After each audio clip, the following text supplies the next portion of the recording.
Welcome to the longest and most in-depth Go High Level tutorial available on YouTube. I will be going over every single tab in Go High Level, from the agency view to sub-account view to settings. Get ready for the ultimate Go High Level masterclass. Let's jump right in.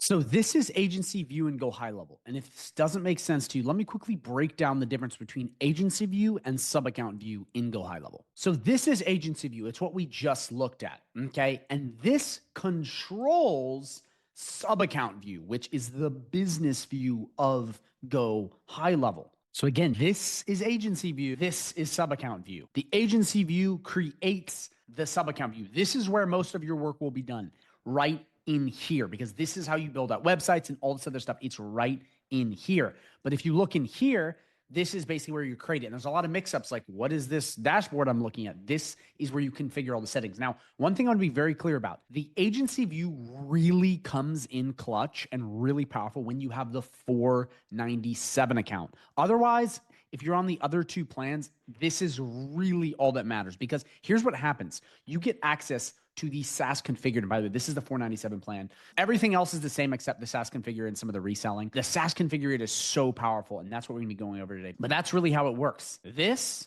controls this, and this creates that. So now that you understand that, let's go through what all of this means so you can be an absolute Go High Level pro. Now, I'm telling you guys right now, before we jump in, I see so many people that come on the high level that have no clue how to do this. They have no idea what any of this does. And this is always kind of like confusing to them. Once you understand agency view, especially if you're on the 497 plan, you will be so much better at mastering high level. Let's jump right in. So the first thing I want to explain is the switcher, and that is this right here. All this does is switch between agency view and sub account. So you click in and you'll see a list of all your sub accounts right here. You can search for your sub accounts. Okay, so you type in, let's say, Ryan's Roofing, and that would pop up. And if you have a ton of sub accounts, this search is so handy.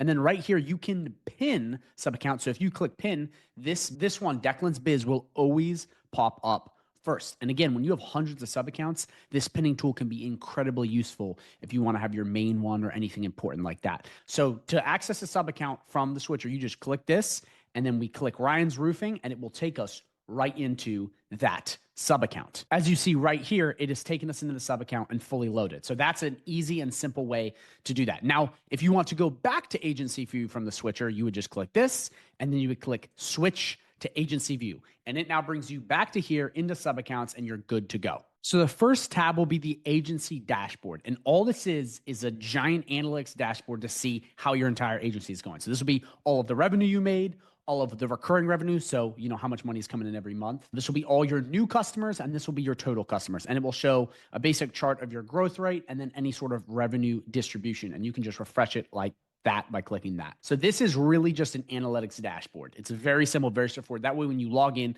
you can see how you're doing and where everything's at. Rebilling, on the other hand, okay, is basically for reselling, which we're going to get into a little bit later, which is where you would make an extra cent off of every text message they send, an extra cent off of every email they send. Because remember, you are the agency admin and you control all the sub accounts. So this way you could go in and you could absolutely make so much extra money off these little things. And you can see right here, phone, email, WhatsApp, AI products. You make a tiny percentage or you don't. It's up to you. Now, I'm going to be going in depth on this in another video. Why? Because this is a whole other side of Go High Level altogether. And it's actually one of the most misunderstood things about high level. I ask people all the time if they're properly doing rebilling, and they go, yeah. And then I look at it and they have no idea what I'm talking about. So there is a video on my channel that is in depth on this, wallets, rebilling, reselling. So watch that if you're confused, because in this video, I'm really just going to be going over the walkthrough of rebilling. I'm not going to show you the entire ins and outs, because that's a whole other thing. It's beyond agency view and sub account view. It's its own category altogether. But for this, you would just click in here to access to see the rebilling of any of these, and you would be able to see, you know, how much rebilling. And then if you click this off, it'll show you if you're getting rebilled or not. And again, you can do the same thing. You can pick what product. So if you wanted to see if they were getting rebilled for phone, you could disable all of these, click apply, and you would see if they're being rebilled for phone. And then you have your time date and anything like that. And then you can export all of this here. So that's really it. It's as simple as that. And then from there, you're good to go. Okay, now we move on to the SaaS Configurator. So this is only available on the 497 plan. And what the SaaS Configurator does is it automatically generates sub-accounts off of plans. This is true SaaS mode. Another thing I see a lot of people not doing is properly using the SaaS Configurator on the 497 plan. It is awesome. This is how you scale really fast.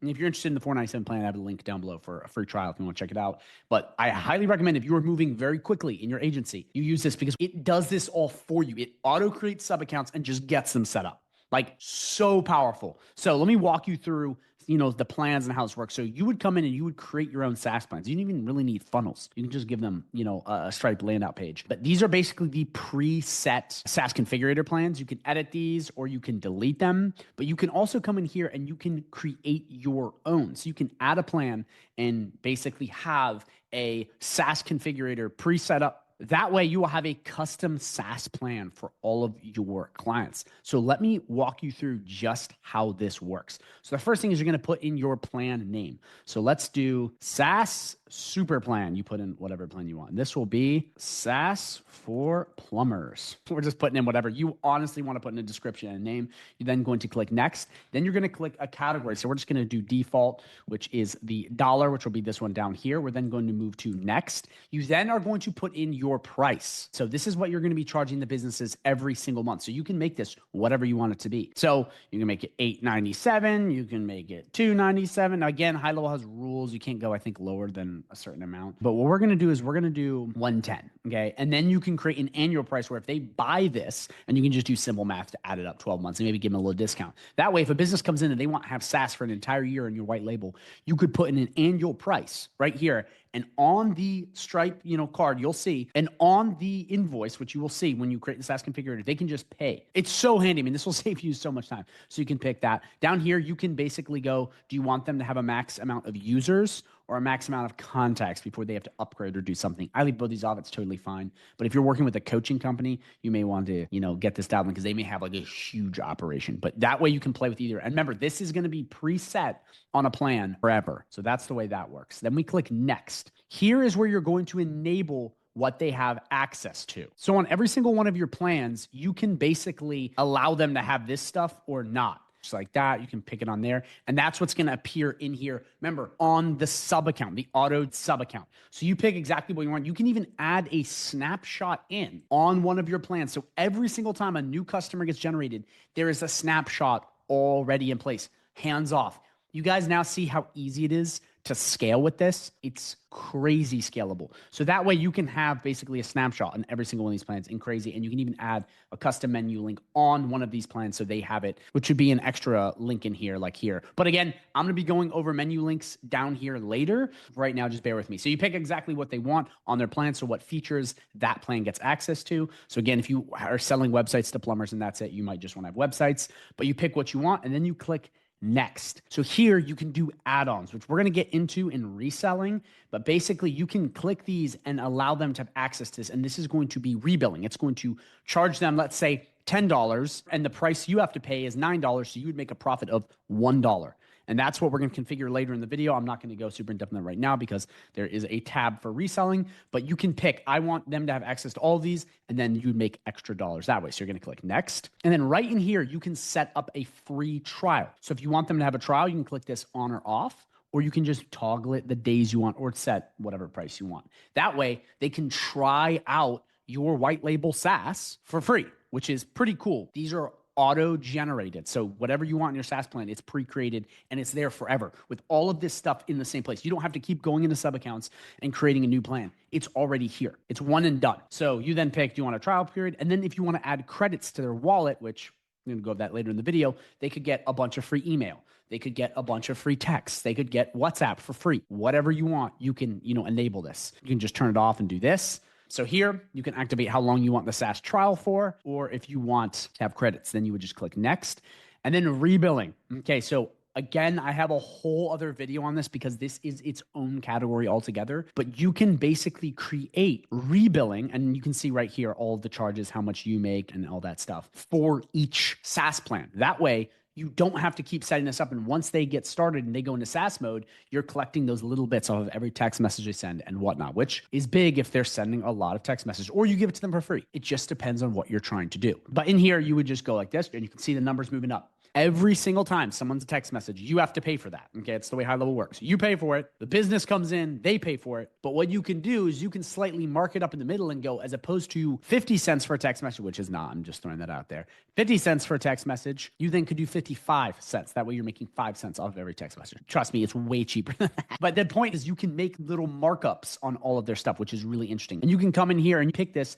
for literally all of these things in HighLevel that you have to pay extra for. You can just mark it up a tad. That way you're making extra money on it. This is really big. If you're doing a bunch of plumbers, a bunch of, HVAC, and they're sending out all this stuff, you can just have it in their overall plan. You're making a little bit more on all of them. And in the beginning, this is only going to make you an extra $1 or $2. But if you have hundreds of clients, this will make you thousands extra. And if they're already paying for it and you mark it up just a tiny bit, it's an easy little way to make extra money. Or you just have it included in their plan, which depending on how many text messages they send, they may be, too much. But I always recommend if you're doing rebilling and you're getting into this, which I'm go over in the other video, be honest about this. Be like, okay, guys, you have to pay for text message. You have to pay for this. Don't just be like, oh my God, now you have to pay for it. Like it's going to freak them out. So you just pick what you want, what's on, off. You turn it on and off just like that. You go through all of these and then you just click finish. And now your SaaS plan is now created. And if we go down here, we see the super SaaS plan generated. How cool is that? And it shows you all of the features you have and everything. It shows you the price. It shows you annual. And again, you can come right in here and click edit details and you can re-edit all of the stuff you want for your SaaS plan. That way it can change. So it's not just one and done. But this plan then will be there forever. And you can even come in here and you can delete it to get rid of it. And then right in here, you can generate the sale link, which will just generate a link to this plan and you can send to them. Or you can add this as a product in GoHighLevel and then have it in a funnel to sell them. Either way, it works. And you just click generate sale link and you will copy and paste exactly what it has right in here. If you're in a pinch, just quickly send it to them. They'll pay and it's all done. And remember, when they pay this, okay, when they submit and pay, it will immediately go into Subaccounts and create the Subaccount for them, send them log information, and do all of it automatically. So that is how you create the SaaS configurator plans. Now we got to go into advanced settings. So you come in right here, you have subscription settings. So right here, if you toggle this on, if they don't make the payment, it then will pause the subaccount. It'll basically just suspend it, but it pauses it. That way they have to pay. I recommend you turn this on. This right here allows subaccount people inside of their subaccount to upgrade their plan. So they could upgrade from one SaaS plan to another. And then right in here, this will allow subaccount admins to cancel their subscription. Okay. So with having these on, they can either upgrade to get a bigger plan or they can go in and say, I don't want this and cancel. So that's up to you to turn these on and off. That's your discretion. Down here, you have the welcome email. So you can customize this any which way you want and pick what subaccounts you want it for. So this is what the email looks like. And you can come in, you can add images, text, you can change this around. You can put your logo right here. So if you want to have it be your agency logo, you just slap it in right there. And this will allow them to log in once they do your SaaS configurator plan. You can turn this off. You don't want people getting that if you're just trying to do it all behind the scenes for them. This way it's all automated and then they can just log in and they're good to go. So you can create this however which way you want. Okay. It's just like all of HighLevel's other stuff. They have all this features you can just pop right in and this button will take them right into the login. So it's really simple. And this is really great for if you have a lot of people and you just have that welcome email going out. It's all automated. It's hands off and you can just keep moving. This is your categories. So these are basically just what categories they fall into. So if you want to do SaaS for plumbers, SaaS for HVAC, I want to do just SaaS using rebilling, whatever you want, you would just click add new category, put it in what currency you want, and then you have categories that these can fall under. Most of the time you just use a default or you click basic ones and you're good to go. So those are the advanced settings, just so you understand how the SaaS configurator works. Then under security, okay, you basically have these things here. So right here, you have pause new subaccounts. So when they get a subaccount and they create it, you can basically have it pause until you review it to make sure everything looks good. And that's just clicking that on or off. Then you have two-factor authentications. When they get started, when they sign up, if you have this toggled on, they will have to go through 2FA in order to get in. That's up to you. Again, this is all stuff that you want, but you would just click it like that. This is just going to be any new subaccount or approvals you have coming in. We'll go over that later. But that's basically how the security part works. Very, very simple. Then in here, you have configurator. So you can use Stripe, NMI, Authorize.net, and Square and plug it in as opposed to having just Stripe involved. That's up to you. I don't know what payment processor you use, but whatever you use, you can plug it in right here, add it in that way. the SaaS configurator is working through that exact payment gateway. But to do that, you would literally just click get started and follow the steps very simply. But I don't know what you're using, so that is up to you, but you have access to these and you can just follow the steps and plug it in. And then you have a new payment processor setup as opposed to just Stripe. But that's basically how that works. So that's the SaaS configurator. That's how you create these SaaS plans that are automatic, that will auto-generate sub-accounts for you. It's awesome. It's incredibly powerful. If you have any questions on this, please drop a comment down below because this is for the $497 plan only, and it's kind of its own thing altogether. So let me know if you have any questions on this.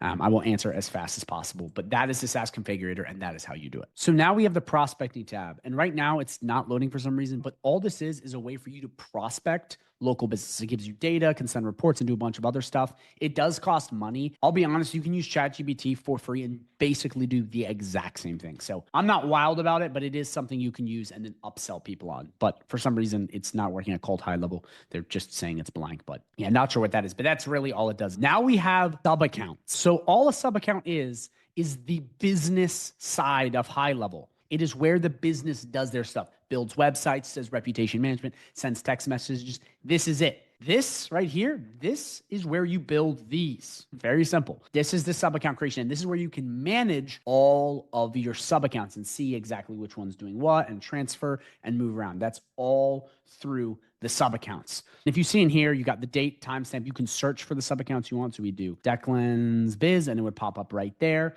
You can pick the exact kind of like columns, how you want this to be structured. Again, it's all kind of the same on High Level. You can sort by a bunch of other stats.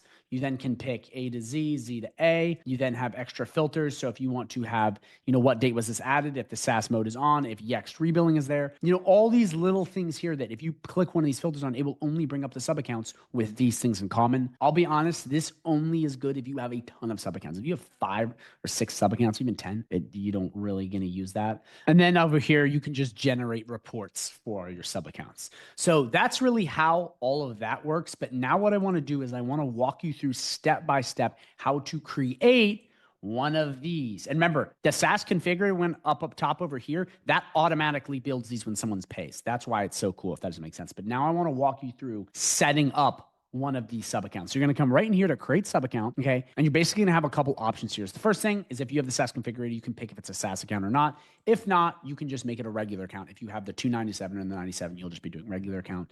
And you basically have access to pre-made snapshots here in GoHighLevel. So you can do stuff for legal, coaching, home services, health and wellness, beauty and fashion, creative. You got all this stuff, restaurants, and you can just pre-made one of these, select and continue, and it will already put in a snapshot. And GoHighLevel already did that, but we're just going to select and continue and do blank. So you're going to click this. And then what we're going to do is we're just going to add in all the stuff. So you could search for a business. Like if I do Matrimont, okay, it pops up right there. That was my office. You can click this and it will already pre-populate all of your information and create the sub account much faster. But a lot of you guys aren't on Google. So if you're not on Google and you're like, oh shit, I don't have access to, all that stuff, you're going to need to add manually. So this is what you're going to do. You're going to put in your first name. So we're going to do Declan. So just follow along. You're going to put your first name, your last name. We're going to do O'Reilly. You're going to put in your email. We're going to do Declan 1 2 3 4 5 6 7 8 9. Okay, business name. So we're just going to do Mont. You put in whatever your business name is. You're going to pick your business niche. So we are going to do marketing. So marketing agency. You pick whatever you want. Remember, you're going to walk through this. You put in whatever you want. Business phone number. Do 540-345-9876. You put in whatever your business phone number is, and then we're going to put in your address. So 234 White Hart Lane, Winchester. Again, you put in whatever you need to put in here. You put the exact state, Virginia, country, okay, whatever country you're in, your zip code, website, you don't have to put that in, and then your time zone. So we're going to go down and we're going to pick, where is it? Eastern. Once you have all this, you look through, you make sure everything looks good. And remember, you do this for yourself and for clients when you want to create one of these sub accounts. So you look through, you go, okay, good. This all looks good. And then you're going to click add sub account. So then it'll bring you to a page like this. And this is just all of your basic settings on the sub account.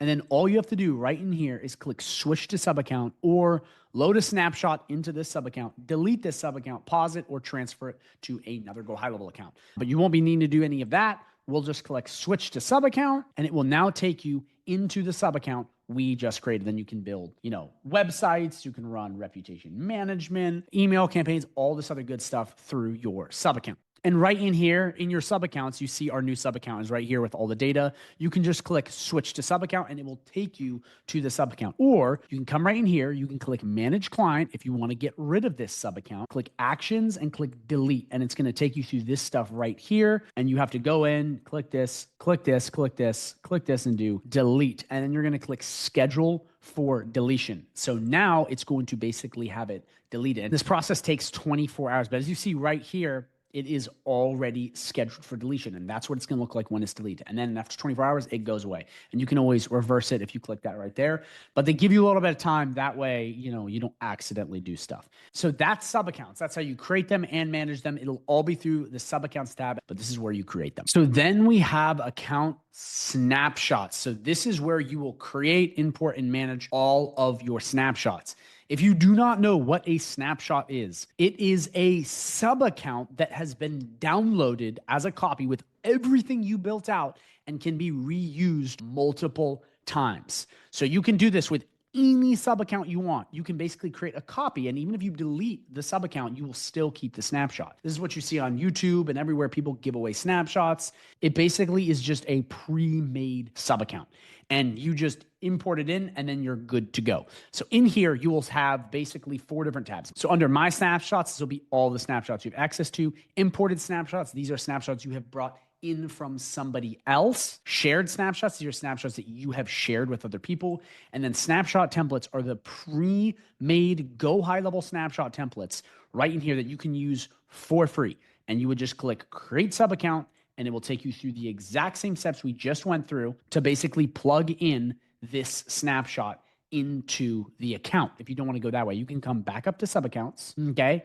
You can click this right here. You can click manage client and you can click actions right here and click load snapshot. And you can pick the exact snapshot you want, whether it's one you brought in or a pre-made one. They'll all be right in here and you just click it. You click proceed. You go through all of the assets you want to keep. So you want all the websites, all the surveys, all the forms, yada, yada, yada. You click proceed. It'll check for conflicts. You click proceed. And then it will now go into Declan's Biz and import this snapshot, which is really cool because it will take all of the stuff that I just have and put it in the sub account. So all of the websites I had will automatically get put in here. All the reputation management campaigns, all the automations, it will take all that and plug it right in here. So as you can see, this is very, very powerful, but that is another way you can add in the snapshots. So now that you understand, what this tab does and how it works and how to search for snapshots, we now need to go into creating a snapshot. So we're going to come right in here. We're going to click create snapshot. We're going to name it roofing snapshot. And we would select the sub account that we want this built of. So we're going to click Ryan's Roofing, and the website and everything I built in Ryan's Roofing will then get made into a snapshot. So we click next. So we look at this and we go, we want to keep everything. So I like everything in here. We click select all, we click proceed. And now this is creating a snapshot with everything in Ryan's Roofing, all of these tabs, everything in it, websites, automations, et cetera, into a snapshot that we can reuse infinite times. So as you see right in here now, it is loaded and it's Ryan's Roofing snapshot. So we can use this again and again and again. And you can click this right here. This will take you just to create a new sub account where you can add this in right here, that snapshot. So then you can click this, push update to link sub accounts. So this is if you're changing stuff in sub accounts. What you can do is you can then update and it will update all of the snapshots that you have sent out to everybody. Be careful with this because sometimes if you override something, it will override what they've already done. So remember, they have to plug in their info to an automation or a website, let's say. If you click this and you had a new update and it overrides their automations, all of their automations get wiped out as far as what they set up. So be very careful with this. And if you're going to do this, make sure it doesn't override anything and make sure you let them know that you're doing it. And then right in here, you can edit the snapshots. This is how you copy snapshot ID. So this is for if you need to talk to support or anything. You then have share snapshot. So you have multiple different ways to share a snapshot. So you can give these away or sell these, which we'll get into in a sec. And you have a get permanent link, a share one-time link, which disappears after one share. You have an email share link to send it to a contact, an agency restricted, so only people on agency view, a sub-account restricted, which is exactly opposite of this, and then a marketplace share so you can try to sell it, which we're going to go over in a sec. But let's say we want to do permanent link. We would click this right here. You can enable assets protection so people can't steal your stuff, which I recommend you do. And then you click get link. And you now have this link right here, and you'll click copy, and then I'll show you what it looks like in another tab. So we paste it, and then we get this. Yes, import now. So we want to import this snapshot, and then we're going to import it, and we're going to see it pop up in here. And you see, you now have an imported snapshot, my snapshots, you even have shared snapshots. So that's how snapshots work. Very simply, it is basically just a simple way to duplicate a sub account and have it inside of your GoHighLevel account forever. And you can even sell your snapshots on the marketplace. And this is an article, if you're confused at all, how to go in and understand how to sell these. And you can go onto the marketplace, which is right down there, which we will get into in a sec. But this way you can sell your snapshots if you have a really good one, a premium one. You want to make extra money off these. Because sometimes people have really great accounts. Like they may have had a roofing client account that blew up and got a lot of leads and ranked high, and they want to share it with you. By the way, I have insanely powerful snapshots in my private community, which you can have access to completely for free if you sign up under me using my 30-day free trial down below. That will give you access to all of my premium snapshots, you know, hair salons, roofing, like every niche, even agency ones to get clients, one to upsell. I mean, I have all the snapshots. So if you sign up with that trial, you'll get access to all that plus one-on-one coaching and a bunch of other really amazing stuff. But that is how you do that. But that's snapshots in a nutshell. That is how they work. That's how you create them. It's all as simple as that. We now move on to reselling. So reselling is kind of like rebilling. It's other things in HighLevel that you sell to your sub accounts. So again, this depends on how crazy you're willing to get, but you basically have the workflow plan, you have reselling the client portal, you can sell AI employee, which is all the AI features unlimited, resell the prospecting tab, resell Yext and stuff like that, resell WhatsApp, and resell WordPress, and resell Ads Manager. So all you do in these is you basically configure the markup price and they will buy it, or it can be part of their plan, however you want it, and you'll make that extra little money off of it. So for example, you want to sell WhatsApp to your clients. This is how much HighLevel costs. It has to cost you $10 to buy WhatsApp. Why? Because they don't own WhatsApp. It's another service. You then can dictate your exact price in here. So let's say I want to do $15 and I click save. I now make $5, cinco pesos, after every single HighLevel purchase of WhatsApp in the sub account. So this can be an extra little way to make a bunch of money, or you can just add this in their total plan. What I see a lot of people do is they add reselling in the plan they already have. But you can kind of come in here and play with the numbers, and you'll see that's how much you have to pay. This is how you'll break even, and that's your profit. And then you can see, oh, wow, look how cool this is. This is, you know, how much I can make off of every time someone gets WhatsApp, depending on your industry. So what a lot of people are already doing, you have to understand this, and you have to be smart. They're already paying for this stuff. Don't be like, oh, I don't want to upsell people. They're literally already paying for it. A lot of people are already paying for Yext. A lot of people are already paying for WhatsApp. Like people are already doing this kind of stuff. That's why it makes a ton of sense to make sure you take this over, because they're already paying for it. So that's how you do it. You just come in and you configure exactly how you want to play with that. You click save, you'll see your profit. Remember, you have to just break even on the price HighLevel is charging you, and you dictate whatever you want. In the SaaS Configurator, you can preset these up at a fixed price. So every time someone signs up, it's already all built in for one simple price. Again, another perk of having the $497 plan, because you can scale much faster. And then you can upsell marketplace apps. We're going to go into app marketplace down there a little bit later. But this is basically just all of the other apps you're going to plug in. Zapier, you name it. These are apps that you plug into HighLevel, and you can do whatever you want with these. But this is all for third-party stuff, and you're really trying to get granular. But that's how you would configure it in reselling. So now we have add-ons. So really all the add-ons is HighLevel trying to upsell you. That's all it is. You can have account setups, advanced account setups, priority supports. You can skip the line. You can white label the mobile app. It's kind of pricey. You can have this AI chatbot, which you don't really need. You can just get a better AI chatbot and make for cheaper. HIPAA compliance. Okay. That's for if you're doing stuff with like doctor and insurance, but this is basically things that you add on to your account if you need them in a specific industry. So say if you really want to spend an extra $300 a month and get top-notch support, you would pay for that and it would be added into your agent's account. So these are not necessarily stuff that you charge your clients. It's more stuff that you charge yourself to make your account better. But you can find all the services by clicking this drop down right here, or just look right here and just click view more. It's very easy, very simple, or click speak with us and it will take you into a consultation where you can talk to some salesperson and try to figure out what's best for you. But that's up to you.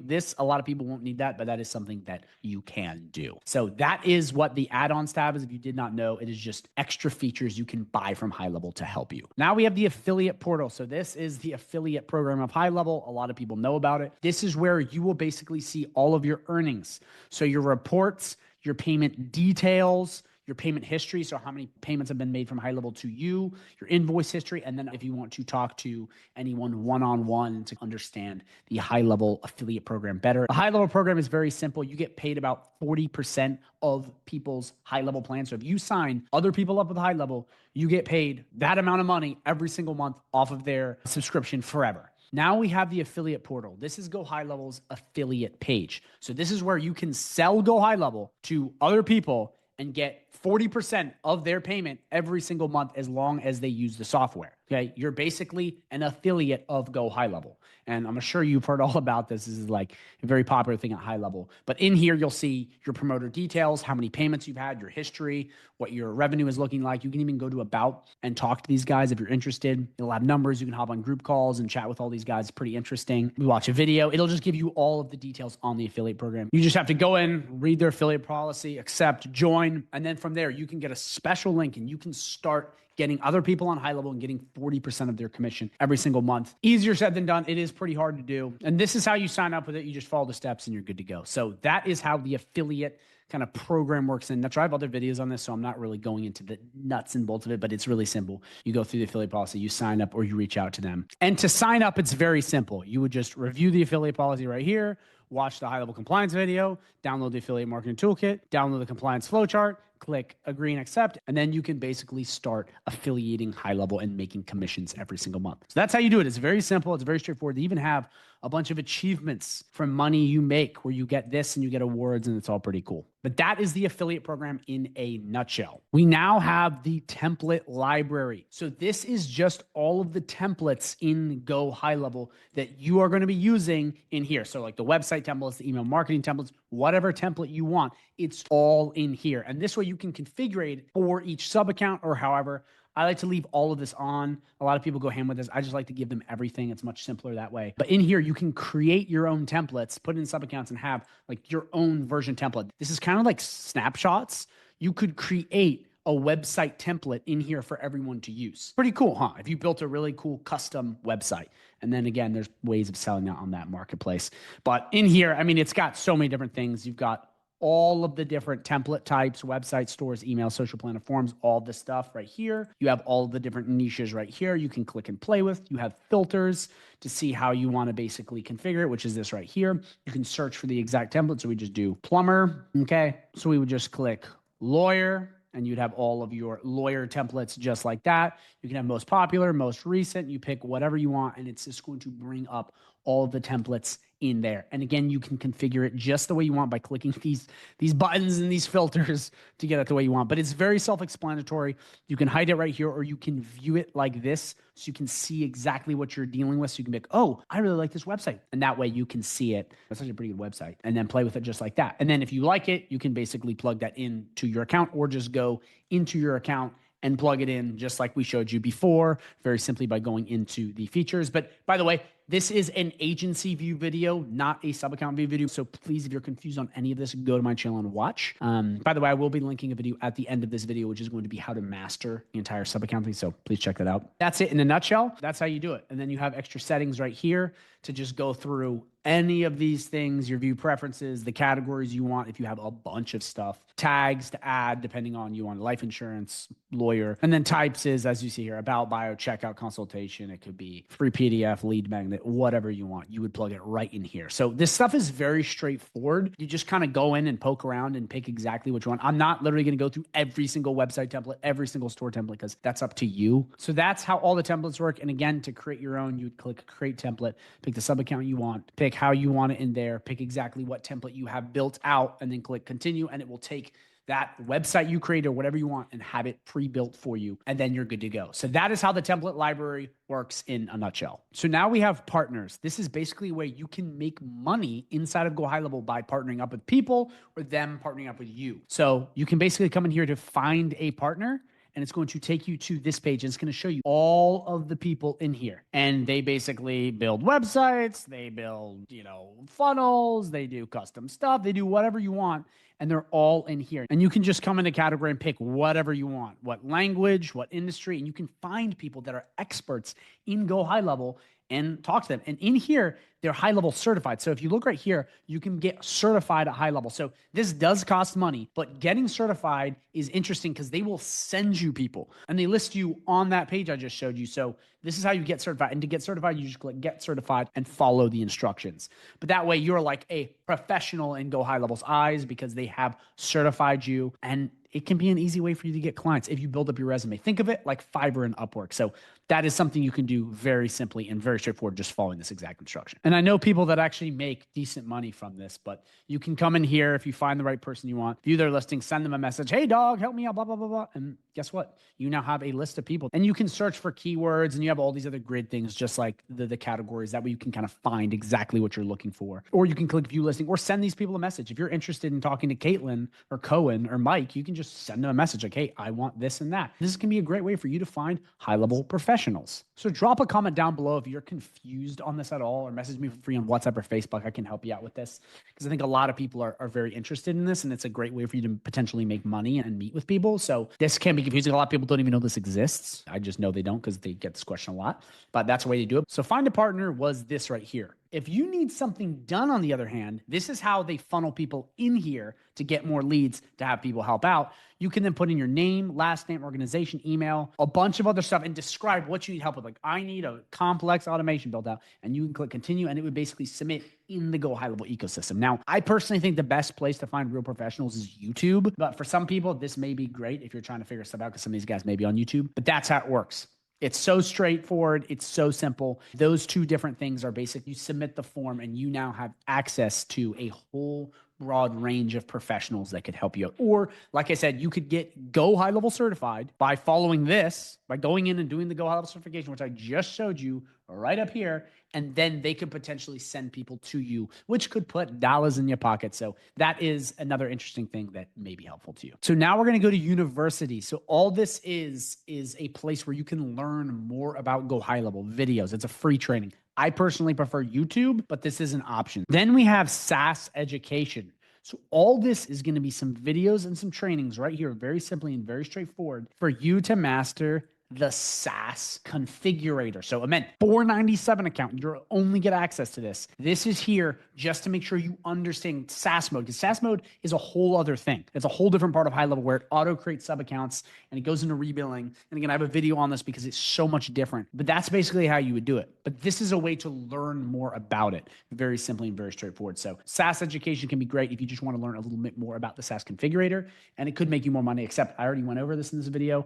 So this isn't necessary, but it's just a little page where you can educate yourself if you have the SaaS Configurator, which is on the $497 plan, which if you are interested, I have a free 30-day free trial link. Go check it out. I think you'll love it. And you get access to me and a bunch of other goodies. So check it out. Then we have the GHL swag store. So all this is a place where you can buy GHL's merchandise, hoodies, jackets, hats, accessories, bottoms, whatever you want. It's right in here. You can look at it. Not really going to go super in depth on the GHL swag store because it's just not that, impressive. It's where you buy GoHighLevel clothes. So now after that, we go to ideas. So this is, in my opinion, one of my favorite parts about GoHighLevel. You can log in and you can go in and you can submit your ideas to the ideas board on HighLevel and be like, I want a new website feature. And if they vote on it and more people like it, they will actually take these things into consideration and build it. I did this with Square, believe it or not. The reason they were able to add Square to the calendars is because of me. I knew the developers when I met them at the HighLevel conference. I badgered them. I was like, we need this, we need this, we need this. And there was a bunch of other people going, we need this, we need this. And we all got together and we made them do it. So you can actually create HighLevel. You can reshape it. You can go in and you can actually put your feedback in, get other people to vote on you, and you can change it. Here's the change log. This is basically all of the stuff that is getting changed. So it's awesome. I mean, this is really powerful. This is the ideas board, guys. You can get real-time feedback, put it in,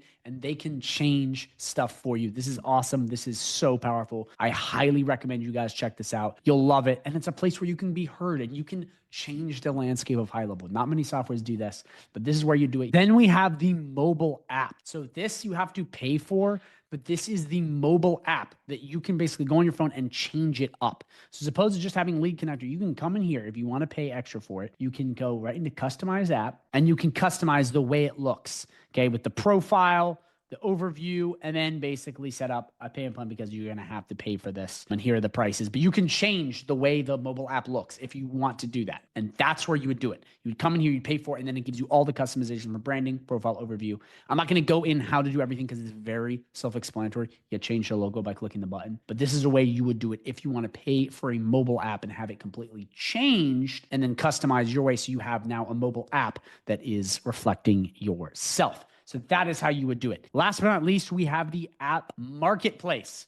This is where you will find apps that are from third-party vendors. So Zapier, Sendinblue, Synthflow, Vappy, Wavedial, all these things, you can come in and add it in, and it will basically help you out with this stuff. So in here, you have your categories to pick what you want. You have pricing. Do you want it to be free one time? You have niches to pick distribution type, and you can just play with this and be like, I want to find something in advertising, and I want it to be free, and I want it to be in the dental niche. And it's going to find you, well, it looks like there's nothing there, but you would click exactly what you want. You can delete your filters just like this, and then you can find exactly what you want. That way you can get a list of all the stuff. Because here's the thing, certain agencies or businesses may need add-ons to high level. And this is where you're going to do it. You will add on a feature that's you can't find in high level to bring it in. That's why people will be like, high level isn't the best. It is the best.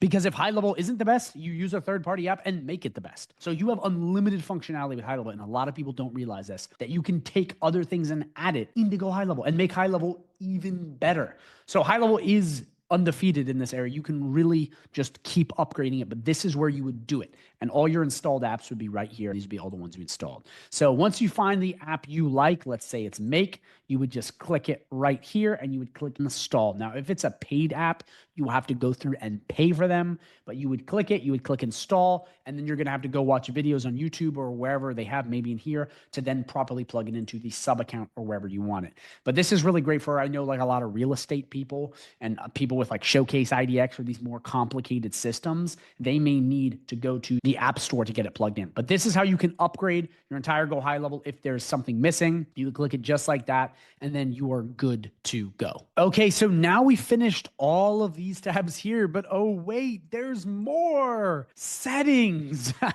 A whole lot more.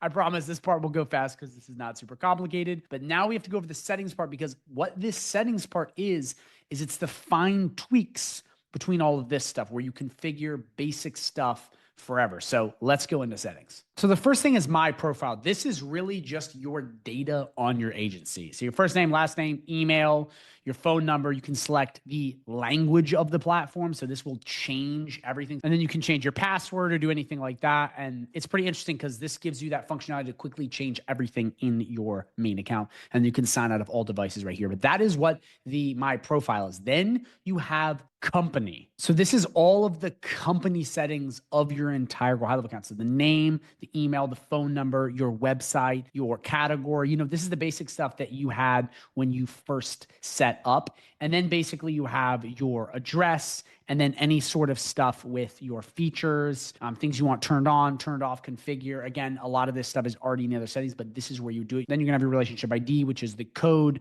that is on your account that makes you unique. Then from there, you have white label. So this is if you want to change the logo up here from this right here, which is your GoHighLevel. Remember, you have to have this on the higher plans, but we could upload a logo right here and change it. So we'll come right to downloads.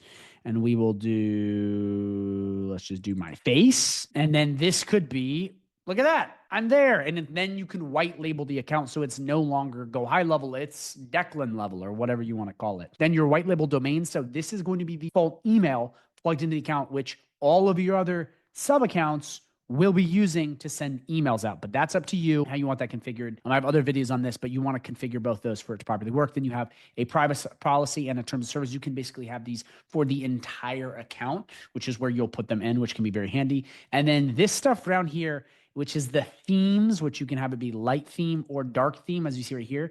And then custom CSS JavaScript to customize the way this looks. Because some people, when they white label, they want to make this look way different. So this is where you will configure it to make this whole thing look way different, or you get a plugin. But that's where you would configure this stuff, change your logo, and do all that other stuff. So you can basically customize the settings, so to speak, and make your account look different. Then in advanced settings, this is just some basic stuff. This is account security, which you're going to want enabled. Session timeout. This is if after 4 hours, 8 hours, whatever, you will automatically log out. You can have never or not. And then optimize experience, which has a couple different things where you can basically use some surveys, product guide, updates, and beta features, and you can just turn these on or off just like that. So that is company in a nutshell. It basically is just a way to make the platform look different and customize it and have those overall features across the board. Then we have the team. So the team is very similar to if you come into settings on a sub account, my staff, but it is the my staff control of everything. So it's like the ultimate admin control panel of all staff across the board. And in here, you basically have different user types. You can have an agency user, an account user, you can have them be a user admin owner, and you can pick the exact sub account you want. So in here, what you can do is you can basically create a user either of agency view or just admin or just sub account view, and you pick that. And to do that, you just click add user, you put in their first name, last name, email, their password. You come right in here to roles and permissions. You pick whether they want to be a sub account or agency, whether you want them to be an admin or user, and then you can basically restrict certain sub accounts and then give them access to these features. So if you want, let's say, this user to only have access to the marketing tab, you can turn off all this other stuff, and all these other tabs in high level will be gone. It'll just be the marketing tab. So you can basically control what they get to see. And the way you do that is just by toggling these things on and off right in here.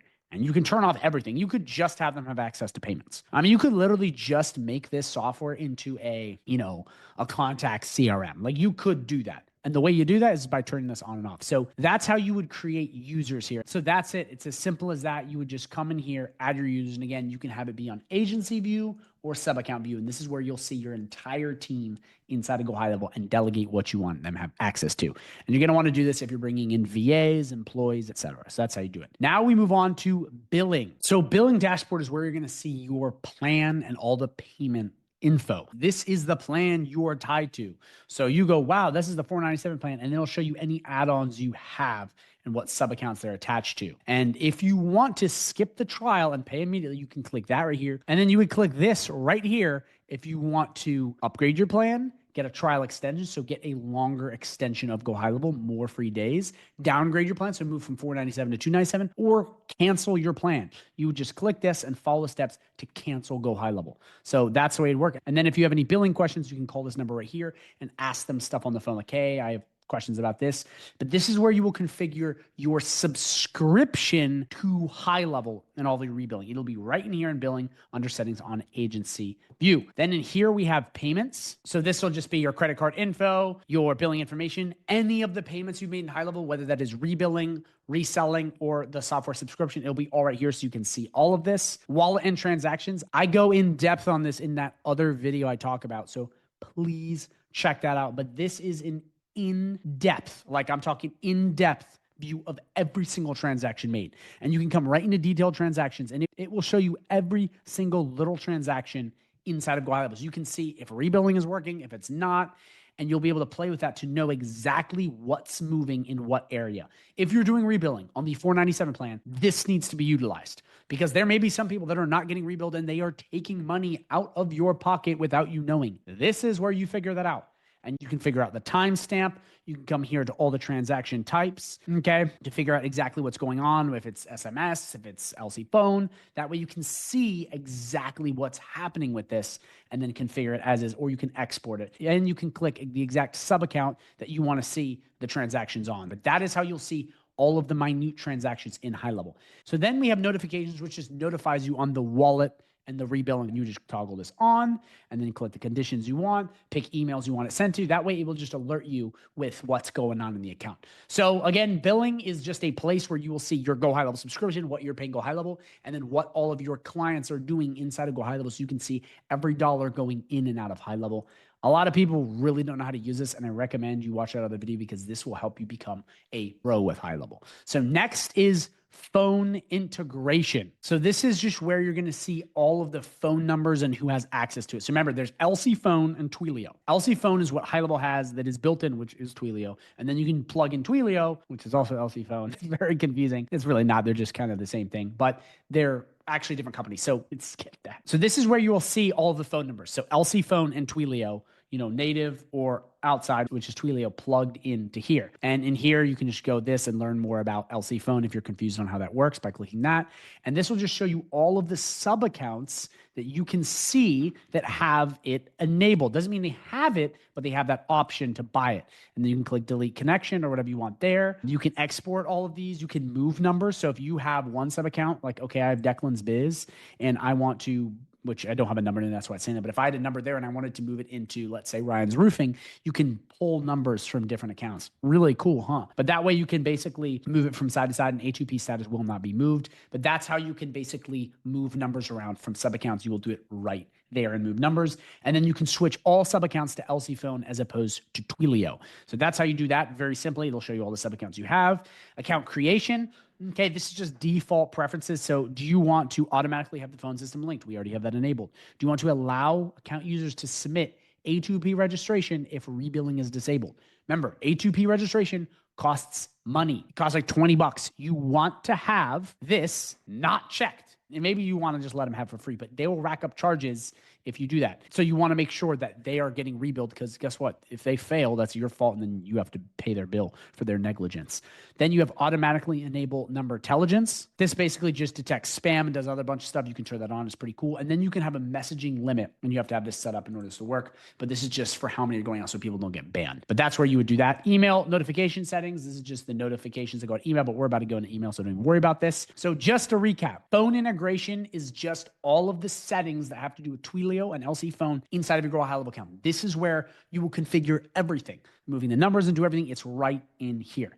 Next, we have email services. So this is where you will control all of the emails, okay, for GoHighLevel. So you can either have LC email, which is lead connector email, or you can add in Mailgun, which is a third party that plugs in, which you would go to your Mailgun account and plug in the API and the domain and plug it in, and then you would have Mailgun be your provider. But this is basically where you would have the emails for your account for them to send out to do rebilling. So that's where you do it. You then basically have where you want this, so you can have email verification on all of these sub accounts by toggling this on, so they get verified first. Okay, risk assessment. This is basically just going through all of your email verification and seeing that. Bounce classification. This is the data on how your email domains are doing, and is it bouncing? Is it getting banned? Postmaster tools. This is through Google. This is a way to optimize your email so it gets in more inboxes. This is where you do it. If you have Microsoft, it will be through here. Advanced settings, which is automatically enable email verification for new sub accounts. So if you're creating new sub accounts with the SaaS Configurator or through GoHighLevel, this will automatically enable it so you can basically have them go through, and then you're good to go. So that's where you would add that. Again, just like the phone integration, this is where you add all of your stuff in to basically have email working properly. It's all through here. Everything you need to basically get it plugged in and set up. And I have videos on setting up your agency on my channel, so go check that out. But this is just where everything is, so you know, like, okay, this is where I need to go. This is where you would basically plug it in. An LC Phone is already default, so it's just plugged in. From there, you basically just have it plugged in and you set up your email and you're done. So it's easy. So I'd recommend using LC email as opposed to Mailgun because it's already plugged in and the work is done. But this is where you will configure all of that. Then you will have system emails. So what this is this is all of the settings to do with the emails that get set out automatically. When a new user gets added, when someone logs into a community, when someone, buys your thing, this will be the email that goes out automatically. A lot of people are confused on how to set this up. This is through system emails. If you are automatically selling people stuff and they're getting emails and you don't like the way it looks, you come into settings on Agency View and go to system emails and you change it. So you can click change template right here. and you can play with the exact template. Or you can go and create a new one. You can pick the exact sub account you want it on, but that's going to be the email that is sent out when any of this is created. If someone is resetting their password, this is where you will create that initial email. So when someone's logging in and says, forgot password, this is the email that's being sent to them. You can come in and configure this the way you want it to be. Same with the verification code. You can come in, change template, play with it, and make it look different depending on what you're doing. That way you can have full functionality of what's going on. Because sometimes people don't like this. Maybe you want to put your logo on it.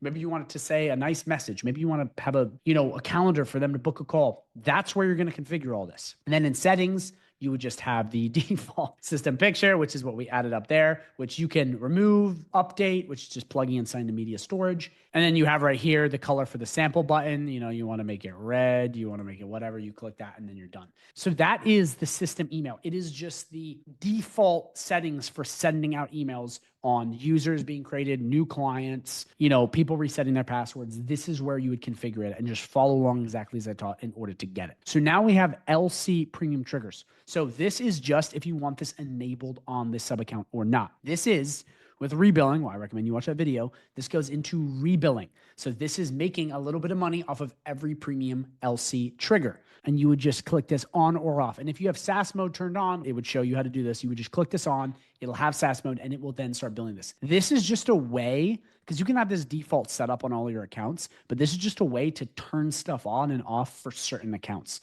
You would come right in here, and this has to do specifically with LC premium triggers. If they're using it, this is where you would access it. Then the same exact thing for AI employee. So if you don't know what AI employee is, it is this right here. It is for $97. You get access to unlimited voice AI, unlimited funnels and website AI, unlimited reviews AI, unlimited conversational AI, unlimited content AI, and unlimited workflow AI. It is a package that they've created, and it is the exact same thing as LC Premium Triggers as far as clicking this on and clicking it off. It's just a way to go in quickly and turn them on and off for the sub accounts.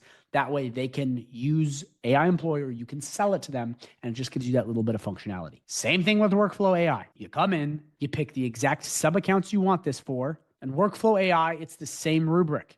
You pick exactly what you want, you turn it on or off, you're good. And this is for Workflow AI, which is part of AI employee. Domain purchase, same thing. You turn it on and off the way you want it, just like that.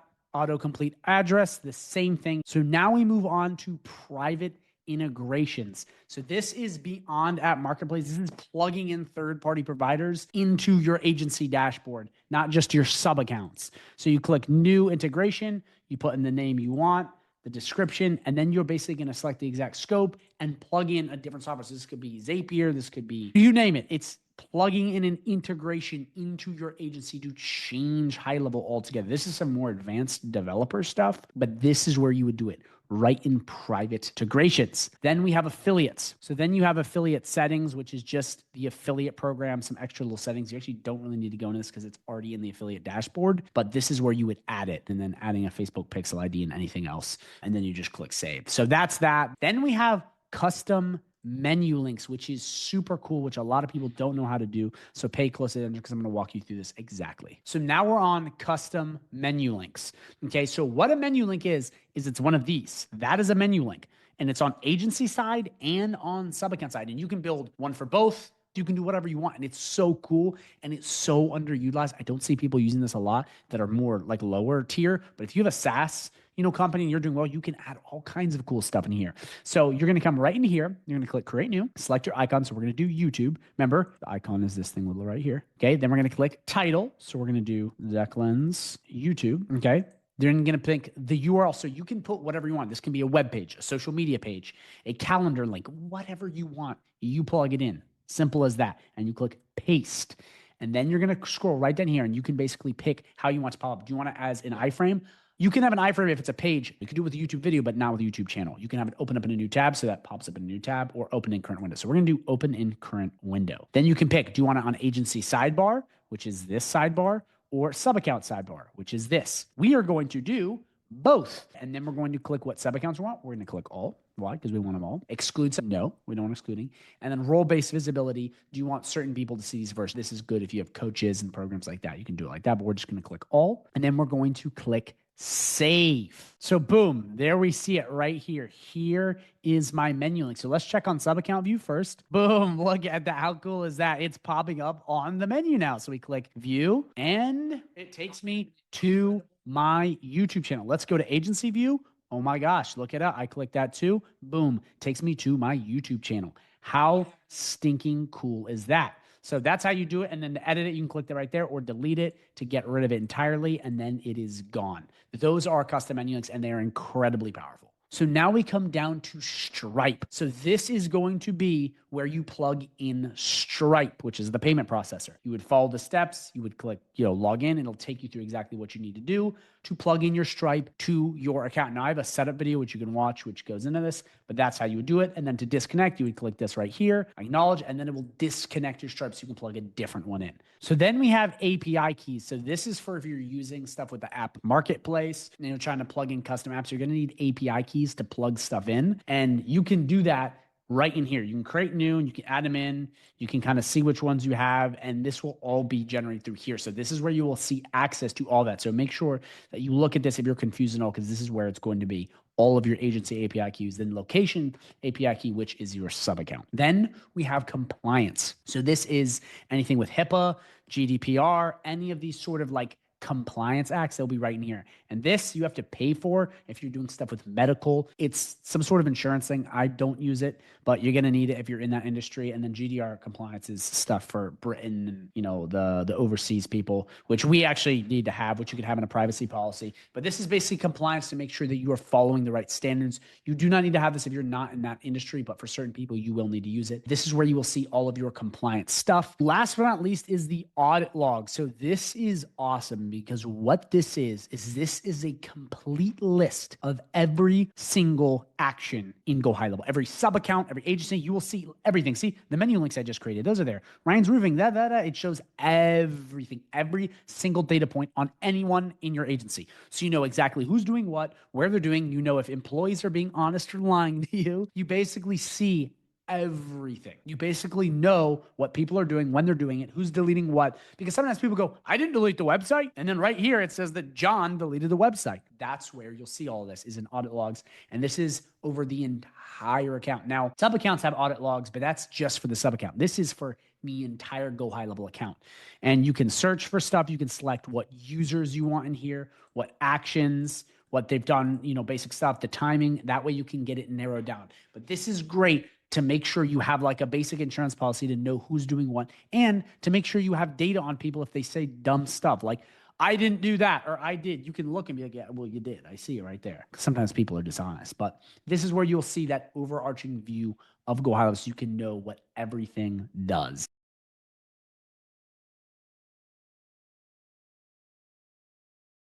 So we're going to come right to Launchpad and GoHighLevel and be brought to a dashboard that looks like this. All the Launchpad is a fast way to get your clients started and onboarded. You can connect stuff very easily, very efficiently, send out users, and basically just get started on HighLevel very fast. So when you get a client, this is an easy way just to hook up all their stuff and be done.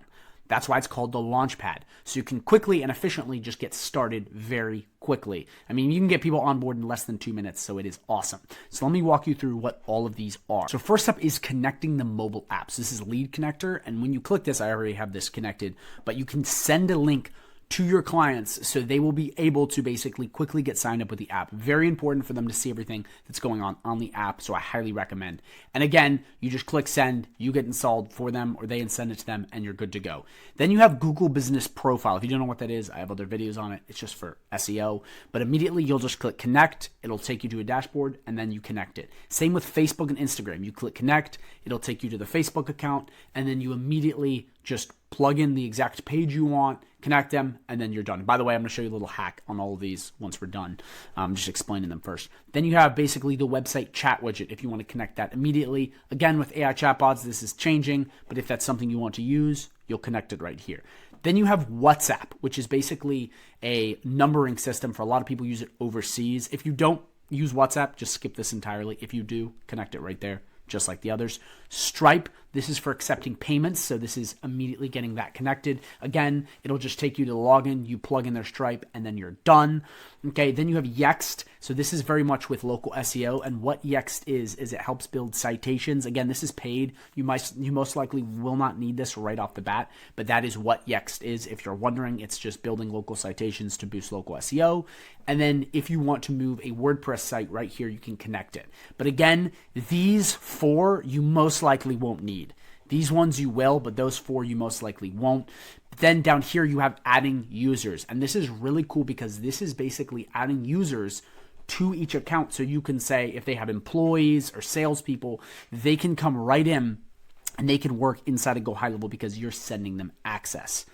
It's really cool, and it's a great way to immediately get people in. This one's a little different because you just click add and then you put in their email, and then it just sends that email an invite to be a user of this GoHighLevel account. Again, if you have salespeople, this is really important. I recommend just plugging in all their emails, sending it. That way you can immediately get onboarded. So again, guys, quick recap. All the Launchpad is a way to immediately get all of their info and digital assets plugged into GoHighLevel so you can start much faster. That's all it is. And again, if you're confused at all, rewatch this. But I want to show you a little hack before we end the video because you may need help with this. So regards to connecting some of these, like Facebook changes all the time. Same with Google Business Profile. They're always changing the way they do stuff. So if you cannot get on an onboarding call and connect it through your clients, you may need to basically send them instructions. And I want to show you a really great way to do that so it's very simple. You can use these too if you're confused, but you're going to go over to ChatGPT and you're going to have it make you instructions so they understand how to do it. So I would say, please give me instructions on how to connect Facebook page with GoHighLevel. Okay, so you're going to do this, okay, and you want to plug this all in. And here's the thing, guys. You look at this, you're like, oh, this may be confusing. You know, you can give it to yourself or give it to them. But what I like to do is once I have this, I now say, make it as short as possible and as simple language as possible. Sorry, I'm doing this really fast. But that way, you basically get the most dumbed down version for your clients. I mean, look at this. So much simpler. And then all you have to do, depending on what it is, whether it's Facebook, whatever one you want, you just select it. Guys, this is harnessing the power of AI. You just copy and then you paste it into an email or a message and you send it to them. That way, it's very simple, very clear. They know what to do. And again, this is if you can't get on an onboarding call. But utilize ChatGPT and make sure you dumb it down because a lot of business owners, like, tech is not their first thing. And if they see this, it'll freak them out. And they're like, it's not working. I'm telling you right now, this will save you so much time. So please, if you're confused, use this and then make sure you tell it to make it simple and as short as possible. Dashboard tab on GoHighLevel and just demystify and explain what some of this stuff means and what it does. So we'll start with the opportunity status. So this tab shows the current status of all your sales opportunities, letting you see at a glance where each potential sale stands in your sales pipeline. Opportunity value, which is different, is basically the total value of all your sales opportunities, giving you an idea of how much revenue you might generate if you close all your deals successfully. Okay, so basically opportunity status, the big difference between these two is that this is basically the value and this is the potential. So this is just the accumulated sum of your stuff. So if you have everyone at $500 and you have 20 people, it'd be 500 times 20. So it doesn't mean that's how much you're going to get, but it's an estimate. And then for conversion rate, this tab displays the percentage of leads that have been converted into actual sales, helping you measure the effectiveness of your sales process. And then down here, basically, we have funnel, and the funnel tab visualizes your sales process, and it shows you how leads move through the initial contact to becoming customers, and then highlighting any bottlenecks along the way and whatnot. And then stage distribution, this shows the distribution of opportunities across different stages in your sales pipeline, so you can see where you get most of your leads from a given time and whatnot. Handy metric right there and whatnot. And tasks, in the task tab, you can just track all of your to-do items, follow-ups, and other actions you need to take to move any opportunities forward. And then manual actions. This is basically, excuse me, sorry, I got the coughs today, internal coughs. This section lists actions that need to be completed manually, like making a phone call or sending personalized emails or anything along that nature. And then basically lead source report. This report shows you where your leads are coming from, so you know exactly where they're coming from, whether it's organic search, paid ads, social media, or any other source. It'll just help you understand which channels are the most effective. And then down below, you have the Google Ads Analytics report. So as you can guess, this is just a tab that integrates with Google Analytics to give you insights into your website traffic, user behavior, and just see how your site's performing and whatnot. And then down here, it's the same thing. If you have it plugged in, it'll be you'll be able to see it from there. And the Google Business Profile is basically an overview of your Google Business Profile performance, searches, and how everything is going there. And then down below here, both Facebook Ads Report, Google Ads Report, it's just showing you total clicks, total spent, your click-through rate, your cost per client, and whatnot. And it's the same exact thing in the Google Ads Report. So that's it really in a nutshell. You can change the dates on this right up here to get a better idea. But that is what this dashboard is for. It's really a simple way to understand and see what's going on here and how this all works from a very quick glance. So you don't have to go deeper into any of these other tabs to try to figure out what's going on. It's just all right here once you hook everything up, and it's actually pretty cool. So the first thing we need to do is click the Conversations tab. The second thing we need to do is explain exactly how this amazing tool works. Conversations tool in GoHighLevel is an all-in-one message dashboard. Okay, so if you have a message from a chat widget, an Instagram DM, a Facebook DM, an SMS, a text, a WhatsApp message, or an email, it all goes into one place. So as opposed to you jumping from Instagram to Facebook to WhatsApp, all of your message go into one dashboard, so you can be on your phone, on your computer, just answering them like this. And again, so much better than the old way. The old way is jumping from platform to platform to platform. This is the old way. You're on Instagram, then you jump over to Facebook, then you jump over to email, and then you're in WhatsApp. The new way is so much easier. You in one place, in one dashboard, answering all of the messages. I mean, you have to see how valuable this is. This saves business owners so much time because, again, you're not jumping from platform to platform. You're just in one spot answering all the messages. But then we take it a step further and we turbocharge this process with AI. As if this wasn't good enough, we then go and we get rid of you and we add an AI chatbot that answers all of these messages from one place. So opposed to you coming in, and working all of these, you now can have a robot come in and do all of your customer support, all of your sales, all of your text-based messaging. There is nothing more valuable than this if you have a lot of people messaging you.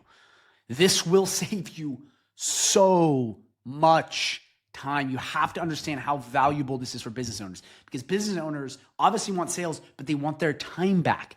If you ask anyone, what is the most time-consuming part of most local business? It's messaging people. It's working the leads. It's doing all this shit. If you get in, the AI chatbot can come in and do all of this for you. Imagine you getting, messages from your website, messages from Instagram, messages from, your text, your number, WhatsApp messages, all coming to one place, and then you have an AI chatbot taking care of all of it.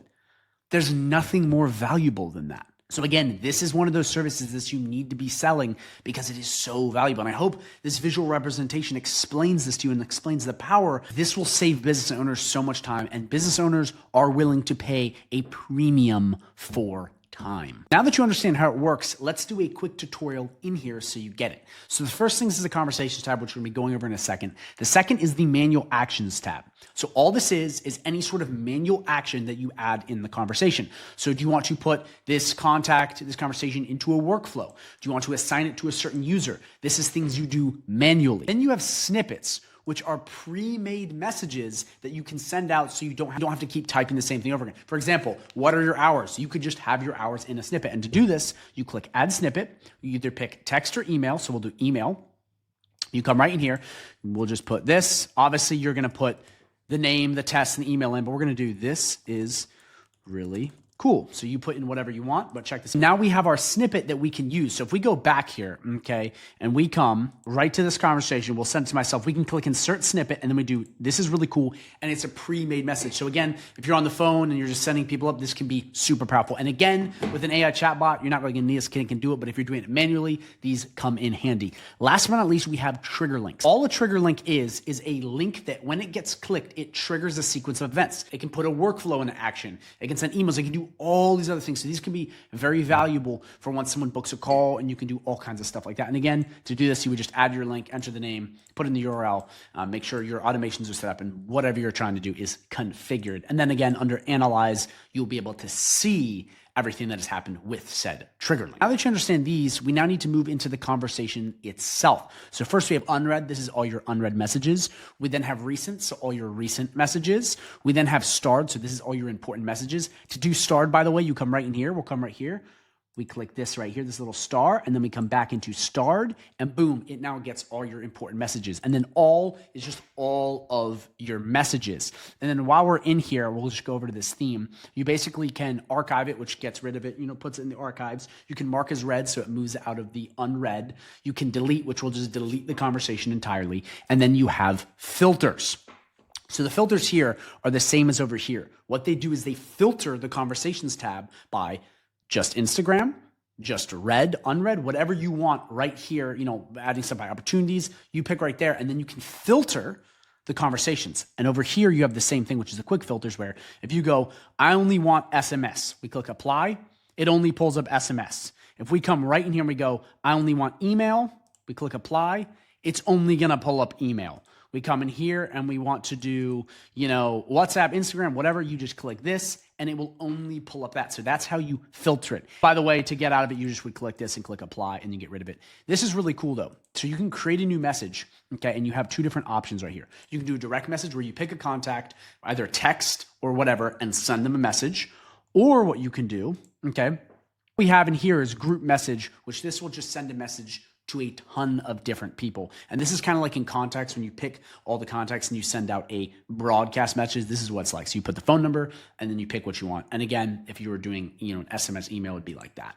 But once we have that memorized, we then come right over here, okay? And we have this. So on this right-hand side, we will have all of the info on a conversation contact. So you'll have name, number, email. You can turn on do not disturb, which doesn't send them anything. And you have all of that. And then in here, okay, you have the contact, which we just went over. We have appointments. So you can click this plus. You can add them to an appointment, so they book a call. And this is all manual, by the way. Opportunities, you can add them into an opportunity. You can come right in here. You can add a task.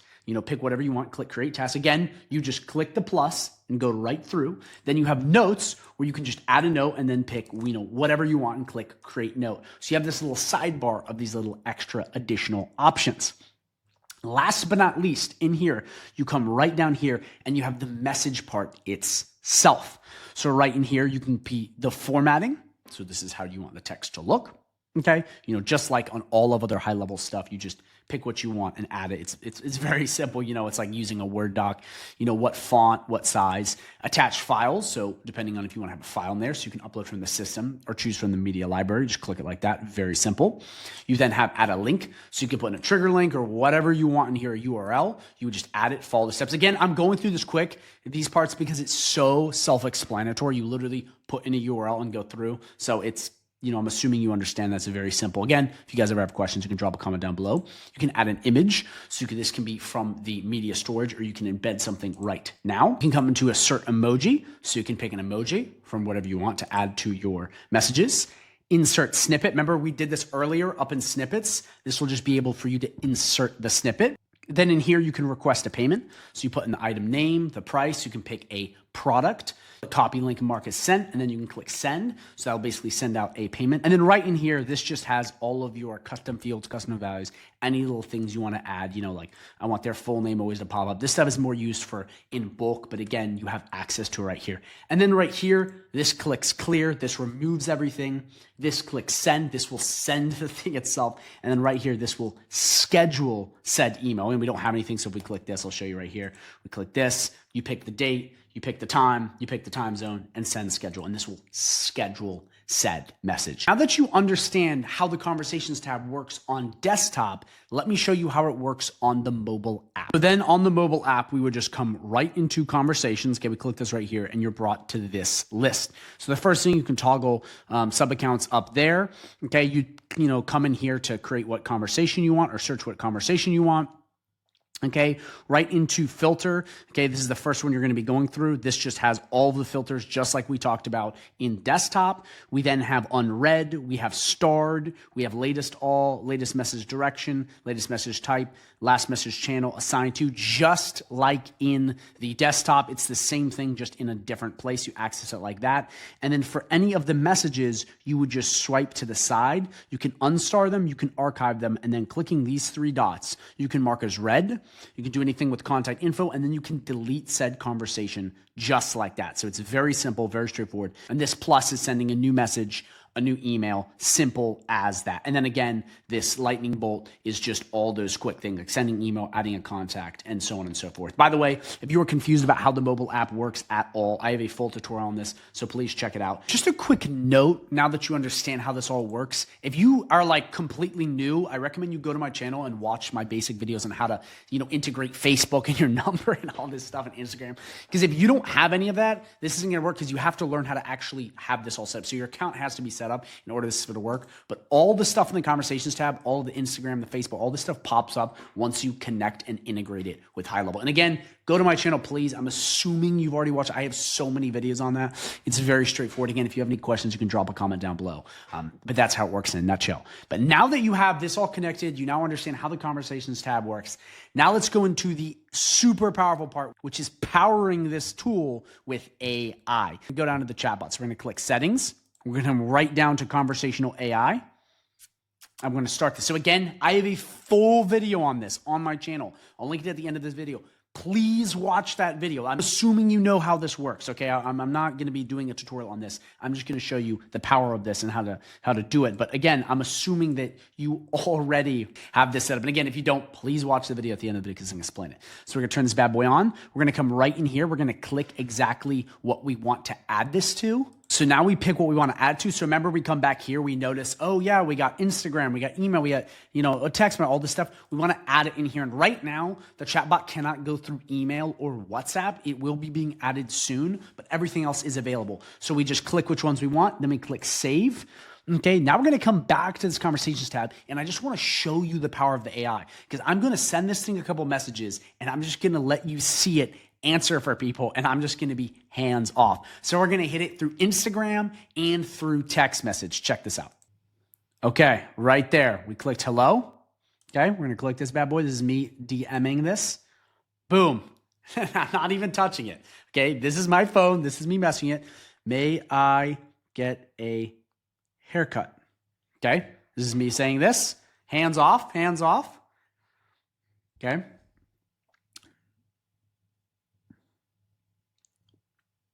Boom, right. See, I'm not even doing anything. And again, depending on what you want to do to configure, it'll just start talking to you. It'll schedule them. It'll book appointments, completely hands off. So all you gotta do is configure the bot properly, watch the video to get this. But what I'm gonna do now, which is really interesting, is I'm gonna message it through text. Remember, it can handle multiple conversations at different times.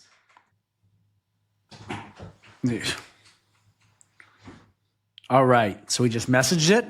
Hello.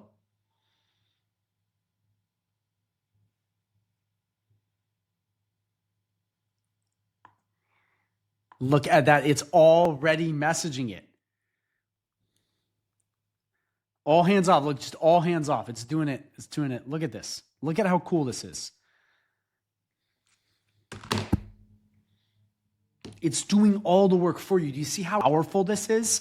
I can just sit back and let the AI chatbot take care of all of these channels. And all I have to do is configure it properly, and it will sell for me, do customer service for me, and do anything else I ask 24/7 without complaining, asking for a raise, or anything else. This is the future. So you could basically have so many different people from so many different platforms messaging you at the same time. And as opposed to you being a human jumping from thing or trying to answer all of them, the AI chatbot can do all of them. You have to understand, this is worth hundreds, if not thousands of dollars per month to business owners. If you guys are watching these videos trying to make money, Stop trying to sell these other services. Sell this. This is what's going to make you guys a lot of money because it's so valuable. Think about it this way. You sell this. A, you save the business owner a ton of time, which time is money. Number two, you get them a ton of sales better than a human could on time. Speed to lead, very important. Massive money maker there. And then three, it's highly sticky. If you set someone up on this chatbot and it's doing all the work for them, and if they're like, oh, well, I'm not sure if we can pay it, you pull away, it's going to hurt them greatly. So again, it's like insurance for your business. If you can get in, they're not going to be able to leave you.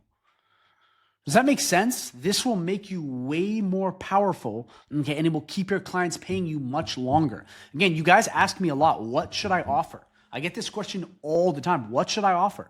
What should I sell? What should I price that? Sell these things because they're highly valuable and they will keep your clients way longer.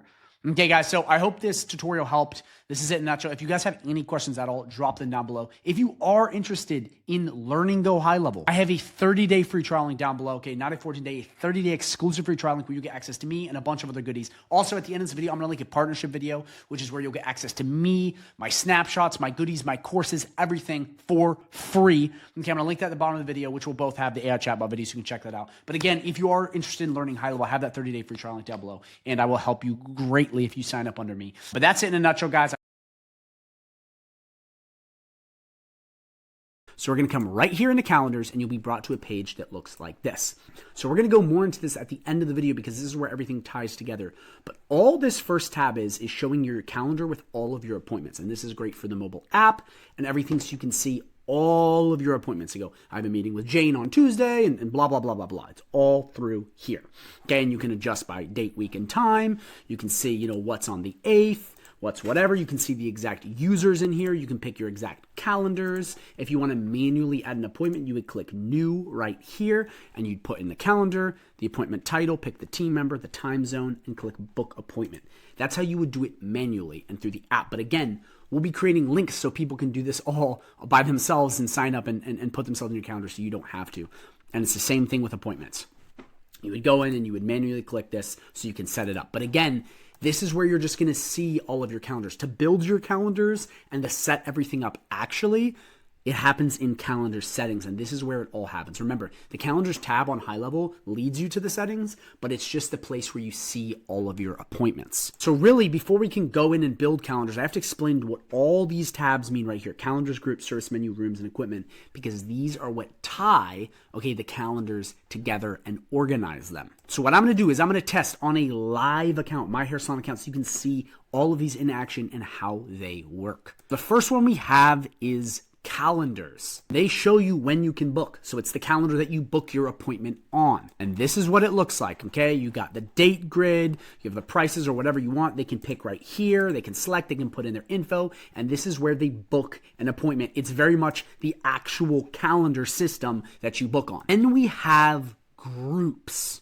Groups just help you organize all related appointments. And this is what a group looks like. So haircuts, it would be all of the haircuts. Men's haircut, kids haircut, haircut and style for women, okay? And if this was a hot water install for a plumber or you name any service, it would have all the things related to hot water install. This just helps you organize your calendars based on services. If you only have one service or calendar, you won't need this, but this is what it looks like. And if you have a lot of services, this is a great way to segment so your people don't get confused when they see an entire calendar full of a bunch of stuff. But as you see, if you click to this, you click through, it'll bring you to the calendar and pick. It's just a grouping of like-minded calendars. Then we have service menu. And this just lets you choose what service to book. So it's an entire menu of all of the services. This is what it looks like. It's got every single service that you are offering.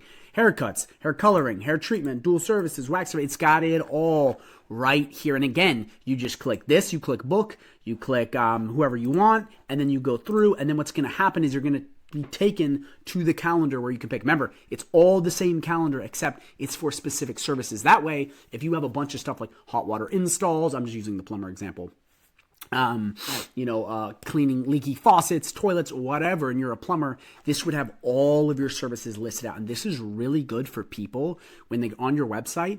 They can just click, as opposed to it just immediately books an appointment. They don't know what they're booking an appointment for. This has all of your services here and all of your calendars in one place so they can pick which one they want. Then we have rooms, okay? This is just a place where all the services go. Now, You're most likely not going to be using this if you're a plumber. This is for hair salons, chiropractors, massage clinics, anyone that has like that kind of business, you know what I mean? Like come in and we'll take care of you, like that kind of stuff, because this segments where to go. So for this, you have multiple chairs with multiple services.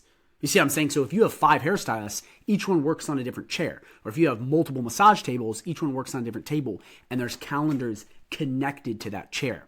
That way you wouldn't have people just randomly scheduling. It's like, this chair is full. So again, you most likely wouldn't use that, but that would be in this instance where you do it. Then equipment is just the equipment you have on hand. Again, you most likely won't use this, but this is really for those businesses where they have a bunch of, parts moving around. As you see here, I just have trimmers. Or you can use scissors. I actually don't even use this, but you can for all kinds of other things, for any sort of like physical good you have, like hair coloring or massage gel or whatever you're doing. Again, for most service-based businesses, plumbers, lawyers, HVAC, all of those guys, you're most likely just going to need calendars, groups, and service menu. Because again, your calendars are all right here, and groups and service menu just takes your calendars and segments them better. These are all calendars. These are kind of taking a step further, but that's really what these are. So now that you understand all of this stuff and you understand how to group calendars and create service menus, we now need to actually create a calendar itself, because this is where you will then build out your calendars to put it in. This is very much what the video is about, is building the calendar. So to build a calendar, we're going to go right over to here to create calendar, and we're going to click it. Here they have 6 different calendars for different purposes. Okay, they all serve a different function. So the first one is personal booking. So this is your classic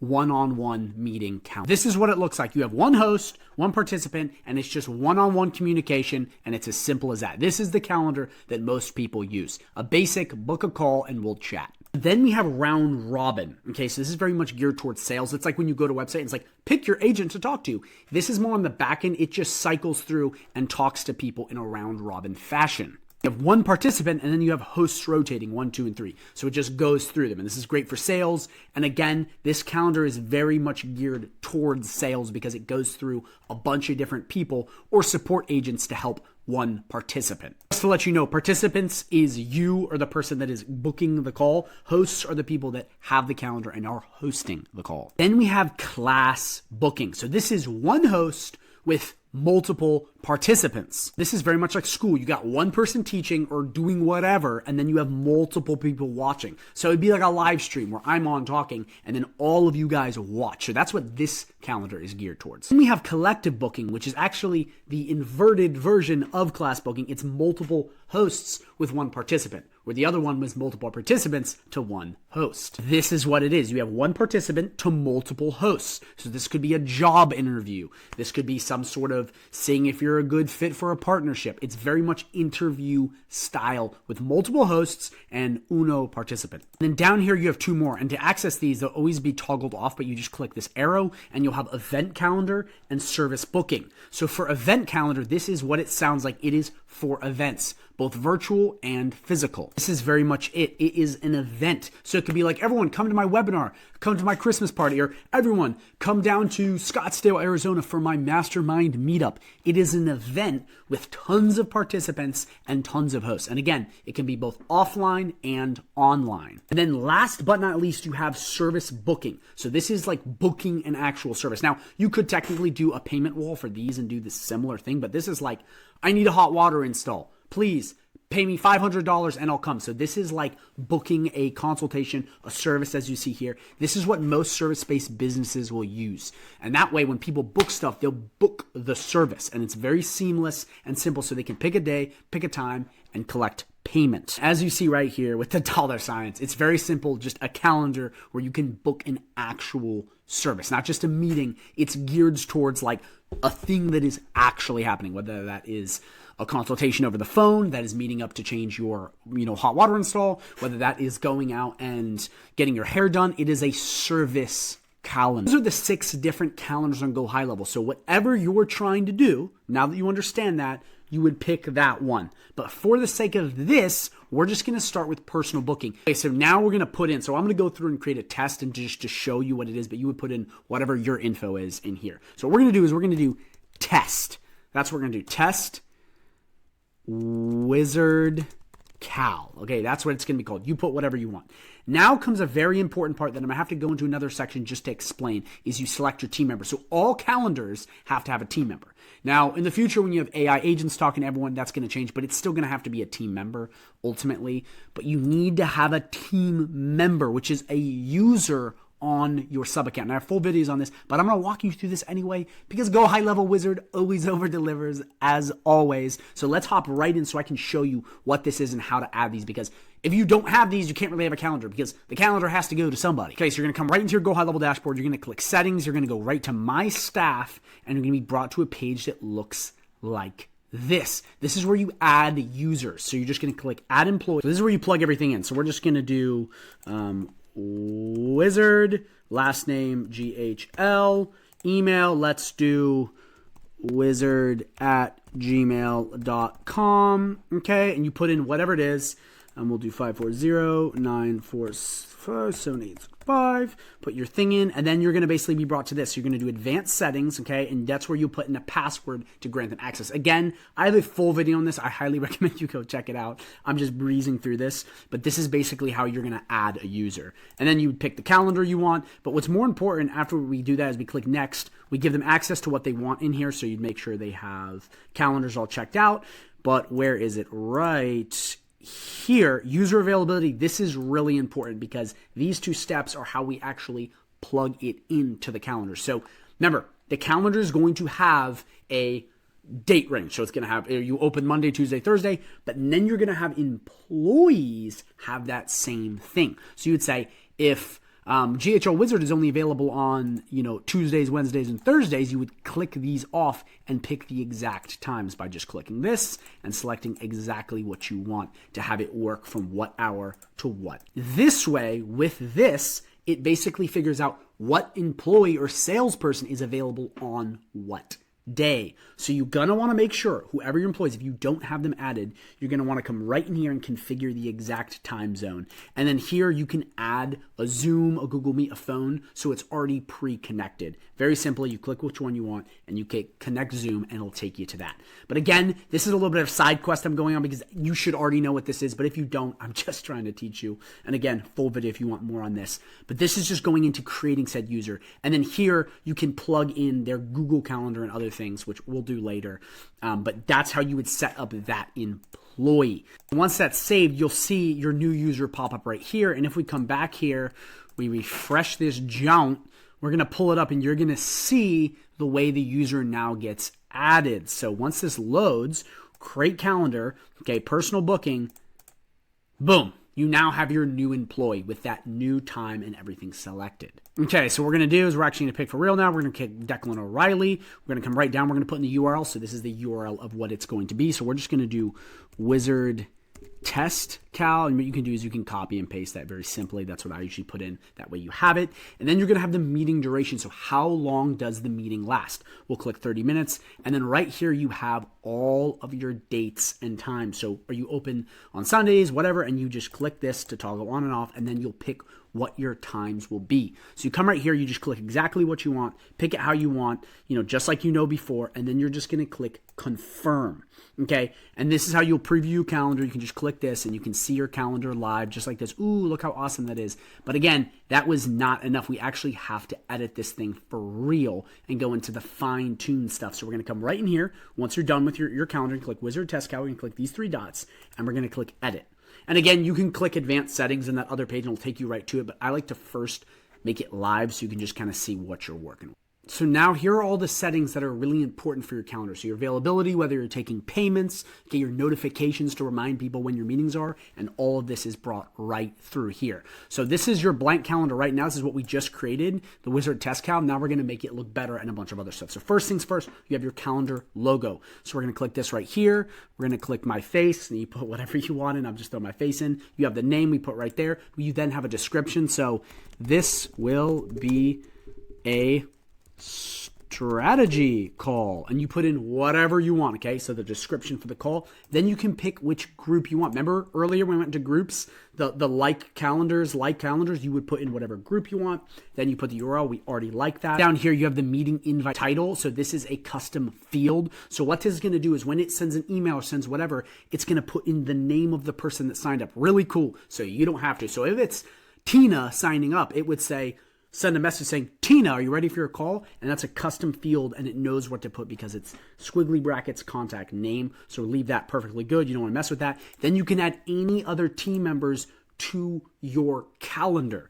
Okay, and then right here you have basically the meeting location, which, as I said before, you can come right in here, put Zoom, Google Meet, whatever you want to have that be, your new meeting place. Is it a Zoom? Whatever. So that's where you configure it, just like I showed you before. You click through and you add. Now you have colors for your calendar. So we'll click green. Okay, that's what we'll go with. And you see right there, you see my image popped up, and you can click circle or square, and then you're done. So this page all looks really good. And we're going to click save, just like this. And what it's going to do is it's going to bring you on to availability, the next spot, just like that. So what we're going to do, come right in here, and you're going to mess with the time. So every day when you're available, you already did this earlier, so I don't think this is important. But if you want to have special days, say on Thursdays, I'm open at 9 a.m. instead of 8 a.m., you would just add it just like that. So make sure you go through here and you configure the exact time you want of your meetings. Okay, then here what you have is look busy. What this will do is this will go onto the calendar, okay, and it will block off certain dates to be like, ooh, he's got a lot of appointments. Kind of gimmicky. I just like to get a lot of appointments and be a real G, not a fake one. So that just makes you look busy. And again, it can have its advantages, but it's one of those things that's like that.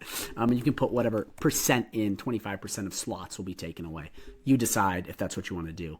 It can be good not to get too many bookings, but that's how that works. Recurring meeting is going to be if someone is booking multiple calls. So if they buy a package from you, it'll be like multiple calls on the calendar. So they can click one on Tuesday the 14th, one on 16th, whatever you want. And you would just click it like that and go through. But we're not going to be doing that. But that's how you would do that.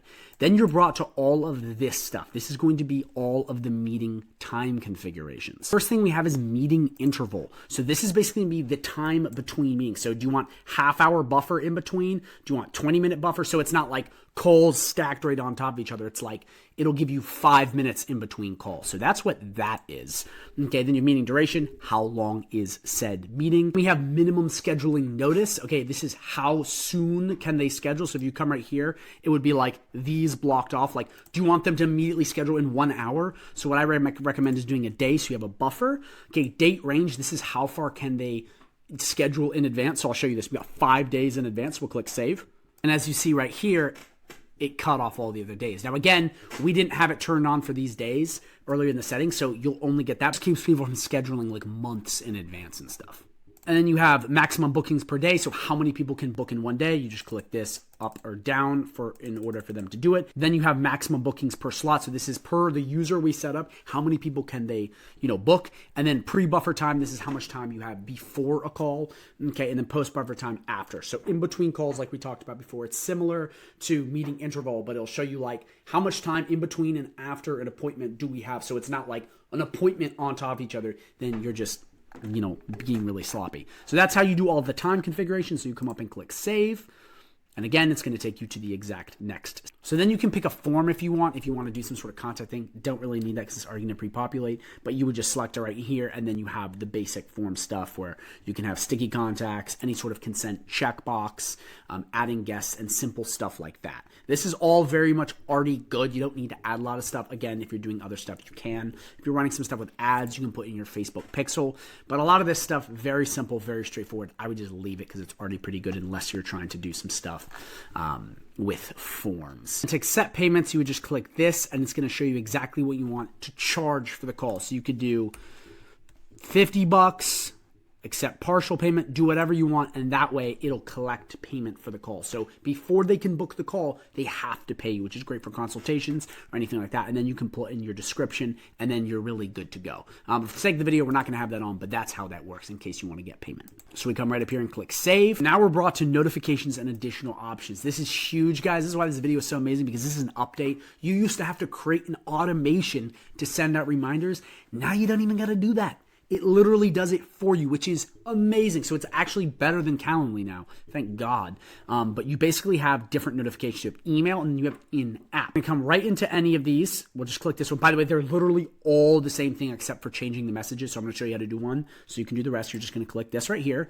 You're going to click on, and then for in-app, you're going to have it on. Okay, and you come right in here and you click this and you pick what you want it to say. So again, you can pick the email template you want, whatever you're doing. Are you saying, hey, call coming in 10 minutes, or you just leave what it has there? I mean, this is pretty much good. Hi, we've received your appointment request and confirm shortly. It's already really good, but then you just want to configure the basic stuff. So the from name, who it's being sent from. So me would be the wizard, you would be whatever your name is, the from email address, and then you can add a test email to test it. But again, if it's the assigned user, which is the person taking the call, same exact thing. You're configuring exactly what email you want, and then you can add any additional emails. It's so simple and it's so straightforward. And to be honest, it's already pretty much well set up. I don't even think you need to touch this unless you're doing more advanced stuff. You just want to toggle it on and have all of these checked, because what that's going to do is it's basically going to send the right stuff to the right people. And then in app to the assigned user, remember we talked about the assigned users, you know, the people we send it to, it's going to notify them, okay, on web and the mobile app. So it's like, hey, you got a meeting. I tell you right now is you have got to have these set up. Like, got to have it set up. It's so important to have notifications because your no-show rate, like people won't show up if they're not notified. People forget, okay? This, very important. And again, they're all the same thing. They just have different emails and you configure what it is. I honestly think they're all pretty much good. You just have to toggle them on.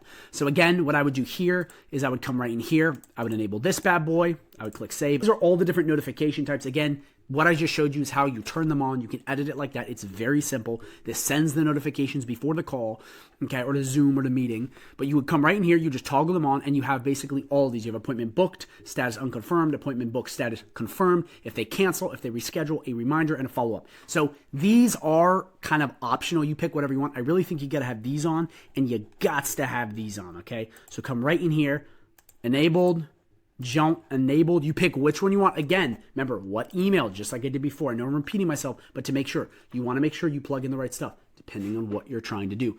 Again, it's pretty much already golden the way it's set up, but if you want to add extra stuff in those emails, you want to make sure you have it properly configured, go through and do it. And once you set this up for this calendar, you're done. Okay, and then you're definitely going to want to have follow-up done too. Enable this bad boy. Enable this bad boy, click save, and you're done. And again, this is so massive because you still legitimately have to go in and set up an automation to do this. Like, absolutely just horrendous waste of time. So they don't have this now. So you can now do this, and it's like such a big time save, but it also will get people showing up on your calendars way more. When you connect Google or Outlook, which I'm going to show you how to do in a sec, you would just toggle this on. That way Google and Outlook can hit them too with them follow-ups. This one down here will just assign contacts to the team member via the calendar, which is good. And then right here you have a cancellation and reschedule policy, so you can turn this on if you don't want them to reschedule, or on, and you pick exactly how much you want the rescheduling link to work. So they cancel, it sends them a link going, hey, buy here or whatever here. Then it would be a timed link, so it would only let them do it for a certain amount of time. Same thing with cancellation. It'll send it, and it's just however long you want that to go. And you can pick minutes, hours, days, 1, 2, 3, 4, whatever you want. You type it in as easy as that, and then it's configured. And then any sort of additional notes. So again, it's so straightforward. Quick recap. You just click in here. You just toggle it on, and then you pick the exact emails and the fine details, but it's pretty much all good. I would just recommend you turn these on because it's so important. So we're going to click save up here. Last but not least, it's just the final customization. So you can basically add some cool stuff right here. We're going to Upsplash. Let's just do, let's search. Let's do, come right in here to this bad boy. We'll do Unsplash. By the way, this is pretty cool. You get free images. We'll just do tech. We're just going to click this computer.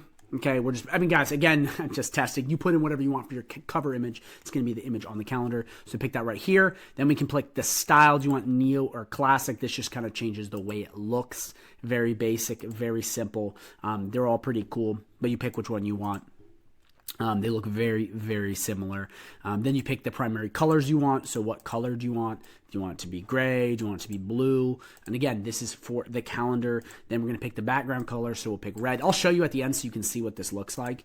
This is going to look really bad.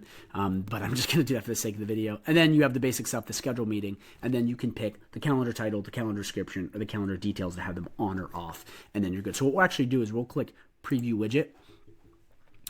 Horrible, like really bad. Like terrible. You don't want that. So what we're going to do is we're going to come back here. You can preview your widget right here so you can check out what it looks like. So we'll just click this and then, oh wow, look how cool that is. So super simple. Okay. And then just to let you know, as you see right here, you can only customize on the Neo. You can't really do it on the Classic, but you would pick like that and then you're good to go. So once that all looks good and you're like, yay, this is amazing, you're going to click Save. Okay, you're going to save your calendar settings and then you're good to go. That's it. That's how you build a calendar in GoHighLevel. It is that simple. Now, again, that may be like, oh my gosh, that was like so in depth. That might take forever. It really doesn't. Once you understand how to do one, like I just showed you, all of these are so easy. You go through, you configure it, you pick the time, and you're done. Again, you set up your calendar, you have it, you're done. It's that easy. And right now, this is the most up-to-date video I've seen on YouTube. When the time of me putting this out on this calendar system, it goes over everything. So definitely will help. Now you have your calendar, but now you got to get people to book on it. So let me show you how to implement this bad boy live. So you're going to click these three dots and you have all of these options. So you can edit it, you can duplicate it, you can share, which we're going to do. Then you can move into the group, right? You know, here, what we already talked about before, deactivate it or troubleshoot it. But what we're going to do is click, okay, so what you can do is you can just copy this and send it to people. Scheduling link is just for them scheduling, okay? And the permanent link will be the one that will not change, okay? It's going to be just like that. One-time link is a link that they can schedule once and then it will dissolve. Like once they go through it, they can't go back. And then embedded code is going to be adding this to a website, which I'm going to show you how to do too. Okay, so again, scheduling link, this is where you'll get the thing. So you can copy this and then send it to someone via email, messenger, and it'll pop up so they can be like, oh, cool. And then they can come here, they can pick the date, and they can schedule with you. So that's how you do that. These are very straightforward, these two ones. You just copy and send it to them. Then you have embedded code so people can actually schedule on a website. So you're going to go like this, right? So you're going to come to your website, you know, in Sites. You're going to click Add Elements. You're going to scroll right down, all the way down to Code, and we're just going to slap this in right here. So what you can do once you have it, you're going to open Code Editor just like this, and you're going to paste the text we just copied. So we're going to click Save. We're going to click Save. Okay, two saves. Then we're going to click Publish. We got to put a domain on that, so we're not going to do that because this is a test, but we're going to view it, and then you can see your calendar embedded just like this. How cool is that? How simple? Simple copy and paste. So now when they go to your website, they're like, oh, sweet, I can book. But if that's like a little too hairy and weird, what you can do is you can connect it to a button. You click right here. You go right down here. You go right here. You do website URL. Now you can do a pop-up too, but honestly, it's simple with this. So we do this right here, okay? And we're going to come right back to this. We're going to come to scheduling link. You can pick your permanent link, whatever you want. We'll just click this. We're going to come all the way back to this. We're going to click this bad boy, paste. Then we're going to click Save. Okay, yes, we want the global section, book a consultation, going straight to the wizard himself, and then open a new tab. Just takes it a new tab. We're going to view this again. You click book a consultation. Boom! How simple is that? You now have connected calendars, and you can do this any which way you want. It is that simple. Before I go into the final segment, which is going to be very short, just showing you how to connect Google Calendar and availability and simple stuff, I just want to let you know, in order to have a service menu, it's very simple. You just click this, you put in the name, you put in the description, you go to select services. Like, it's very, very simple to create that, but I wanted to show you because it says up here, and it's really important. You have to have service calendars in order to have a service menu. So remember, so if you go back to calendars, create calendar, you gotta have these in order for the service menu to work. It's so straightforward. Once you have them, you just click in. I may even create a whole video on this if you're confused. Remember, drop a comment if you're confused, but it's, you just go through and you add your calendars. Remember, again, and I just want to make sure this is clear, groups and service menu are just little groupings of a bunch of calendars. So you can't have these groups and service menus unless you have calendars. Like, you can't. It's just not the way it works. You have to have calendars first, and then you can add them in like that. Just a quick pro tip to let you know.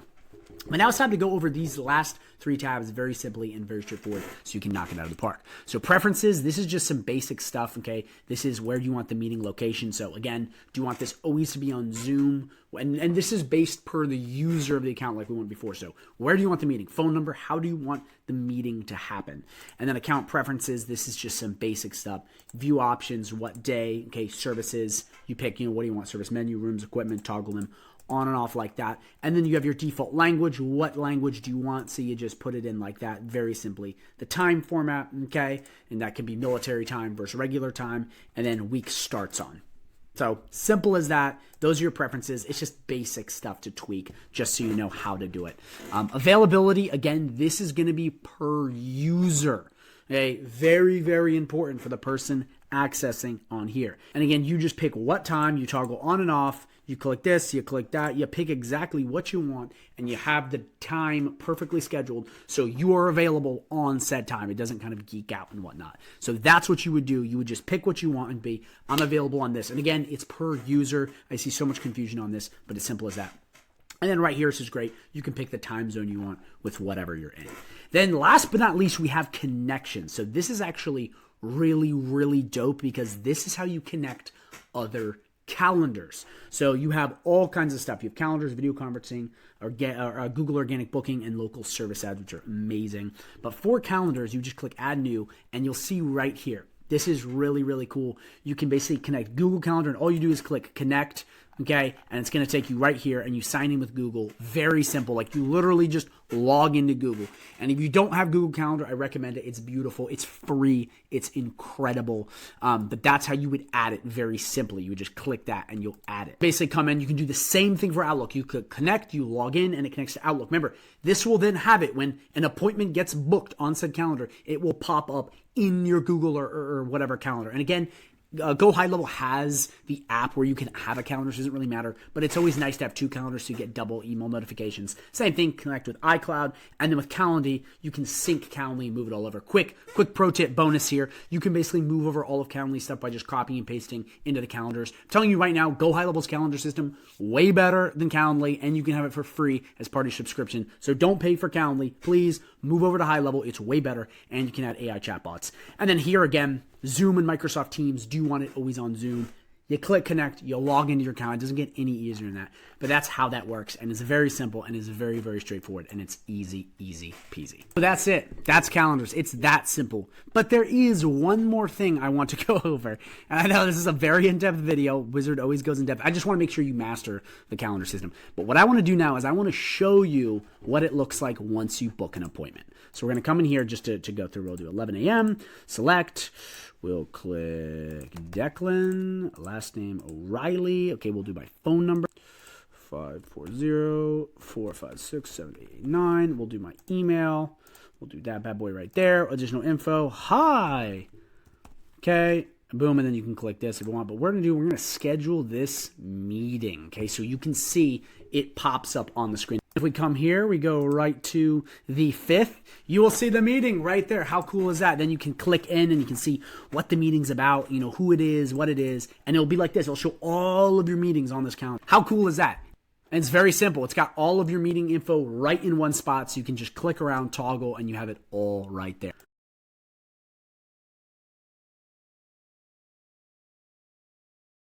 You're going to come into HighLevel.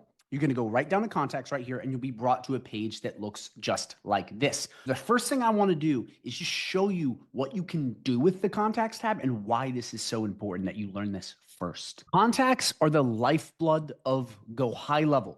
They enable almost every function in GoHighLevel to work. Learning about contacts first will, by default, enable you to learn many other functions in GoHighLevel because they are essential to how a CRM works. With contacts, you will be able to learn and do database reactivation, email marketing, SMS marketing, reputation management, getting reviews, mastering the GoHighLevel CRM, referral campaigns, client retention campaigns, and so many others that I could not fit on this list because it would just be slide after slide.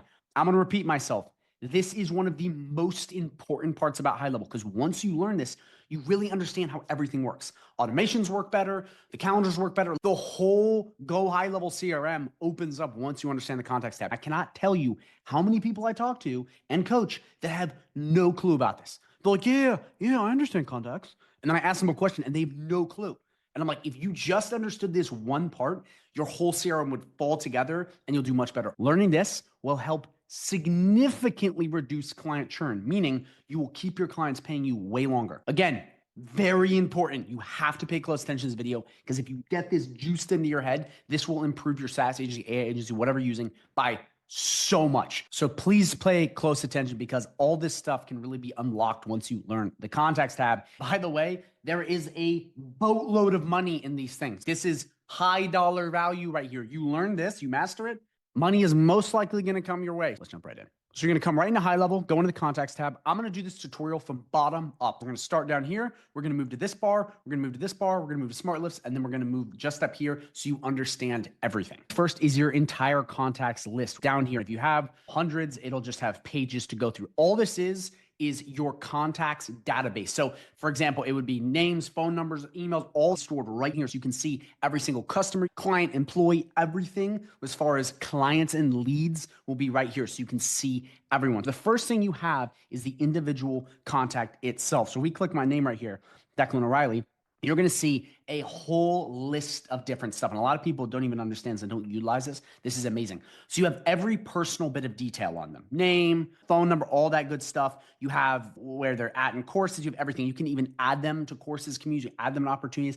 Every data point on a contact is right in here. Then over here, this is really cool because you have an activity log. So you can see where every single contact is in high level and what they did. So did a contact go to your website? Did a contact fill out a form? Did a contact book an appointment? And it will literally give you a step-by-step process of every single lead. Really important, quick preview to the future. This is how chatbots are going to crush in the future in AI agents, because it's going to see the whole journey and path from where a lead came in and where they're at, and it'll know exactly what they're doing. See, the CRM isn't just magical. It doesn't just know basic stuff by guessing. It knows because it has data points on where every single contact went. Here too, you have tasks. So what tasks are, on this contact? You come in here, you have notes. So, any sort of basic data points about a client. You have anything with calendars and appointments. You have anything with documents that they sign a contract. You have all payments. And then you have associations, which is part of custom objects, which is huge. This is a new feature. It's going to be big for the future. But this basically is just an entire list of data points on each contact. And to access this again, you just find the contact you want and you click their name and it brings it all up. So then you can understand the entire format of that client. So once you understand the contacts and you see where they're at, we then have the first bar, which is right here, which this is just how to segment and order all your contacts. The first thing will be columns. This is a way to order. So if we come right here, we get rid of, let's say, phone. See, it gets rid of it. We get rid of tags, it gets rid of it. We add additional emails, it adds it. We add additional phones, it adds it. You just click these on and off, it adds it. Whatever you want, you can click them all off if you want, and you only have those bars. But the columns is just a way to basically segment said list, said leads, whatever. That way you can see, okay, what do I want here? I want emails, I want phone numbers, and I want favorite Pokemon game. Whatever you want, you add it right here. That way, everything is broken down into columns. And again, to do this, you just click these on or off, and it will do it right here. And again, to do this, you just click columns, toggle which one's on off by clicking the button, and then you have filtered it the way you want. Then after that, we have quick search. So this is just a way to find people. So let's do Declan. Boom, all the contacts with Declan. So you can now see what that contact is. This is just a quick way to find a contact if you're looking for them. Over here, we have more filters. This is a way to filter the contacts. This is how we're going to create smart lists, which we're going to get to in a second. But let's say we want to do just by tag. So we're going to do tag is hot lead, and we click apply, and it's going to bring all the contacts that have the hot lead tag. So this can really be whatever you want it to be. You have first name, email. I mean, you literally have everything you could possibly want. And this is how you're going to create a smart list, which again, we're going to get into in a second. This is really great for just filtering how you want the contacts to create a smart list. And again, you just come right in here, you click this, you just pick what you want to filter by, what email, you plug in email, whatever you want it to be. And then it's going to filter all of these by a certain data point, and then you can create a smart list off of that. So now that you understand these and you understand how to segment it and you understand how to filter and segment and do stuff with the columns, we now have all these quick features, which I'm going to show you right now. So the first thing right here is how to add a contact manually. You just click this, you put in the first name, we'll do test, we'll do last name, test, we'll put email, test123@gmail.com, and you put in whatever features you want, your phone number, data points, and you click save. And you see it'll pop up right here. We now have a contact created. Very simple. You just follow along and put in your info.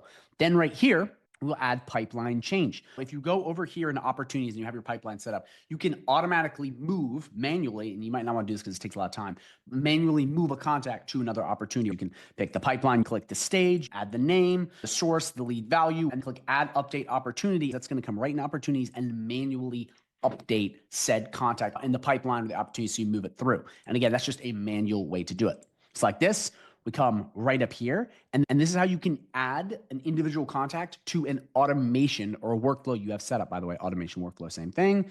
We click OK, proceed. We pick appointment reminder. We would put the action name. Again, there's a million different ways you could do that. And then you just click add to automation. And this will take this lead and go right into the automations and add them in. And it's as simple as that. You just plug it in and you can now add any of your contacts to an automation. So now what we can do is we can send SMS. We click the lead, click send SMS, and this is a way to send one SMS at a time or multiple. You could go, I want to send it to this guy, I want to send it to this guy, I want to send it to this guy, I want to send it to this guy, I want to send it to this guy. And then it would send bulk, or you can do one. This is just a quick way to do it. You would click this, click OK, proceed, put the phone number in, the exact text message, the action, send SMS, and it will immediately send an SMS to all of the contacts you selected.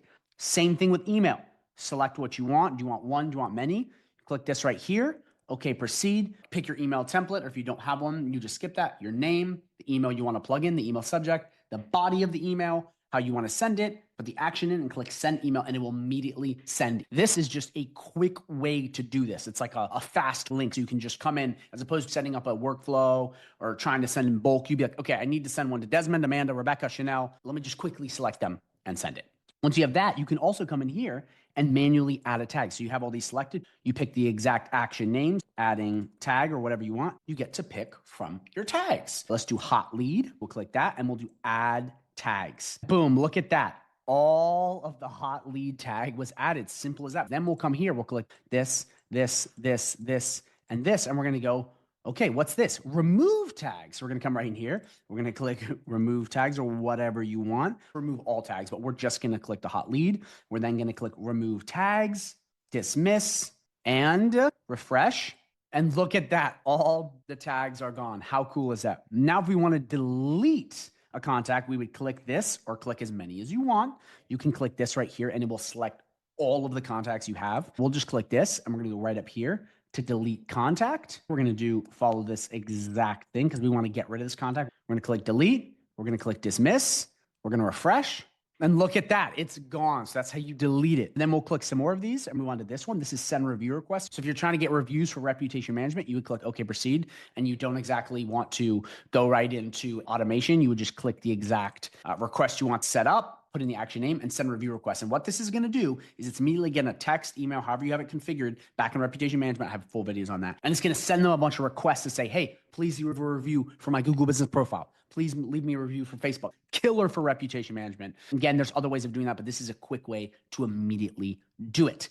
Then right here, we have export contacts. So this is if you want to get rid of contacts, meaning like you pull them out of high level and put them somewhere else. So we click that button, we click export all contacts, and then put them in a CSV and just download them. This one is the opposite. You're gonna click import contacts and follow this basic guide, which is gonna be you start, you're gonna upload, you're gonna map them, so in which fields, then you're gonna verify which ones you want, and then click next. This is how you bring in a list. So again, this one's really important because a lot of you guys have this question. If you are importing a list to GoHighLevel, you would just come in and follow this exact steps. That way you can be like, okay, do I want a list? Yes, I want a list. Lists are very important. You reach out to your customer, they send you a CSV via email or however, and you click this and you follow the steps and you import the CSV into HighLevel, and now you have all of their contacts added in. Super easy, super straightforward. Then over here, we're gonna have add edit company. So this is a way where, as opposed to just filtering by contacts, you can filter by business entities. And you put in the action name, you select the company. By the way, we haven't done this, we're gonna go over this in a second. It's this little tab up here. But this is a really good way in case you have a bunch of businesses and it's not just leads, you have multiple organizations within a sub account. You can add, let's say, John's Plumbing or Dave's HVAC, whatever you want, you would just click it and add it in right there. Right here, this is bulk WhatsApp. So just like I showed you over here, you can select all or pick individual ones and send a quick email blast or quick text blast. You can do this with WhatsApp. So how cool is this? So you pick the exact WhatsApp number, the WhatsApp message template. By the way, I have full videos on this if you're confused, the action, and then you click confirm. And what this is going to do is this is immediately going to blast all of the people for WhatsApp, all of the WhatsApp contacts you have, and that will immediately message all of them. You could ask them for reviews, send promos, super awesome. Like such a good feature that they added. You can do that very easily. I also have videos on everything WhatsApp, WhatsApp chatbot, WhatsApp review campaigns for reputation management, some really cool stuff like that. Basic stuff like that. So you can add it and then you can just gather a ton of reviews for WhatsApp. And then right here, merge up to 10 contacts is a good way to get rid of duplicate contacts, to put contacts on one and consolidate if you have a ton of them. So that's the entire second bar. So now that you understand how to filter all of the quick actions, we move on to the smart lists bar, which is one of the focal points of the contacts tab, which is amazing. So all a smart list is a list of filters on the contacts where you can quickly go in and quickly send a message. So for example, if you want to create a smart list on, let's say, the missed call or hot lead tag, you would have that. So everyone that has that tag, you can immediately just click this and then just go send. Very helpful, very straightforward. So what I'm going to do is show you how this works so you then have a simple way to just quickly blast people. Trust me, this saves you a ton of time. So to create a smart list, all you're doing is adding filters and then saving as a smart list. Again, I'm going to walk you through this, but this is really important. All a smart list is saved filters. That's it. It's not some magical thing from the ether here. So we'll come right in here and we'll go, let's pick filters. So we're going to come to tag. That's a classic one to start. We're going to do tag is, and there's so many options here. We'll do hot lead. So we're going to click this. We're going to click apply. So what it's going to do is it's going to bring all the people up that have that tag. And this could be everyone that has this email, everyone that has this opportunity, whatever you want, it'll bring all the people that have that in common. And then you go right down here. And this applies for everything, whatever, thing you want. It'll have this little thing once you apply and you click save as smart list. You'll name it. So this is going to be hot lead, and we're going to click save, and boom, how cool is that? So now we have a smart list. So what we can do is we can come right in here and go hot lead, and it brings up all the people with hot lead, and that's called a smart list. So it's saved filters right there. So you don't have to keep coming in and going, okay, this is the filter I want, and you have to, go through it and waste a lot of time. You just can immediately come in and click it right off the bat. What's cool about this too, if you're using automations or email campaigns, whatever you're doing, what you can do is you can send to smart lists. So in emails, you can just click smart list and it will just send to a smart list.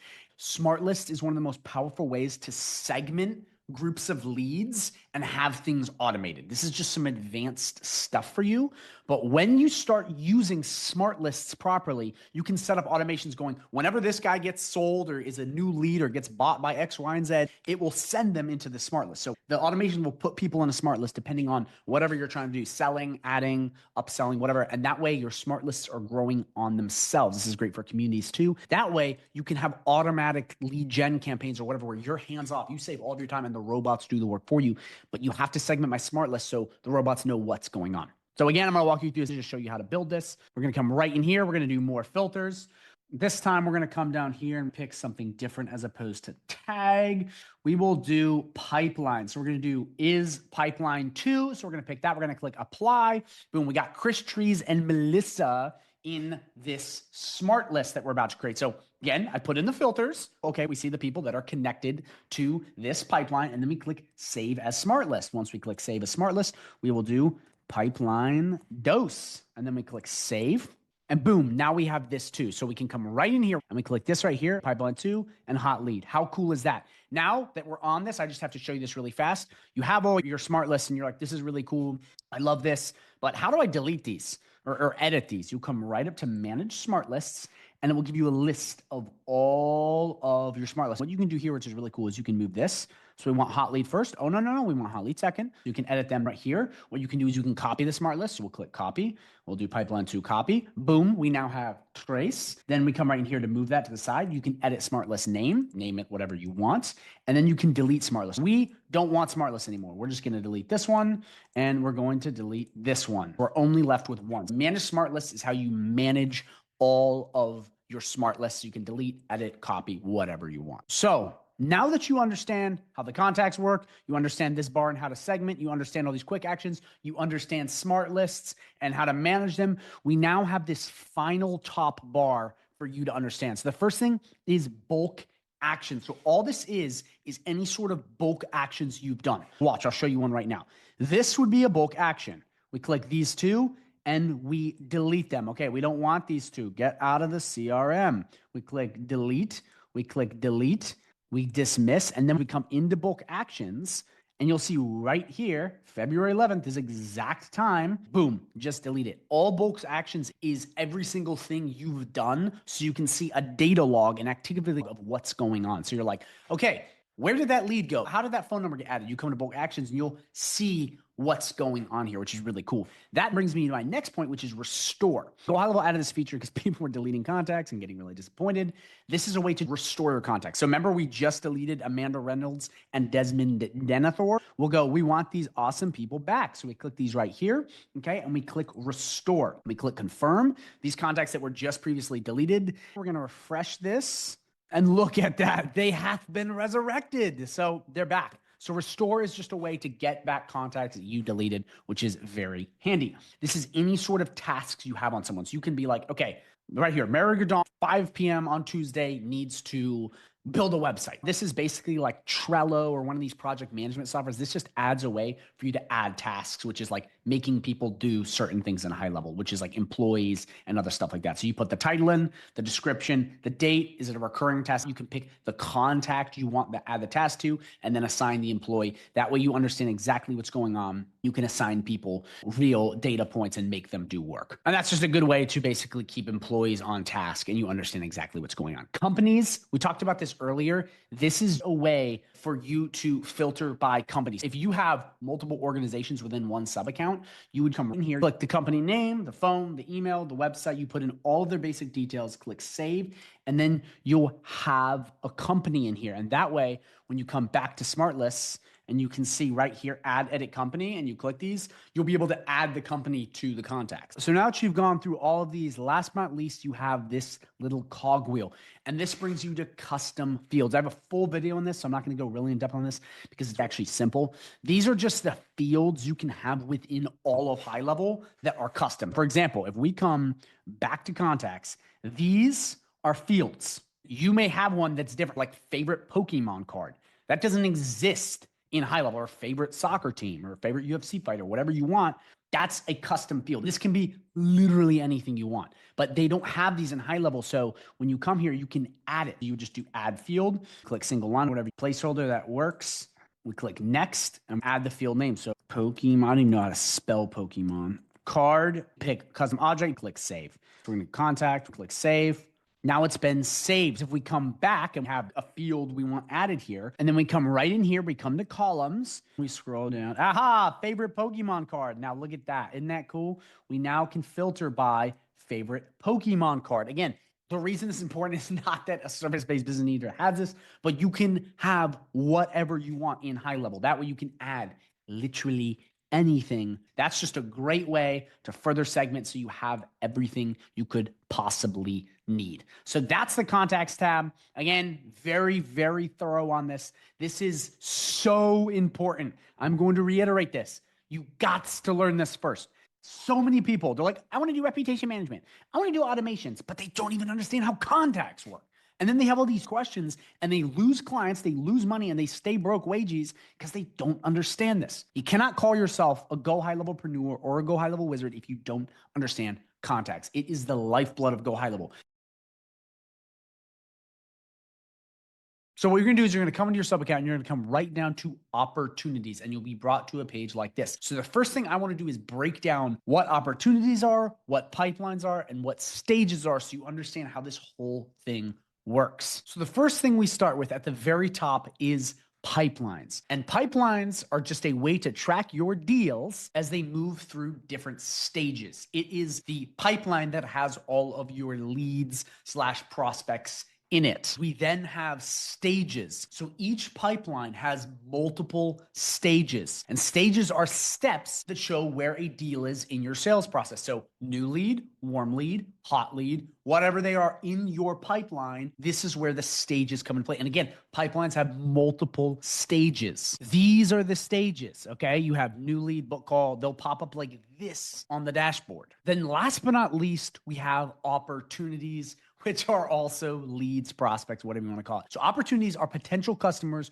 you're trying to convert into sales. And every stage has multiple opportunities. So the way this works, the hierarchy is it starts with pipelines. Each pipeline has multiple stages. Then each stage has multiple opportunities. So you have your overarching pipeline with your stages, and each one of these stages has the leads, the people you're trying to close, and they get moved from step to step. So that way you can have a sales process that makes sense. So for example, you would come into a pipeline. If you just have one stage where it's just leads, it doesn't move. You can't track, you can't tell. But with multiple stages, and this is where automations come in handy, you would have a hot lead, booked call, closed. That way you could see all of the leads you have this one. Then okay, I can set up a follow-up. So all these hot leads get followed up, get them booked on appointments, and then sold. And again, every stage has multiple opportunities. And again, opportunities are just another name for leads. And this is what the leads look like, or the opportunities. They're these little guys right here, and they're filled with all the detail and info on each lead. And you can just move them just like this. But that's basically the way it works overall. And that's kind of how the entire opportunity / pipelines hierarchy works. So now that you understand that, now it's time to walk through and create your pipeline so we can create your stages and then fill it with opportunities. So we're going to come right into pipelines. So the first thing we're going to do is click this right here, create new pipeline. And then we're going to put in the name. So this name will be sales pipeline or whatever, you want to have. So now that you've created that, we now need to create the stages. So remember what I said earlier, each pipeline has multiple stages, and this is warm lead, hot lead, cold lead. So what we're going to do is new lead plus stage.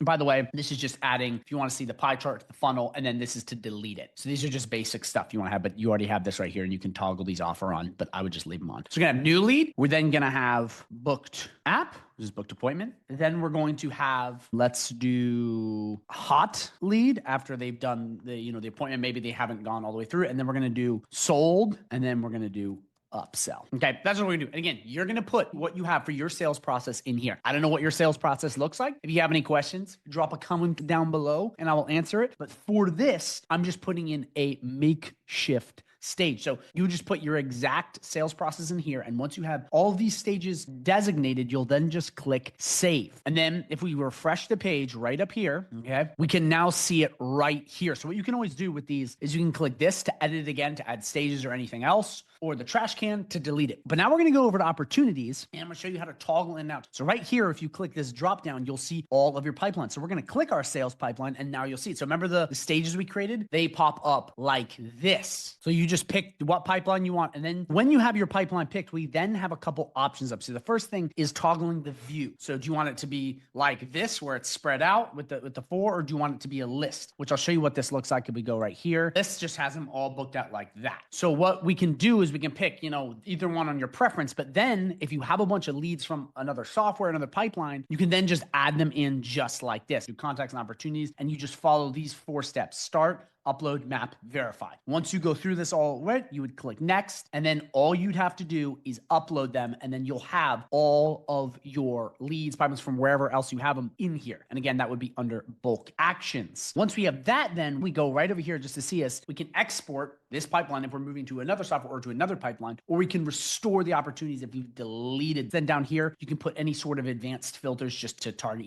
per person or whatever you're going for. You can sort by, date created on, last stage. This is just basic filters. And if you understand high level, you already understand how these filters work. So it's just like that. And then you come right over here and you can search for any, leads, opportunities, whatever you want right there. And then managing fields is just managing if you want custom fields or anything like that, or the card layout, which we're going to get to in a second, which is this down here, which is just, picking what you want to have in there. But now that you understand the basic layout of how the opportunities tab works and kind of what's going on, we're now going to add some opportunities. So we're going to come right into add opportunity, and you're going to have 2 different ways you can do this. So the first way is just adding in a contact. By the way, these are all fake contacts. None of this is real. We'll come right in here and you can add a contact. So we'll do Desmond Denethor. So we'll click that and we'll just click create. Okay. And immediately what it's going to do is it's just going to add in, okay, Desmond Denethor to the exact lead. And that way you can just come in and go, okay, I want all these people. And that's where the import thing comes, where you can just take a bunch of people from contacts and dump them in, or you can manually do it. So that would be picking primary email. So we'll do, let's pick one right here. We'll do Amanda Reynolds. So we'll just say we already clicked it. So we put an email, you put in the phone, whatever you want there. You put in the opportunity name. Okay. You pick the pipeline, which one? So we're doing the sales pipeline. You pick what stage, new lead, booked appointment, hot lead. Remember the stages we created, you assign it to to that stage. Do you want the status open, lost, won, abandoned? By the way, these are the statuses, which is basically open is ready to go. Lost is like it's done. Won, it's sold. And then abandoned is like they're terrible. That's an easier way to put it. Opportunity value. This is how much said lead is worth. You put this in. High level doesn't put this in. So you designate. Do you want it to be worth $9? Is it, $100? You would designate the lead worth. And again, when you bulk upload, you can put these in so you understand. But this is important so you can see how much money is in your sales pipeline. And then from there, you can put in the owner, which is just adding someone to it. Same thing with followers. You can put a business name and an opportunity source. So simple stuff like that. But more importantly is the tags, because the tags are what's going to enable your sales process to be fully automated. So again, depending on what tags you have, you want to add these. So if it's a hot lead, whatever, you would add that, because later in the video, I'm going to show you how to automate this entire thing. So that's how you would do it manually. You just fill out all this info and then you click create. And then from there, you basically get all of it right in here. So the whole goal with this, I'm going to explain this in the automations part, is to have this completely automated. Because if you don't have it automated, you'll literally be going like this, moving stuff from pipeline to pipeline, checking as they close, they want what tags they have. You can automate this entire thing. So all you have to do is dump leads into the system and this will categorize. It'll hit them with messages. Chatbots will attack them. So in order for that to happen, we first have to have this properly set up. So we're just going to add one more lead, one more opportunity to this, and then we're going to kind of do some testing. So we'll do Chanel Waters. We're going to click create.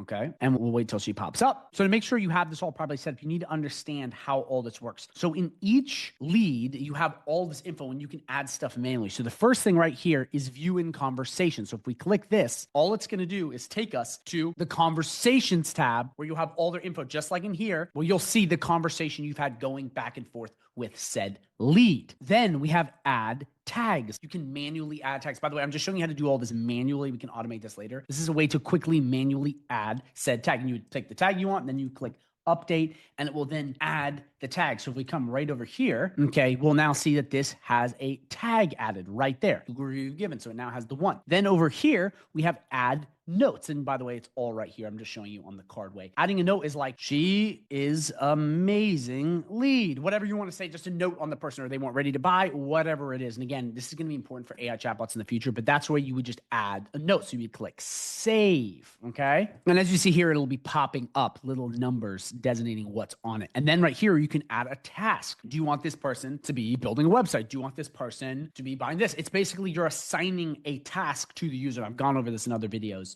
but you would just plug in exactly what the title, the description, who it's assigned to, and when it is due. And then you would click add task, and that would also pop up. Then last but not least, we have add an appointment. This is just a manual way to select exactly what calendar you want, picking the time slot, and then adding them to appointment. You don't need to do this all like this though. This is just a manual way, if there's a bug in the system, to go in and play with it. So that's what all of these do. That way you can see and understand exactly what is going on. And then right up here in manage fields, you can manage the way these layouts. So what they have here, I'm saying the conversations tab, the call, all this stuff through this by selecting exactly how you want this whole thing to be laid out, which is really great if you're trying to kind of tweak stuff and make your user interface look different. Or if your sales process is different, you would just add it like that. But that's just a little extra customization added on. So now that you understand the basics of this, so how to build a pipeline, how to put in the stages, how to put in your leads, opportunities, all this stuff. By the way, if you have any questions, drop a comment down below. Again, I answer very fast. Now that you understand this entire process and you can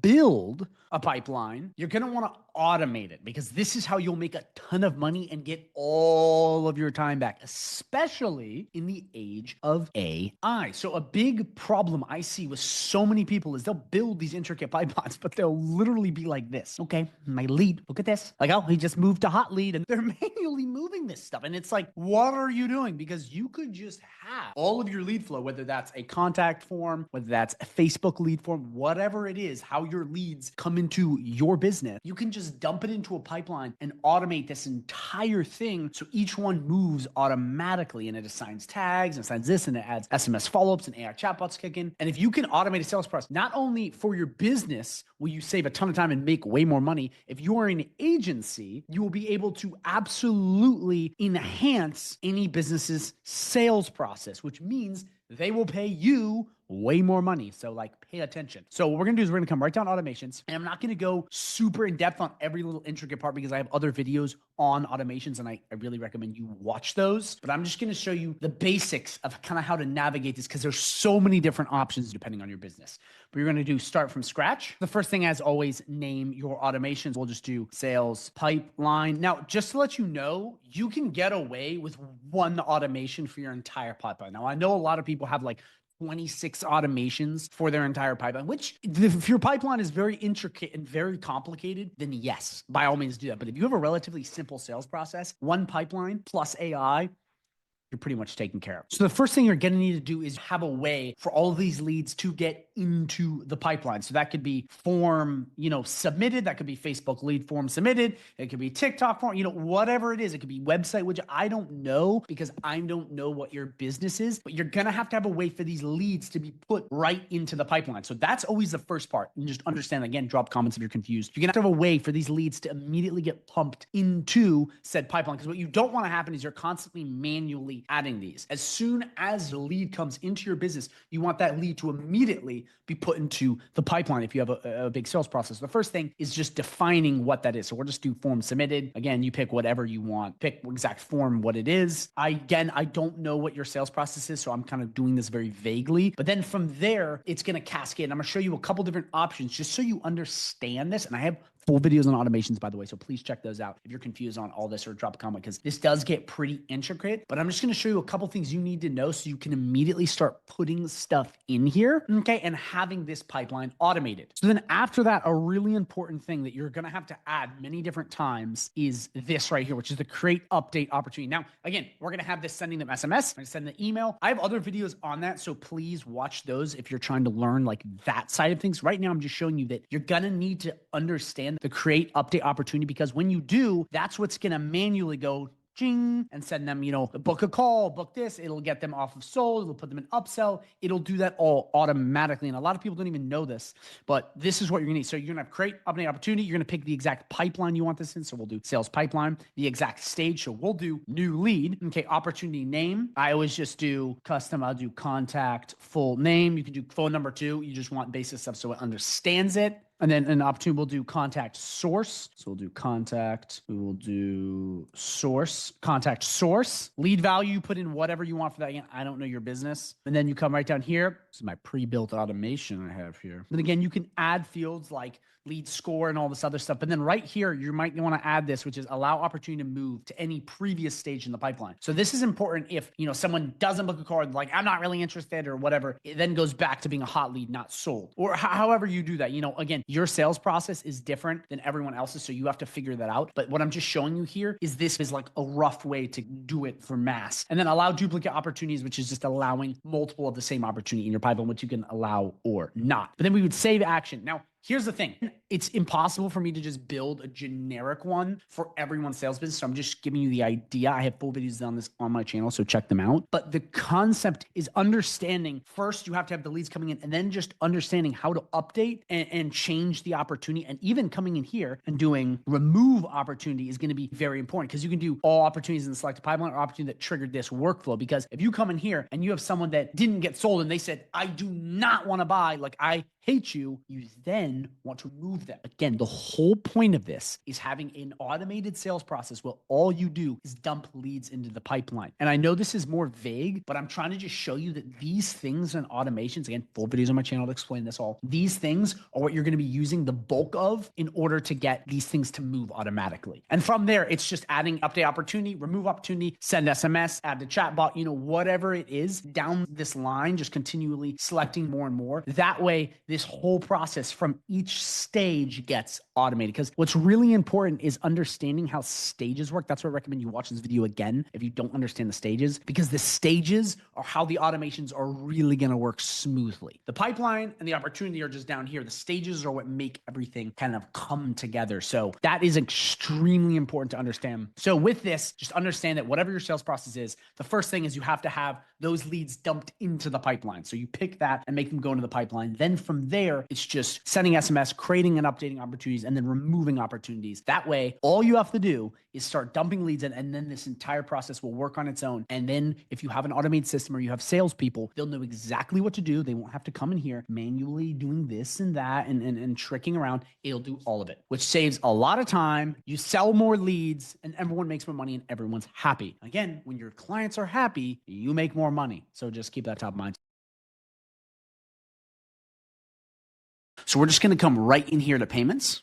And by the way, I'm going to be going over invoices and estimates, all of this, documents and contracts, all of this, orders, subscriptions, payment links, transactions, all the product stuff, coupon settings, and integrations. I'm going to be going over everything. So get ready for a super in-depth tutorial. So one of the first things you're going to need to do is integrate a payment gateway, as you see right here. So if you come into integrations, okay, this is where you plug in your payment process. Now I have other videos on this. You have access to Stripe, PayPal, Authorize.net, Square, and a bunch more options. I mean, you have so many different ways to integrate this, and it's very simple. To integrate, you would just come right here, click connect with Stripe. Okay, you're going to click that and it's going to take you to a page, and then you just log into your Stripe account.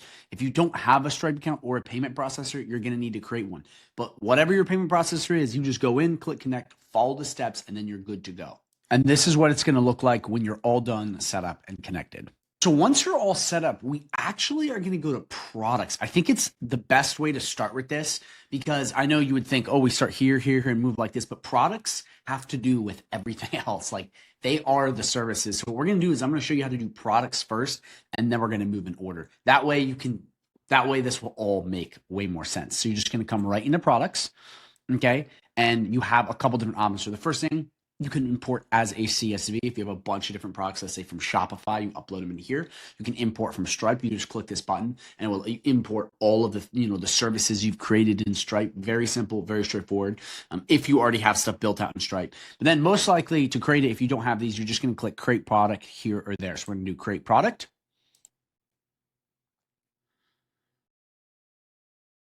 So once you have your payment processor connected, we're actually going to move to products. Okay, we're not going to go this way. We're going to do that after we move to products. But the reason I have it this way is products have to do with literally everything else in this page. So I think it's very important that we go through products first, because it's going to make a lot more sense that way. But first things first, I just want to break down what a product is, believe it or not. So a product is an item that is sold or offered for sale.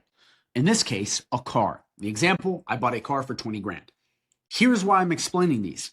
Services can also be products in high level, right? So monthly SEO can also be a product. I know that sounds very weird, but I want to make sure this is clear, because a lot of people get super confused. Like, products? What do you mean? It can be a service too. Very strange, but in high level, they can also be services. So just remember that. So we're going to come right over to products, okay? And you're going to have three different options. So first, you can import as a CSV if you're using Shopify or these other stores and you have a bunch of products, you can bulk upload.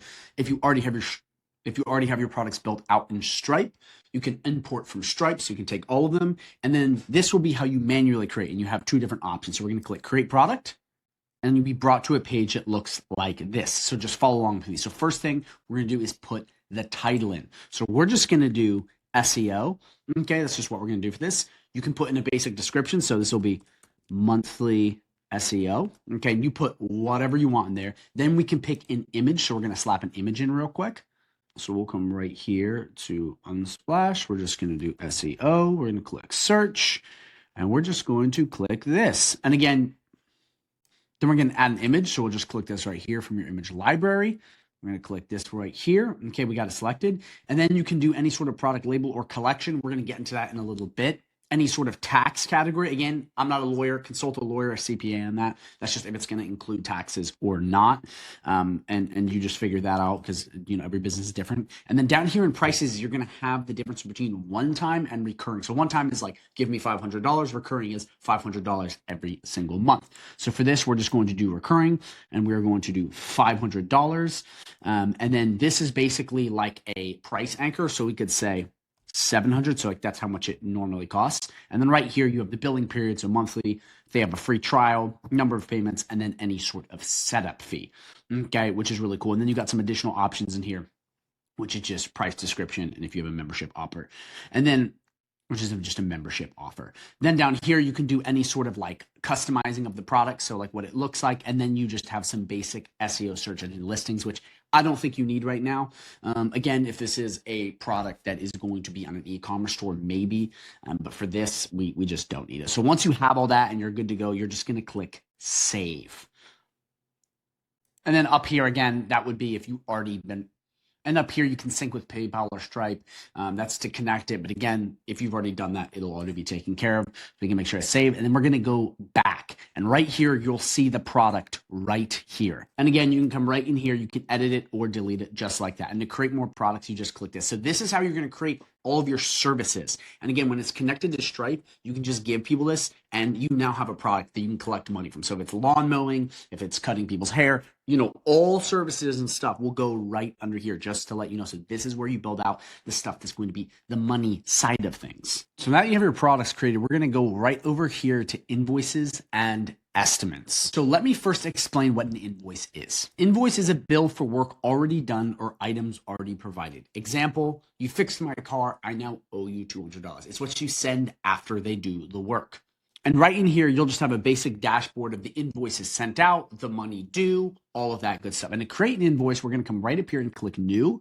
And you have two different kinds. So you have send one-time invoice or send new recurring invoice. So we'll just do send a one-time invoice. And this is exactly what it looks like. So you can come in here, you can change, what the invoice looks like. So we're just gonna do SEO. Okay, you can select the exact customer. So we'll just and we'll just pick Mary Grajon. Okay, so that's basically who it's going to be sent to. And then you basically have in here picking the invoice number and what it is. Here, products. This is why this is so important. We just created the products because now everything else, you can just add a product and it's done. So we just come right in here and we go, let's select the product.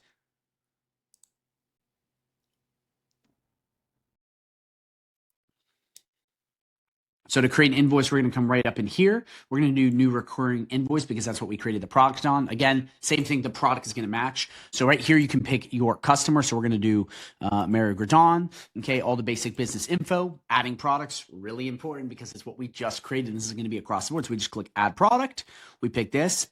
And boom, it's done. All the work is done for you. So you can just plug in your products. And this is important because if you have a business and they have all these different services, you just create the products and you can just plug stuff in much faster. This is how you save so much time. This is why the GoHighLevel Wizard set it up this way so you wouldn't be so confused. So we just plug that in right there and you can add more products like that. Under recurring invoice settings, you can pick the exact, cadence of how you want it to come out. And you just by clicking, is it monthly, what day, the first, or does it have any sort of other things? And then right in here, you have additional options, which is just some basic descriptions or adding any other attachments.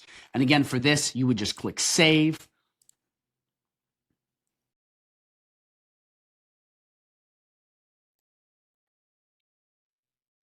And again, you would just put, so then we come make sure that you have the start date. We'll just do the 22nd and never, whatever it is, we'll do 2 days in advance. And then you just click save, or you can schedule it for a set time to come out. And then right here, you basically can manage any sort of tips, have any sort of late fees, manage any payment methods. Then this is really cool because you can convert this to a template so you can use this later for other invoices, which is pretty cool, which I'm about to get into templates here. So you just click schedule and then you're good to go and then you're back. Okay, so boom, we have that invoice created. Now here's what's really interesting. So as you see here, it's now in recurring invoices. So it's popped up right down there. So now all the invoices are just right like this through here. But one thing I want to go over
So as you see here, you have so as you see here, it'll go in.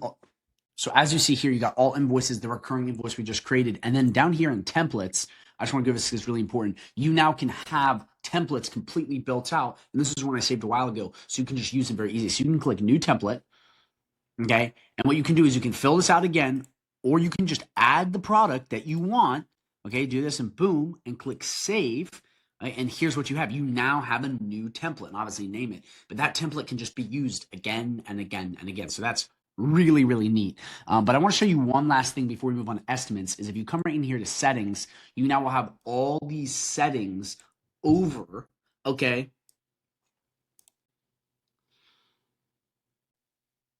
And then in settings, this is going to be all the settings pertaining to invoices. So you have business information. This is just going to have all the basic business info.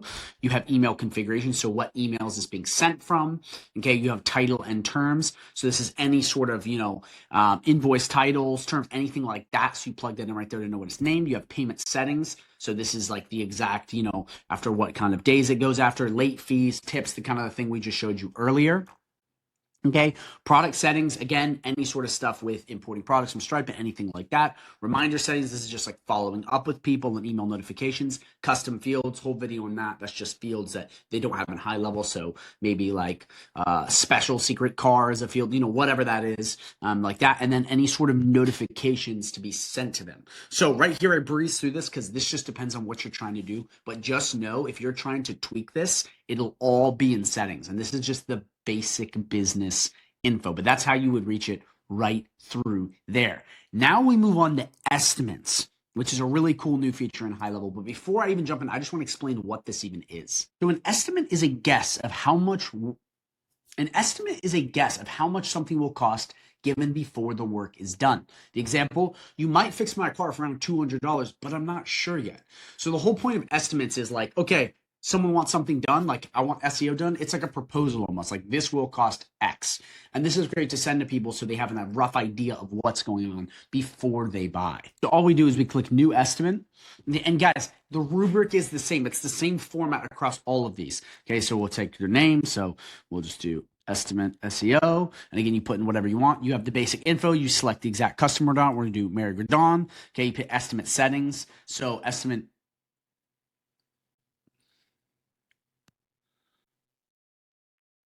Then you have estimate number. So what number is it? The issue date. When does it expire? Because again, these expire.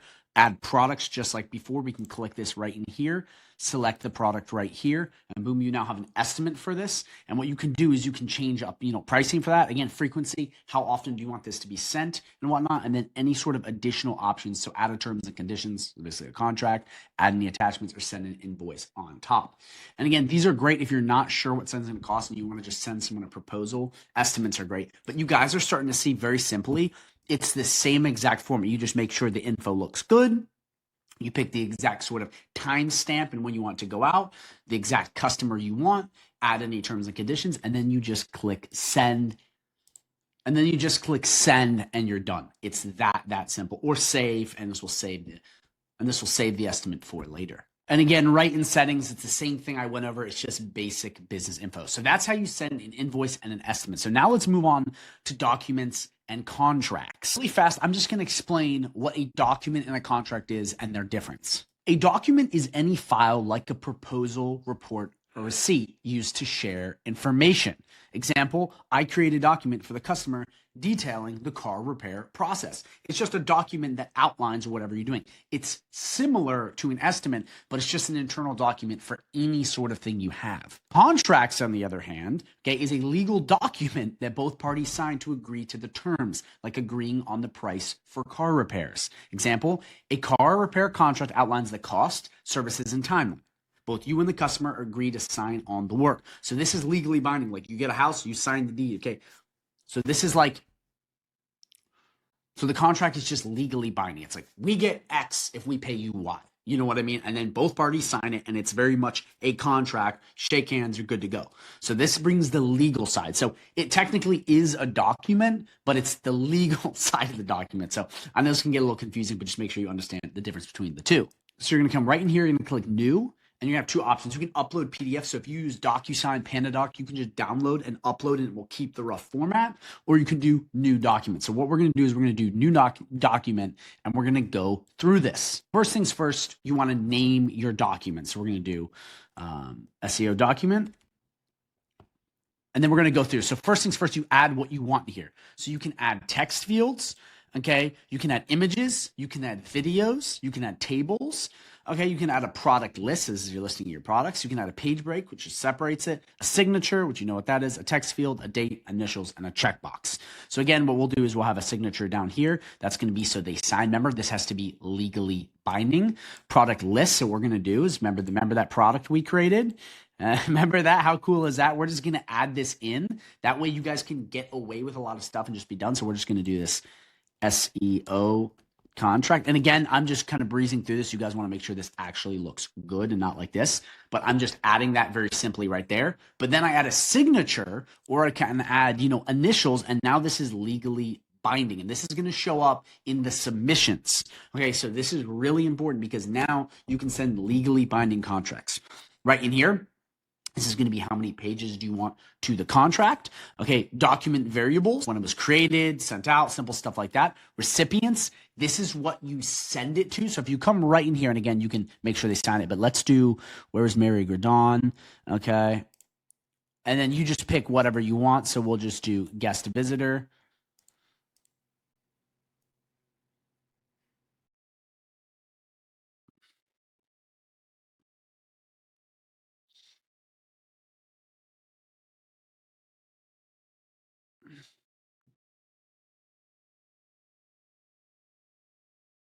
And then to send to someone, you just pick exactly who you want here, or you can just click add new client, put in their info, and then click send. And what's going to happen is once this goes in, you'll just click send and it will immediately send it to them.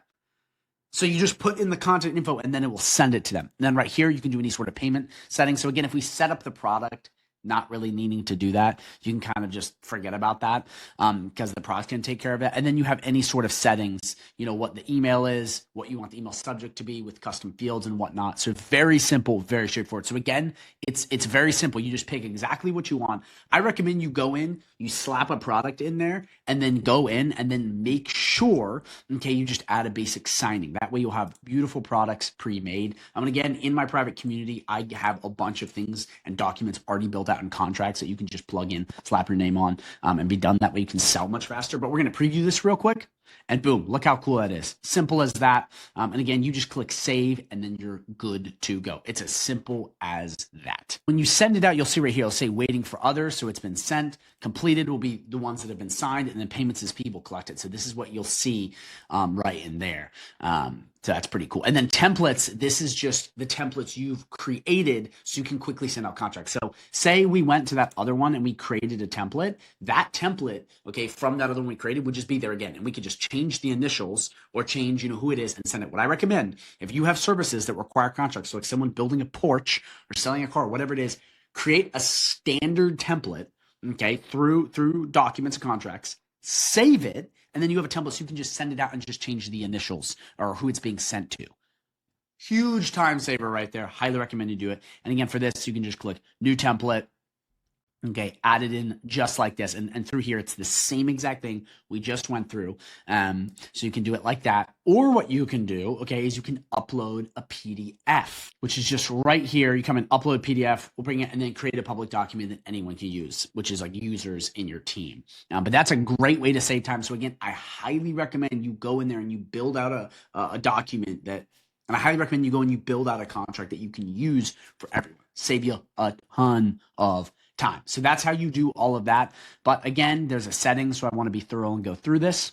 In settings right here, it's going to have who is it sending from, what email, any sort of blind carbon copy or who it's getting sent to.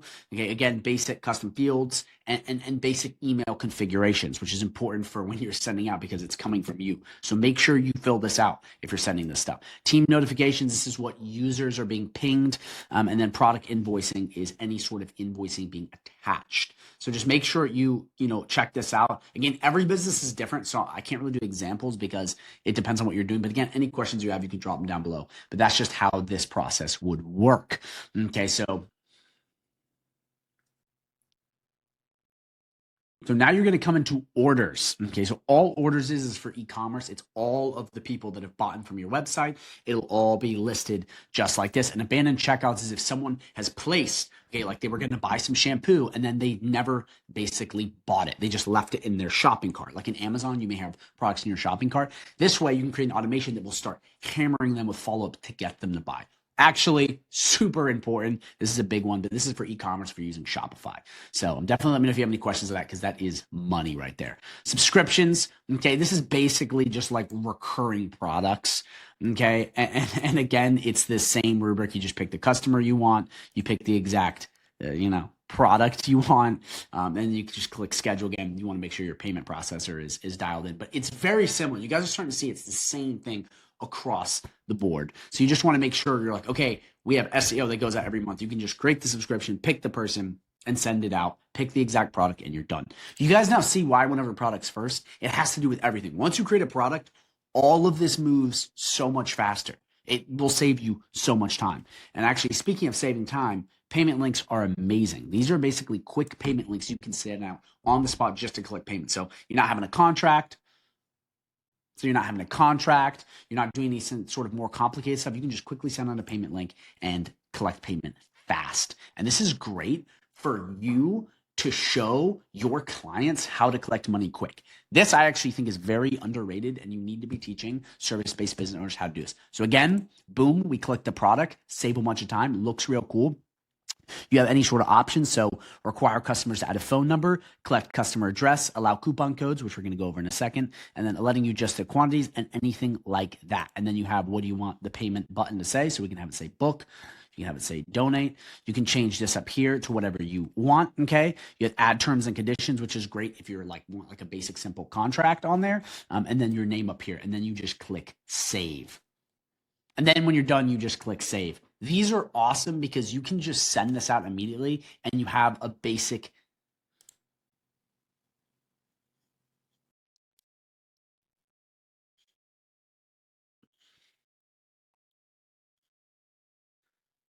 and these are amazing because they'll save you so much time, and also they'll save your client so much time. We come right in here and we'll come right in here and boom, this is what it looks like. You can just send this to them instantly and they just pay.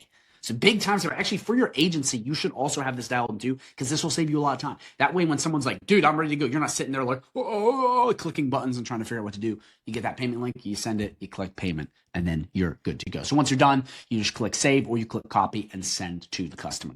So really, really recommend you guys, lean into the payment links because they'll save you so much time. Okay, then we have transactions. This is just all of the transactions you have across the entire products board, all down here, which awesome, super, super cool. You can see all that. And then back in here, we have products, and we have a couple different things in here to go over. So you have collections. So this is just groupings of products. So if we come to create collection, we pick the name you want. So we'll do test, add the image you want, pick anything like that.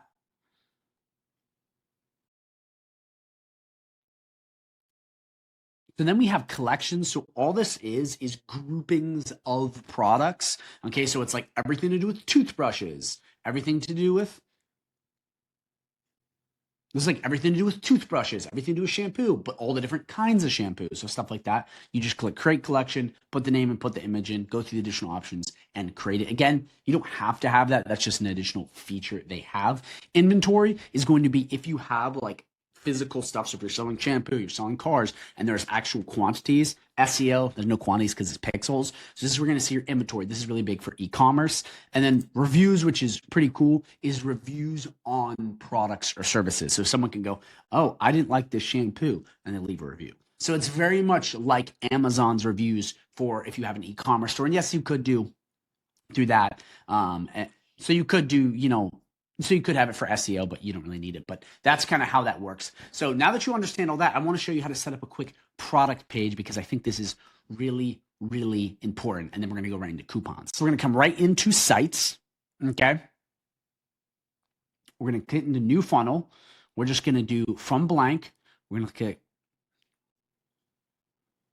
click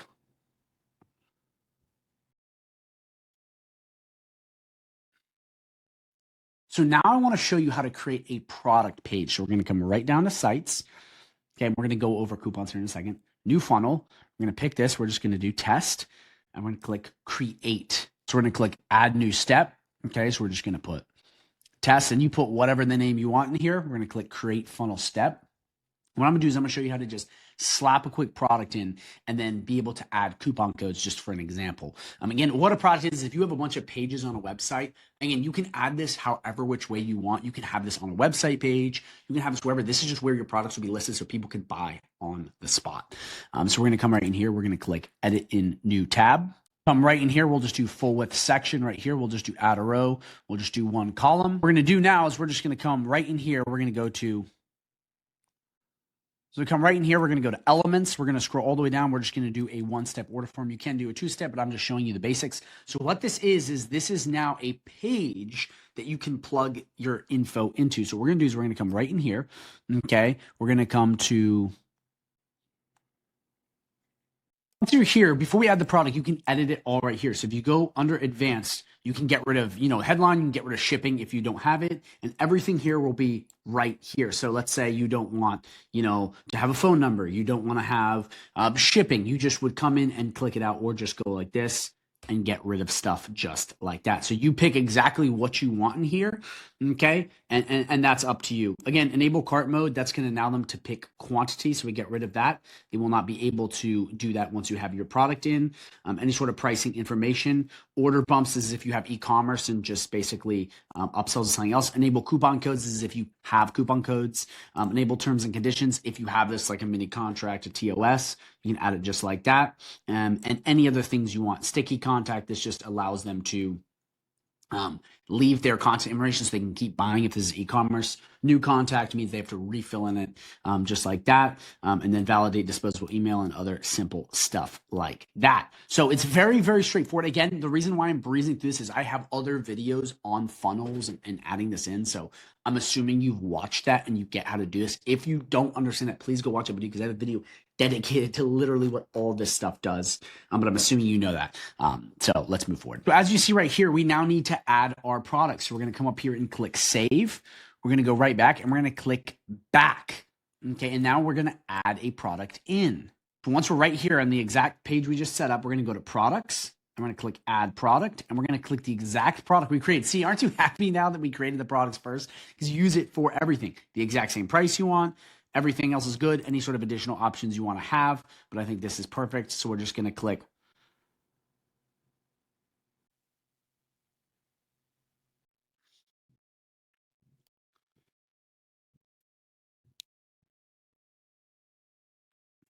And then right here, you'll just put one. And then down here, you're just going to want to put one. That's just like for charge holding a charge on a card. So we just click save. And then what we're going to do is we're going to come back here. Okay. We're going to come right to test. Okay. And then we're going to come back to overview. Okay. We're going to come right in here and we're going to click view page. And as you see right here,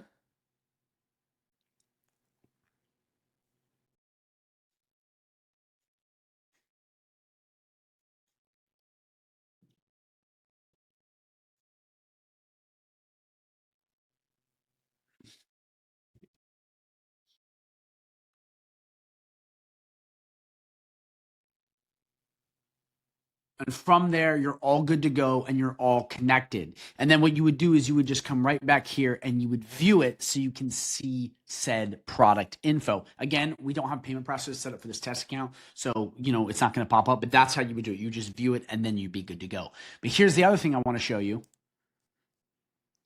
And then you would be good to go. What I want to do is I want to now show you coupons, because what a coupon is if you come right in here to this page right here, it'll be right here and it will give them a code, so a discount off, which is really, really cool. So we come right in here to create coupon.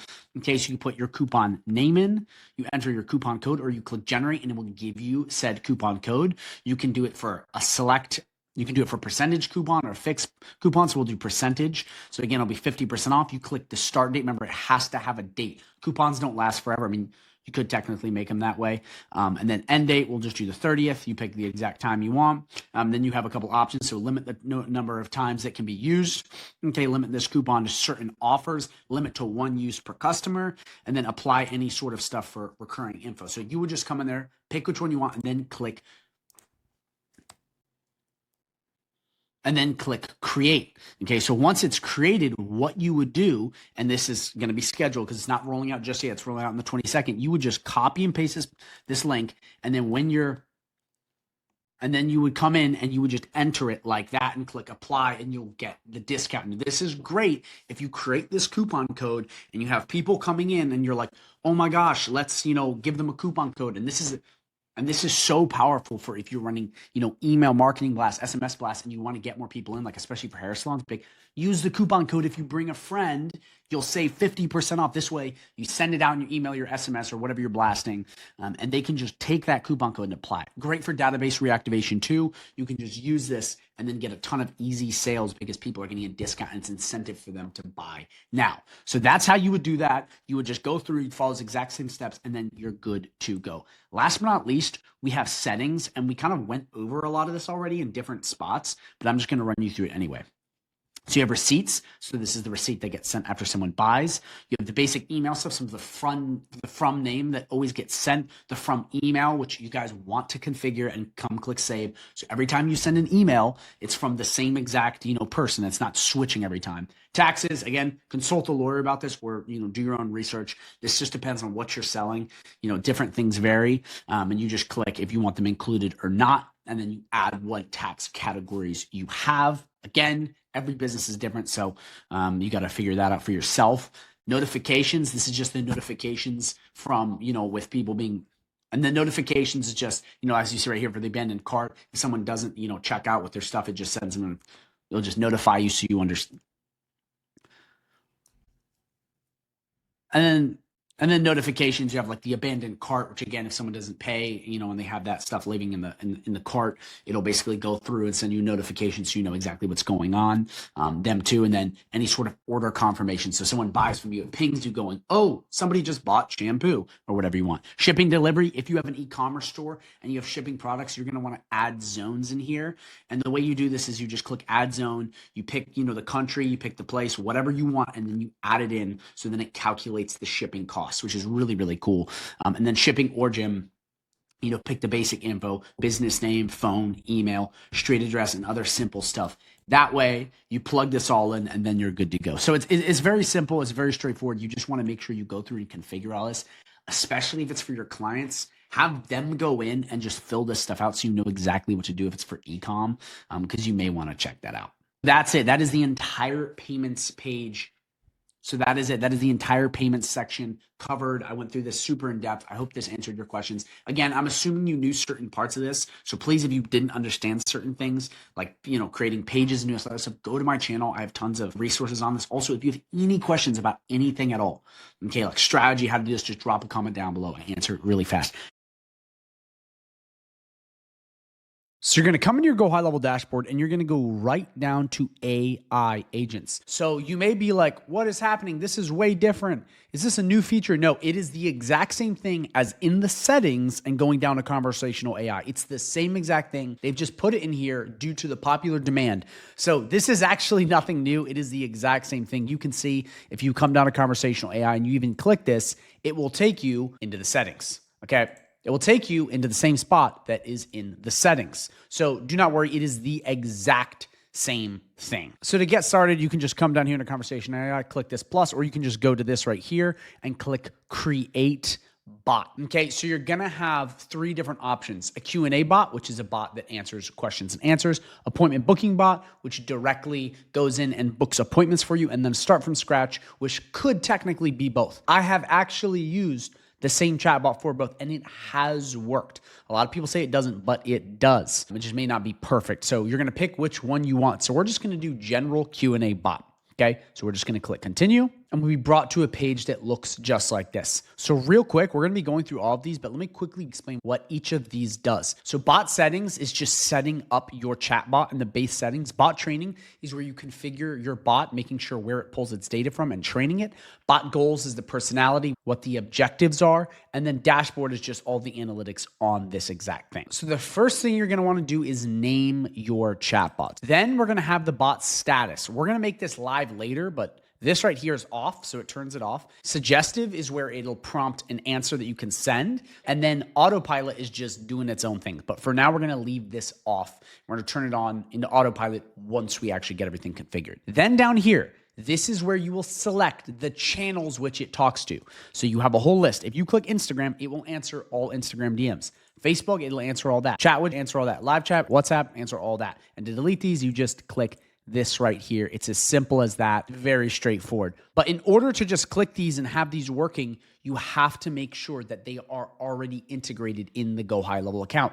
So for both Instagram and Facebook, what you need to do is come into the Launchpad and click Connect and bring both your Instagram and your Facebook account and integrate them with your GoHighLevel account. I have a ton of videos on this, but it's so straightforward. You just click Connect, or you go down into settings and do it through integrations. But that's the first thing. You need to connect both those profiles if you want it to answer both Instagram DM and Facebook DM. Then to connect SMS, you're just gonna wanna have a phone number that is A2B verified. You would just come right into phone numbers, pick the exact phone number that you want, okay? Go to Trust Center and follow the A2P verification process by clicking Start Registering Now. I have full videos on this, but this is how you get your number verified for sending text messages. So then we have chat widget. If you don't know what that is a chat widget on the website where it pops up, connects the AI chatbot, and you can just ask it questions and it will respond to you and start working your leads. These are incredibly important for having websites do the messaging. So this is a huge one. And in order to access this, you'll go to sites, you'll come all the way to chat widgets, and you will very simply create a chat widget. I have full videos on this on my channel, so you can pick it out, but you're gonna wanna do live chat, or you could do all-in-one, which has everything,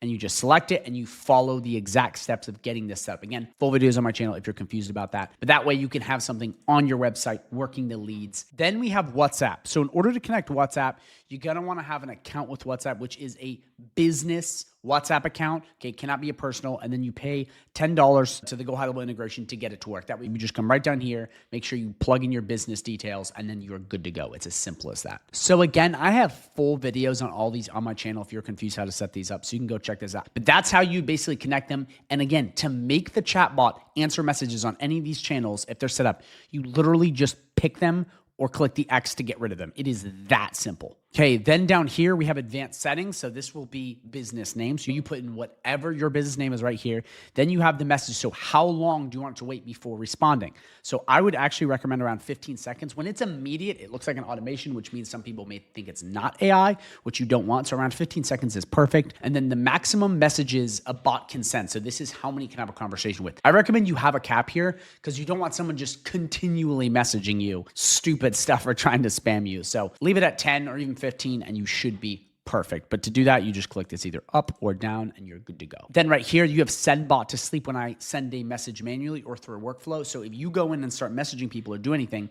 if you have this toggled on, the bot will immediately stop and go to sleep and just basically be inactive for 2 hours, 2 minutes, whatever you want it to be. Then we have the pricing, which is 0.02 cents per action. Again, you can do AI employee, which gives you all the AI features for $97 a month. But if you're not doing high volume, I actually recommend keeping it at this because it's way cheaper because it's 0.02 cents. So it's super cheap. But that's basically the way the pricing works. But that is the bot settings in a nutshell. It is very, very simple. So we will make this live later on autopilot and I will explain what the primary bot is. So we're just going to click save. Then once everything is saved and it looks good, we're then going to go to bot training. So all you're going to do is paste the URL of the website or Google Sheet that you want it to basically learn off of. So make sure you come in and you plug in the exact URLs, copy and paste the top and put them in here so your bot knows where to get its data from. Then we're going to move on to bot goals. This is where we're going to configure what your bot is trying to do. Okay, its personality, how it's trying to do this. And I have a sneaky little trick for you to make this work way easier. So the first thing is if you're confused on prompts at all and what these are, you can click this right here and it will take you to GoHighLevel's page and go over prompts. It's literally called AI Prompting 101 and give you all the details you need to know so you can understand prompts really well. So it's broken down into 3 sections: personality, intent, and additional information. So personality is how it functions. How does it talk, like a human or not? Intent is what is it trying to do? Is it trying to book appointments, sell people? And additional information is just extra guardrails to keep it in. And then we're going to go over these action parts at the end. But these are already set up. So it already says you are a bot for a business name, blah, blah, blah, blah, blah. And it already kind of has these set up. But what I like to do is use a prompt. But these oftentimes don't work super well. And I have a really simple prompt that I have already made for you that you can copy and paste. It'll be right down below this video, completely free. So you can plug it in and make this work much, much better. This way, you can have a pre-built up prompt so you can save a ton of time and just get this set up immediately. So let me show you the prompt I'm talking about. And again, this is gonna be right down below the video, but this is it.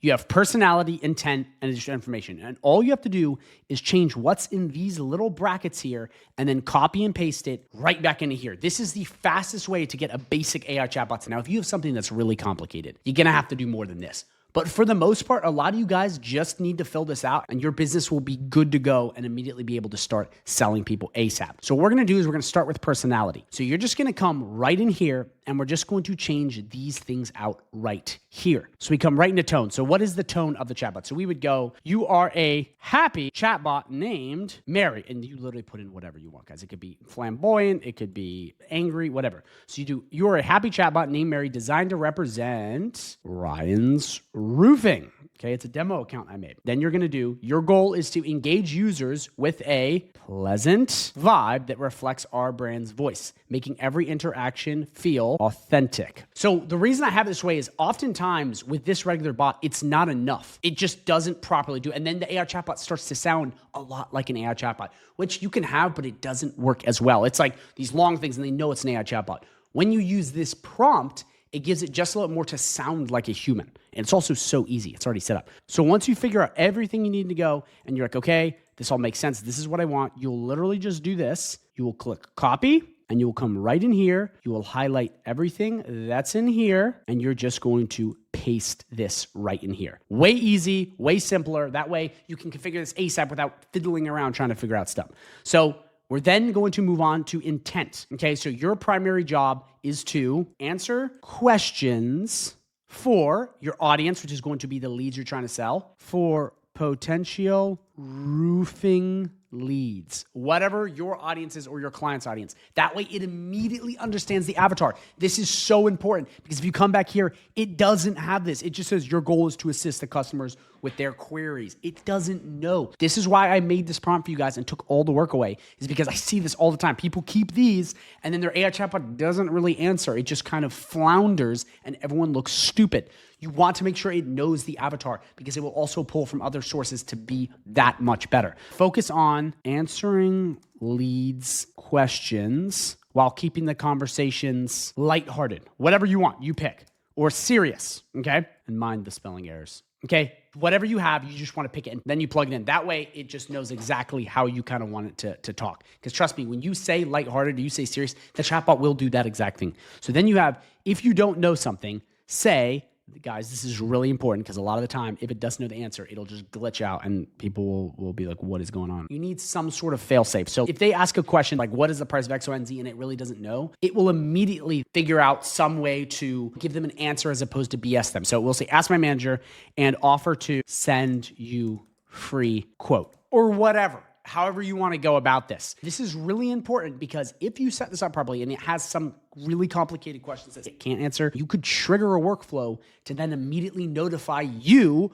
or the salesperson to take over the conversation. Now, I don't think there isn't going to be anything you can't answer, but just in case it asks for someone to show up on the property at 3 a.m. to do a quote, this will be able to deal with that. Then copy and paste, same thing. Come right into intent and paste. And again, guys, so many people leave this just the way it is and it doesn't give the AI chatbot any context. Remember, robots are literal. They don't understand what you mean. They understand what you say. So you have to be very literal. This is for potential roofing clients. This is for potential hair salon leads. Whatever you're doing, you want to plug it in so it knows the avatar. Okay. Last but not least, additional information. So you would come right in here and you're just going to fill in the exact same thing. So here's what you need to know. Our business specializes in whatever you're doing. Say really important. You're going to put your business location in here. So whatever your business location is, copy and paste. So 3540 White Hart Lane, whatever your business location is, and then key details for this. And then you have key details. So you have fact 1 and fact 2. These are just the main things the business does. We only do metal roofs, or we only do shingle, whatever. You put in like the need to believes right in these two for fact 1 and fact 2. Okay, so we're just going to do, we only do metal roofs. And then we're just going to do, we don't do shingle roofs. So then you just put in whatever you want and then you're good to go. But make sure you have like the need to believes right there. And then you have when users ask about estimates, respond with blank.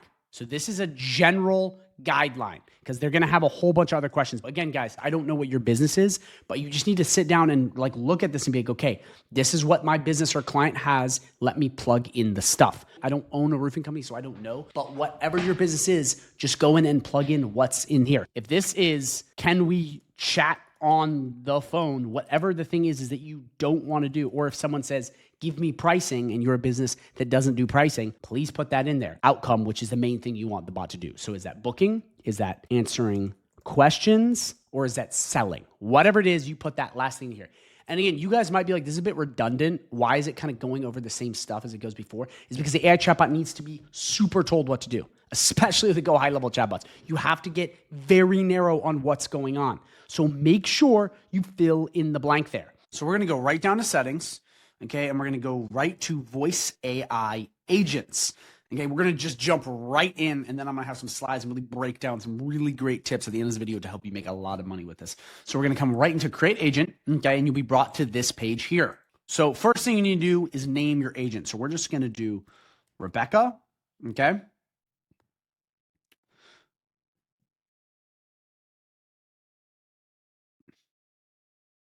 So first thing we need to do is name your agent. So we're going to do Mary, okay? Business name.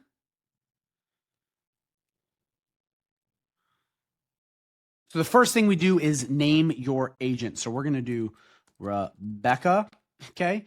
Business name, we're going to need Zoe Zimmerman Hair Salon. We're not going to have the legal thing right there. We're just going to do hair salon, okay? Right here is important. This is where you're going to pick the voice you want. So you have a whole drop down, okay, of the voices, and this is the voice of the robot on said phone. So we got all kinds of stuff here. Life is what happens while you are making other plans. Okay. Samantha. Before you put on a frown, make absolutely sure there are no smiles available. And we got tons of stuff to pick from. We're going to just leave with Samantha because it works. Again, some of these sound more like robots, so make sure you pick that properly. Pick your time zone. Right now, you can only do inbound calls. Outbound calls will be released soon. But then this is very important because this is the initial message, okay, that the AI will say when you pick up the phone.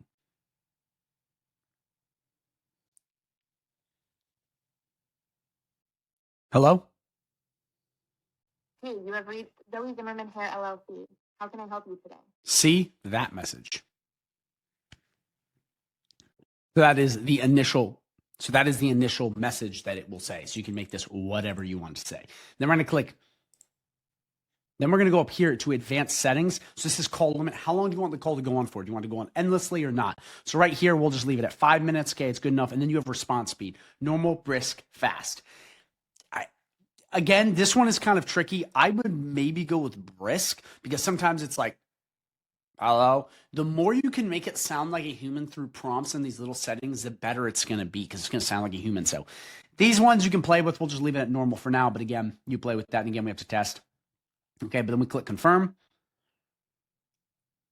And then we click next. So then we're brought to agent goals. So this is the personality, actions, how it works.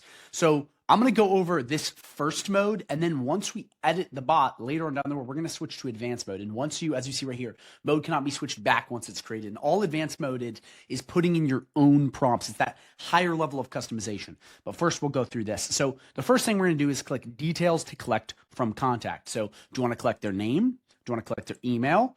Do you want to, contact their address or contacts issue? For this, we're just going to leave these two checked, but you can pick as many as you want. Okay. This is really important because you can trigger a workflow. And again, I'm going to be going over this more in advanced mode, but this way you can basically bypass, okay. And this is really important if you're trying to book appointments and do a lot of other stuff because you can send, booking links, you can text, you can email. pairing this with a automation in high level is very powerful because you can trigger all kinds of things that use automations plus AI, which is a game changer. But again, we'll be going over that more in advanced mode, and then you can do receive email notification post call completion, and you can send this to whatever users you have in GoHighLevel. So again, you want to make sure if you have a certain salesperson or whatever, you want to click that to make sure that is all dialed in, but that is up to you. So we pick this. This looks good. Again, we're going to go over advanced mode in a second, so just bear with me. Then we're going to click next.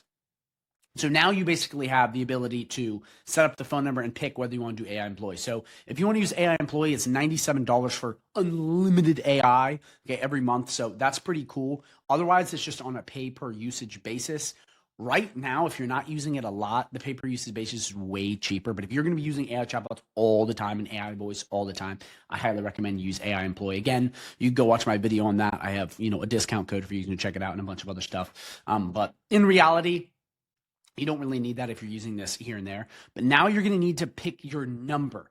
So you're going to need a number for this to work, okay? Because otherwise, this just won't work. It's just not going to do anything. So you want to make sure you have a number. And if you come right here, you can buy a new number. And again, I have a full video on this, so I'm not going to go into it, but I'm just going to show you because GoHighLevel Wizard always over delivers. But you would just pick what you want, put in the zip code, put in,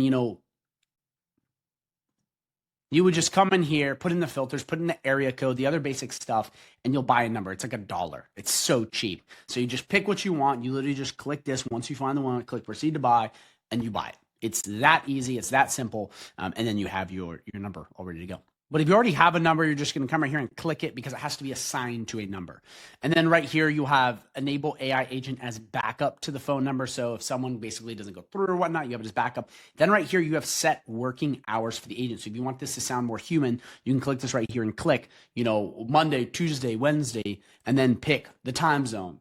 And then pick how much time. So do you want it to go from 8 a.m. to 5 p.m.? Do you want it to go from 9 a.m. to, 6 p.m.? You just dictate what you want. And all you do is you click these little boxes and you click which ones. And then to get rid of it, you just click delete and then, whatever. Or you can just have it be available 24/7. But you pick that and then you just click save. So now you'll be brought to a page that looks like this, and this will have all of your AI agents stacked on top of each other. So what we're going to do is we're going to come right in here, these three dots, and you can delete, duplicate, which is awesome because it just duplicates the AI agent. And again, that's new. That did not exist before. So you can duplicate said agent, delete it, and then we're going to click edit because this is how you edit it. But that's a cool new feature they just added. So we're going to do edit, and we're going to come back in here, and it's going to have all this stuff. So here's the thing, okay?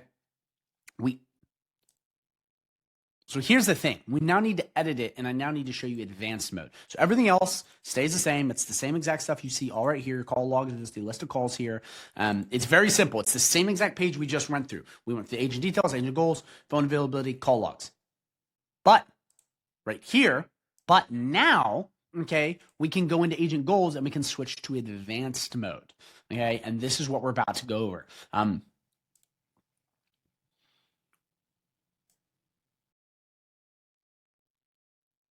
So now that you're in here, it's the exact same thing as what we just went through. We went through customizing agent goals.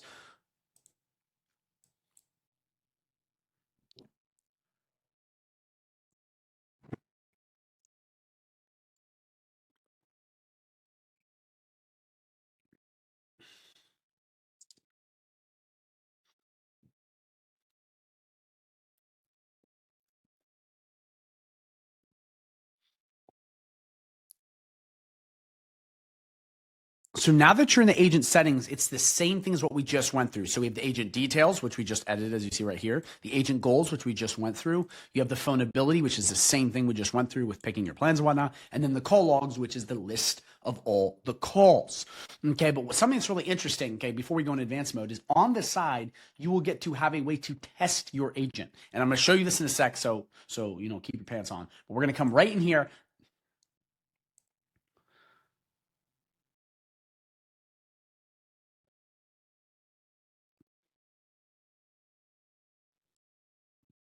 And then right in here, there's a way to, test the agent. So hold your horses. Don't get too excited because we're about to go over that in a sec. But right here, we can basically, test it, and we get about 10 minutes of testing. And I'm going to show you this in a second. I'm going to show you it's there.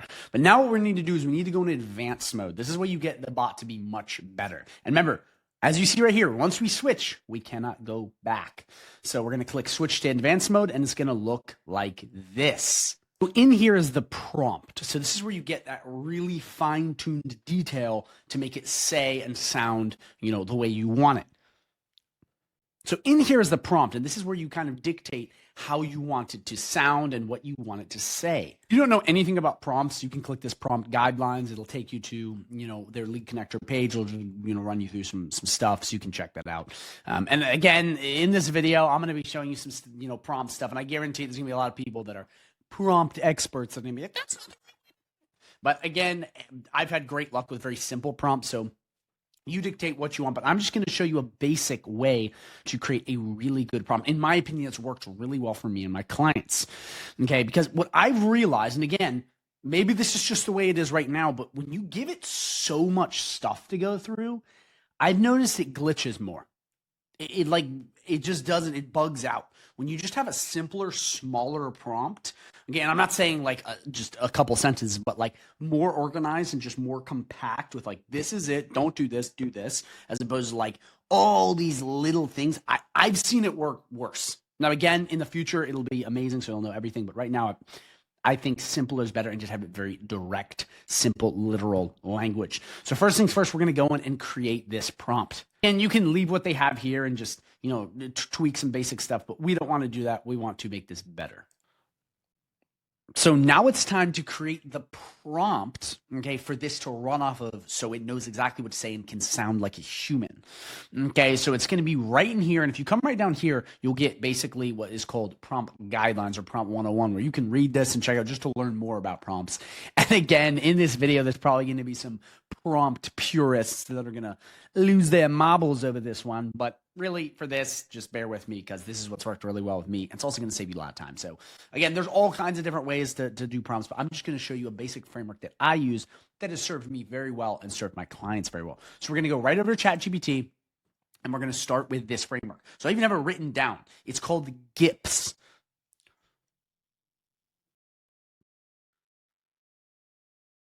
So once we're over in ChatGPT, we're going to follow a simple 3-letter framework. It's called GIPS, G-I-P. So now that you're here, I'm just going to give you a 3-letter framework that has helped me greatly, and it's going to help you too. It's called the GIP, G-I-P. And that is goal, info, personality. First thing we need to do is come up with the goal. And again, you can create your own AI agent to do this for you or however, but this is just for the sake of time. I'm going to go through this to show you. So the first thing is the goal. So what I want to say is so the first thing we're going to say is so the first thing we go over is goal. So I need you to create me a prompt for my GoHighLevel, always good to be specific, GoHighLevel AI voice agent, okay? And I need it to be able to do these things, okay? Make sure that's right, okay. I need it to be able to book appointments. So then right here, we're going to do all caps. I need it to ask for, okay, for name and email. Again, you can do phone number, do whatever you want. I'm just putting email in here. And I need it to verify the name and email to make sure it's got it right. And to make sure of no spelling errors. Okay, because we can trigger workflows to collect this info and run all kinds of dope automations. And then we say, and customer service, okay, for the hair salon. So what you're going to want to do too is, I did not put this in there. I just forgot about it because I'm going to put it in the next one, but you always want to make sure you specify what it's for. So I need to be able to book appointments for Zoe Zimmerman hair salon. And then you say it. So I just left it out for now, but you can always put it in the next one. You don't have to put it in the first one, but it's best to always kind of have that dictated. So for Zoe Zimmerman hair salon, and then blah, blah, and have customer service for the hair salon. Believe it or not, all caps really works because the robot, it realizes that it's important. So make sure you put that in. Now we have the goal done, which is G. We now move on to I, which is info. So this is where you just want to data dump all of your info. You can go crazy with this. I'm just going to go to the hair salon website and do a couple things. The first thing is the basic info. And again, it'll pull stuff from the sub account, but you want to just make sure you're in here and you're giving it all of this data because it works much, much better. So now that you've gone over G, okay, you've gone over goal, we now need to go over I, which is info. So we're going to do, here is the info about the salon. So again, we just want to make sure it understands that. So what we're going to do is we're going to basically data dump now. Come to the Zoe Zimmerman hair salon website, and you can go crazy with this. You can just pull all kinds of stuff in here. And again, it will pull basic stuff from the sub account to know, but it's always good to double check. So we're just going to put the basic info here. So we're going to do this. We're going to come to, let's do the about page. Okay. We are going to do this and put this in there as well. And again, I'm breezing through this. You can go ham and put every single thing. It kind of knows what to do. So I knew we also serve beverages like Red Bull. Okay. Red Bull. So we're just going to put that in. Okay. So now that we have the basic info, and again, you can go ham with it. I'm just putting in for I enough info so it knows exactly what to do. Again, some people skimp out on this like, oh, pull from the sub account or blah, blah, blah.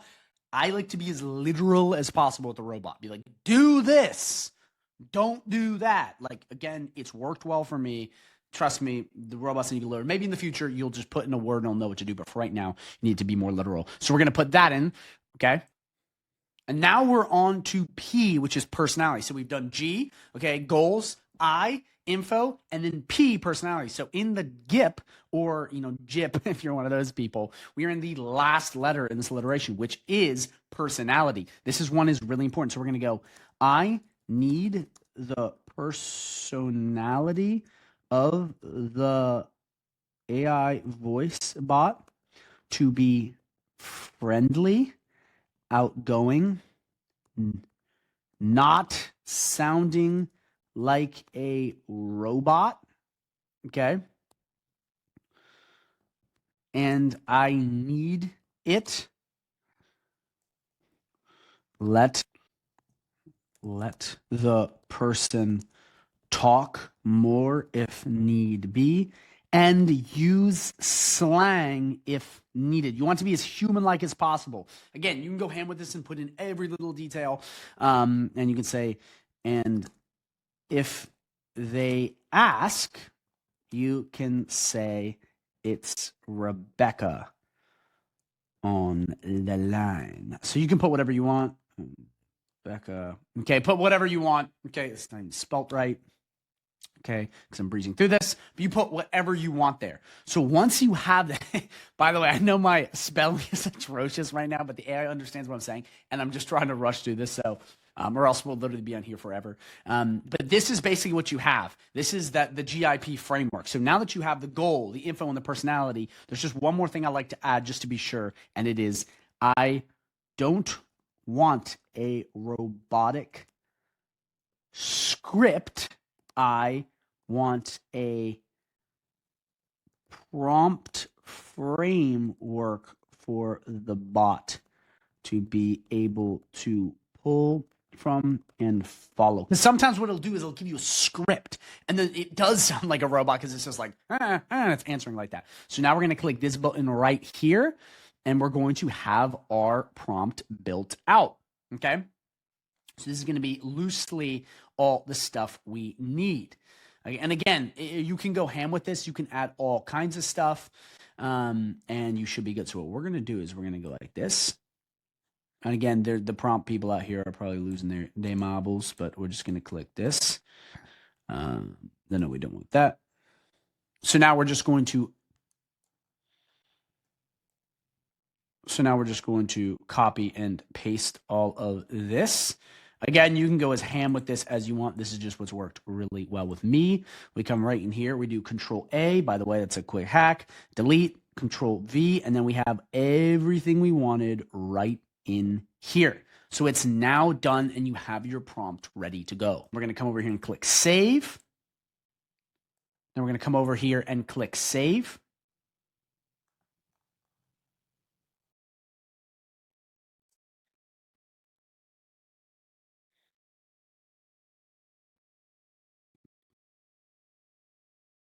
So now we're going to come over here and click Save to make sure it is all saved.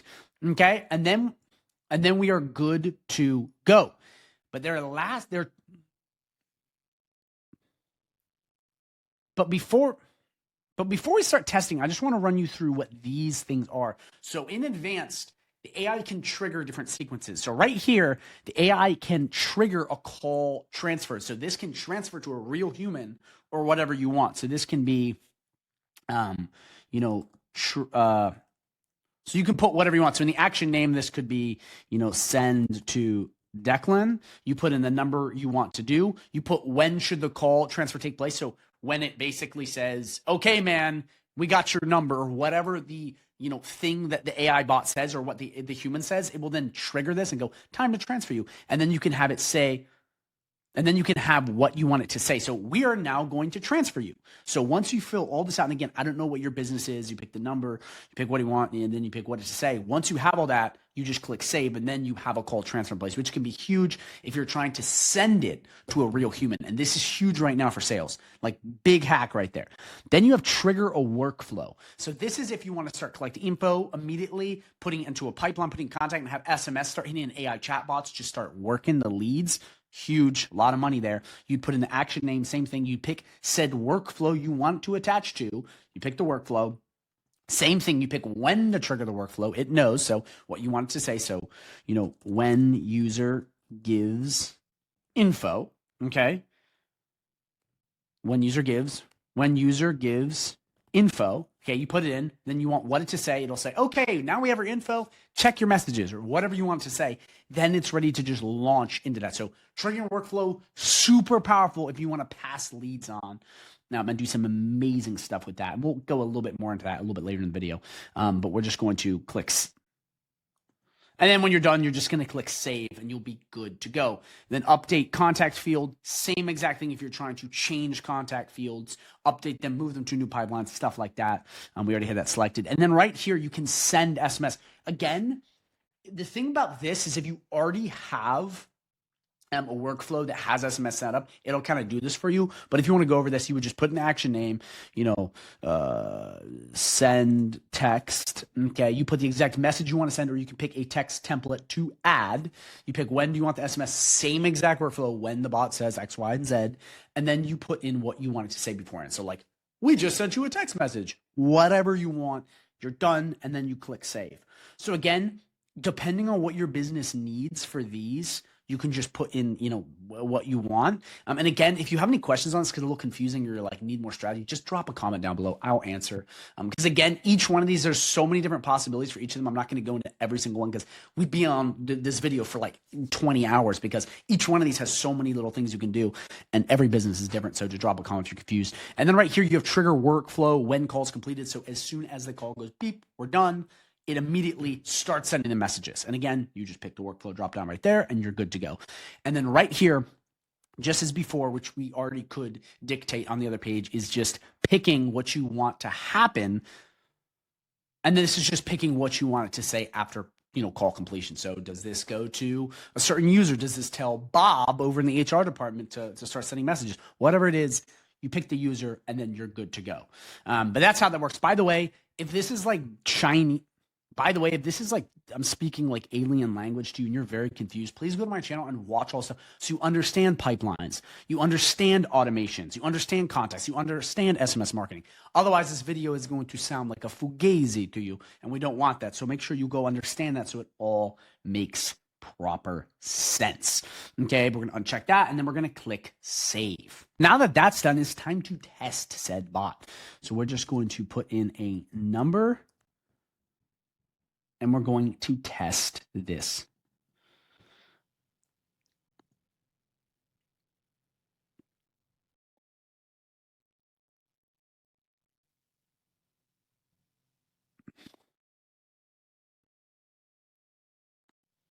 So now that's saved, let's test the bot.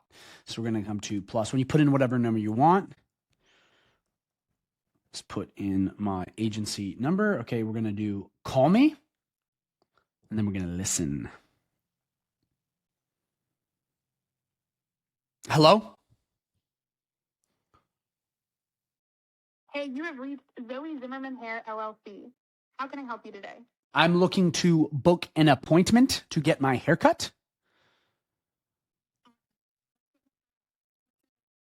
My name is Declan, the GoHighLevel Wizard, Robe Master, Lord of all GoHighLevel things.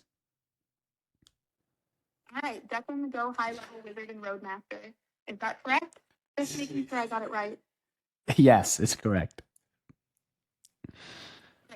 Now, what's your email so we can send you a confirmation? Robemaster@gmail.com. Got it. Just to double check, is that roadmaster@gmail.com? I want to make sure there's no typo. Yes. Remember what we just put in? Haha, absolutely. Declan the Go. Hey, you're not very funny. Let's get back to business. What day and time works best for your haircut? Could we do Monday at 3 p.m.?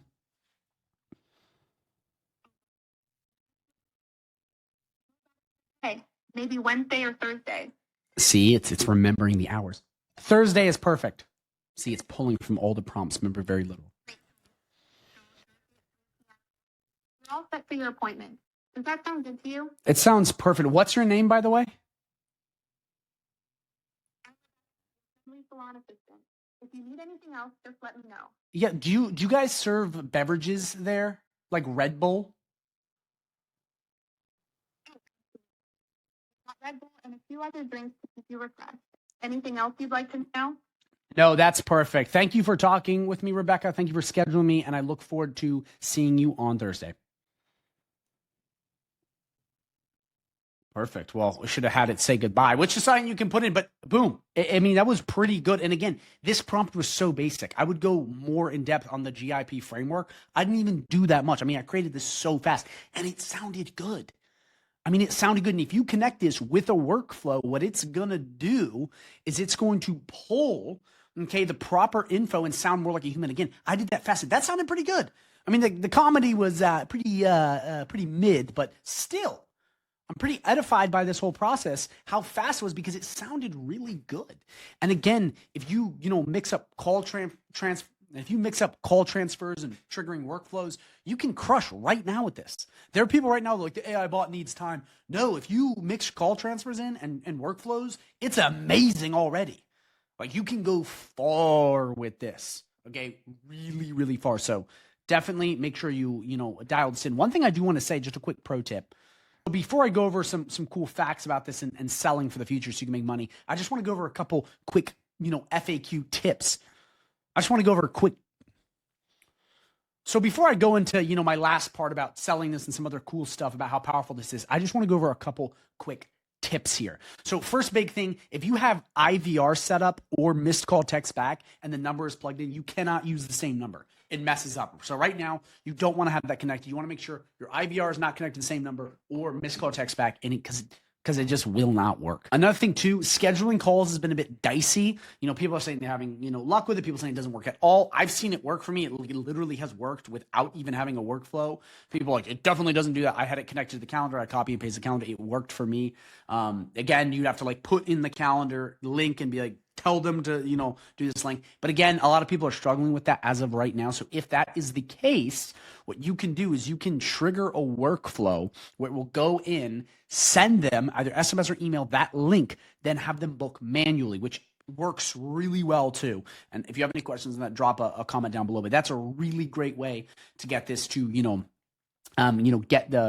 to book the appointment and do other things. And again, transferring to a salesperson can also help a lot. But just to let you know, there is a way if you are struggling with it, booking calls. And to let you know, that is a way if you are struggling to get to book appointments. Like, it is possible. You just have to connect it to a workflow. And again, create contact, send, link, send SMS, send booking link, whatever you want there. It works. Like, it can do it. I've done it and it's worked very well.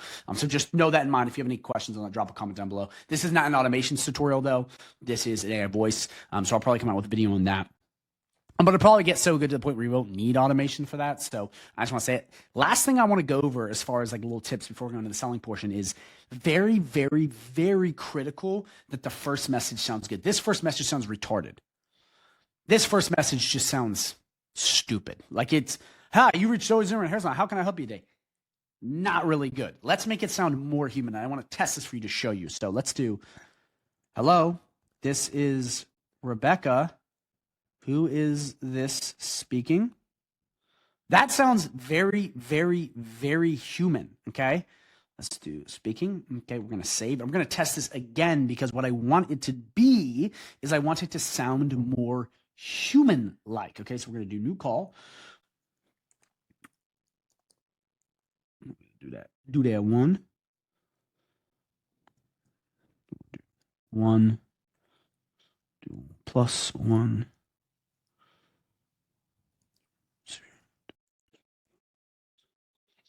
Okay, I'm going to do call me, and I want to show you how much better this sounds.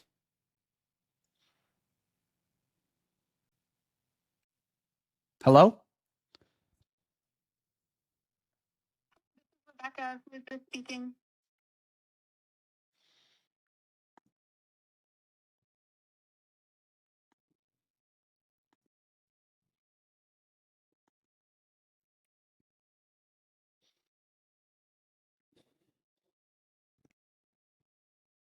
So we'll do, hello, this is Rebecca. C, I guess. I thought it was 2 C's. Hello, this is Rebecca.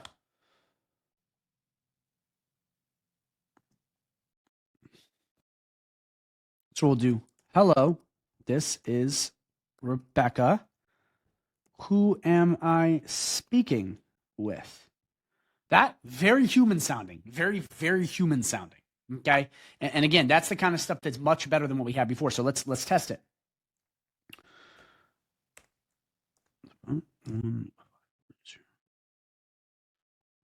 Five. Okay. Let's see that. Call me and let me show you how much better this sounds.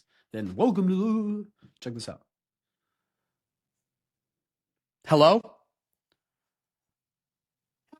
Rebecca, who am I speaking with? Like, that sounds so human. Again, or you can just speak, hello, Rebecca speaking. You can do whatever you want, but don't have it be these weird long messages.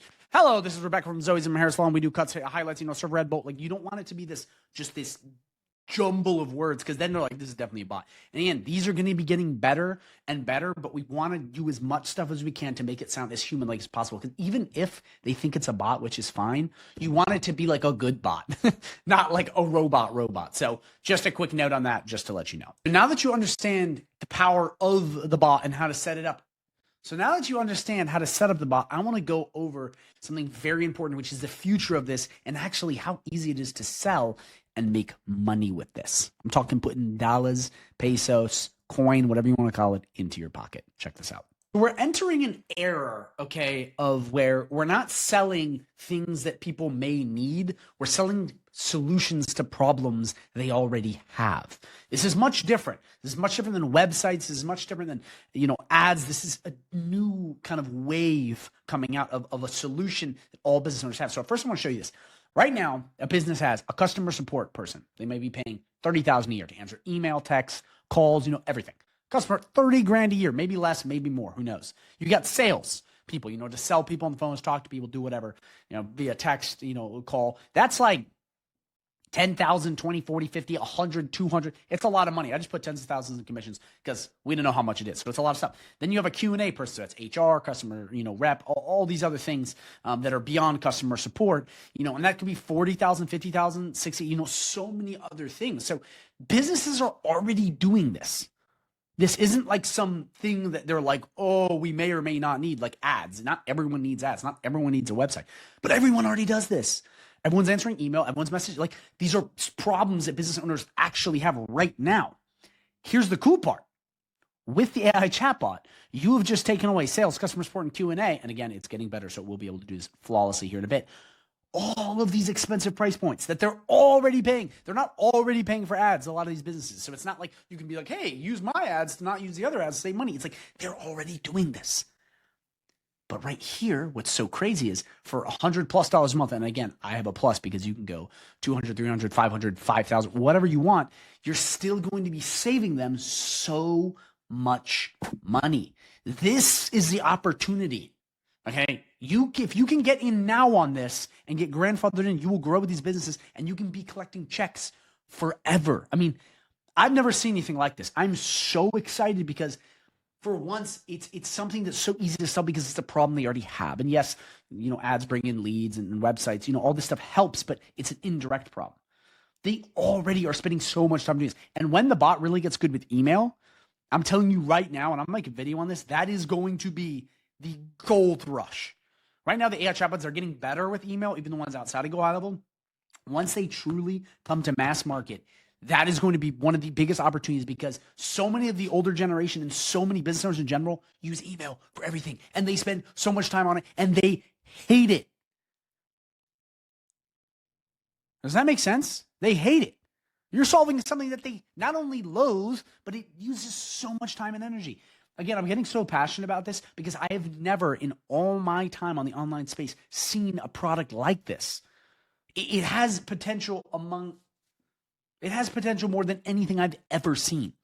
And there's just so much money sitting on the table. Like, I don't get how some of you guys aren't just sitting in bed at night, just wide awake, just stimulated, staring at this thing saying, what am I doing not selling this all day? That's me. I mean, I can't even sleep. I'm so excited because it's so much money and it's so many problems that business owners have that you can solve right now. So please get in on this. I mean, this is the future. And like, as you see here, you're just taking away money. You can just go, I'm going to save you money. You don't even have to go into the make money part. That's just a bonus. You can just go, hey man, I'll save you 30 grand a year. Or, you pay me, $1K a month for a bot, that's 12K a year just for that. I mean, I could just talk about this all day because it's so powerful, but please make sure you are going ham in this. And last but not least, we have with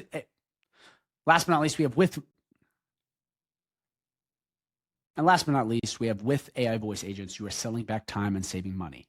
Websites, ads, etc. are all add-ons. This is a solution to a problem they already have. Just like I mentioned before, there's never been anything like this. It's already a pain point that you can solve without having to have all this like, ooh, maybe I'll be good at running ads. Maybe I'll have a good SEO campaign. Like maybe email marketing, text, blah, blah, blah. Like these things that are like so intangible. It's like you just plug in a chatbot, get it configured, and it does all the work. So to access the social planner, you're going to come right in your GoHighLevel dashboard. You're going to come all the way down to marketing and you're going to click this and you'll be right here. So the first step is to connect your socials. So very simply, you will click this. It'll open up in a new page and it'll take you through some basic instructions to connect your Facebook. Then from there, you'll connect your Instagram, which will already be part of Facebook. Very simply, you just log right into Facebook and it'll take you in. Then you connect your Google business profile, you connect your LinkedIn, your TikTok, your YouTube, your Pinterest, whatever you want. You just click it right here and you just go in and you pick the exact one you want and you log in. Very simple, very straightforward. Also, you can connect a GoHighLevel community, which will save you a ton of time automating your entire community. So step number one, go in and connect all of the profiles you want on here. So now that you're connected, it'll look something like this. Now, there are posts scheduled because I'm using a live account, but it will look like this. It'll show all of your posts it'll show all of your social media profiles connected right like that. So before I go into this in-depth tutorial, I quickly want to break down really fast what the social planner is if you're a complete newbie and why it's so powerful. The GoHighLevel social planner lets you schedule social media posts ahead of time and track how well they perform. It saves time and helps you grow your online presence. So if you're doing social media management or you're an SMMA agency, this social planner will basically help you automate all of your social media management. Very powerful, all from one place. The incredible part too, okay, is if you come in and you post into the social planner right here, it will post that one post to every single platform you have connected. How incredible is that? So as opposed to you having to go to Instagram and posting, Facebook and posting, YouTube and posting, you post one spot and it will 7x your leverage. It will literally make you look like you're doing way more work. And if you're getting paid to do social media management, this is going to make you look like you're doing that much more work, which means more money in your pocket and less time you have to spend doing it. So first things first, I want to walk you through the basic interface on the planner. So all your socials will be right here. You can add a new account right there. New group is just groupings of social media profiles. Right here, you can pick the date range you want to see where your posts are. You can come right into filters. This will just filter all of your posts that are scheduled by content type, status, approval status, created by, approver, and categories. That way you can, filter exactly what you want. The filters are all very similar, but you just click in any of these, you drop down and you pick exactly which feature you'd want. So if you only wanted recurring posts, that would pop up. But again, these will be used if you have like really big social media management campaigns, but you click apply and then you're done. Then right over here, you basically have the view. So you can do list view or you can do calendar view, which will show you all of your social media posts on a calendar. Just like this. You can see all of your posts on what days. You can even come up here and do just the weeks. And this is really handy if you kind of want a bird's eye view of what's going on. Also, this is very powerful to show your clients. So you can be like, look, this is what we have going on in March. And to them, it's going to look like you've done 2 jobs. Because when you post, it looks like you're doing a job. And then when you schedule, it looks like you're also doing a job. Doubling your efforts, making you look better, which we're all about. That's a way you can kind of show them, which again, good karma, more money in your pocket.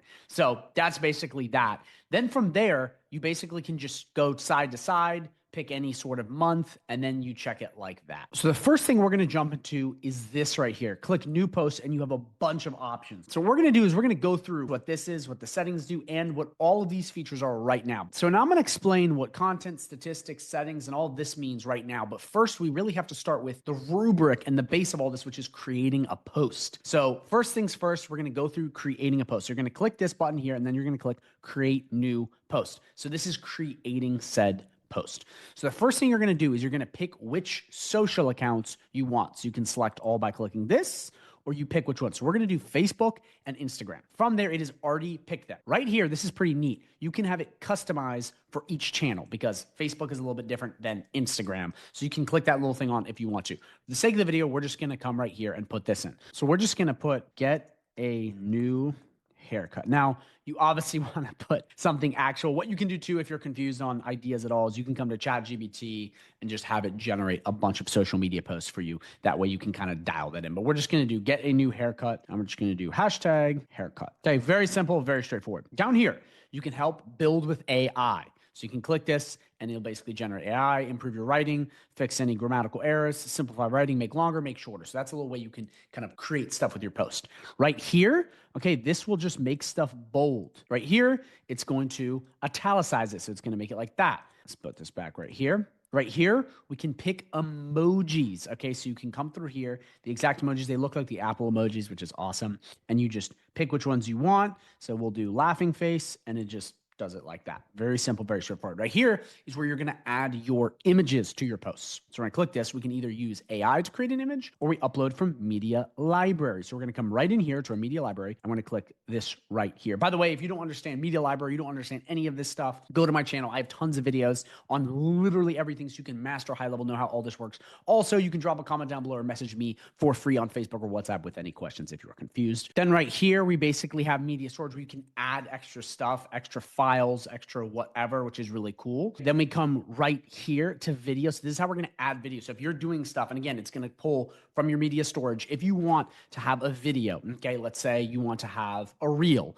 or a TikTok thing, you would just upload it here. And then from there, it'll put it on like that. Then right here is how you can add a hashtag. You can have a bunch of saved hashtags, enter the name, enter the hashtag, save and apply, or you can literally just click hashtag your thing. Very easy. Then you have tags. So right now in high level, we basically have custom values and custom fields, which is extra little things you can add. Like this, I'll show you right here. And that will just always pre-prompt whatever it is in the custom values inside the sub account. You're probably not going to need that a lot for social media management. Wouldn't suggest it, but it can be used just to show you. Then right here, you can basically tag a location. So on Facebook and Instagram, you can have locations tag. You see it. People will be like New York, people will be America, Europe, England, London, wherever. And you can put it in, and that helps get authority on the social media search engines. With this very much has both Instagram and Facebook have location-based tagging, but a lot of other ones don't. So this isn't like on every platform. Certain ones, it's just prioritized. And you just click it like that to add it. Then right here, you can just drag this down to make it bigger or whatnot, and then you're good to go. This right here, follow-up comment. So this is sort of like having an automation to answer comments. I have another video coming out on this that's going to be much more in depth and how to do this much better. But what you can do is you can select what you want, what posts, and it will like auto comment.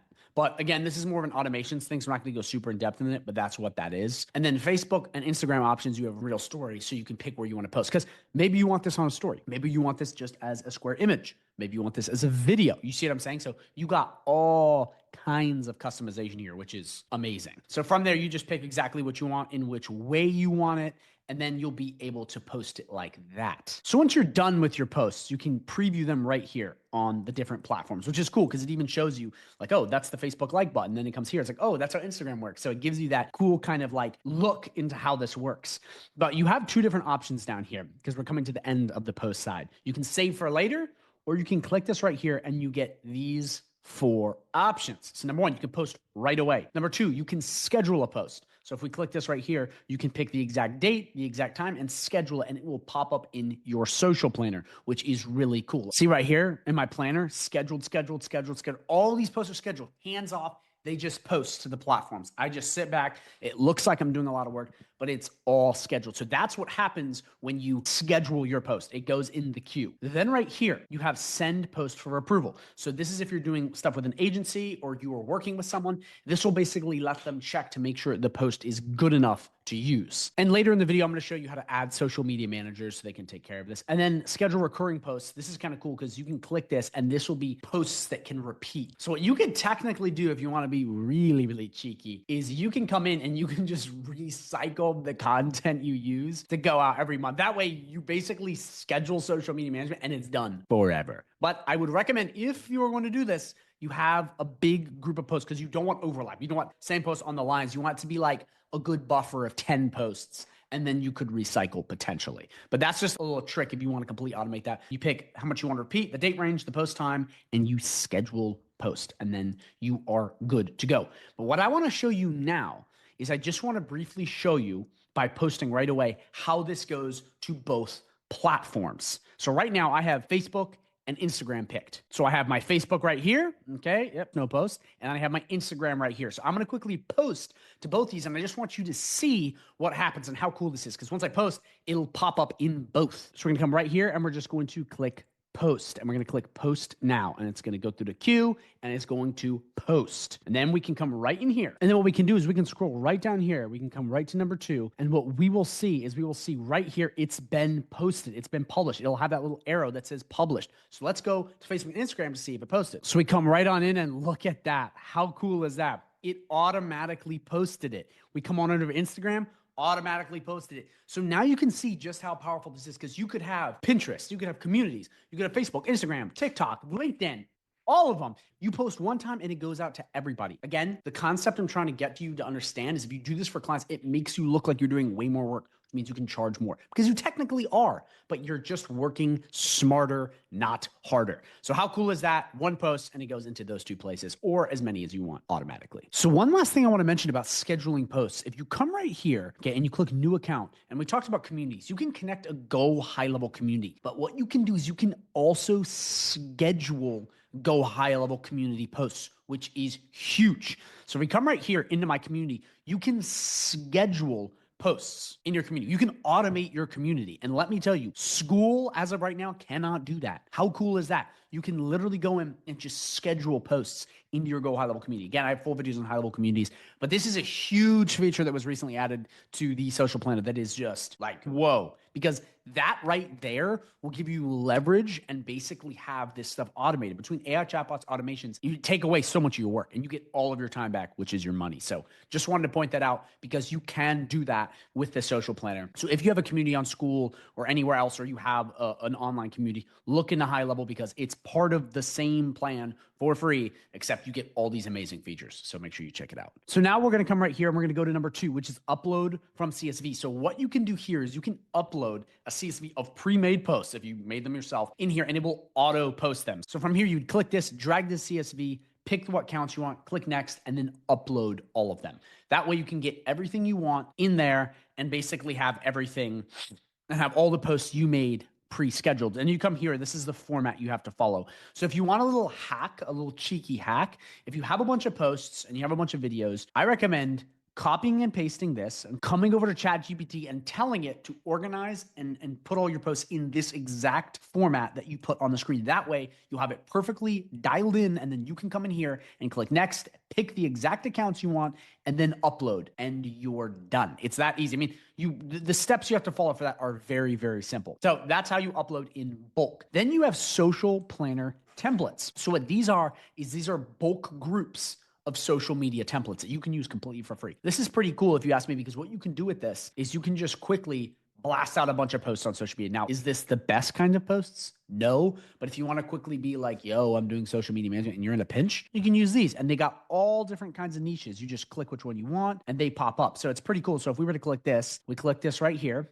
and now you have all of these posts pre-done, like done. They're all done. These are all yours to use for free. And all you have to do is come right in here, click continue, and it's going to just load these in. And then you can pick what day you want them scheduled, what time, where you want them to go. And then you just did a bunch of social media management without having to do a lot of work. And High Level has really upped these. These templates used to be so bad. I mean, absolute and utter dog shit. I mean, you would look at them and it was like terrible. They're pretty good now. They're really pretty good. Please look into those, because if you're in a pinch or you just want to throw posts out there, you would click that and you'd follow those exact steps. And then you upload it and it's picked in review. Then you would just upload to your social templates where you want it to go, and you're good to go. It's that simple. So make sure you utilize that if you're in a pinch, because that is a huge way to quickly blast social media management. Then we come back in a new post and we come down to content AI. So as you've seen in other videos of mine, you can use AI in High Level to create posts and stuff for you. So you can put in the title you want, the description, the keywords, the writing tone, the length, and then you click generate. The reason I'm not going super into this is right now, I personally don't think it's where it needs to be. It's not that amazing yet. I prefer just to use ChatGPT very easily, very, simply, and you can get the exact same thing. So that's what I like to use now, but that's just in case you want to generate the AI right in there, but it will be getting better soon. Then we have RSS posts. So what does RSS stand for? It stands for really simple syndication. And what it is you connect to a feed and it just automatically pulls from another platform and posts for you. So this can be for news, politics, business, finance, relationships, whatever you want. And you can basically have your social media auto post out. That's why you see people always posting about the news. It's usually an RSS feed they have plugged in. Because you think, you're like, how the hell do these people have time for this shit? But in reality, it's mostly just an RSS feed plugin. But this can be good because you could have business-specific RSS feeds automating social media management. And a lot of people don't understand how this works. So first thing we're going to do is go over to ChatGPT and find it. And you can use Google too if you want to find it. We're going to do, please find me hair salon RSS feeds and make sure they have RSS in the URL, because if they don't have RSS in the URL, they won't work. A lot of people don't understand this, but RSS is what makes the URL work properly. So we're going to check this and make sure we have the right one. Look at these results. So now what we're going to do is we're going to click this one right here. We're going to copy, we're going to come right back, and we're going to paste this right in just like this. And I'm going to show you the power of the RSS feed. So now we just select the exact accounts we want, and look at that. It automatically brings a whole story, text, maybe even hashtags, images, and it just plugs in, and you just click create post. I'm not going to go through this whole process because I don't want this actually to be created,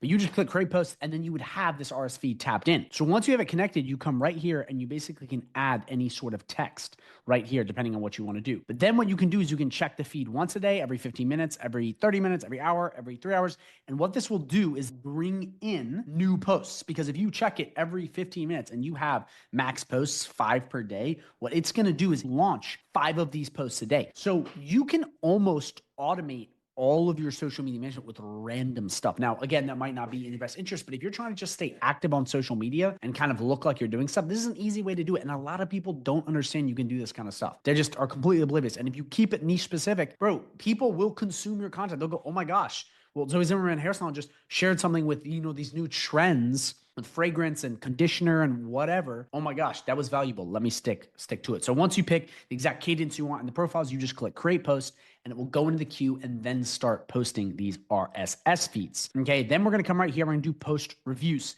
So this is pretty cool, okay, because what you can do is you can have GoHighLevel post Facebook and Google reviews. So first thing, you pick the review source. So we'll pick Google. And again, you have to have your Google business profile connected. So it's going to be pulling from these reviews on the GMB. So like right in here, it's going to pull these reviews, okay, and create posts out of them. How cool is that? Again, another way to automate social media management. So we pick the exact review source. We pick 5 stars, of course. We click the social accounts we want it posted on. We click both of these bad boys or whatever you want. Maximum number of posts. So that's usually how many posts you want in a day. We'll do 1. We'll do every week. And you pick what you want. You want it every day, you can do that. We'll do Monday, 10 a.m. You pick the time. We'll pick all of these because we want it going out on all of these. Then we click next. And then you'll be brought to a customization screen. So you can actually customize what you want this to look like. So you can upload an image for the background, or you can pick something like this, an abstract thing. We'll click next. And then as you see right here, it has pulled this exact review or whatever review you want in here from this GMB all the way in the high level. And you can have these posts going out where it builds social credibility. It's building clout and it's doing all this stuff. You can edit the caption, another 5-star review. Okay, so guys, if you have a lot of reviews, using this is just a cherry on top. It's these little things at a high level that you can do. And I'm telling you, these are so underrated because if you just set this up, you can go, listen, man, and talk to your business owner. You go, listen, man, I'm going to post these reviews. I'm going to create these templates for you and I'm going to post it every single week. That's just to be nice. You literally just set this up and walk away. It's like 3 minutes of work. Once it's done, they're seeing your profile. They're seeing their social media profiles growing and they're seeing these posts and going, oh my gosh, Declan's doing a lot of work. Let's keep paying him. Like, you guys got to think outside the box and you got to realize there's these little golden nuggets all over high level that you can just throw in for clients for free just to make it look like you do more work. And guys, these tiny little things keep your clients paying you longer. A lot of you guys just be very narrow with your services and you don't realize you can plug on these add-ons for free. It doesn't really cost you anything, but it makes you look like you're doing work. So please make sure you understand that. Then you can pick the exact author name. So where you want that down below, the font family, okay, what kind of font, the font size, small, gargantuan, the exact color, the placeholder, just simple stuff like that. And then you're good to go. And then from there, once you see everything the way you like, okay, I like Instagram, I like Facebook, you just click create post. And from there, whatever cadence you set, this will just automatically go out to the profiles. So if I have my Instagram connected, it will pop up that exact review post on my Instagram every week from different reviews, automatically, hands off, and on my Facebook and on my Google business profile and wherever else you want it and wherever else you plugged it in. So that's a huge way to automate that. So please look into that because it's awesome. And these are what they look like, actually. That's one of them. How cool is that? Popped right up. Simple as that. So then last but not least, we have category queue. So this is really for internal. You can create categories, and what these categories will do is pick how the categories want to be posted. I'm not a big fan of this just because it's like really only if you have a gazillion posts, but you can enable future posting queuing. So you kind of pick which ones you want to go out and then prioritize new content over old content if you pick something. But again, this is by category. So you have a bunch of posts about haircuts.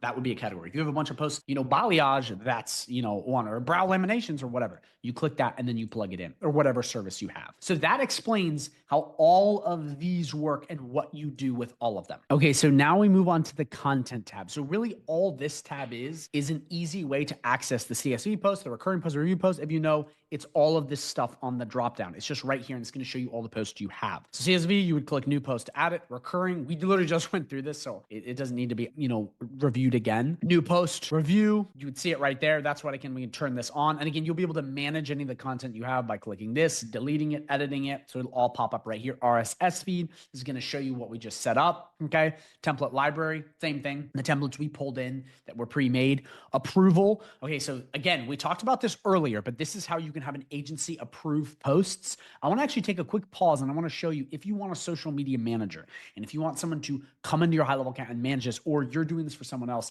you're going to want to go down to settings and configure this. So say you're like, okay, I want someone to strictly do social media in a sub account for a client. You would come right down to settings. You would come right down to my staff. And once you're in my staff, you will create said user.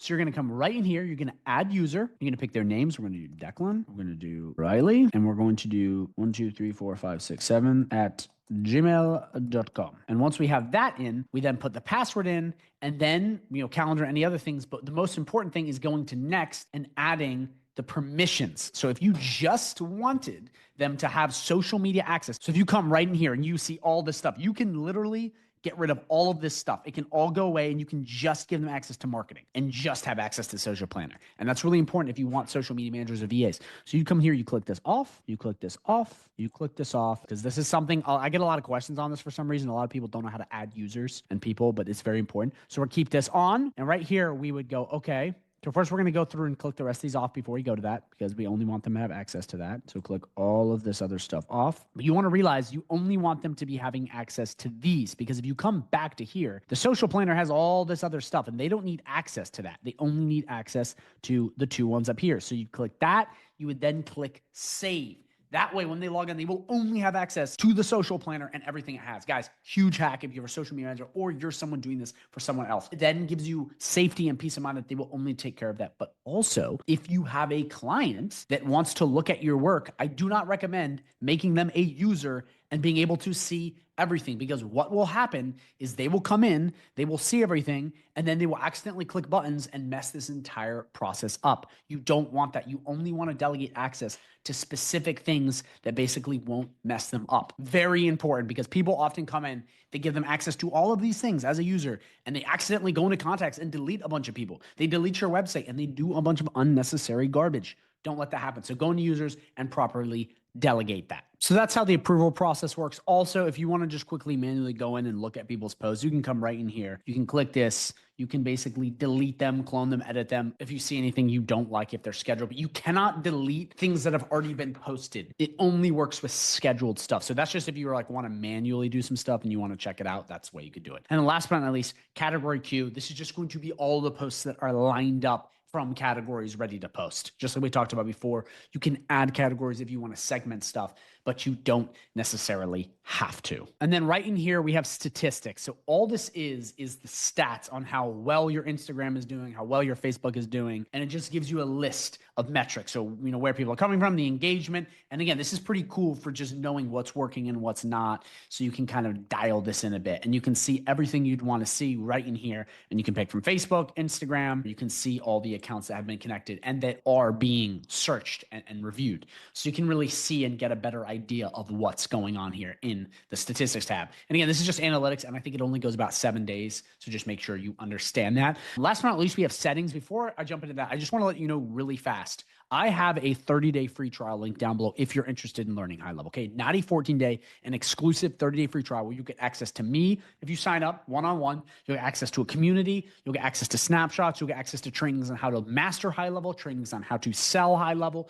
live streams every week, networking inside of a whole community, and a bunch of other amazing stuff if you sign up with that. So that is an amazing offer you have. And again, it's completely free if you sign up with high level, like tens of thousands of dollars worth of value for free. And I have videos on my channel going in depth on this and how incredible it is. And there's tons of video testimonials of people saying how amazing it is, because it's free if you sign up with high level. A lot of you are already using high level. So it's a no brainer if you have high level, because it will turbocharge your entire process, help you master it. And the most important thing, help you make money from high level. So please check that out. It's down below. Sign up for that and you'll get access to all kinds of goodies like that. So last but not least, we're just going to come right into settings. And we brought through this right here. So first things first, this is just like when we first came in to connect social accounts. You'll see all the social accounts you have and you can connect them just like this. So if I want to connect Pinterest, I would click this and go through the entire Pinterest login to try to log in to Pinterest. This is how you can add extra social media accounts. You come right here and you add it. Over here, you'll see everything that is active and everything that is expired. So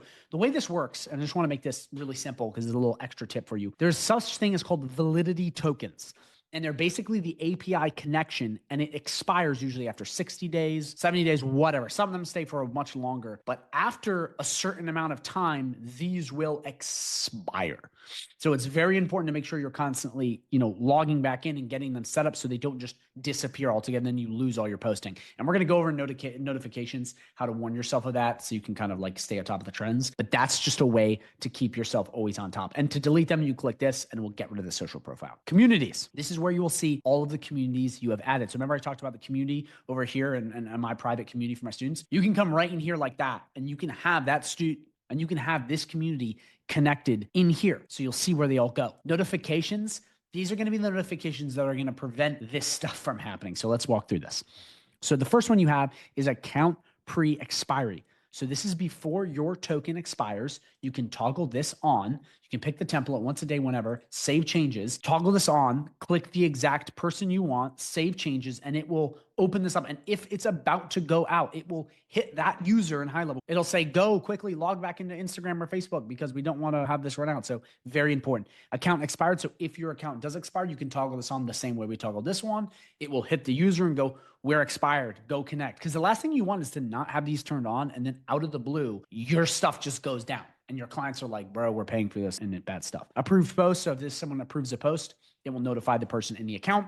Rejected post, if they did not like it, they will reject it. And the most important, in my opinion, is post failed, because oftentimes a post will get rejected for some reason or there's some sort of glitch. This you want toggled on faux show, because if this is not toggled on, what will often happen is you might have an entire list of posts that just randomly fail. And again, this doesn't happen all the time. It's actually very rare, but it's happened to me in the most bizarre of circumstances. And it's cost me a lot of money because I was promising a lot of social media management. And then I realized nothing's getting posted. And it wasn't that I was trying to, not post. It was just, it failed and I didn't know. And HighLevel didn't have this back in the day. So this is awesome. So toggle this on. So this is a great way to stay atop of everything. Categories. We've been over this a lot of times already in this video. This is just categories to segment your posts. Then we have watermark. So what a watermark is a way to add a watermark on your posts so you know they're yours. And this will go on all your posts. So you can put in my logo, okay? And you can click upload right here. And this is going to put in a logo, a picture. It could be your face. It could be really anything you want. We're just going to put this logo right in here. You see how it popped up right there? You can pick where you want it on the page, to the left, to the right, down, up, sideways. And what this is going to do is this is going to basically make sure your posts are unique to you. And you don't have to do this, but you can. So opacity makes it clear or not clear. So you can have it be a little more faint. Scale is how big you want it. And then auto padding, basically, if you see right here, gives it a little bit of like cushion to make it look symmetrical. Because if you do this right here, it's like hugging the side very awkwardly. But with all of these, you can pretty much get this thing anywhere on the page. And really, this is used for if you really have like specific brand stuff, you don't want people copying you. This way, this would be on their post. It'd be really hard for them to remove if they want to copy you. But here are all the features in order to add that. Again, it can just add a little bit more of flair if you want to put it one spot. And this will go across all of your posts coming out. And to use it, you would just click create, and then you would have it right in there and it will be on all of your posts moving forward. Then last but not least, we have global settings, which is just this one thing which you can toggle off and on. And this is all images used in the social planner will be optimized for required content formats to support all channels. Highly recommend this because this will basically make sure Facebook posts are properly,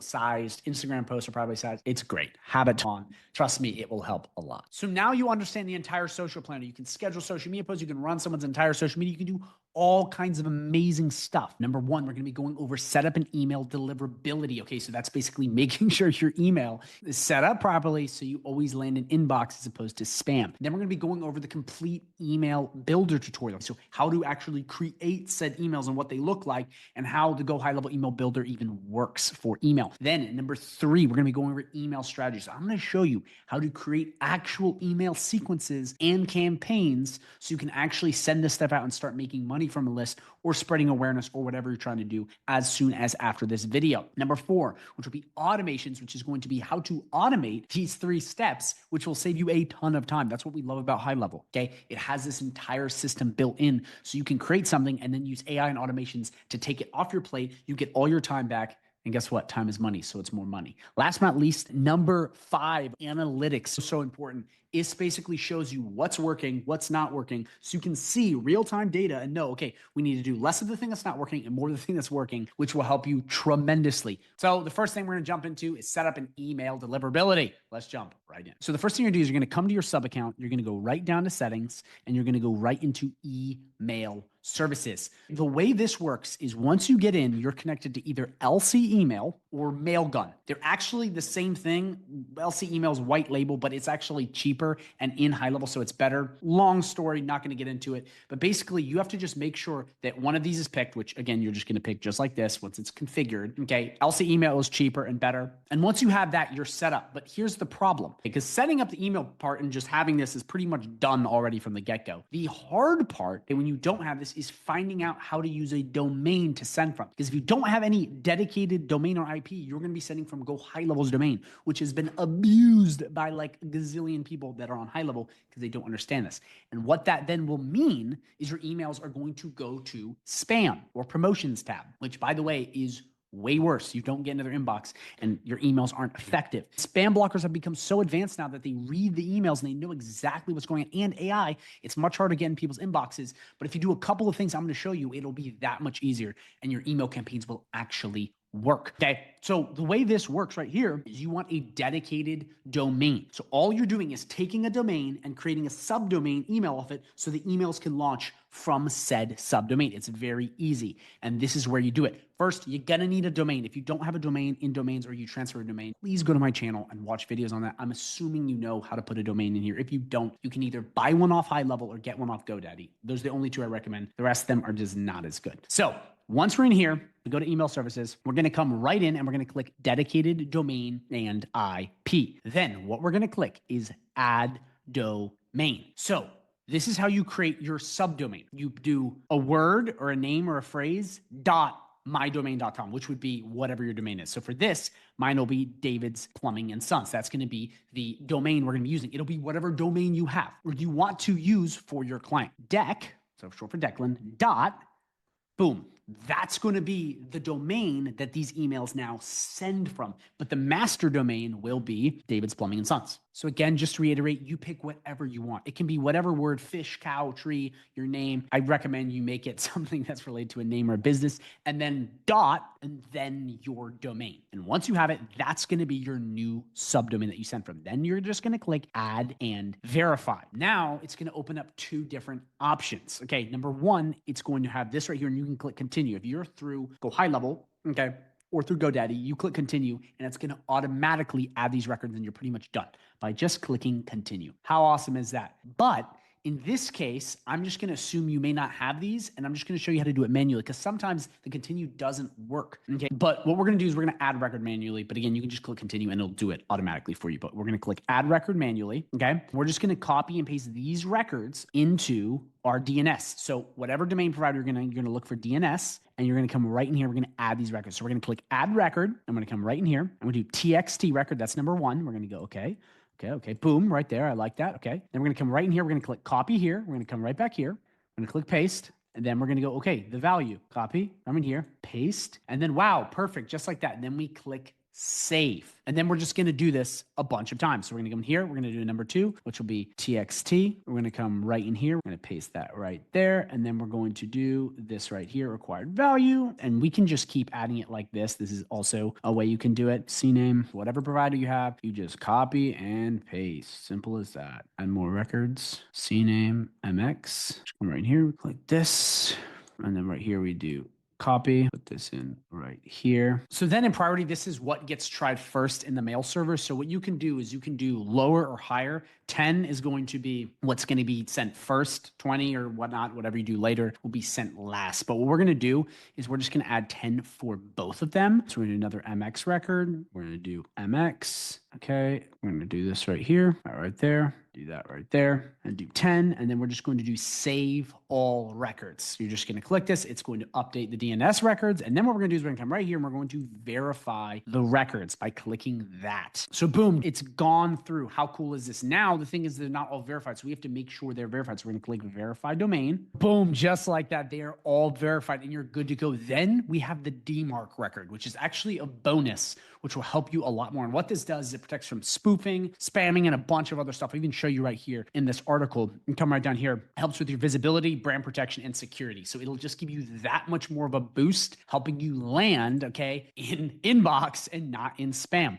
So what we're going to do is we're just going to add the DMARC record, okay, in here. So we're going to come back in here. We're going to go to DNS. We're going to do add new record. We're going to come right back here. We're going to, okay, TXT. We're going to click this right here, TXT. And we're going to go, we're going to copy this right here. We're going to copy, okay? We're going to paste. We're going to come right back in here and we're going to do this right here. Copy this jump right back, paste, and then click save. And then we're going to update the DNS records. Then we come right back here and we click verify domain. So right here, it's saying not verified, but it actually does take time to get verified because you can see right here, it's added. Sometimes on the servers, it just takes a little bit long, but it has been added. So it's good to go. So now that you have this all added, you're good to go. And this right here will help you get into inbox so much better. It also avoids spam because it's going to be a brand new subdomain that you can now launch emails from.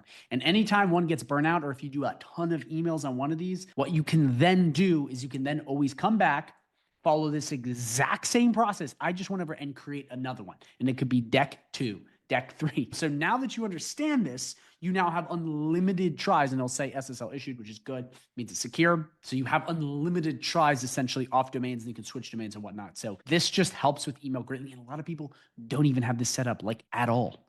And if we go back and we come all the way back to this initial, you'll see right here, it now says this right here, which is deck.davidplumbing&sons, which is now the domain email we can launch from. So it's awesome. And now you can see that we have officially set it up. So now you set up your own subdomain for email, and it's helping your deliverability a lot. But there's a couple more things we can do. So we're going to come right into business profile, okay? And we're going to scroll all the way down, and you're going to see general. The first one you want to check on is this right here, mark emails as invalid due to hard bounce. So if they're bouncing off of the email because it's getting weeded into spam, email provider and algorithm is detecting it, you want this checked on. This will help greatly so you're not sending out the same email to people that don't want it. So this will help with your deliverability that much more. So then this is another one I recommend you turn on, except this will cost a tiny bit of money per email sent. But what this does is this verifies each email to make sure they are real. So this can be really good. Okay, it's going to go in and verify all the emails just to make sure your list is perfect. So that is something you do. I mean, it's so cheap. It's 0.025. I mean, it's like not even half a cent. It's super affordable. But that is something you can check on, and it's gonna help your email deliverability that much more. And then last but not least, you're gonna want to have this checked on, which is make emails compliant by adding an unsubscribed link to email. You have to have an unsubscribed link. It's mandatory, but you can customize it right in here. You can click apply this change to all sub accounts and we'll go through all of them. But what this is going to do is this is going to basically create an unsubscribe link on your email so they can go, I don't like this, unsubscribe. If you don't have unsubscribe links, you're not being compliant. So you have to have an unsubscribe link.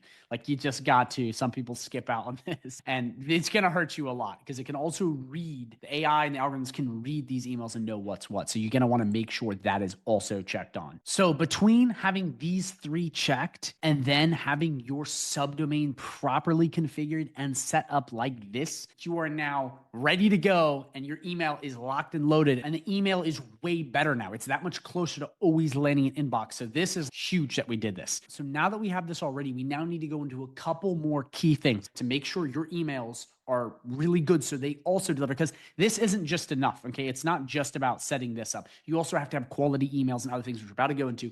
And then I'm also going to show you a list of things that you absolutely do not want to do. It will absolutely kill your email deliverability. And I'm going to go into those right now. Okay, so here are 3 tips to improve your deliverability. Okay, this is within the email side of things. So number 1, remove bad emails. Use GoHighLevel to delete old or fake emails. This is important. If you have a bunch of people that unsubscribed and they don't want your stuff or they're not interested and you keep emailing them or they're not even real emails, this is going to hurt you. It's going to hurt your score. Clean house. Make sure you're only hitting targeted quality emails that are real. Number 2, craft simple emails. Please keep your emails short, add real value for readers with one action to take, okay? What a lot of people do is they come in and they put images, the videos, links going everywhere, 5 paragraphs. That's like so much. Just keep it simple. Just text to start off with, simple with one call to action. That is going to help you a lot. And by the way, a little sneak peek, we're going to be getting into strategy later in the video.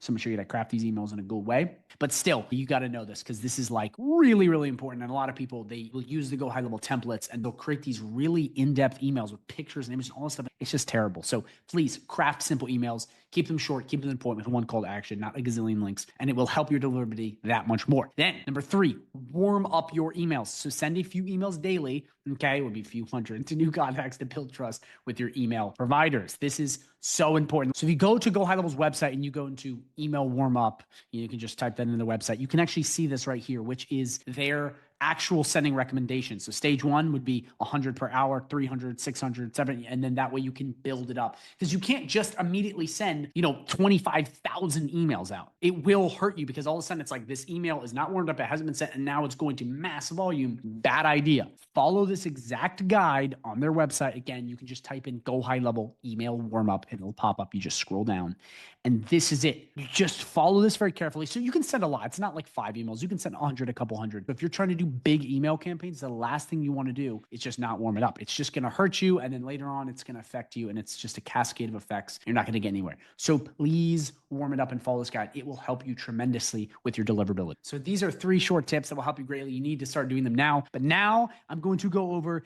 things that you absolutely do not want to do, which I call these the no-nos. Okay. Number 1, no warm up. Start small with new domains to protect deliverability. We just went over warming up, so it's pretty clear. Don't not warm up, okay? Please warm your emails up. So important, okay? Number 2, spammy words. Don't put in words like free, all caps, act now, or money sign, or, free money, or, just avoid that, because again, spam filters have become more advanced. And when you add AI on top of it, it can read the emails and know exactly what you're doing. So avoid the spammy clickbait words, okay? No unsubscribe link. Oh my gosh, this should be so obvious.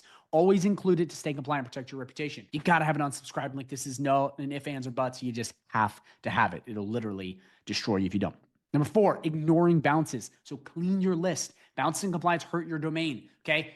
I'm going to go in depth in this more on the analytics side at the end of this video, but you want to make sure that your list is constantly being cleaned. You're not just sitting there hammering the same people. That's why I like using automations, which I'm going to get to later in the video too, which shows you how to segment leads so you're not constantly messaging the same people. Okay. Image only emails. Don't just send images or memes or videos. Even if you do that with a ton of text, I recommend you gradually put that in. For right now though, just use text-based emails. It's way better and it will definitely have a way better chance of not going in spam. Then inconsistent sending. Okay, you have to send regularly. You can't just go for 1,000 emails, take a 2-week break, 2,000 emails every day. Send a little bit, build it up. You can set on drip mode. You can do these things on high level, these tools, again, which I'm gonna show you later, which will help greatly, but you want to make sure that you are actually doing them, okay? Because if you just randomly send and then you stop and then you send, you basically look like a spammer. You don't want to do that. So again, quick list of no-nos. You want to warm up your emails, okay? Don't use spammy words. Have an unsubscribe link. Don't ignore any sort of email bounces. Don't use image-only email. Keep them simple. Just have text for now. And then inconsistent sending. Please keep on a schedule. It will help you greatly. So please do not do these things, okay? This will hurt you bad. So now that we've gone through email deliverability and that is now done and you know how to do it, is now time to move on to the email builder tutorial. Let's jump right in. Okay, so you're going to come into your sub account and you're going to go right on down to marketing and you're going to click it. Then you're going to come right into emails and you're going to be brought to these tabs right here. We're just going to click campaigns to start with. You can toggle in and out through here. Be brought to a page that looks like this, and up here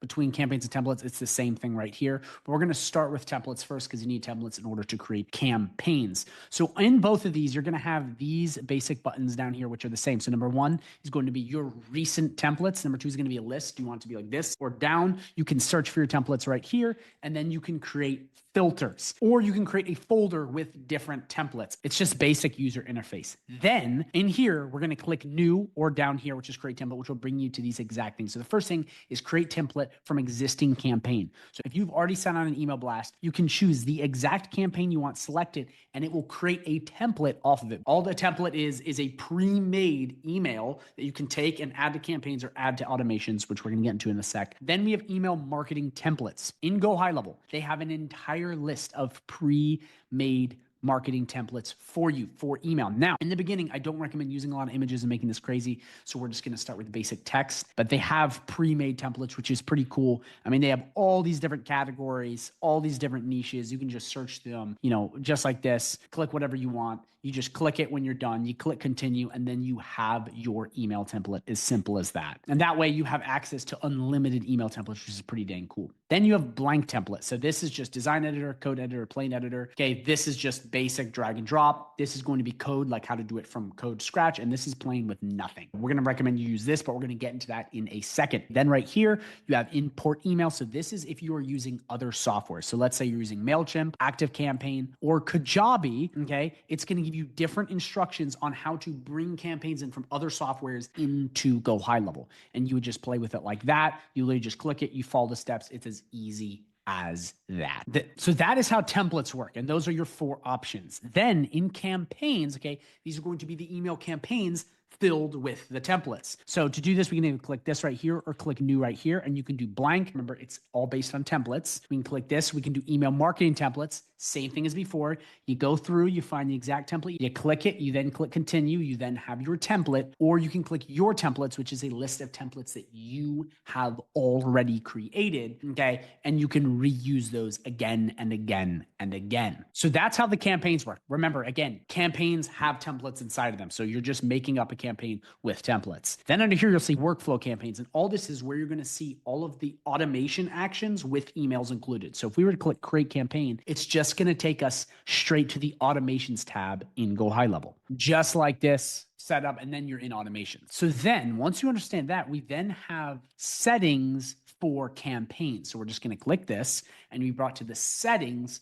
for the campaign. So first we have attribution, which is just how long you can track said email campaigns and the data within them. And you can do this with all campaigns or campaigns with products, and you can pick the exact amount of days you want, and then you click save. Then we have verified sender emails. So in here, you can verify the email you will send, okay? And this is going to help with your deliverability. So you can come and you can put your exact email in, and then what it's going to do, it's going to send a verification code to that email, and you're going to copy and paste this exact verification code you got from the email you put in right in there, and then click verify, and then you will have your email address verified, which will help a lot. Then we have sender preferences. So this is the default email setting. So you can go in and put your exact email for sender, which will always be the sender, and then you can obviously change it, but it's the direct one. And then recipient to, and then the default recipient, so who's it's going to. And what you can do in here too is you can click this right here, contact. So you just pick which sender email you want and who you want the main recipient to be. Again, this is sender, this is default, and then you click save and you are good to go. Then we have fonts. In here, this just lets you pick what kind of font you want every email to have. So you come in here, you just pick whatever you want. I don't think we want that one, but you pick what you want, and then you click add font, and it's then going to be the default font for your campaigns and across the board, just on your emails in general. Then we're going to click tracking. So this is just tracking your performance. So the first one we have is click performance tracking. When this is enabled, all links will be tracked, and it will basically go through and track the performance of said campaign. And then we have UTM tracking, which is just going to help you track the campaign data better through here, through source email, medium email marketing. And these are added to URL to track extra stuff. So for example, you can track where it's coming from, identifying the source, okay, you know, what campaign. It's just that extra bit of data. So once you have this the way you want,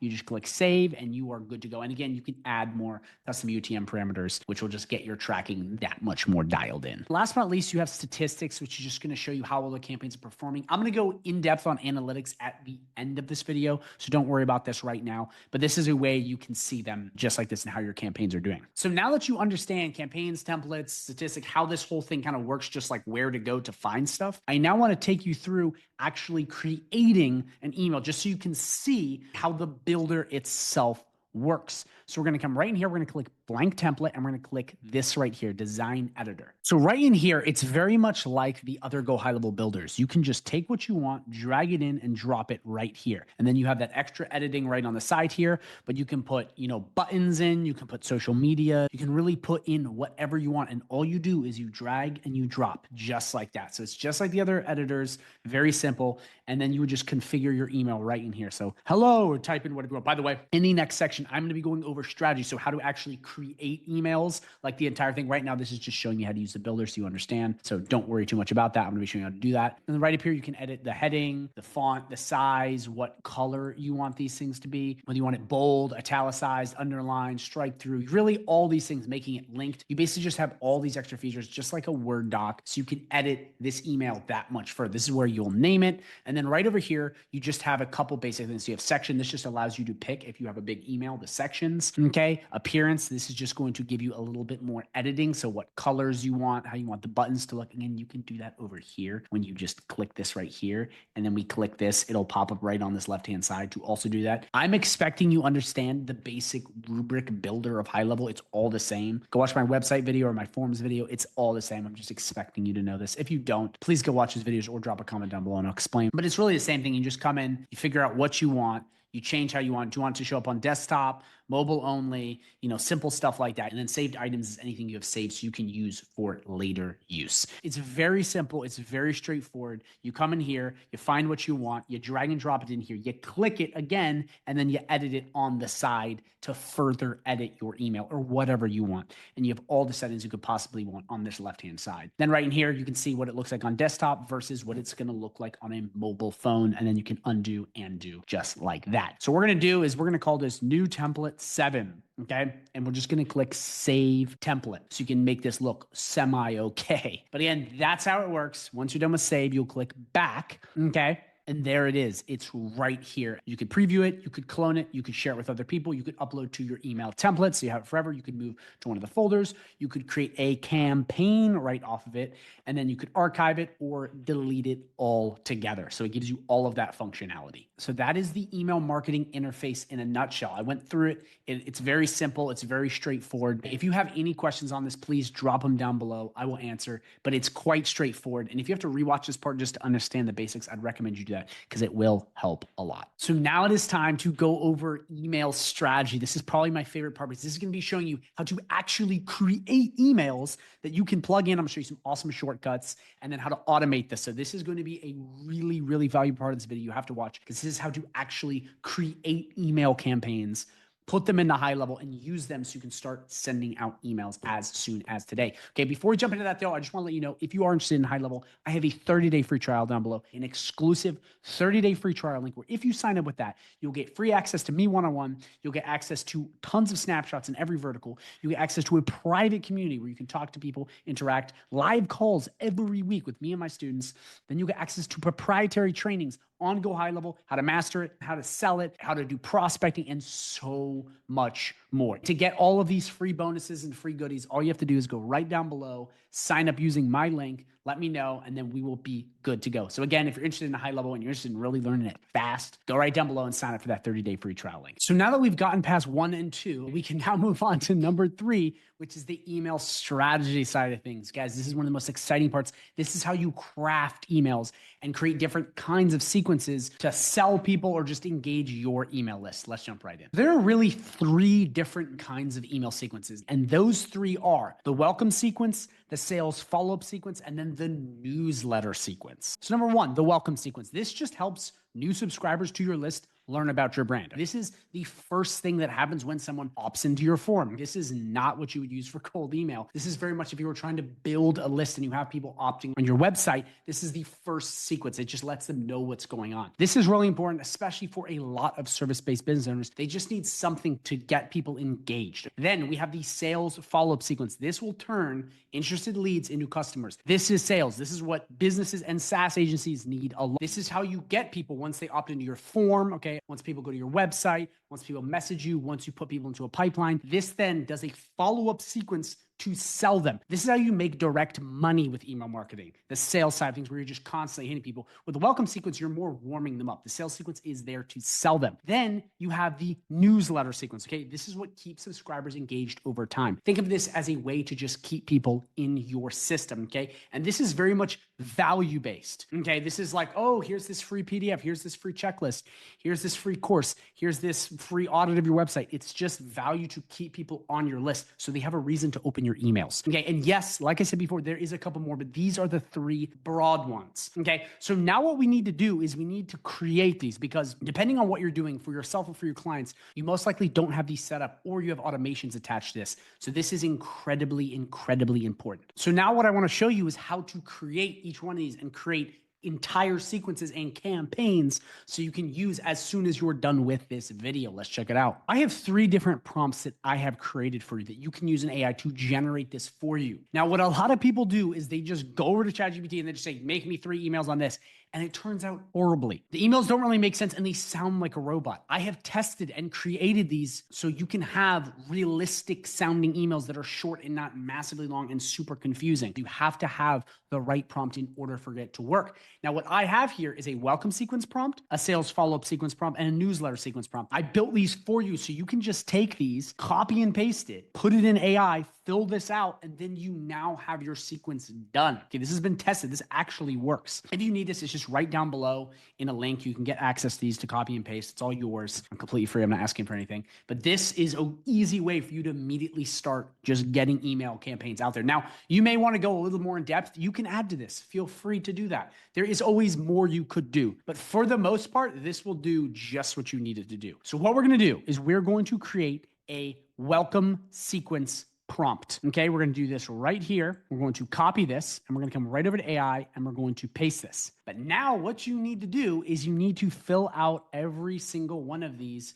bracketed parts so it's unique to you. I will fill this along with you. Okay, let's start with this. So what we're going to do is we're just going to create 3 email welcome sequences. We're going to do Declan's CRM. Remember, you put your business name in, guys. Just follow along just like that. Okay. My product or service is going to be CRM software. Again, I do not know what you're doing, but please put in exactly what you would put in. So if it's lawn mowing, put, weed eating, lawn mowing, cutting grass, like all the things that pertain to your business there. And then you're going to put in a professional tone, okay, over a time frame of, we're going to do 5 days. Again, you just put in how you want this to go.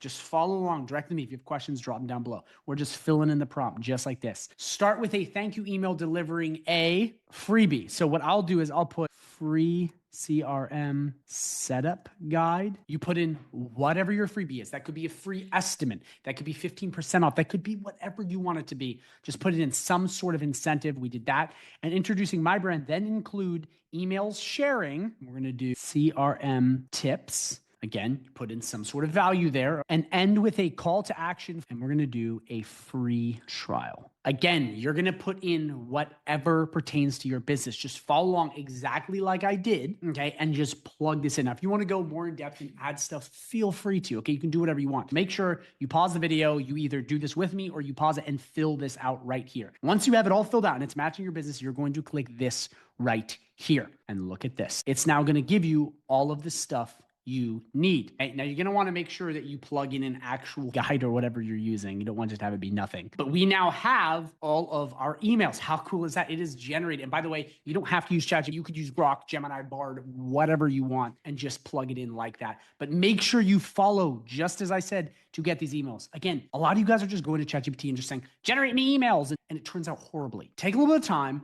Put this into the prompt so you get a quality email. See this? This is short. It's not loaded with emojis, loaded with stuff. It's short, straight to the point, and good. Remember all the stuff I said earlier to land in their inbox? This covers it. So make sure you follow this. So now what we're going to do is we're going to get these emails and we're going to put them into GoHighLevel. So have this all pulled up, and then in another tab, have the email marketing pulled up as well. So then what we're going to do is we're going to click templates and we're going to come right in here. We're going to click new and we're going to do blank template. We're just going to click design editor and we're going to click select. Guys, I'm going to show you a massive shortcut that's going to go hand in hand with automations. It's going to save you so much time. So follow along. Guys, there is a method to this. A lot of times you can automate the sequence because a lot of people just go, create the emails, and then it's not automated and you waste a ton of time. I'm not trying to have that. I respect your time and I'm trying to save you more of it. Okay, so this is what we're going to do. We're going to get rid of this right here. Okay, we're going to leave this up here because this helps view email browser. It helps with deliverability. We're going to come right in here. We're going to drop this text block right in here. We're going to delete this part. And then what we're going to do is we're going to come right back here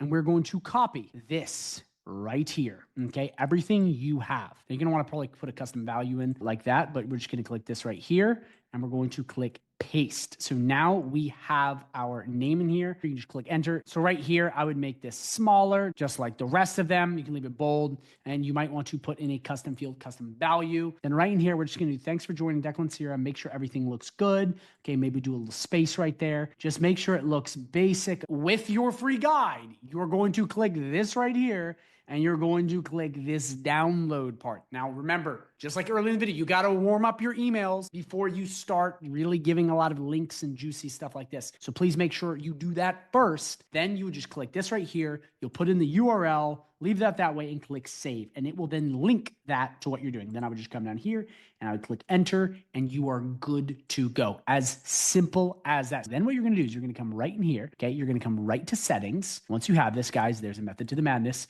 We're going to do Declan from email. We're going to put exactly what the email we're going to do. Declan Wizard777 at gmail.com. And then what we're going to do is you're going to come right back here and you're going to copy the subject, okay? Boom. You're going to come right back and you're going to paste this, guys. There is a method. I'm going to show you here in a second. It's going to save you a lot of time. But you're going to add this right like this. Then you're just going to click save. By the way, this is awesome because it's custom value and it's going to pre-put in their first name. So we're going to click save, okay? So once this is done, we now want to name it. So we're just going to do E1. Now you put in whatever you want, the name of it, dash this, name of the dash. So you put whatever you want in here, but I recommend you label it like E1, E2, A3, and you could add more stuff, but make sure you label it so you know what's what in here. We're just going to do E1. Okay. Then you're going to click save template. Then we're going to come back. Okay. And by the way, you're going to want an unsubscribe link on all of your emails. You can come right into business profile and you make sure that this is on everything. You guys, you have to have it. Okay, I didn't put it on because of this or do that, but make sure you have an unsubscribe link. If you don't, you are not sending emails compliantly. It's illegal. Don't do it. You'll get canned for it. Make sure you put that unsubscribe link in. Okay. So we're going to go back to marketing. Okay. Just follow along, guys. So now we're going to do, because we have it the way we like, we're going to come right in here. And once this is cloned, you can take a guess what we're about to do. We're about to come right back in and we're going to get this bad boy right in here. Okay. Copy all this and do the exact same thing, right? Like this. Click paste. Same thing. Okay. Make sure this is all configured. I do not know why I did not go right there, but make sure this is all configured. Okay. Just space this stuff out. Remember, put it in if you have it. Make sure you do that. Plug it in right there. Make sure you have it. Okay. And then right in here under settings, okay, it's already going to be configured, except we're just going to switch out the subject. So we're going to come right in here. I'm going to do this. Ding, ding, ding. See how easy this is? It's going to save you a lot of time. Let me click this and then we click save and then you're done. So please make sure you go in and you make sure everything is linked up. Don't just say read CRM tips and it's not linked up. Make sure you go do that. So save your template. Okay. Then we're going to go back and we're going to do the exact same thing for the third one. Again, guys, if you have 10, 20, 30, which in these prompts, if you go up here, you could add 40, whatever you want, however big your email sequence is, you're just going to do that for each and every one of these. Because the goal is to reuse these templates every time new people come in. Now for newsletters, that's going to be a little different. And that was the third kind. That's going to be you coming up with new ideas every week. For this though, you're going to be reusing every time a lead comes in. It can be the same sales process, the same welcome sequence. It can just be the same thing. It doesn't have to be this new thing every time. And this is how you save a lot of time. Guys, so many of you that I talk to have no idea about this and you don't connect any of this properly. So this will save you so much time. So let's do the last one. So we're going to go to E2. We're going to click clone. We're going to do E3 and we're going to click clone. We're going to come right back in here. Okay. We're going to go to day 3. We're going to go like this. We're going to click this. We're going to come right back in here and we're going to do the exact same thing we just did. Okay. We're going to paste it. I probably should then paste this plain text. So learn from me. Don't be dumb like me. And then we're going to click this and then we're going to make everything look nice. However it looks for you. You just make that look nice. Make sure you connect it just like we did before. Then you come right in here. We go right into settings, same exact thing. Then we come right back here. We're going to get this exact subject right here. We're going to come right back in here and we're going to paste it.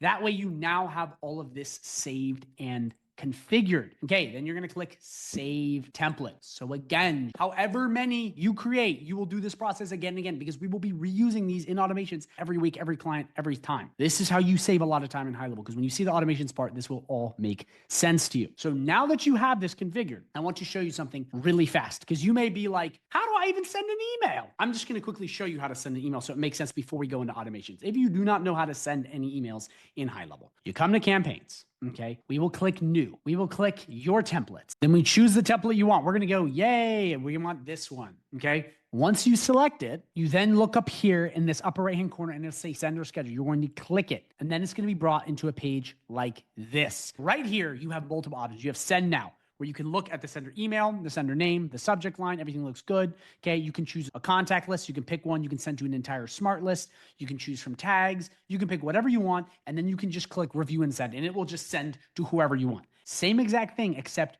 you schedule it. You pick where you want it, how you want it, and then you pick the exact date and time which you want it, and then you click review and schedule, and it will schedule for you. Then you can batch schedule. This is really good for SMS texting, which we're not going to now. And this is also really good for just huge email lists in general. You're going to want to do this in batches, but you pick exactly when you want it to go out, how much you want it to repeat after, and this will send like a couple thousand emails at a time as opposed to just blasting a bunch of people. And then we have RSS schedule. By the way, RSS stands for really simple syndication, and it's great for blog posts and it feeds. So it's basically like you could sign up for a RSS feed on a news website and it will just automatically post any of the new stuff. So this can actually be really good if you have a really good niche content site. Say maybe it's Plumbers of America and they put out a lot of really quality posts. You could plug that link in here and it would email out the RSS feed. Really cool, saves you a lot of time. So those are the ways to immediately send. Again, you just click that up there and you're done. But then right down here, you basically have a spam sort, which is coming soon. This basically is pretty cool because it will show you how good it is. So this is obviously rated very high, but yeah,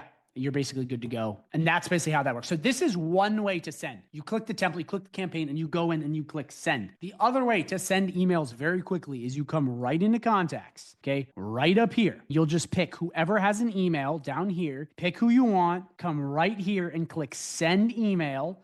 This will pop up right here. You can click this, and then you can just put in email template. And look, it prefigures it out. You don't have to go in and do it because the template is already created. Then you just put the action and you click send email, and it will automatically send to those people right there. And if you don't have a template, you can do this, where you just click send email. You don't click this, then you have to fill this all out just like this. So it just takes more time and then actually manually put your email in. But that's how you'll just send emails. If you're wondering, like, how do I send an email? That's how you do it. Those two ways. The first way and the second way is just going into contacts. If you were trying to send emails ultra fast just to a bunch of people to let them know, you'll do it in contacts. That's the quickest, simplest way. Campaigns is really how you do email marketing. Contacts is how you just send it really quick. And then to see where people respond and talk to, you will see it in the conversations tab. This is where all of the emails will pop up. This is how you'll see someone responded, who didn't, and then that's where you'll kind of see where it goes. It's not like an inbox. It's not going to be like they go into your Gmail. It's all going to be through here. So now that we've gone through 1, 2, and 3, and you know how to do the emails and you got them all locked and loaded, it's now time to move on to automations, which is how to automate your entire sequences on GoHighLevel. Let's check it out. So what we're going to do is we're going to come right into automations, okay? Then right up here into create workflow, you can either select a recipe, which has a pre-built out email automation, or start from scratch. I'm just going to show you how to start from scratch. It applies to both what I'm about to show you how to do, but this is really neat way to save a ton of time. So what we're going to do is we're going to pick a basic trigger, okay? This can be anything, but we're just going to do form submitted. So let's say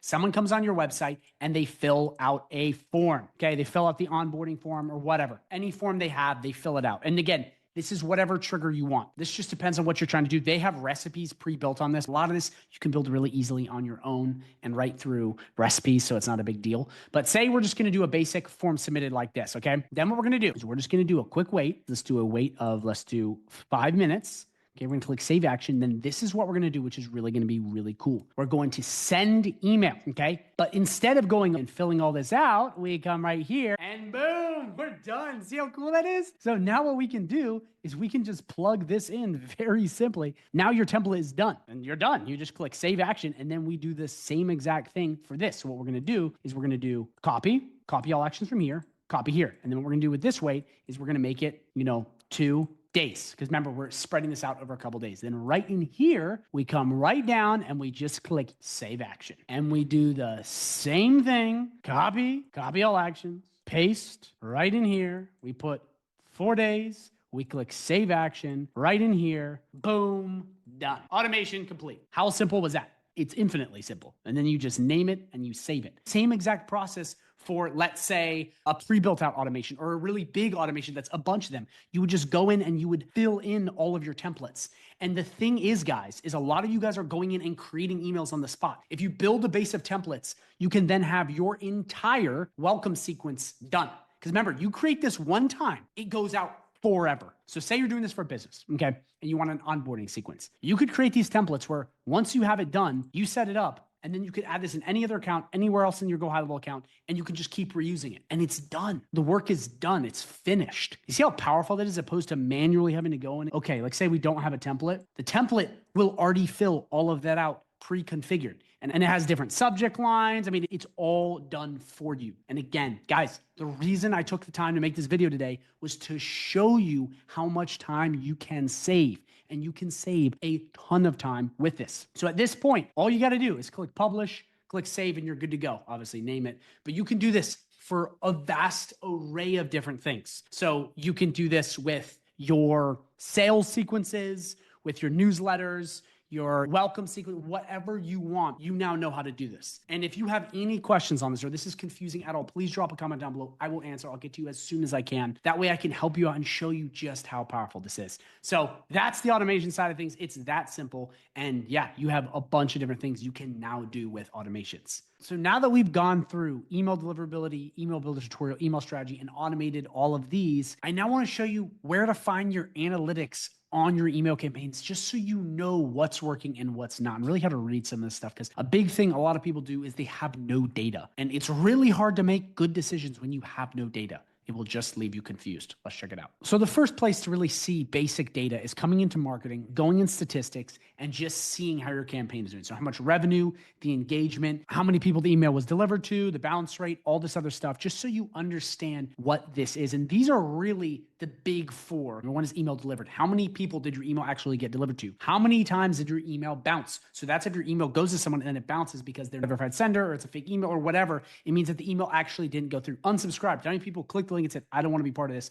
And then how many people complained about spam? These things are big to do with metrics, and you have to read them to know what's working and what's not working. Open rate, super important too. How many people of the email delivered to actually open this shit up? Because a lot of people just ignore it. This is so important to know whether your list is good or not. Because a lot of people are like, yeah, I'm doing email marketing, and they're not looking at data. You got to read this stuff, guys. So this is how you'll be able to figure out the basics and just know, okay, this is what I want to look out for. So what you want to look for mainly is emails being delivered at a high rate and then high open rates. That means it's doing well. Now, there's a bunch of other factors after that, but that's really big. If you're getting a ton of unsubscribes, a ton of spam complaints, and bouncing all the time, you probably have a crappy list. So look into that. So this is one way to look into metrics and statistics, is right through this tab. The other way is going down into settings, going right into email services, and looking at email analytics. Okay, so this is going to show you an even better overview of what's happening. So it'll show you in this sub account total how many emails have been sent, how many emails have been delivered, how many emails were opened, how many were clicked, how many people complained, how many bounced, how many subscribed, and how many failed. In email services, under settings, and every single sub account, you can see an entire view of what's going on. That way you can just know, is this working well or is this not? Because what a lot of you guys are doing is you're getting lists off the internet to do cold email,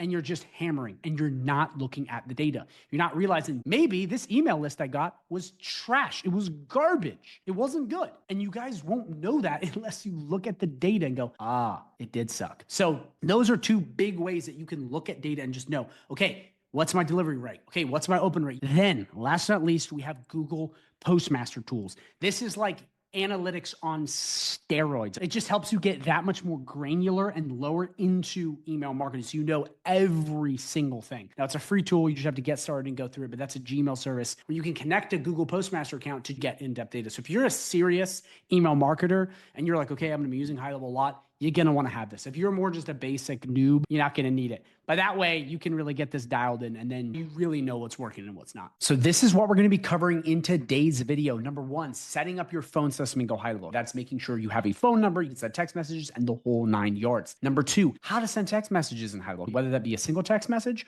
or a bulk campaign. Number three, SMS strategy. This is going to be going over how to actually write text messages so you don't freak people out. A lot of people make so many mistakes with this. And then some huge pro tips that are going to save you so much stress and really help boost your marketing with SMS. Number four, SMS automations is probably one of the most valuable parts of this video. How to use automations inside of GoHighLevel so you can get all of your time back. The set it and forget it approach. Because the thing is a lot of you guys aren't using automations the way you should be, especially with SMS. And in this video, I'm going to cover that so you can build out a system so you don't have to keep doing the work, and then the system does the work for you and you get paid for said system. And then number five, which is the most unsexy part of this entire video, which is compliance, which is boring as hell, but you need to know it. And it's my ethical obligation to tell you about it so you know the pitfalls of SMS marketing and just SMS in general online. So let's start with number one, which is setting up your phone system in GoHighLevel. So to set up your phone system in HighLevel, you're just going to come to Agency View and you're going to come right down to Settings and you're going to click Phone Integration. If you already have this set up, just let's breeze through this because it's so quick. So when you come in here, because this is already set up, there will be a button that says Move All Subaccounts to LC Phone. You just need to click that and then enable it, and then you'll be good to go. And it will basically enable this across your entire account. See, what it used to be is it used to be Twilio, which is what I don't recommend. And for those of you who use Twilio, you have to contact HighLevel and have Twilio be put into your account. You can't really do it manually. For LC Phone, it's already default on your GoHighLevel. It's cheaper, it's better. Just please use it. It's so much simpler. Twilio barely has any support and it's very complicated. For those of you who don't know, it was just a third-party provider that used to plug into HighLevel. They have LC Phone, which actually is Twilio. It's just white label, but we're not going to get into that. LC Phone, much easier, and it's the native phone number on GoHighLevel. So I recommend just use that. It's already set up. Once you click this one button, you just come here, you click Enable it for all sub-accounts, and then LC Phone is already set up for the entire account, and you're done. So you probably already have this set up, but if you don't, this is how you would set it up. You would just come to Agency View, come to Settings, come to Phone Integration, and enable that right here through Subaccount Settings. And then your phone system is set up across the board. And now we're ready to jump into actually getting your phone number. So once you have that system set up, you actually have to go into a sub-account and get a number. If you already have a number, just quickly breeze through this part. But if you don't have a number, you're going to come into your sub-account, go right down to Settings, and come into Phone Numbers. Then all you're going to do is click Add Number, and you're going to click Add Phone Number used for SMS and calls. You can get a toll-free number, which is a 1-800 number. So that's for hitting everyone. And then a local number, which is your local area code. If you're doing more intimate stuff for businesses, local wins every day. It's just much harder to get A2P verified. And then toll-free is great if you're trying to get A2P verified fast, but you're just trying to hit everyone in a giant area. The first thing you're going to want to do is filter your results. So you can leave all of this checked. You're going to want to pick which one you want, local or toll-free, leave that checked. And then what I like to do, if you're doing local, okay, if you're doing toll-free, you can just click Apply. Local, you're going to come right in here and you're going to do first part of the number and you're going to put in your area code right here. Okay. Very, very important. So we're going to do 540. Okay. And we're going to click Apply. Perfect. Okay. You want to find the exact location of where you're at. So once you have it and you're like, okay, Stafford, we're good. You have it. All you do is then click this button. And again, make sure you find the exact one you want in your exact location. You find it and you're just going to click Proceed to Buy. Okay. Boom, look at that. We now have a phone number. It's that easy and it only costs $1. We're going to get to A2P verification in right a sec, but right in here, you will see your phone number, and actually all of your phone numbers in here. You can click the info about the number. You can make your default number if you have multiple. You can edit it and then you can delete it. So these phone numbers, once you buy them, you can immediately make calls from them, but you can't send text messages because they have to be A2P 10DLC registered. You have to get A2P verified to send text messages. This is the law. There's no way around it. Okay, this is just what you got to do. So you can click Start Now, or you can come to Trust Center and do it through here. So all this does is verify your phone number, and you're just going to click Start Registering now, and you're going to follow the steps. I have a complete full video on my channel to this. The reason I'm not going into this video is this is a whole operation. And in that video, I walk you through step by step how to get verified. And I've had a really high success rate with my video. It's gotten a lot of people verified. So please check that out. It's on my channel. You can just look up A2P verification. It'll be amazing. But that's how you get this A2P verified so you can send text messages. And one little note about A2P verification, back in the day, you could just get phone numbers and just start blasting people. Now you can't. So the first thing is, yes, it's much harder to do and it's more annoying because you have to get verified to send text messages. But the good part is it means way less people can get verified, which means it's that much more valuable. And by the way, this is not just a GoHighLevel thing. This is T-Mobile, AT&T, any business line has to be A2P 10 DLC verified. That is the FTC government making you do this. So you have to. But the idea is that with this, it becomes more rare. So if you can follow my video, which is relatively simple, and get verified, you now have something that's that much more powerful and that much more sticky that your clients don't want to leave you. So it's still extremely valuable to get HTTP verified. So please watch that video and then get your number set. Now that you have your phone system set up, let's really get into the core part of this video, which is sending text message strategies and all that other amazing stuff. So the first thing I want to show you is just how to send a text message. So you're going to come to GoHighLevel. You're going to come right into contacts if they have not started a conversation with you yet. Okay. You're going to find the exact content you want. Okay. This one right here. Pick the exact phone number you want right here, the one we just bought. Type in your text message, pick how you want to send it, put in the action, which is just shown tracking. So it would just be SMS1 and click send SMS. That is the fastest way to send an SMS. That will send an SMS in GoHighLevel to that contact. Or you can click all of the contacts with phone numbers, click this right here, send SMS, and do a bulk SMS to all of them following the exact same procedure. So that is how you would send text messages in GoHighLevel. Now, once people start texting back and forth with you, it will then be shown up in the Conversations tab. This is where you see all of your conversations. It will be right in here. So when you send a text to contacts, it pops up here, and then you can use the app to manually go back and forth, or sneak peek to later in the video, use an AI chatbot to take all the work away from you. But that's where you will see your messages. Now, that's how you send just single messages and blasts. But what if you want to create like templates and things that you can use again and again? Well, they're called snippets. So let me show you how to do that. This is really important part. Please pay very close attention, because this is how you'll save a lot of time by using this with automations and a lot of other stuff. So right in here under snippets, this will be text message templates. You're going to access them in here. So what you're going to do is you're just going to come to snippets, and you're going to click add snippet, and you're going to click add text snippet. Okay, so what we're going to do is we're going to call this test 3. Okay, and we're going to do this is a test.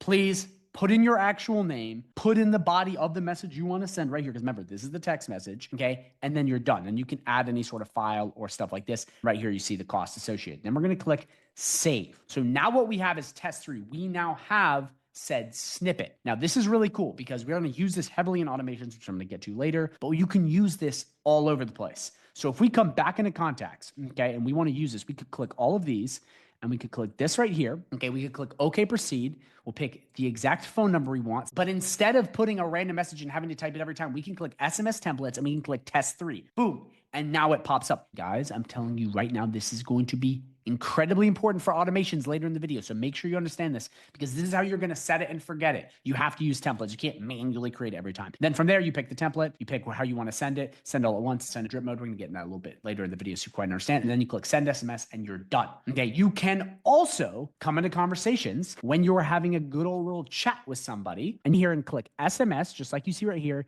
and click insert snippet, and boom, you can now pick the snippet and it will send. So this is a really good way to use text messages, because it will save you a lot of time, but it will also help you with automations. So that's how you send text messages and create them. It's as simple as that. Again, quick recap, just so you make sure. To first send the message, you come in here, you find the contact, you're going to click SMS, fill in your message and send, and then carry on the conversation. That way you know exactly how to send text messages in GoHighLevel. But now that you understand the basics, I want to go over some strategy so this makes sense to you and actually how to create messages. Because what a lot of people do is they come in and then they start blasting everyone once they get HTTP verified with the worst messages. I mean, they take email marketing and just apply it onto this. Horrible idea. You don't want to do that. You want to make sure you're using text message marketing for text message marketing and email marketing for email marketing, because text message marketing is way different. So here are 3 really big tips and guidelines to follow to have high quality SMS marketing and not to have people hate you. Number 1, short and clear.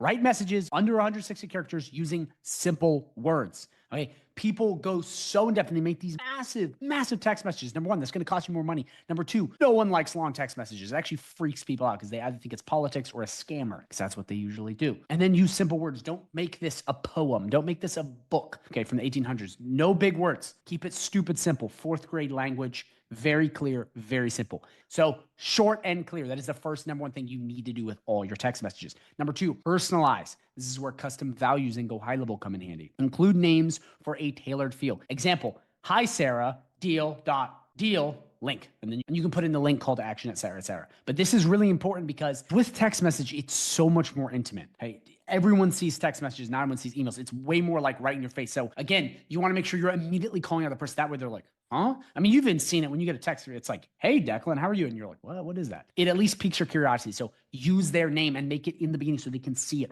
right as it pops up on their phone. Number 3, have an urgent CTA, okay? Not a scammy CTA, an urgent CTA. So use action words and time limits. Example, reply yes by 8 p.m. You just want to drive some sort of deadline that they respond quickly. Otherwise, people don't answer, it gets lost, and they never respond because they don't care. If it's a good text message and it has both these things and it's something they want, remember, you're contacting people that want to be here and want your thing. Therefore, it's a little better. Cold is a little different because that's going to cause people just to be annoyed. But most of the time, people are interested in what you have. What this does is it makes people immediately like, okay, I have to make a decision. Because you can get to make a decision, they'll either do no or they'll do it. When they're in the middle, it's the worst because you don't get anything. You don't get people removed from your list because they didn't like it. If they're in the middle, you don't get anything. So you want to make sure you push them to a yes or a no. It just helps that much more. So these are the 3 really big tips that you need to make sure that you focus on when you're doing SMS. Make it short and clear. Okay. Personalize it and have an urgent CTA. It's a short prompt you can use for Grok, Gemini, ChatGPT, whatever. And it actually works relatively well. And it's this: write a short SMS promo under 160 characters using simple words, personalized with, that's a custom value there. So that will pre-populate the name in GoHighLevel. That way you don't have to put it in every time, and it can be different for everyone. Include a clear offer. You're going to plug in your offer. End with an urgent CTA plus deadline. And then you put in your CTA and deadline. Hi, contact first time, 20% off now. Shop now, link. Very simple, very straightforward. You see how simple that is and how easy that is? It's so short. So if you want this, I can drop this down below. Again, this is not something I just drafted off of ChatGPT in 10 minutes. I've actually tested this a lot, and I've taken all of my offers and Word docs with all my stuff, and I've combined it into one to get this to save you a bunch of time.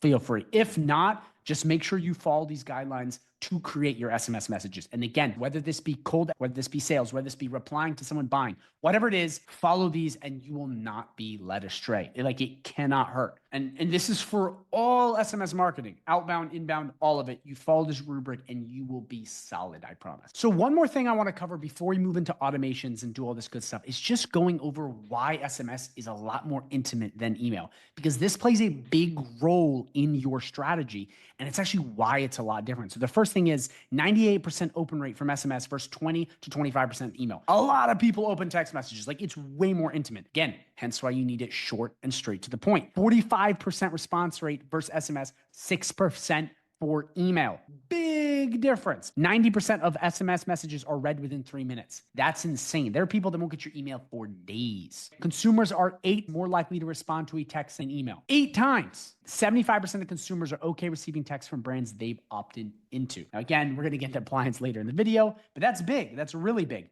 You can subscribe to someone's email list and you still won't get through them because they have a gazillion emails. SMS has a 19% click-through rate compared to 2 to 3% for email. So I just want you to understand this because these are real stats. This is from Google, Forbes, Entrepreneur Times. These are real stats from businesses. Understand this when you start doing SMS marketing because it's a lot more intimate. And again, that's why I had you 2 slides back go with this, because it's way different than email and you only have a limited window before people go. So that's why I've taken a lot of time to map this out for you guys, just so you can understand how powerful this is, so you can actually see success with it. Let's go into one of the best parts of the videos, which is automations, which is where you're going to save all your time and build that system that will pay you every single month. So the first thing I want to show you is the basics of SMS automation. Okay, so we're going to come right down to automation and we're going to start with just a blank workflow. So you're going to come here, you're going to click create workflow, and you're going to start from scratch. So the first thing I want to show you in high level is you can basically send a text message after any trigger. So if we pick anything, okay, birthday, contact change, tag added, whatever, we can then add a text message. So as soon as something happens in GoHighLevel, really anything, we can then have an SMS sent out. Huge. Okay, this is very big because this basically shows you that with anything happening at high level, you can then prompt SMSs being set out. So that's huge because that gives you so much flexibility. Now what I want to show you is certain automations you can use using text messages that absolutely crush. That first one is going to be database reactivation. So we're going to click this right here and we're going to click select a recipe and we're going to scroll right on down to list reactivation. So this is amazing because high level already built it out and now you can add on to it, but they've already done so much work, so it's done for you. But basically what list reactivation is you take a list and go high level, so an entire contacts list, and then you put it through this automation. And what it's going to do is it's going to send them an offer. It's going to text them an offer. And then whether they say yes or no, or however they reply, it's going to follow up with different text messages and it's going to branch off into an entire different campaign, which is huge because all you have to do is set this up one time and then you can take people's lists that are old, whatever, inactive, and you can just milk it for leads, sales, et cetera, et cetera. And once you have your text message set up in high level, like we said before, this then becomes possible. Using text message with database reactivation is way more powerful than email. And I'm telling you right now, it is one of the easiest ways to get your clients or yourself, clients or leads or sales fast. And right in here, all you do once you click this is you change out the offers. So you just put your offer in right here, whatever that is. And the cool part is for all your text messages, if you go back to those snippets, remember the snippets we talked about? If we come right in here and we come right into conversations, these bad boys, you can create as many as you want. That way, as opposed to you coming in every automation, having to write this stuff out, you can just click the snippet, whatever it is, and it will immediately populate the automation. And guys, we're going to be using snippets a lot for some of the other automations I show you because it's going to be hands-off, especially when people start coming in and opting into your website or doing whatever, you're going to want to use these. So all you'd have to do is click save action and then make sure that these next steps follow the same rubric. But this is one big automation that you can use immediately once you have text messages that is so much more powerful than email. So the next amazing automation with GoHighLevel is abandoned cart recovery. Guys, this is golden if you have an e-commerce store. So what you're gonna do is you're gonna click this one right here, abandoned cart recovery. So you come right in here and all you would do is you would click the trigger and you would do abandoned checkout. So you pick how the duration is, whatever you want, the exact product you want, or just everything. And once their cart abandoned, so if they're on Amazon, for example, and they put something in their shopping cart and then they leave, that's leaving it in your shopping cart. And Amazon does this really well. Once this happens, what you can do, okay, if you've collected their info, which I recommend you put a phone number on there, you can actually get rid of this. And what you can do is you can add a text message, okay? And this is just insanely powerful. If you're an e-commerce store or you work with anyone in e-commerce, this will help you get so many more sales. Like this is one of the most powerful e-com automations available because a lot of people will click stuff and then not properly go through it. And with this, it will immediately go back and follow up with them. That way it's making sure that everyone is getting pushed to buy. So the next really powerful automation with SMS that works so well is the reputation management one. So we're going to click this right here. We're going to select a recipe and you're just going to scroll right down to send review request and you're going to click this. What this automation does is this comes in and when someone either is tagged that they're done or they've been, onboarded or they've finished the job you've done, it will then send them a review request, which helps with reputation management. The thing about this one is it's a little bit sparse and it doesn't really have a way of weeding people in and out. And you can add on to this to make it better. But what I use, is this, which is a completely built out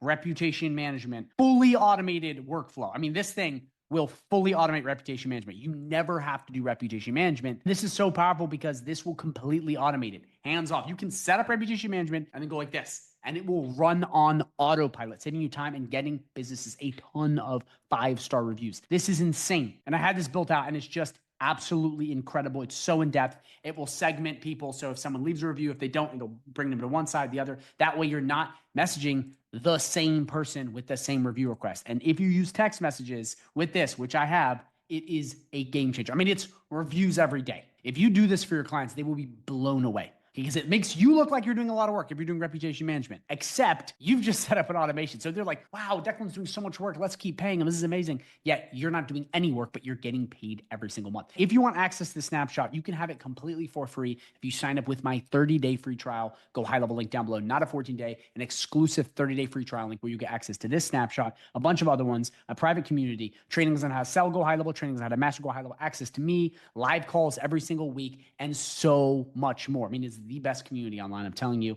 I have so many video testimonials to back it up. And you'll get access to this incredible reputation management snapshot for free. Again, if you are the kind of person that's doing reputation management, this is a must. And when you add text messages into this equation, it's game over. You will just start going through and you'll just get review after review after review. And guess what? You're not doing the work because it's all set up. Remember the saying I said before? Set it and forget it. So those are some of my favorite automations to use with SMS. There's a bunch others. I have a full video on my channel if you don't understand this at all, because what this is going to do is this is going to take your SMS marketing to the next level. Because everything I showed you before, how to create the messages, snippets, all of this stuff, if you add this automations, you can automate this, meaning you can take your hands off, you can remove yourself, and this will do all of the work for you. So if you have any questions on this, please leave a comment down below. I'd love to answer them because a lot of people have, some questions like, how does this work? How does this not work? But one of the things I now want to show you with SMS marketing for your agency, you can just use database reactivation. That can be huge. Or you can just create it. A simple workflow where you add one in, add one out. By the way, in my free community, if you sign up to GoHighLevel, I have a bunch of those, so you can check those out. The pre-built out automations for cold SMS. It's a little different because there's a lot of compliance involved,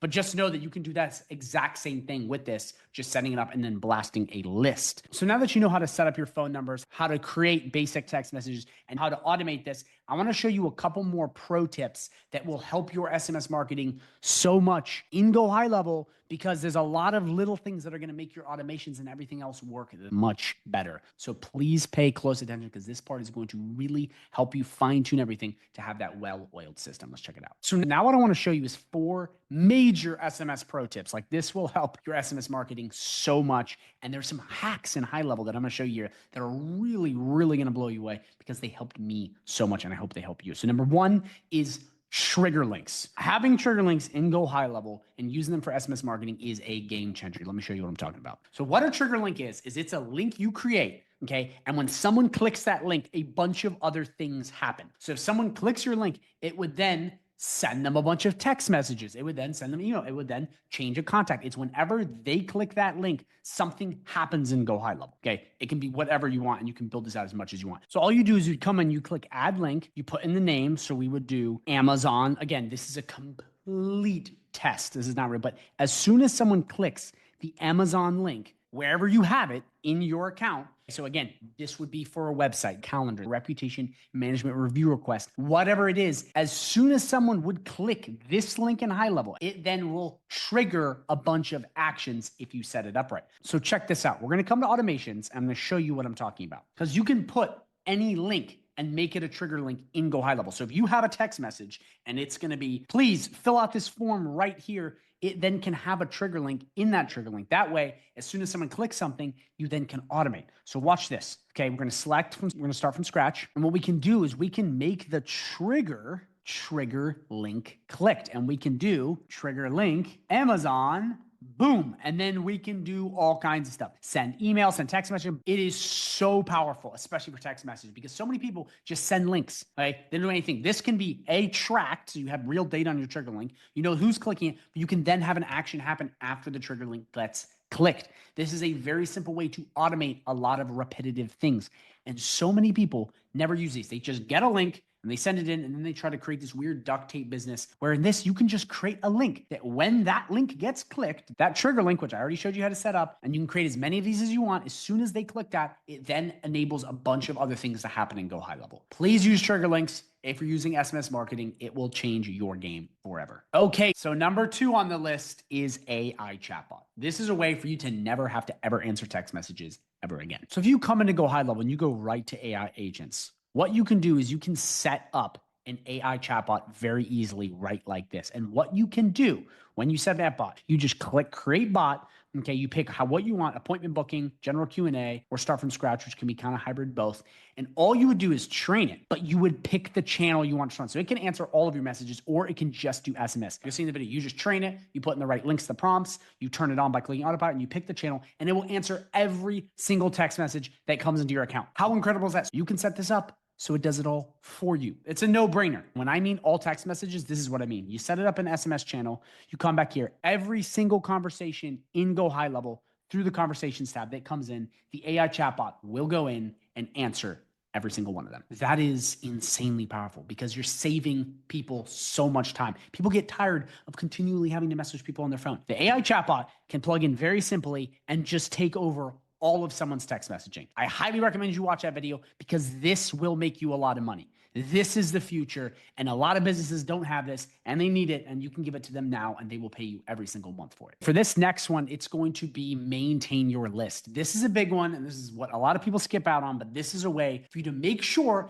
that you're not texting invalid numbers. That's landlines, that's people that opted out, because if you can keep your list segmented, guess what happens? Your response rates go up and you don't get banned. So the first thing you want to do is enable number intelligence. This will save you a ton of headaches. So we're going to come right down to phone numbers. The first thing you're going to do to make sure your list is perfect and functioning well is coming right down to settings, going into phone numbers and turning on number intelligence. So we're going to click advanced settings and we're going to click this right here. This will help a lot with not sending to landlines, not sending to numbers that aren't good. It just helps a lot. Okay, I think there's a small cost to this. I believe there is. Yeah, it's like 0.005 cents. Really cheap. But I would turn this on. It will help a lot because if you're sending to the wrong number and you're not sending, it's going to cost you more money, okay, because you're wasting SMS, but it's also going to hurt you in the long run because you're just blasting random people and then your analytics get screwed up because you got a lot of people in there that don't count. So this is the first thing you want to do. And again, it's settings,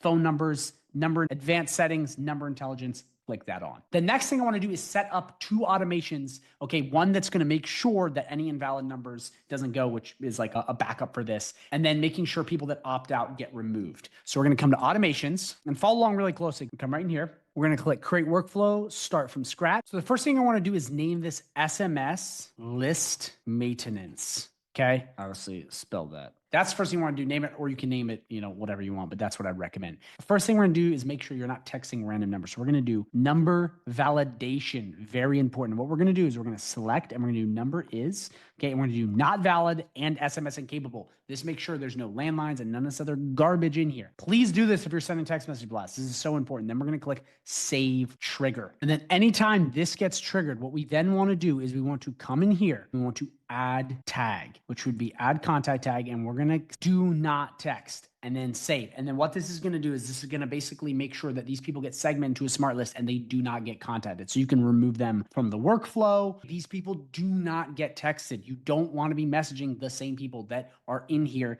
that are, let's say, a landline or something like that. You want to make sure we move them and get rid of them. So whatever you're trying to do, you can either delete them, whether it's a bigger workflow, changing up the contact, or adding to a smart list. Make sure you do that. And by the way, if you don't understand smart lists or contacts, full video on that, so please watch. But this way, that basically just gets taken away and you don't have to deal with numbers that aren't valid or working, which is going to save you a lot of time and a lot of money. Then you just click save and then you're good to go.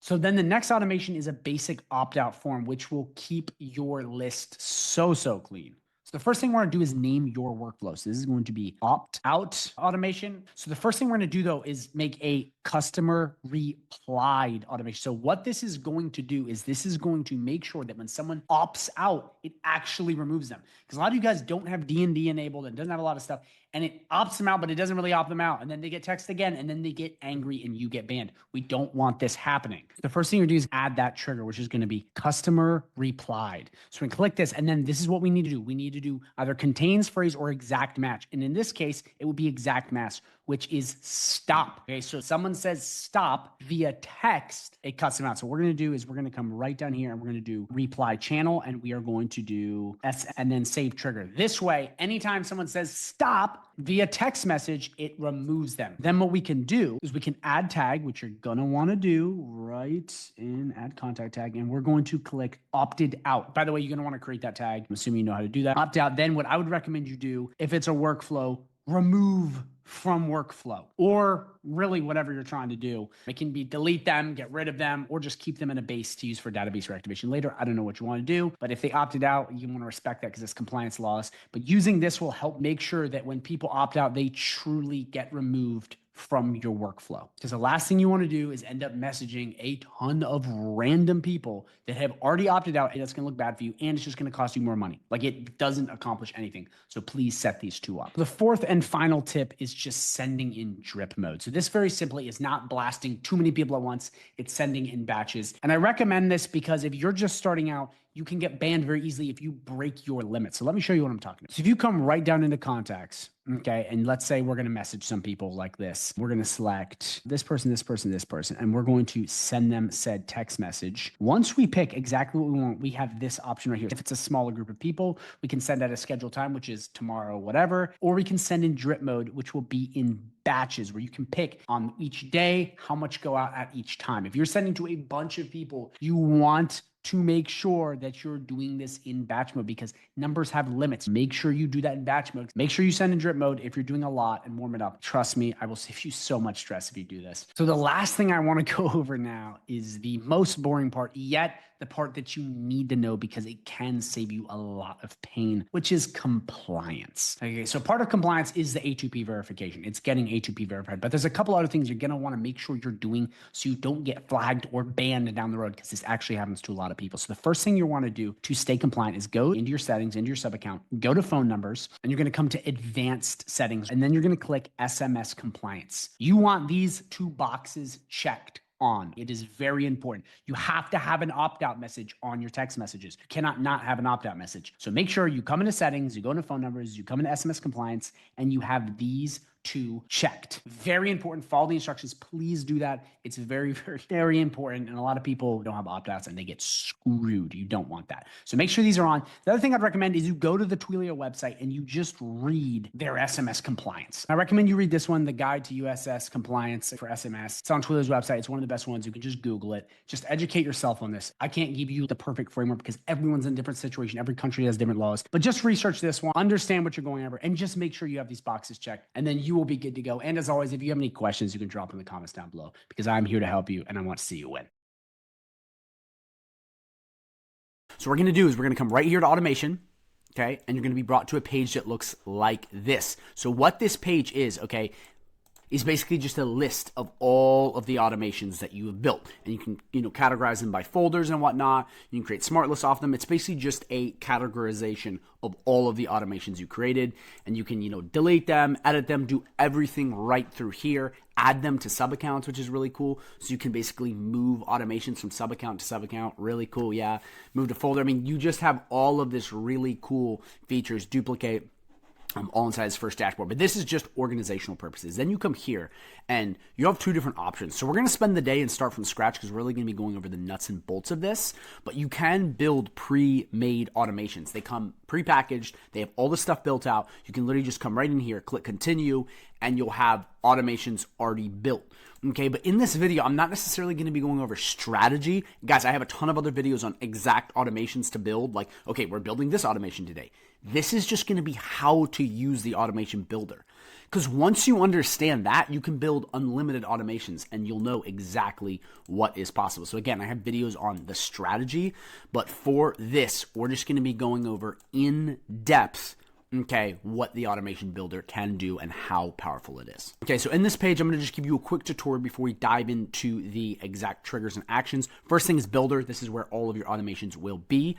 Okay, settings. This is just a place where you can add extra bits. So anything on contact, allowing re-entry, allowing multiple opportunities, stop and response, so a hard break. Okay, the time zone of the automation. Okay, this is really cool too. The window, you can pick that too. It's just specific time, but you can have default names and default emails and default numbers. So anytime it sends an email, an SMS, you can have a default number for this automation. Therefore, you don't have to go in and plug in the number. And this just gives you that entire basically default suite. So everything is prone and aimed at one email, one number. And then you can toggle and mark stuff on red. Okay, enrollment history. This is basically all the contacts that have gone through the email. So you have a list of all the people that have run through because it runs off emails. And then execution logs is how many times this automation has fired. So you can see on January 24th, 5 p.m., whatever, it just shows you all of that. Okay, and then up here, obviously you can name your automation, which you're really going to want to do. Let me hop right back in here. And then up here, you basically have toggling on and off. So this is publishing said workflow, makes it live or not. You're going to always want to do that at the end. Test workflow, this is just how you test it on a contact to see if it actually works.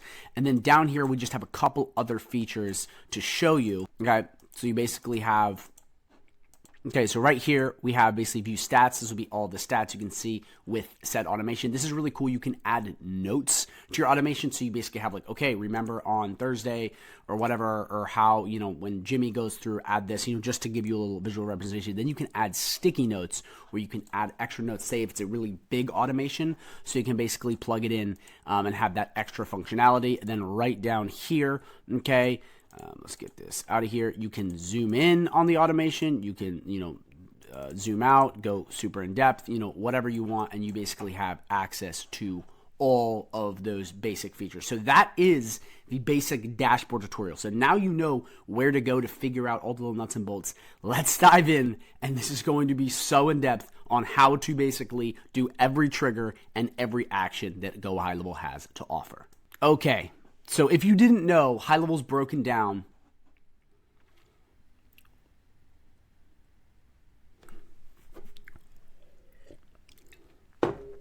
So if you did not know, high-level automations are broken down into two different pillars, triggers and actions.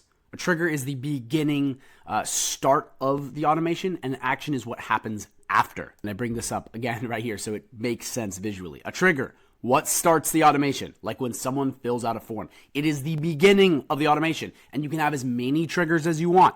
But a trigger is what starts the automation. It has to have a trigger event. Someone fills out a form, someone calls you, someone texts you. It's that first thing that starts the automation. An action, and you can have multiple of these, is what happens after the trigger. So sending an email. When the trigger pings, an action happens, and then another action, however you want it. So triggers and actions are how automations are built. And remember, again, the trigger is the start of everything. You don't have triggers later. You could technically, but that's not really an automation. But it all starts in the beginning. Actions is just what happens after. Okay, so to create an automation, you're just going to click Add New Trigger. Okay, and now we are brought to all of the triggers. So now I'm going to go through all of these so you understand what these are. So first, we have contacts. Okay, and these are all of the triggers that have to do with contacts, all of the contacts. This is every trigger that will happen on a contact. So first trigger is when a birthday happens. So on a contact, you have a birthday. If a birthday happens and it's Jim's birthday, this will trigger the next sequence. Contact change. This will trigger when basically a contact's information has been updated. Okay. Contact created. When a new contact gets created in GoHighLevel, it will trigger the next event. Then we have contact D&D. So when a contact puts on do not disturb, okay, that is a feature you can get in the conversations tab if you're bothering them. As soon as they put that on, it'll trigger then a new sequence, which can be great for a whole host of things, okay? Then we have contact tag. This is when a tag has been added to the contact. New lead, for example, would trigger the sequence of events. Custom date reminder is going to basically be any sort of custom date, an anniversary, a holiday, whatever it is. When it is on a contact, it will trigger and then start going right into actions. Then we have notes added. Okay, so anytime something happens where a note gets added to a contact, whether that be this is a crappy lead or, whatever you want to put something there, it will start the automation. So put them in a pipeline, whatever you want to do. Notes change. So similar to this, anytime a note gets changed on a contact, it will then trigger that sequence of events. Then we have task added. So anytime a task has been added to a contact, it starts the sequence. Task reminder, anytime an upcoming task basically is due or however you want to do that, it basically will trigger the automation. Anytime a contact's task is completed, so they finished loading the pipeline, whatever, it will then trigger the sequence. Last but not least, you have contact engagement score, which is just rating a contact on their engagement score and their interactions.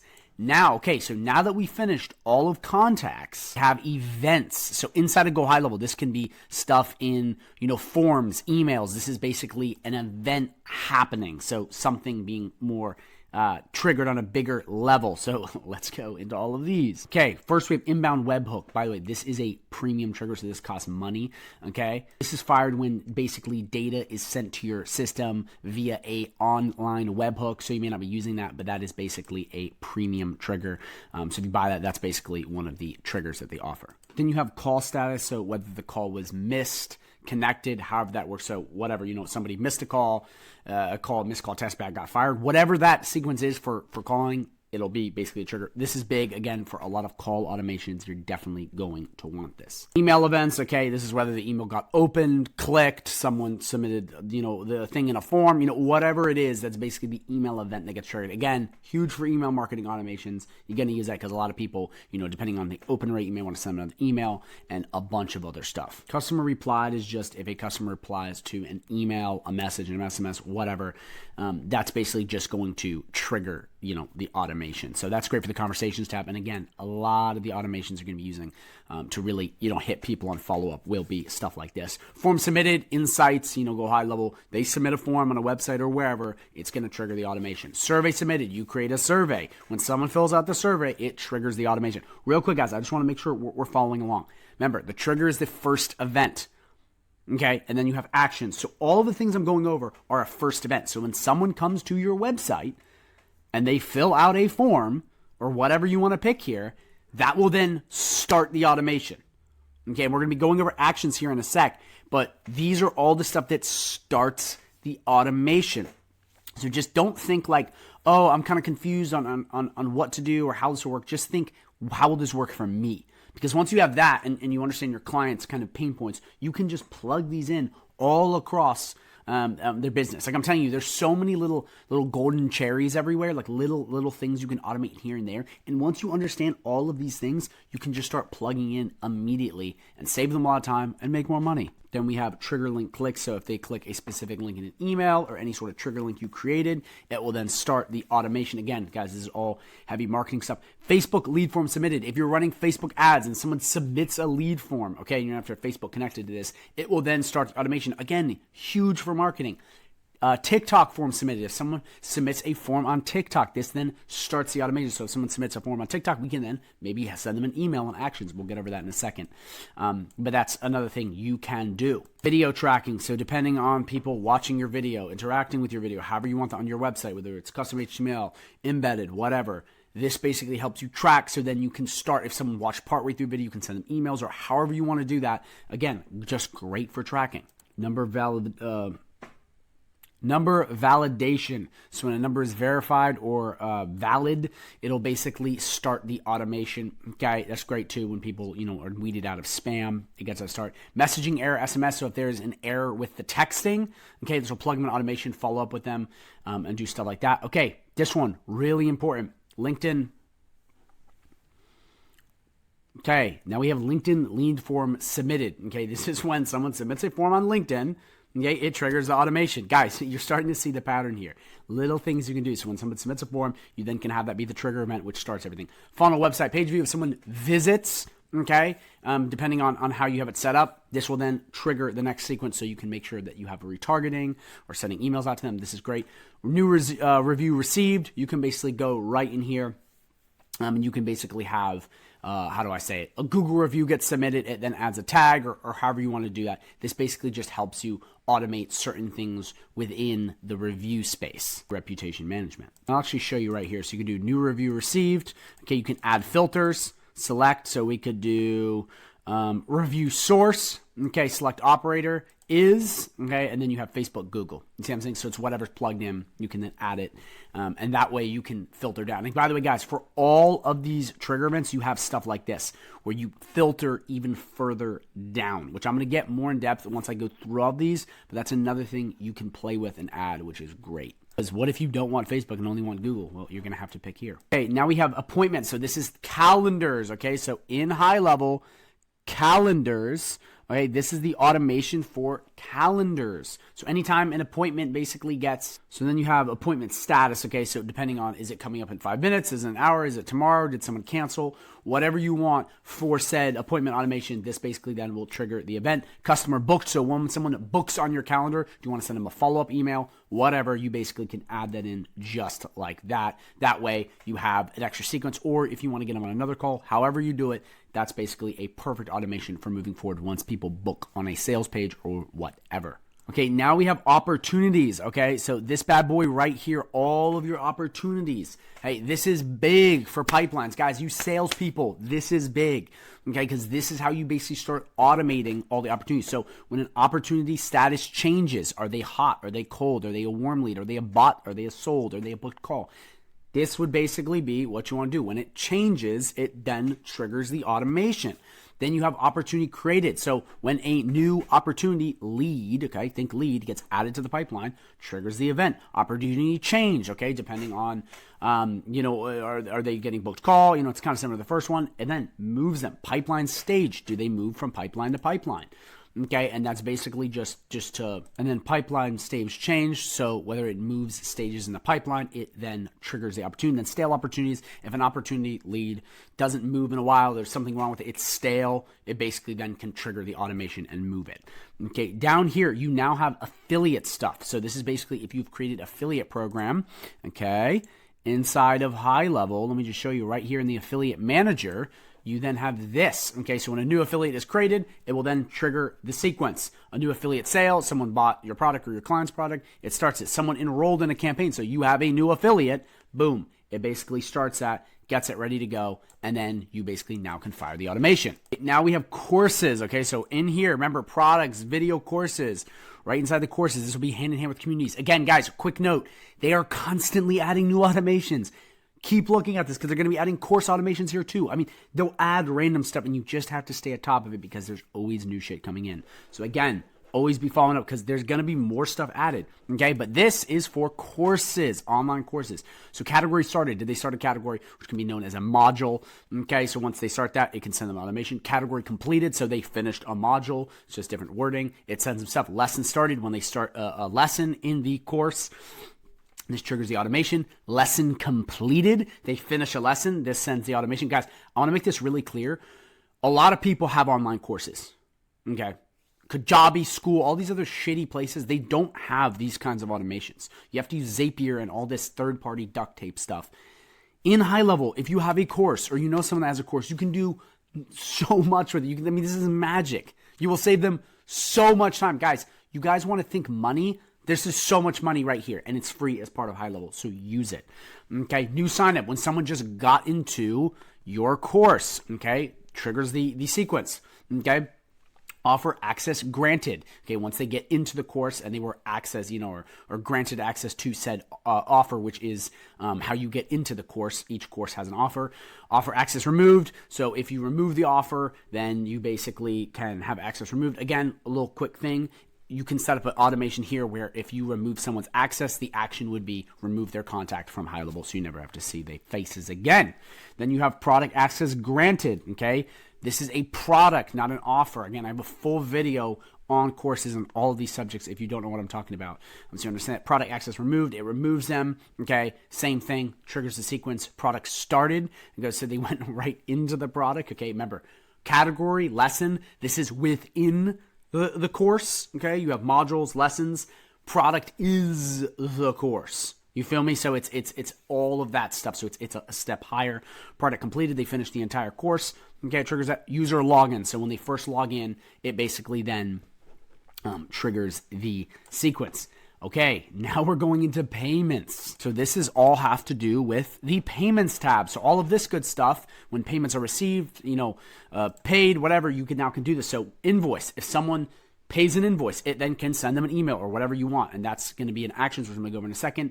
Payment received. So when you get the payment, it can trigger that sequence. Order form submission. So if someone submits an order form, okay, in products, boom, sends that out. Order submitted, they've gone through and it's thorough. That can start the automation. Documents and contracts. So when someone signs a contract, triggers the sequence. Guys, there's so much. I'm breezing through this, but I want you to sit here and really think there's so many businesses that do all of these things manually. Do you not understand that? There's so many businesses that send out contracts, collect payment. That's really what every business does.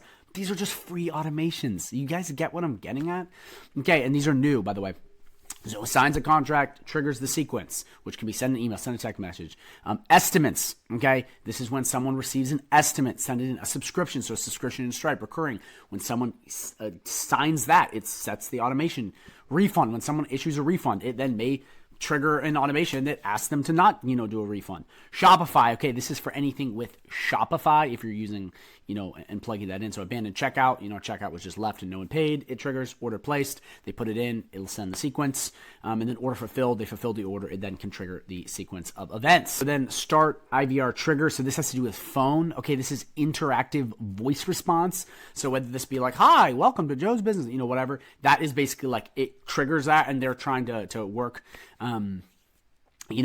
through some sort of call support. Again, real quick, this is really important. They're adding the new AI voice bots, so there's going to be new automations on this. It's just, there's so much stuff changing, so that's definitely going to happen. Guys, huge Facebook and Instagram events. Someone, and these are beta, by the way, so they're being tested, but someone comments on a Facebook post, sends them a message. You guys see how awesome this is? Someone comments on an Instagram post, sends them a message. Just stuff like ManyChat, FlowChat, all these people do that. Then you can just do it right there, which is awesome. I mean, that literally can automate so much. Communities, okay? That will be right here. It's their newest feature, groups. It's pretty freaking awesome, okay? Group access granted. So someone gets in the group. Does it send them an email, a DM, whatever? Group access revoked. Does it take them away? Then it removes their contact. Private channel access. So in communities, you have channels. Okay, when someone gets access to a private channel, does it let them in? Private channel access revoked. Okay, when you take someone out, what does it do? Community group member leaderboard level changed. What does this basically do? When a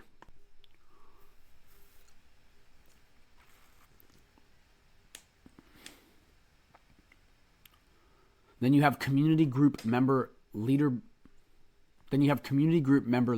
level changed. So depending on the leaderboards, if that changes, it then fires the sequence. Then you have certificates, so any sort of certificate in training, so whether it's good job, you completed the module or whatever. When someone gets this, it then could trigger a sequence of events, which could be sending them all kinds of messages or whatever. And then you have uninstalled apps, which is doing third-party stuff. Last but not least, just on this, and I'm not going to go through every single one of these because once I show you one, you'll understand. But let me find one, for example. Let's go to this, okay? This is really important because when you add filters, okay, it has all of these other things. So we could do in pipeline, okay, and then you select which pipeline. Because see, guys, in a sub account with all of these, you have to have filters down. So if you have 5 pipelines, this doesn't just know what pipeline to hit. Does that make sense? You're going to have to go in when you set said trigger, okay, and you're going to have to plug it in. So we're going to just add this one because I'm going to kind of show you when I go over actions how to plug this in. But let's do in pipeline, okay, select, we're going to select pipeline 2, okay, add filters, and that's perfect, okay, so that's going to be the basic thing we're going to run, okay, I'm going to do save trigger. Okay, what is this?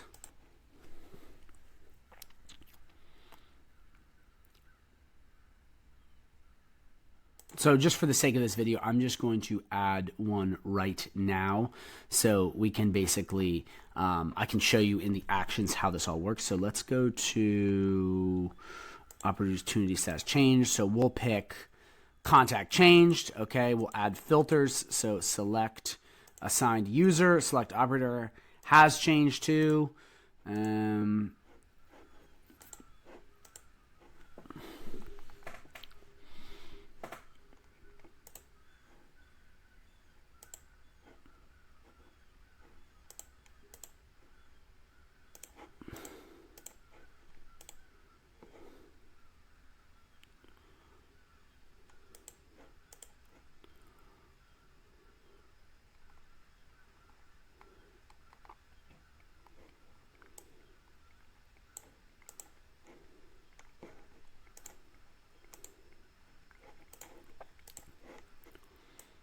okay, for the sake of this video, I'm just going to pull one of these up so you understand. Okay, so we'll do opportunity status changed. We'll come right down in here. Again, guys, you have all of this awesome stuff here. Let's do opportunity changed.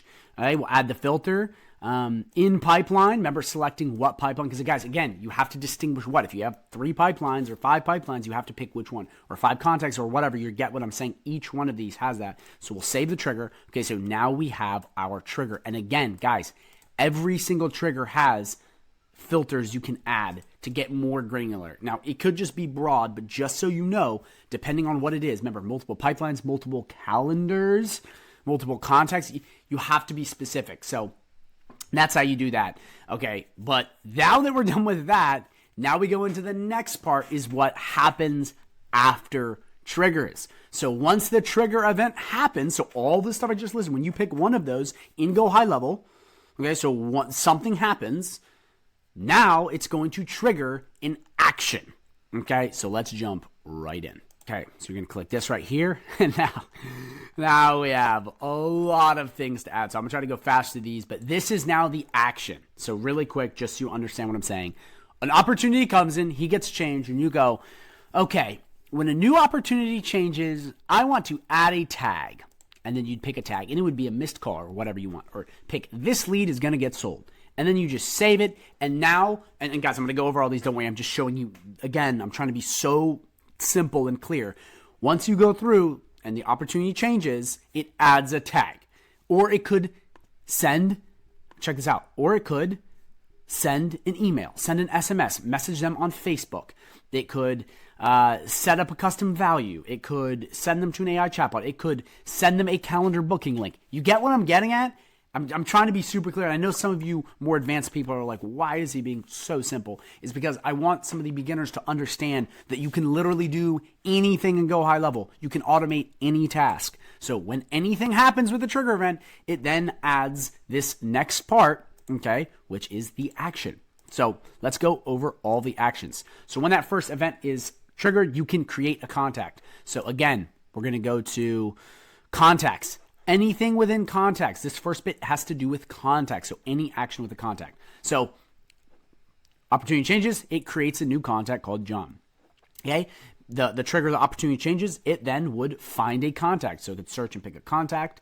Then you would have, after trigger change, you'd have update a contact field. So depending on the custom fields, again, a full video on that, it would update. So would it make them, whatever, you can pick the rabbit hole you want to go down with that. Add a contact tag. So once an opportunity is changed, do they have a tag that is hot lead, whatever?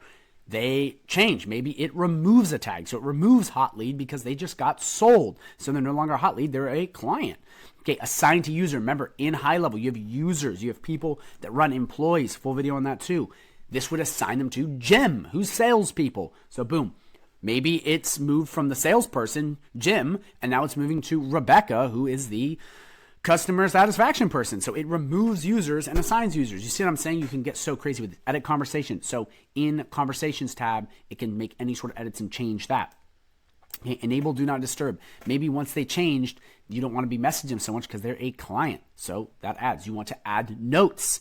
So maybe the client, you want to just add that this client in particular needs special lovings, whatever. You add the note. Add a task. So a task needs to be completed on this client. Remember, guys, this is all in context. It would then add that. Copy contact. Premium trigger, guys. You got to pay for this, but it would just duplicate a contact. Deleted contact. Maybe after they move to a new stage, okay, the stage we picked in that pipeline, maybe this pipeline is weeding out a bunch of idiots, and maybe you don't like them, so then you can delete the contact. Okay, you can modify and modify contact engagement score. So depending on their interactions and engagement, that'll change. Add contact followers. Okay, so any sort of, damn it, why is it doing that? And you have add contact followers. Okay, so this is basically adding users to follow up and whatnot, and then remove contact followers, which would be the opposite of that. Now, for the really, really juicy stuff, the communication side. So this is what a lot of automations are based off of, and this is basically how to really hit your leads hard. So when that lead gets changed in that pipeline, or that calendar gets updated, or whatever your first event is, once they change, it then will send an email. So you can immediately send people emails. Guys, these two are so important because you can literally automate anything. Like, someone signs a contract, it then sends them an invoice. Like, guys, I know I'm repeating myself, but we need to be reminded more than we need to be taught. And I have to, for some of you beginners, I want to go over this because it is so important. Every business does these things manually unless they're automated. So you can just go in and automate. I'm telling you right now, a lot of you guys are looking for these complicated, let's do database reactivation, all this weird shit, which is great. I'm about it, but there's so many little automations you can do that are just these little gold bags, these dime bags. They're everywhere, bro. You can just line your pockets with cash because all of the businesses do this. You don't need to have the crazy, advanced stuff. You can just do all the simple stuff, and there's so much of it. So when that happens, you can send them an email. When the trigger gets sequenced, you can send them a text message, okay? And you guys, you can add as many of these as you want. You can just add, you can add, okay? Let me scroll back down. Okay, you have Slack, okay? So Slack, the app, premium trigger. This could send them a message in Slack or whatever you want to do there. Call, okay? Again, you can call them after. And guys, real quick, I'm just going to delineate this real quick. You can pick all of that further detail in here. So what message you want to send. Remember when here, default number, default name, default email. You can set that up in the automation as default so you don't have to go through and keep doing that. Guys, I want to just make this clear, this video as simple as possible so I can save you time because for me, I was so stupid and it took me forever to understand this. But check that out. So call, so you can pick the call. And remember, just like when I went in, you want to pick who's it going through. So don't just click send SMS. Go into it and pick which one or have it on default so you understand exactly what's happening and it's going to the right number. Okay. Voicemail, sends them a voicemail once they triggers the thing. Messenger, you can DM people on Messenger. How cool is that? Guys, this is huge for people to use Facebook. Instagram DM. Someone fills out a thing, it can send an Instagram DM. And guys, you can stack these. So say when a new lead books on a calendar, okay? You could, if you have their contact info all set out in contacts, you could send them an email. You could send them an SMS. You could send them a call. You could message them on Facebook, message them on Instagram. I mean, you can just blast people. Guys, this is how you automate sales businesses. Okay, manual action to SMS. So this is moving them right to SMS to basically do a manual action, which could be call, text, whatever. Manual action to call, same exact thing. Google Business Profile messaging. This is no longer available, as you see right here, because they don't allow that anymore. Send internal notifications. So guys, really important. You can pick email, text, whatever. And guys, this is in the group. So if you have users, so you have a salesperson high level, you have a VA, you're going to want this because and this is a really hot one. This is used a lot because if someone comes in, okay, and they book a call, you want your people in your business to also get notified. Maybe that's you, maybe it's the business owner, but you want to make sure you're using that. Send review request. When a new person comes in and in opportunities fills out and is a booked client, they're done. You can send them a review request and you can automate reputation management. Ooh, how awesome is that? And guys, by the way, I have tons of videos on all of these things. Okay, go to my YouTube channel if you're trying to figure out any of this stuff. Reputation management, AI chatbots, all this stuff is already on my channel, so you can check it out if you don't know how to do it. Conversation AI plugs it right into a chatbot, huge. Okay, these things are all beta. Facebook Interactive Messenger. I don't know how long these will be available for. Sometimes they're not, so I'm not really going to go over those. WhatsApp. So if you're using WhatsApp, send them a message, do whatever. Send live chat message. Okay, so through the website chat message, log external call. And so it'll be basically logging a call that's not through the GoHighLevel system. Okay, appointment booking conversational AI bot. This is the new V2 AI chatbot. So this is to book calls, which is much better because the other one couldn't do it. Okay, WhatsApp, again, any sort of customer service window check. Guys, I don't really use WhatsApp, but if you do use WhatsApp, these are all things you can add. And then conversational AI status, to basically understand that the AI chatbot can go after these people and understand it better. Again, guys, you can play with all of these. There's so many. Just figure out exactly what you need to do and then just add it. Real quick, too, if you're ever trying to figure this out, I think this is really good. You can always search. So form. Oh, cool. And you see all this stuff with form. Email.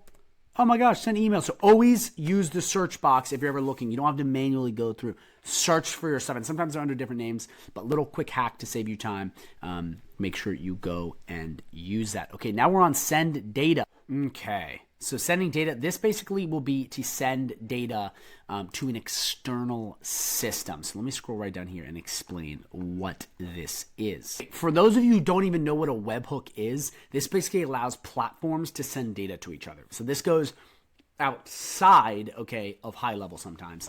And this can be great. So custom webhooks, that could be using Zapier, sending from Walmart to Amazon. You get what I'm saying. It's adding the extra stuff. And guys, custom webhooks and sending Google Sheets to people, these are premium triggers. Just know that. But then you have internal tools, okay? This is where you get really fancy, and these are really cool. So let me go over these. Okay, then we have if else. This is basically conditional logic on basically an automation. So what this will do is it will segment badly from goodly. So if they responded poorly or they said they weren't interested, it'll just weave them and put them in different places. And again, you can have a Christmas tree of automation. So it's just going to quickly put people in the right place. Wait, this is going to be a wait block. So wait 15 minutes before you send the next email, stuff like that. Goal event, this just triggers a workflow when the goal has been met, whatever that goal is or whatever you want it to be, that will trigger it. Split, okay, this is really big. I just want to show this to you really fast. This basically is this. This is what I was talking about before, the yes-no sequences. This is big in database reactivation. This is be used a lot when you're running big numbers too, because what this will do is it will send shitty leads and good leads down different paths. Because if you just have one straight, automation, you're just going to be blasting all the same people when you want to weed the good people from the bad. And again, guys, I have full videos on reputation management, so fret not. I will explain that more in depth. But let me get rid of this real quick.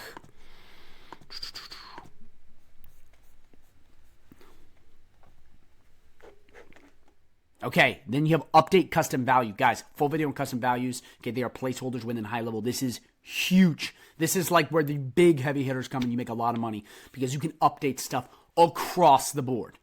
So change a number to a new number, change, a new name or update contact, whatever. You can do that across the sub account. And again, I have a full video on that. If you don't understand what custom values are, go check that out because it's money. This just sends them to a different place within the automation, depending on what you're trying to do. That's good for just directing people to a new page or a new area, but definitely use that. So this basically date time formatter will basically format certain dates. Number formatter, same thing. Calculating numbers, same with math operation. This is where stuff gets weird. This will calculate like equations and shit. You can just add whatever you want based on opportunities. It does get a little weird there. Go back here.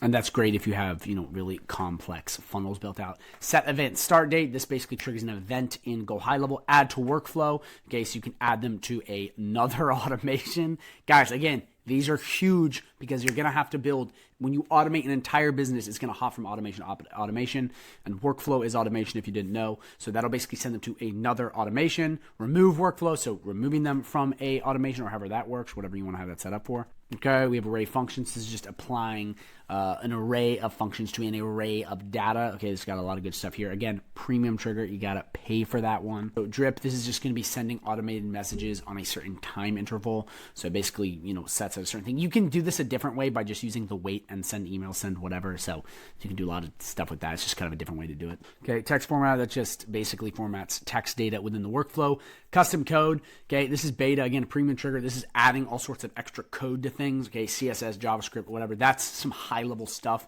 I don't do a lot of that, but I have seen people absolutely crush with that, so that is pretty cool. Workflow AI, so this is basically plugging in ChatGPT to chatbots and whatnot. Again, premium trigger and whatnot.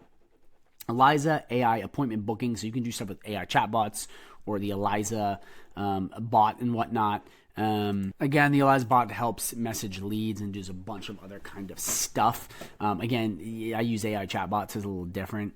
But again, I think a lot of the stuff's going to go away, so shit's kind of getting weird here. Appointments, though. Okay, we have appointment status. Again, remember, guys, appointments, that is... Okay, then we have appointments. And again, guys, appointments is calendars. It's everything to do with calendars. Okay, appointment update status. So it changes, it generates a one-time booking link to send to them.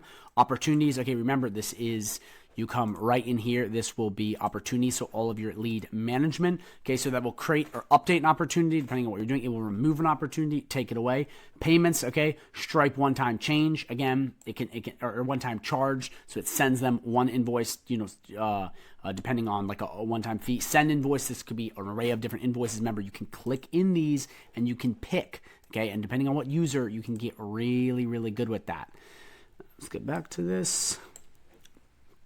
Okay, send estimate. Again, HighLevel is this new thing in HighLevel. Come to payments, estimates, really cool new feature. You can basically send an estimate, and then you can send documents and contracts. This is huge. So remember before in Trigger, say if someone signs a document, so they sign the contract, they're ready to go. What do most people do? They send an invoice. So when they sign the contract, you can create an automation for a local business where it then sends them invoices. It then sends them, a Stripe billing fees. I mean, guys, you can do so much with this.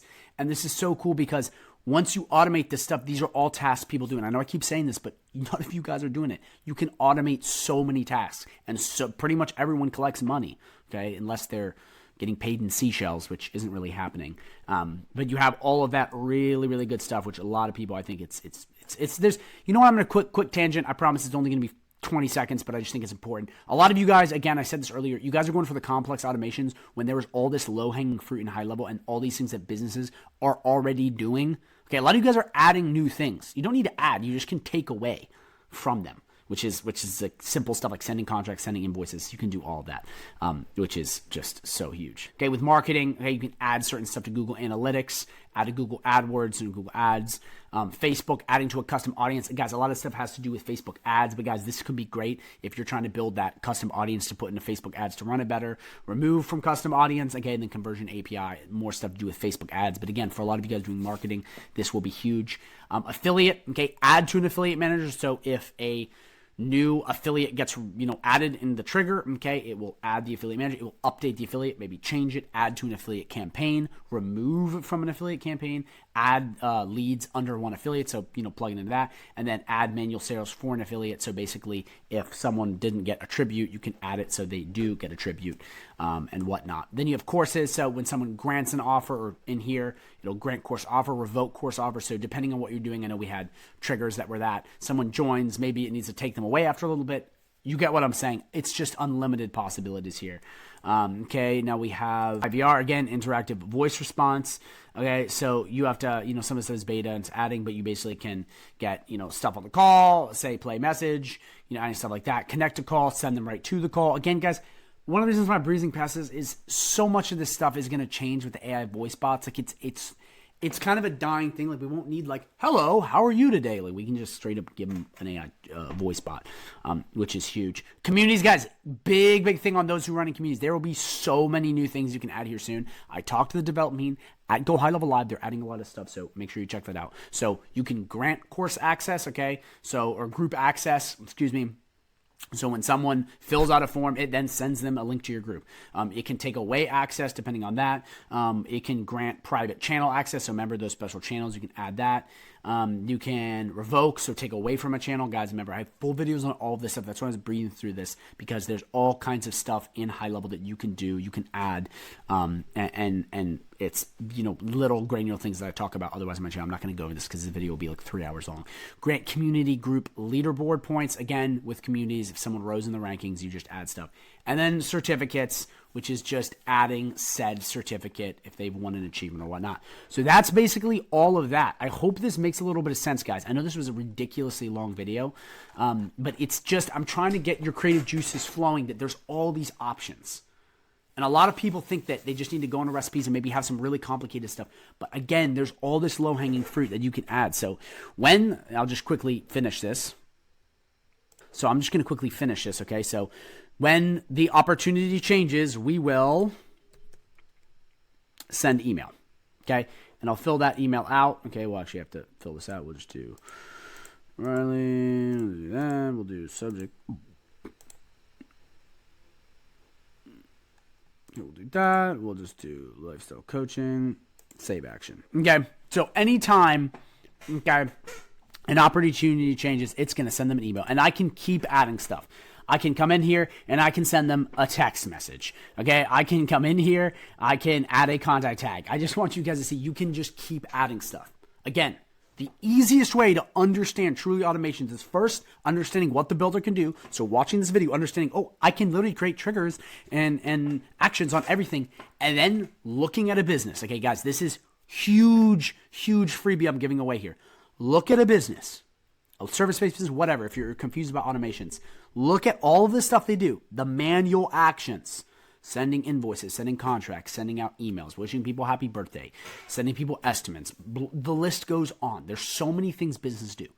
Then look at them and go, oh, I can add a trigger that is an appointment booked, and then I can send an email, or I can, after someone signs a contract, send them an invoice. So Jared, Tim, Tyrone, and all these guys don't have to do it. You guys see what I'm saying? You just look at a business and everything they do, all of the actions they're already doing, and then you go, I can automate this for you. And I'm telling you guys right now, there's so much cash. There's so many dollars on the table right now that you're missing out on because you're not basically doing the simple low-hanging fruit automations. And every business does this. Not every business needs to do database reactivation. It's not something they need. It's something that'd be good for them, but a lot of them need these small automations. So again, you come in here, you just go through, you pick the trigger, which is the first event. Whatever triggers, and you can add a lot of these. So it could be opportunity change, appointment booked, whatever. That is the thing that starts the automation. Then from there, you add all the actions, which is just what is following up on the trigger. Sending emails, adding tags, adding contacts, whatever. And you can just go through all of this and you can create beautiful automations. And guys, you can automate entire businesses. And I'm telling you right now, if you can automate entire businesses and you can take away their time, give them their time back, which gives them more money in return, guys, two things will happen. Number one, okay, they'll love you and they'll pay you. And number two, you've built out a system that they can never leave. It's insurance for your agency or your business. If you set this stuff up, it's almost impossible for them to leave, which means you will be paid for freaking ever. Let that sink in. Let that sink in. Again, this video is a little bit confusing. Watch it again. Watch it 3 times. Do it as much as you have to. And again, you just click save and you can click publish. And again, if you want to test the workflow, you can just pick a contact, test it, and then that way you can see if it's working. And I always recommend everyone do that.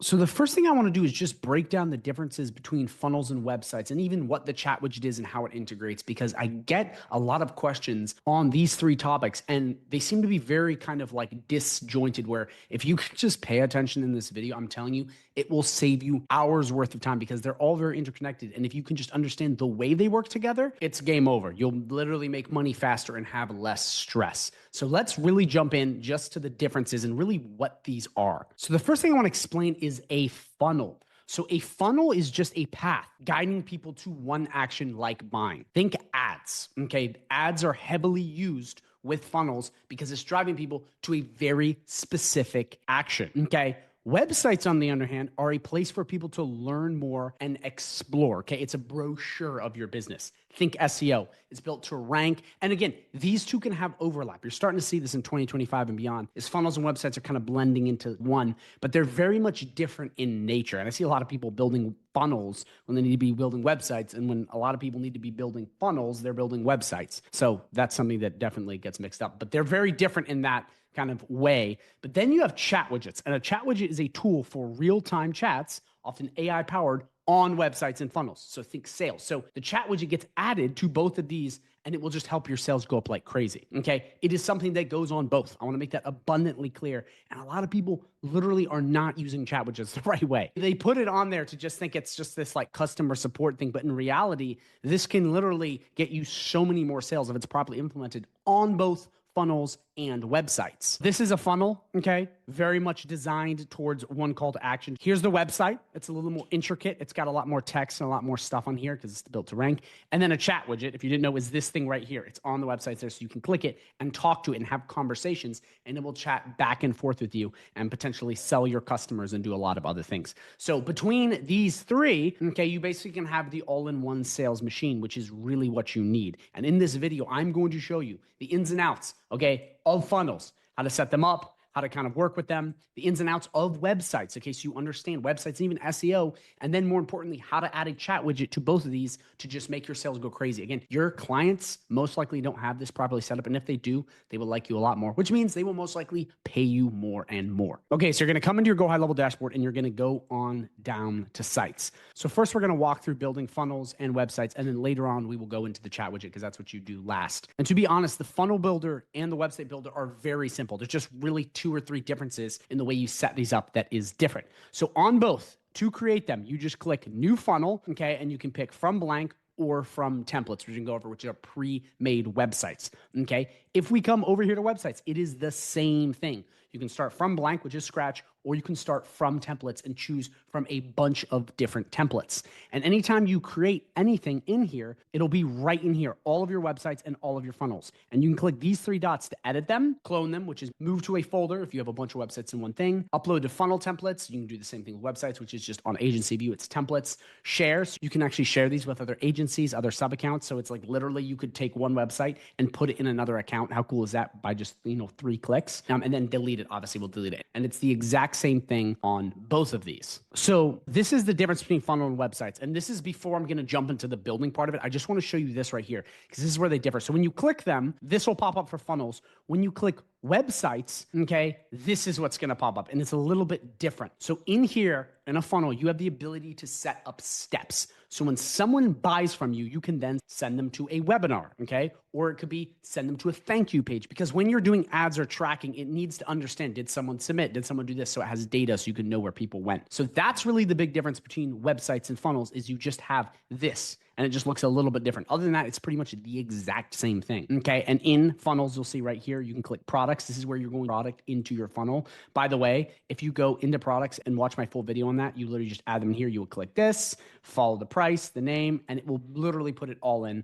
And then publishing is just making sure you have the step name right and the URL. Again, very, very similar. It's just this one difference is that the funnel has steps involved. And to do that, you just click add step. Okay, you put the name in, the path in, or you can import from HighLevel, or you can import from ClickFunnels, and then you create funnel step, and you can create as many of these as you want. So that's really the only difference. Now you have these right here, these tabs, and they're exactly the same. So stats is just a place where you can see all the clicks, views, et cetera, et cetera. Sales, where if you have a product, it'll show you all of the people that bought right here. Security, this is adding advanced stuff, code to make your funnel or website more secure. Events, okay, this is if you're going to set up an event. A lot of this has to do with tracking and other stuff like that. And then settings, okay, which will be the same on both, okay, but I wanna walk you through this. So the first thing you have is the name. So this is just the name of the website. You can edit this as is. Next, you have domain. So we're gonna be going over this last because this is how you make a website live. You'll just pick the domain right here. The path, so this is the URL you're looking at. So, davidplumbingandsons.com/Dave's Plumbing. So you put that right there. The favicon, this is the little icon up on the tab you see, like it might have a little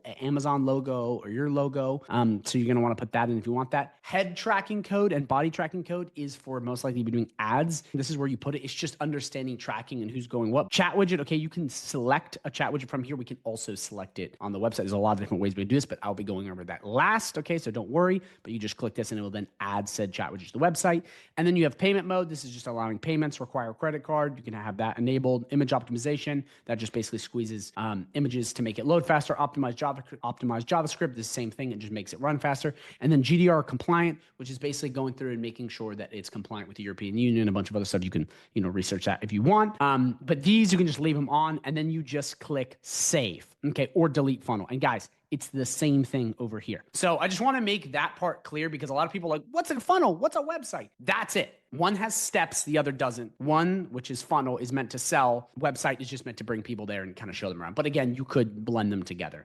But that's really the only differences as far as setting them up. And again, just to be short, when you want to create these, you just click this right here and you pick either from scratch or templates. Funnel AI is not good enough right now, so we're not going to worry about that. By the way, if you have any questions or this is confusing at all, just drop a comment down below and I'll answer as fast as I can. So now that you understand all that, it's now time to actually go through and build the website or funnel and go through the builder. Okay, so you're going to click new website. By the way, this is exactly the same on both, same with the builder. So once you understand one, you understand both. So just understand that. So you can either start from blank, which is literally just white space, and you plug in all the elements, which I do not recommend doing, or you can choose from templates, okay, which is pre-made templates that are already built out that you can select. I mean, they have so many templates and they're already completely pre-made. I mean, you got all the categories you can want, whatever you want. So you can just click software and technology, boom, all the software stuff pops up. You want to do law firm, you click that, boom, all the law firm stuff pops up. So you pick whatever you want. You can even search for it, pick most popular, most recent, and find whatever you want. And if you like something and it looks interesting, you're like, oh, this looks cool.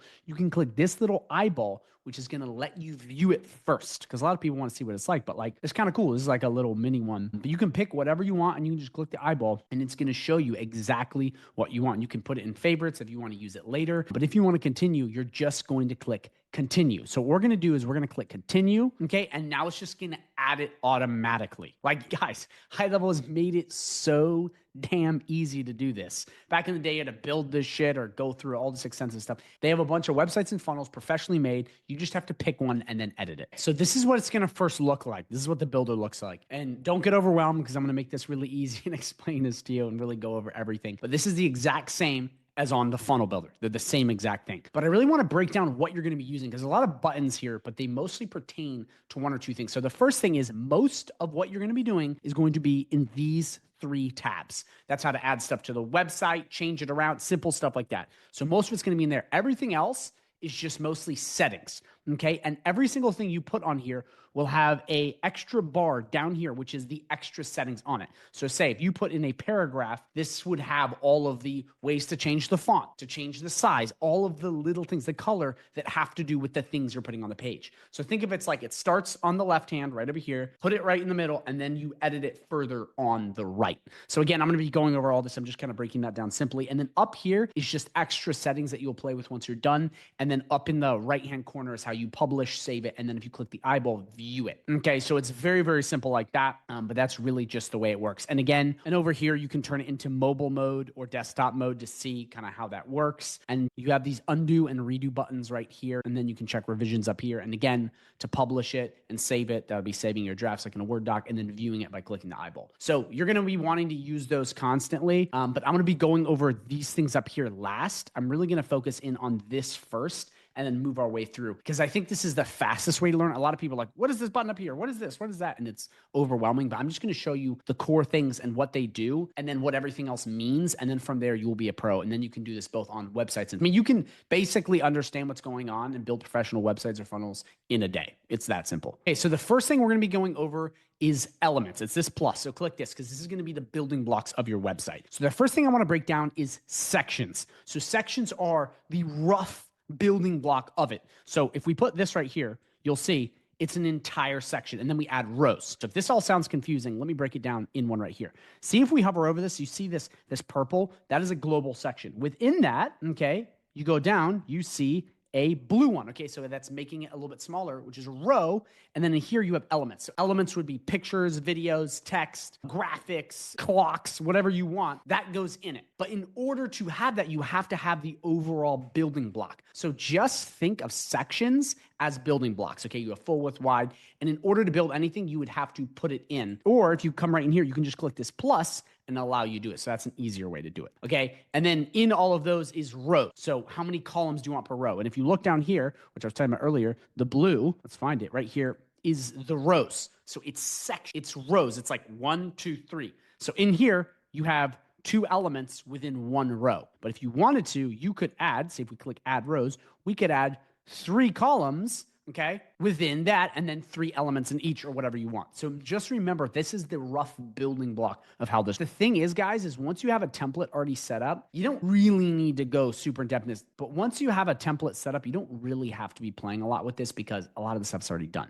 And then as you see right here, okay, you have these 2 things. So this is to move it around, this is to duplicate it, and then this is to delete it. And then over here is to move up and down, settings on it, and then make a global section, which we're getting to in a little bit. So we don't need this. We're going to click delete. And again, you can go through all this and just delete whatever you want. I don't want this. I don't want that. And then if you don't like that, you can just come up and click undo, and then you have it again. So that's really how the sections and rows work. Now, within every single one of these is elements. So these are the things you're going to be adding, okay? So you have text elements. So this is all things with text. You then have forms, which are like submit a form now. Full videos on other channels if you don't even know what that is. Blogs. And then you have blogs, okay? So written content, you can plug that in. You have media. So this is going to be images, videos, all that stuff is right here. Custom, so this is stuff with code, calendars, surveys, and all this stuff, countdown timers. It's kind of just a little widget. Any sort of other blocks like dividers and stuff like that. Social, which is just all your social media profiles. And then order elements, which is stuff where you can like order products and stuff. I'll go over these, but I just want to make sure you understand this is what's in elements.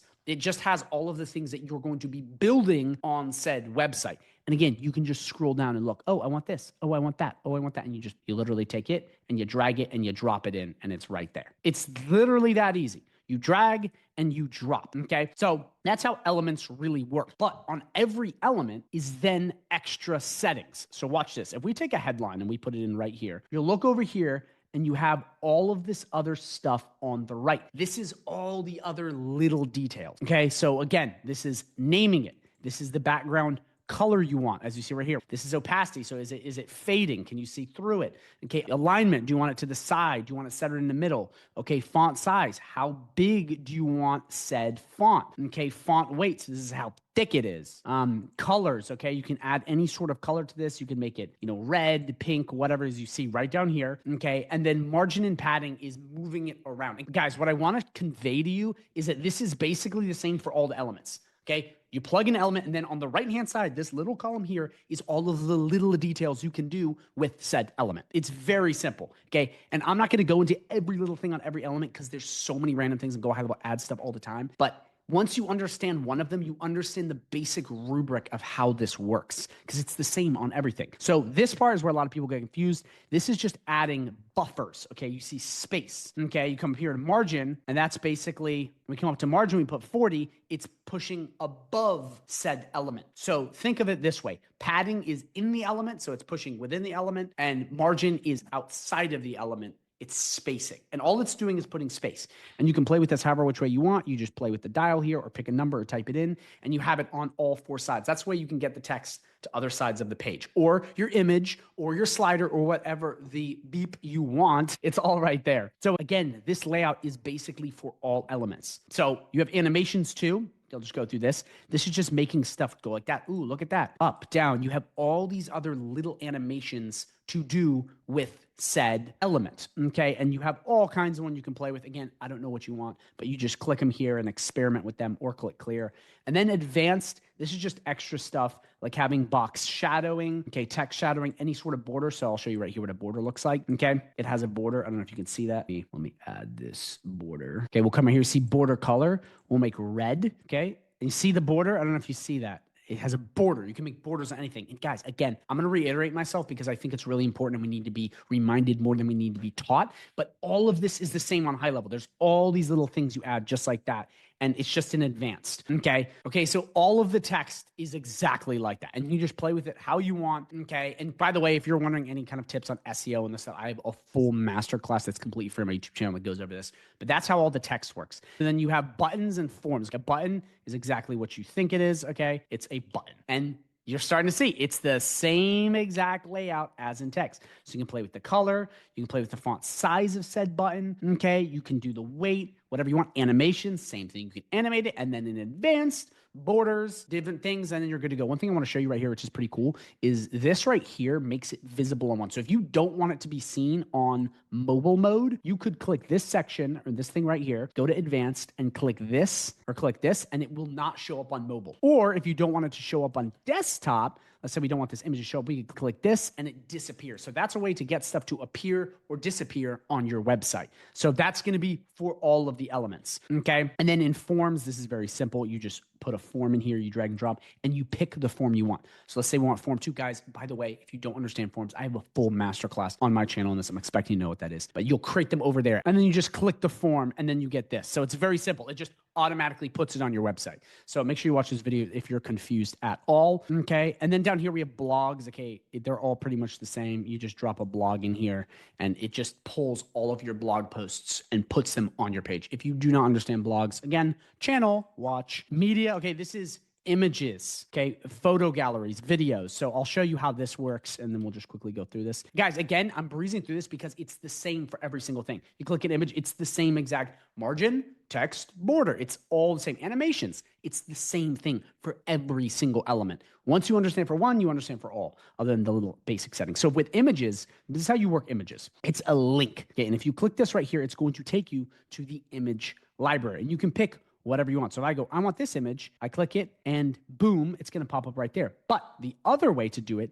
is getting said link. So if we click these 3 dots, you can get link, okay? And this is how a lot of the stuff will work on the website. And you can just copy and paste said link in here. So we go like this, paste, and now that pops up. So that's the other way to do it. So again, all images, all of this stuff will be in the image library, which is this right here, which you can connect your Google Drive or just click upload and upload all of your photos into it that simply. But you just pick what you want and then you are good to go. But if you don't have any images, I'm going to show you a little hack. If you come in here, you can actually come into Unsplash or Pixabay, and they have all these free photos. So we could just do flower, and boom, you have all these free photos you can play with. How cool is that? And you can go to Pixabay too, and you have the same thing, all of these free photos. You can literally type in anything, car, tree, house, and you just click it, insert media, and boom, you now have a flower. How cool is that? So GoHighLevel gives the ability to use all these free photos if you don't have photos.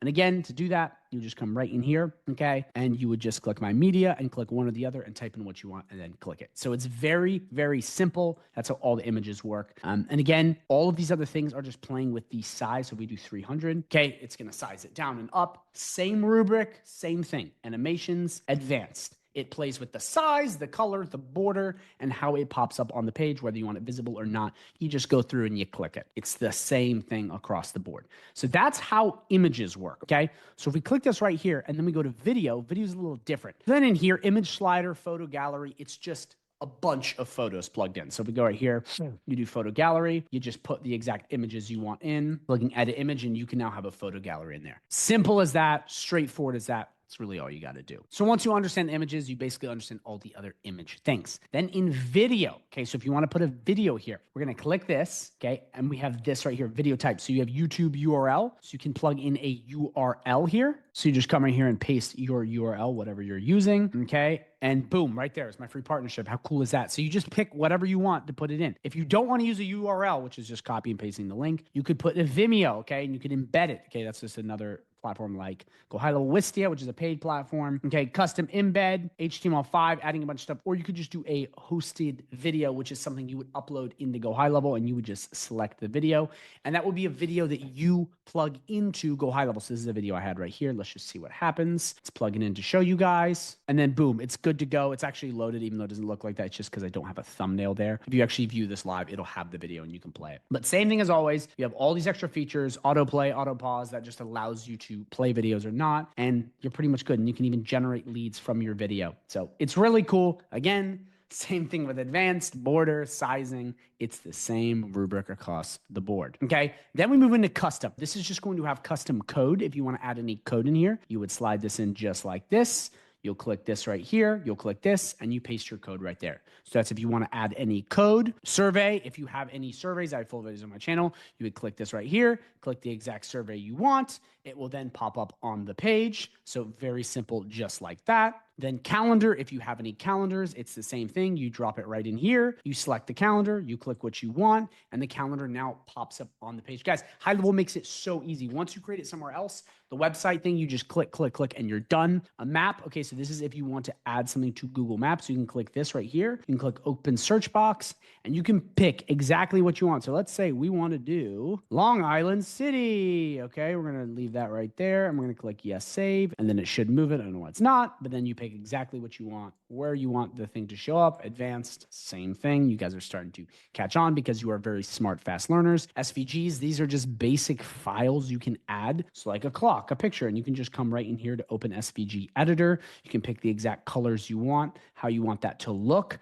By the way, SVGs are literally like cartoon images, and you can just upload them in here, and then you're good to go. I never really use those, so that's up to you. And then reviews, this is a lot of stuff that's reputation management. If you already have the review site set up, this is pretty cool. This will just pull in all of reviews. If you haven't seen my reputation management videos, watch this, because it's going to take all of the reviews that come in and just pre-populate them in here, listed out. So that can be very, very handy. Okay. Then we come down here, you have countdown timers. So these are just timers that you can do basic countdowns on. Okay. Let me show you, because this is like that. Okay. And it will just set a timer, like 50 seconds until you buy our product, or, you know, whatever you want. Same thing. They're all over here. Blocks. Okay. These are just basic stuff like dividers and simple stuff like that. If we make it red, you'll see right here, it's just a line. Same thing, advanced animations. You can play with the customization side of things. Okay. Social icons. This is how you add social icons to said website. They're all like this. You come right in here, you put them down. You go, oh, I want someone's Facebook. You literally put the URL in, you click update, and now you have a Facebook, Instagram, X, whatever you want. You just plug it in just like that. So that's how you add the social icons. And then down here, you have the order elements. Okay, this is just if you want to buy stuff. So you drop this right in here. You put in exactly what you want. You put in the exact product you want. I recommend you leave that on funnels, but then you're done and you're good to go. So I wanted to just let you know, I did go through this extremely fast. The reason being is they all have the same building block. And I know I've probably said that 40 times on this video, but it's so important, because a lot of people are like, how does this work? How does this work? It's all the same exact rubric, except for a couple different basic settings. So again, you go into elements when you want to add stuff to your website, you pull it from the left side, and then in the right side right here, this is where you edit it further. So again, left is to create, right is to edit. Simple as that, and you are good to go. So that is all of the elements. That's how it works. Again, you can search for it, drag and drop, you know what to do, and then you are good to go. So once you understand these three and how the right-hand side works, you can pretty much build anything on the web page. Now, all of this other stuff I'm about to go over is just settings on those three things. Okay, so every page won't be like this page, but if you make stuff a global section, and the way you do this is you'll click it right here, and you can come right up here and click this up here in the right-hand corner, make a global section, and it will make whatever you want a global section. The header is a global section. It stays the exact same across every web page, and when you edit it in one place, it edits across all. Same with the footer. By the way, if you don't know anything about websites, every website has a header and a footer, and those are global. That way, when you change one thing down here, it changes across the board, but you can make whatever you want global. And again, to do that, you just click that right up there, this button right here. And okay, if you can't see it because my face is in the way, it is just the little square with a little like machine looking thing. But that's how you do that. Very simple. And that's how you make anything global. And you can delete them right here, edit them right here. But that way, you don't have to go across if you want to keep, let's say, a review widget on every single page. You just just make it global, and it will then stay across the board. And you edit it one place, it edits across all. So that's what global sections are. You come right in here, you click this right here, and you edit or delete. Okay. Section templates. Okay. This is how you add a template into a section if you have these already pre-built out. Okay. If you don't, I have other videos on that, but we'll check that out. Widget marketplace. This is if you were adding anything to your website, like other random things. You would just click install, drag and drop. Okay. Store. I have full videos on this, but you can turn any website on GoHighLevel into an e-commerce platform by literally clicking add to site. Check this out. Like, it's insane. It will just make this an e-commerce store. Like, try that, fly. You just click it, and then all of a sudden it has a store. So it's awesome. But that is how you would add an e-commerce element to this. As you see right here, it literally pops this up right here. So you now have the store side of things. You even have the shopping cart. And again, I have a full video going in depth on e-commerce because it's its own beast, but that's the basics of it. Then over here, you have pre-built sections. This is amazing. HIGHLEVEL recently added this. This will save you a ton of time. If you don't like something on the page, you can come anywhere in here to call to action, to FAQs, to footer, whatever you want.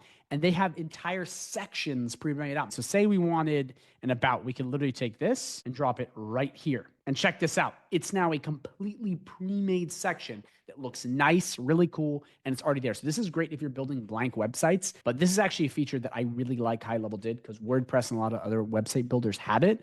And once they added it, they actually did a really good job on it. So it's huge to save you time. So again, if you don't like a part of the website, you can come right in here, whatever you want, and you can just drag and drop one of these bad boys and make it look awesome. So again, like, this is pretty cool looking. Like that's pretty nice. Like, it's done. The work is done. It's just another thing HIGHLEVEL did to save you a ton of time. So that's if you want to add any of that. Okay, buttons. I don't really understand why they have this because you can just add this in Elements. I don't get it. Okay, but we're going to come back here. So that's if you want to add buttons. Social media icons. Same thing as we did before, but you can access it through here. Drag and drop, just like I showed you. Countdown timers. Same thing in Elements. You have access to it in Elements. Images. Same thing with that. And then progress bar is the same thing that's in Elements too. I really don't understand why they have it right here because you can access all of this in Elements as well. I guess it's just a quicker way to do it. But that's it. So that's what this entire bar means. So if you're confused at all, again, rewatch this video. But a quick recap. You'll come in here. You'll take what you want from the left-hand side. You'll drag and drop on the page right here, just like that. And then you'll come to the right-hand side to edit it further. So that's just the flow. That's how it works. Everything HIGHLEVEL. It's so simple when you think of it this way. A lot of people go through every button, everything does, and it just confuses you. I like to make things simple. That's what the GHO wizard does. He likes to make things simple. And the simple way is that create from the left, put in the middle, edit on the right.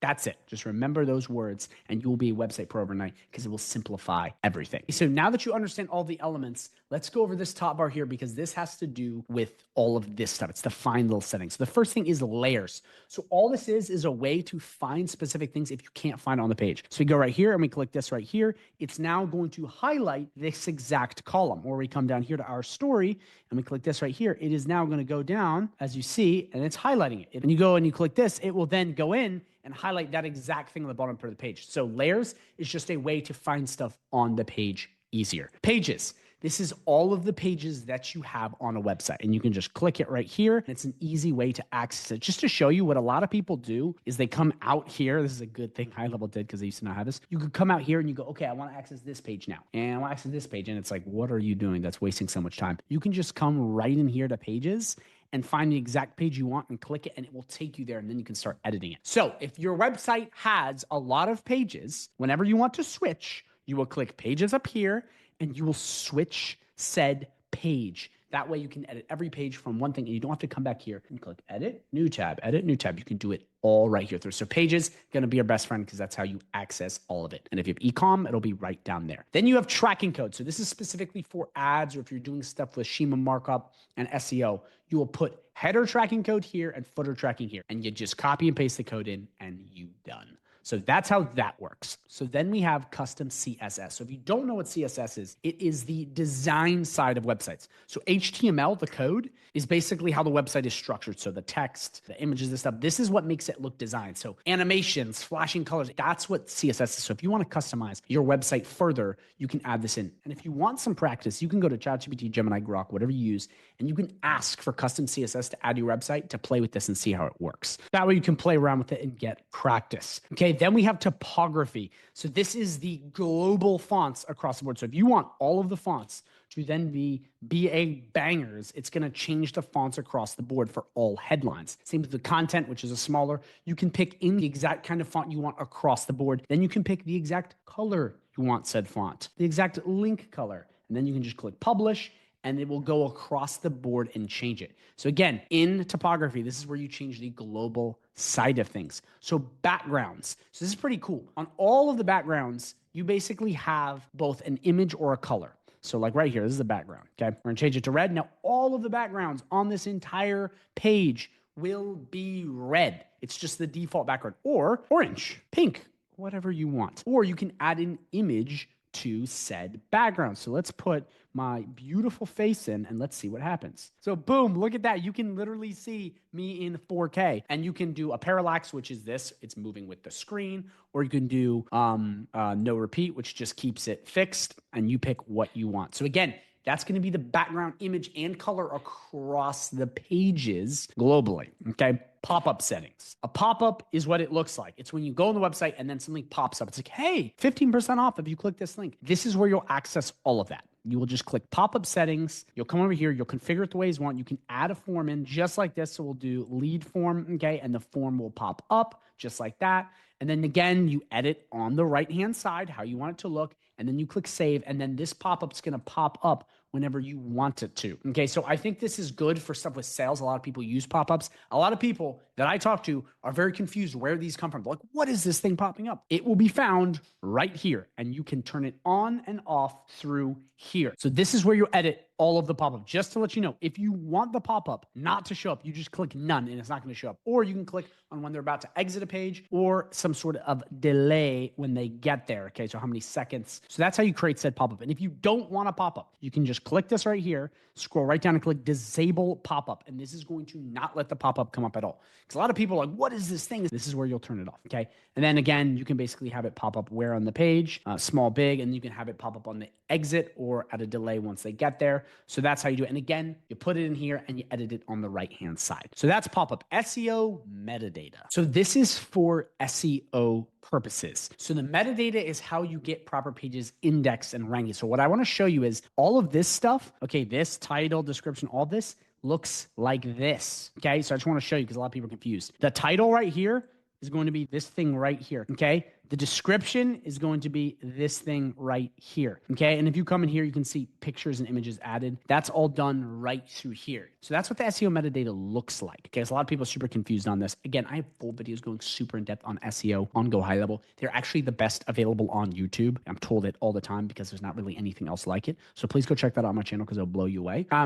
But you put in the exact title, the description you want. Again, use ChatGPT to help you. Keywords, this is keywords you just want the page to be known for. So again, I would put in the niche related keywords, location, author. So this is who basically wrote this page. Social image, this is going to be the image of what it looks like again. There's none popping up now, but you can have images that pop up. So you can kind of see it on YouTube does it. It's the video, that's how they do it. So you put that right there. Links and tags, this is just adding any sort of custom meta tags or canonical links. A lot of this is for SEO. Okay, and then what language you want it in. So you can change said language right here. But that's what SEO metadata is. This is what it looks like, and it helps rank your website higher so you can get more leads, more traffic, more sales, et cetera, et cetera. So that's how you do this. And again, if you're confused at all on SEO and you're like, what is the GoHighLevel Wizard talking about? Watch my video on SEO. It'll blow you away. And then have ChatGPT or AI assist you in doing this. Very easy, very straightforward, and it will help your clients rank. And then you have preview custom codes. This is if you have any custom codes built in, you're doing a lot of stuff with CSS and HTML, you can see it right there. Cookie consent. So this is when it's like, do you want our cookies? By the way, cookies are just things that track people across the internet for data purposes. And if you click this right here,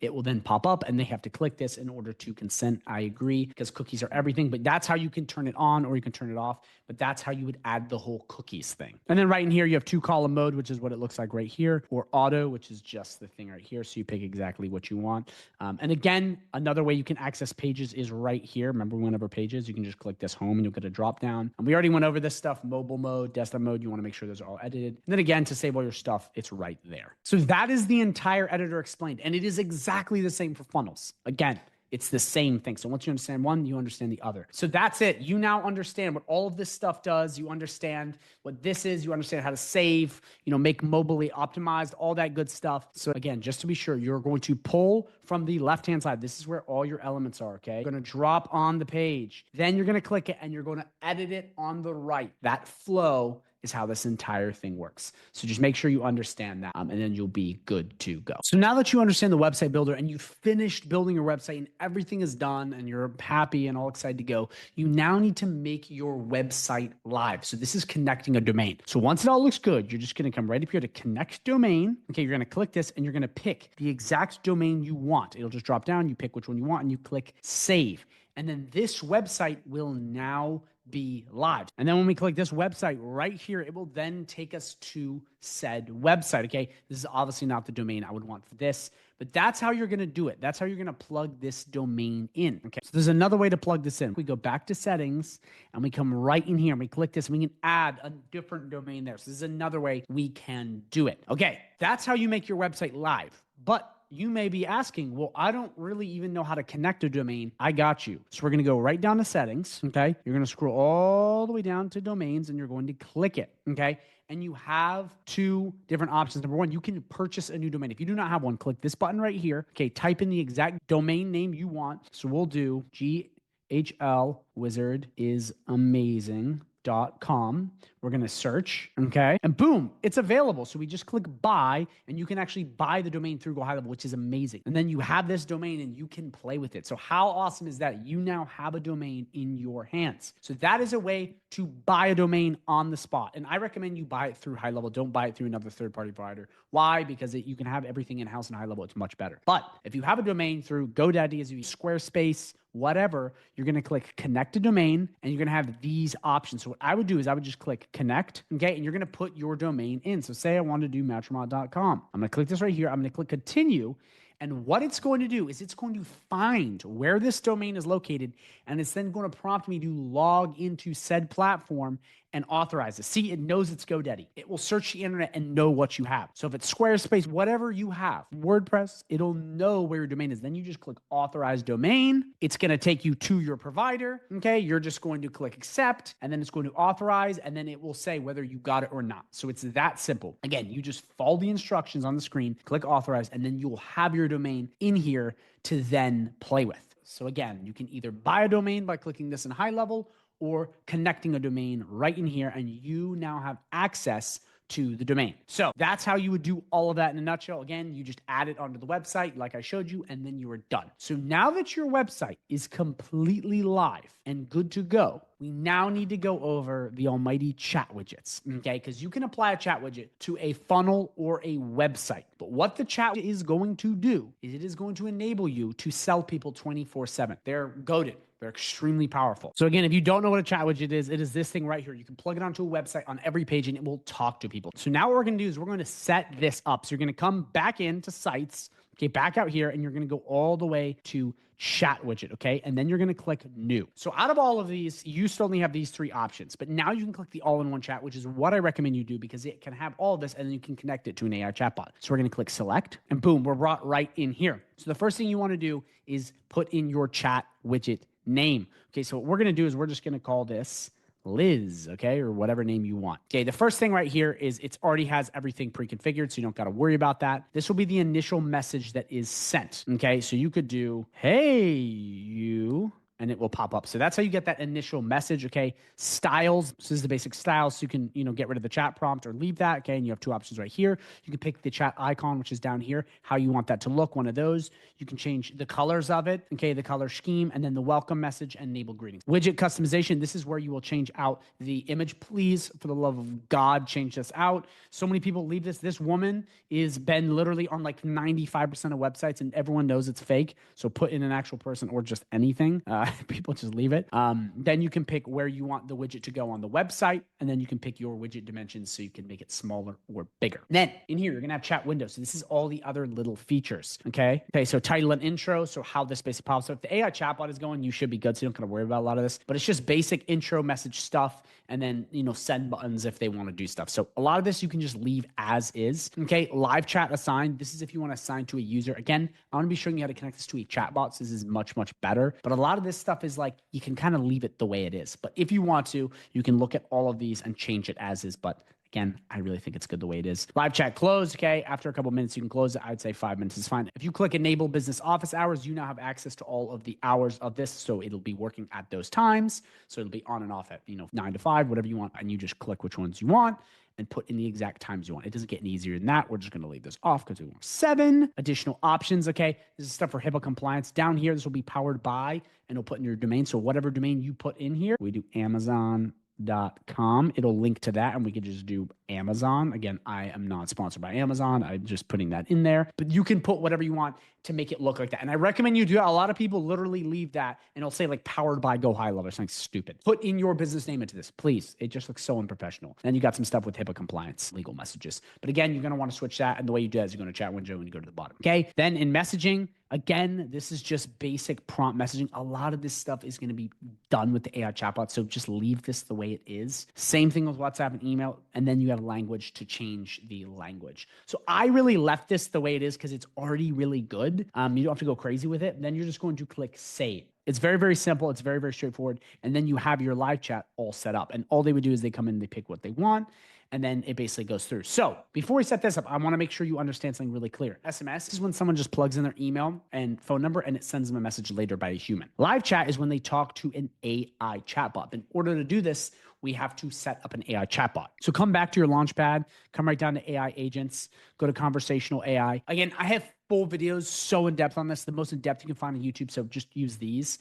Just please watch those because that's how you're going to do this. It's really easy. You create the bot, you go through it. I'm not going to go through that in this video because you should watch that video because it's specifically for this, but I'm assuming you already have a chatbot set up. So we're going to click Chanel. Okay. And all we're going to do is we're going to come right down here. Okay. We're going to click this thing and we're going to do live chat. We're going to do chat widget and live chat. And we're going to click save. And you will now have these set up and you're going to want to make the bot primer or else it won't work. From there, it will now be connected to said chat widget. So really recommend you do that. It's a plus. It's amazing. So once you have that all set up, you just need to connect to your website. So you can click get for WordPress. This is a way you can actually plug Lead Connector into WordPress and add this chat widget. How cool is that? Or you can just click get code and put this on any of the bodies of the website. This is how you used to have to do it. You would go like this, copy and go back into your website and copy and paste this on the website to get it. The good news is you don't even have to do that anymore. You can just come in right in here and add it. So we're going to click the website you want or the funnel. Remember, this is exactly the same on both. We're going to click settings and we're literally going to go right on down to chat widget and we're going to pick Liz. Okay, how cool is that? We're going to click save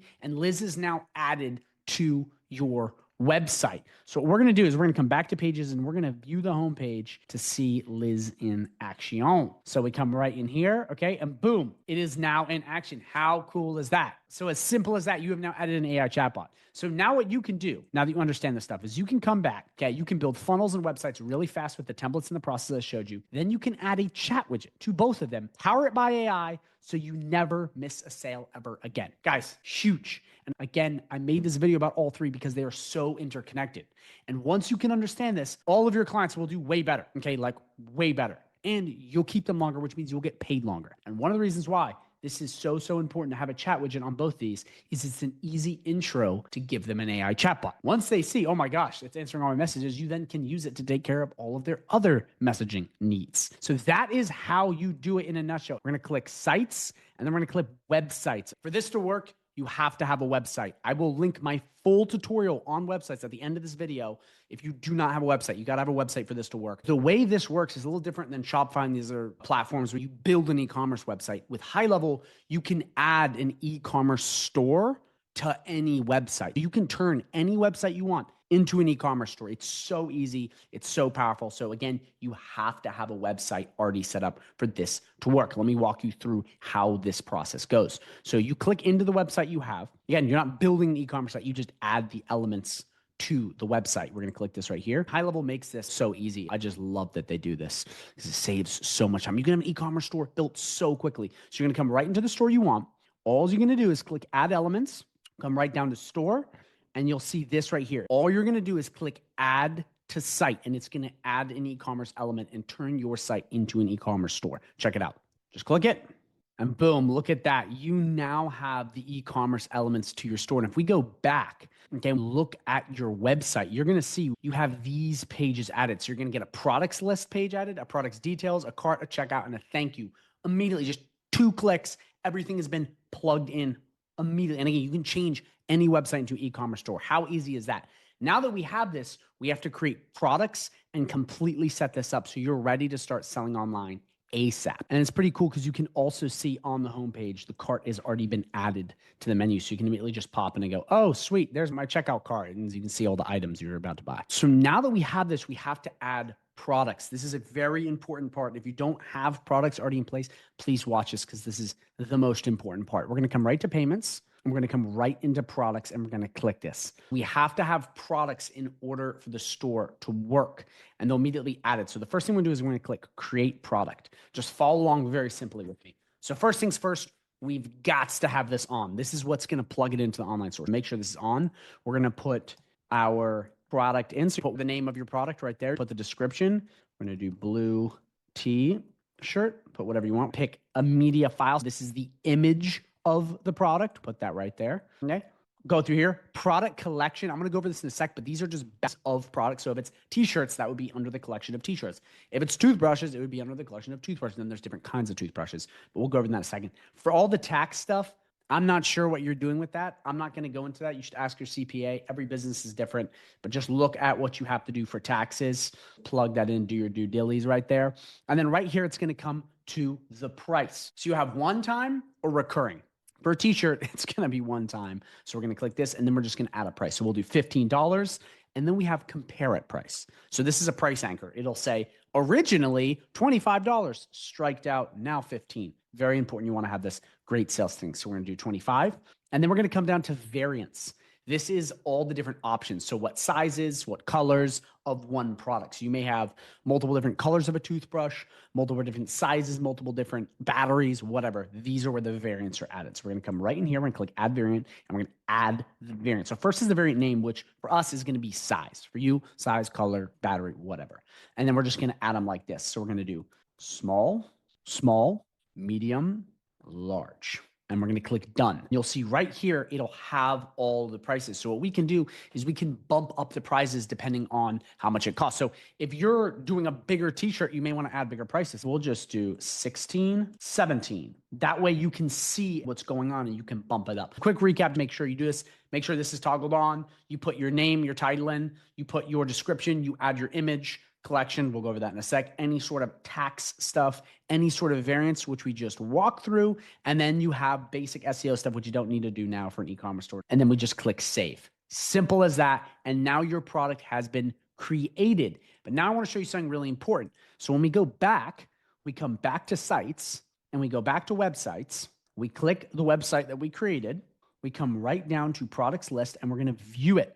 It now has the t-shirt. How cool is that? And if we click in the t-shirt, we now can see small, medium, large, and those are the variants. How cool is that? Looks really nice and everything. And right here, that is the strike through. So it's 40% off. Ooh, sales incentive makes people buy. So if you have an e-commerce firm, you're trying to make more money, you want to put that on because it's more dollars in your pocket. This is something I just want to let you know of because it can get kind of weird. A lot of people get very confused on this. I'm just going to go over this before we move on.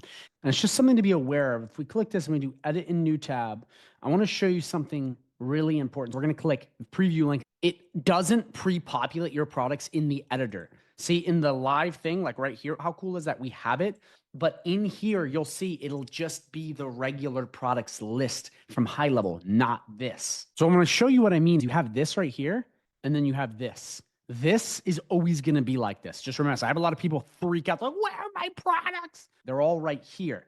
It's just on the default products list. It's always going to be these random pictures. You have to click the eyeball up here and view it to get the full thing. Just want to make sure you understand that. A little pro tip. So really at this point, now that you know how to create a product, you just want to add all of your products into your store. So however long it takes you, go in, add all the products, have them all there, make that products page look good. From there, we're then going to move on to the second part, which is very important, which is configuring your entire site properly so it looks good, because there's a couple things we're going to want to change here. Very quick changes. So now we come in here and we're going to pull up both the home page and the products page. So as you see in the products pages, all of these pages have this menu. We don't want this menu. We want to have the menu we have. And you might be like, oh no, we have to recreate this. No, you don't. We can just immediately add it. Very simple, very straightforward. So it looks much better. All we need to do is add this menu in. But the first thing we want to do before that is have your store properly in the menu. So what we're going to do right here is we're going to come right in here, follow along right here. We're going to click store. Because remember, that's the shopping cart, not the store. We're going to go to page, and the page is going to be the product list. So we're going to submit, and we're going to have it on the store. Very, very important. Make sure you come up here. We save, and it's a global section, and we publish. That way, we now have this fully configured, which I'm going to show you right now. We come right up here, and you'll see exactly what I'm talking about. Store. So I click store. Voila, it comes to the store. But the problem is that you're like, oh, what do I do now? You're like, oh, this menu is so ugly. We want to come back here and make this menu on all the other pages. By default, on these pages, it's going to have this really ugly, bland menu.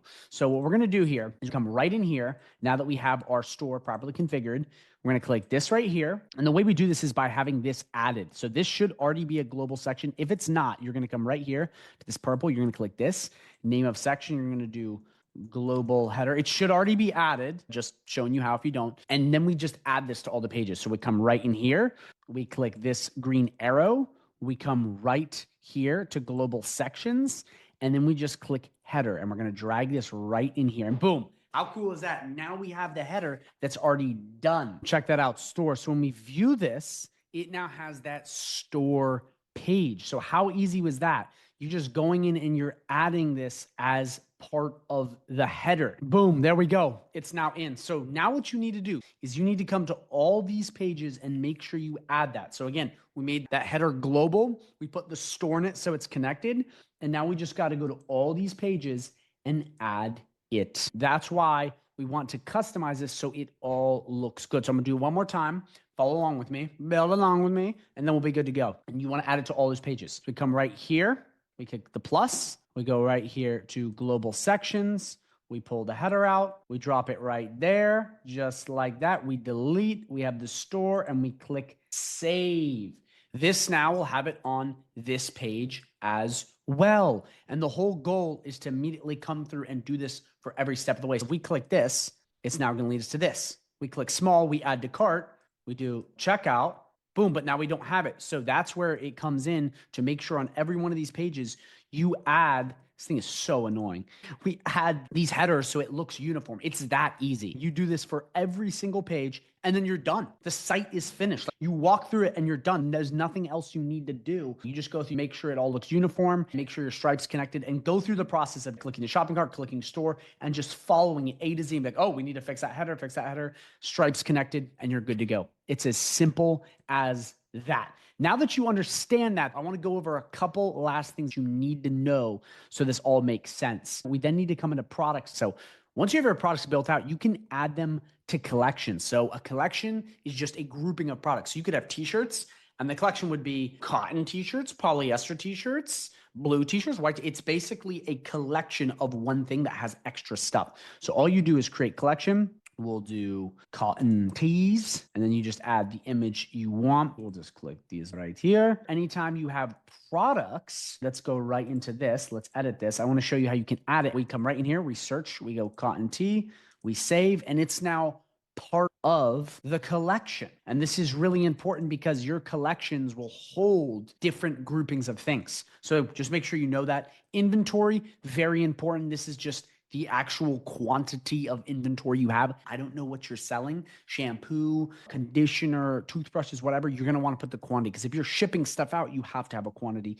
And this right here, you saw this earlier, continue selling when out of stock. This is just a way to create extreme demand for your product. So it'll just keep selling. And then you got to figure out a way to fulfill. Then last but not least, we have reviews. This is just reviews on a product. So if we go to Amazon, it's this exact thing here. That's all it is people leaving reviews for a product. That way in here, you see like, oh, did people like your t-shirts? Did people not? And it's just a cool way to kind of rate that. Then at the final point, we have the basic settings. So receipts are going to want to make sure this is on. This is going to send them emails letting them know, here's a receipt for buying a t-shirt. Taxes, that's between you, your CPA, and the government. Notifications, this is just going to be all the notifications on what you're doing. So let's say someone buys it, goes, hey, you just bought so-and-so. Here's a free link to review it. Or here's an order confirmation email. This is where you're going to configure the notifications. It's very important. Make sure you do that. Shipping origin is where you're going to plug in how your shipping works, who you're shipping to, UPS, postal, how that whole process works. That's between you and your suppliers and everything. That's where you'll configure it with shipping zones. That way, if you're actually selling tangible product, it can just ship out. Simple as that. And then basic subscriptions is more if you have subscriptions on your e-commerce site. Like Amazon Prime is a subscription, but you get to shop. You can just set that up in Stripe just as easy. But the settings are where you want to go to configure the little odds and ends. So make sure you go in and do that if you haven't done that already, because that's going to help tremendously. To access webinars, we're going to go right down to sites. I'm going to click in right here. So all we're going to do is click new webinar funnel. That's all we do. Now you have two options. You have on-demand funnel, which is a pre-recorded webinar, and then live webinar, which is a live webinar where you'll actually connect a third party, whether it's Zoom or any of these other things, to go live. So it's kind of weird. They don't have it in-house yet for the live, but you'll pick either or. So we're going to start with this. We're going to click continue, and then you're going to be brought to this page. So first we're going to name this. So we're just going to call this Wizards Webinar. You put in whatever name you want.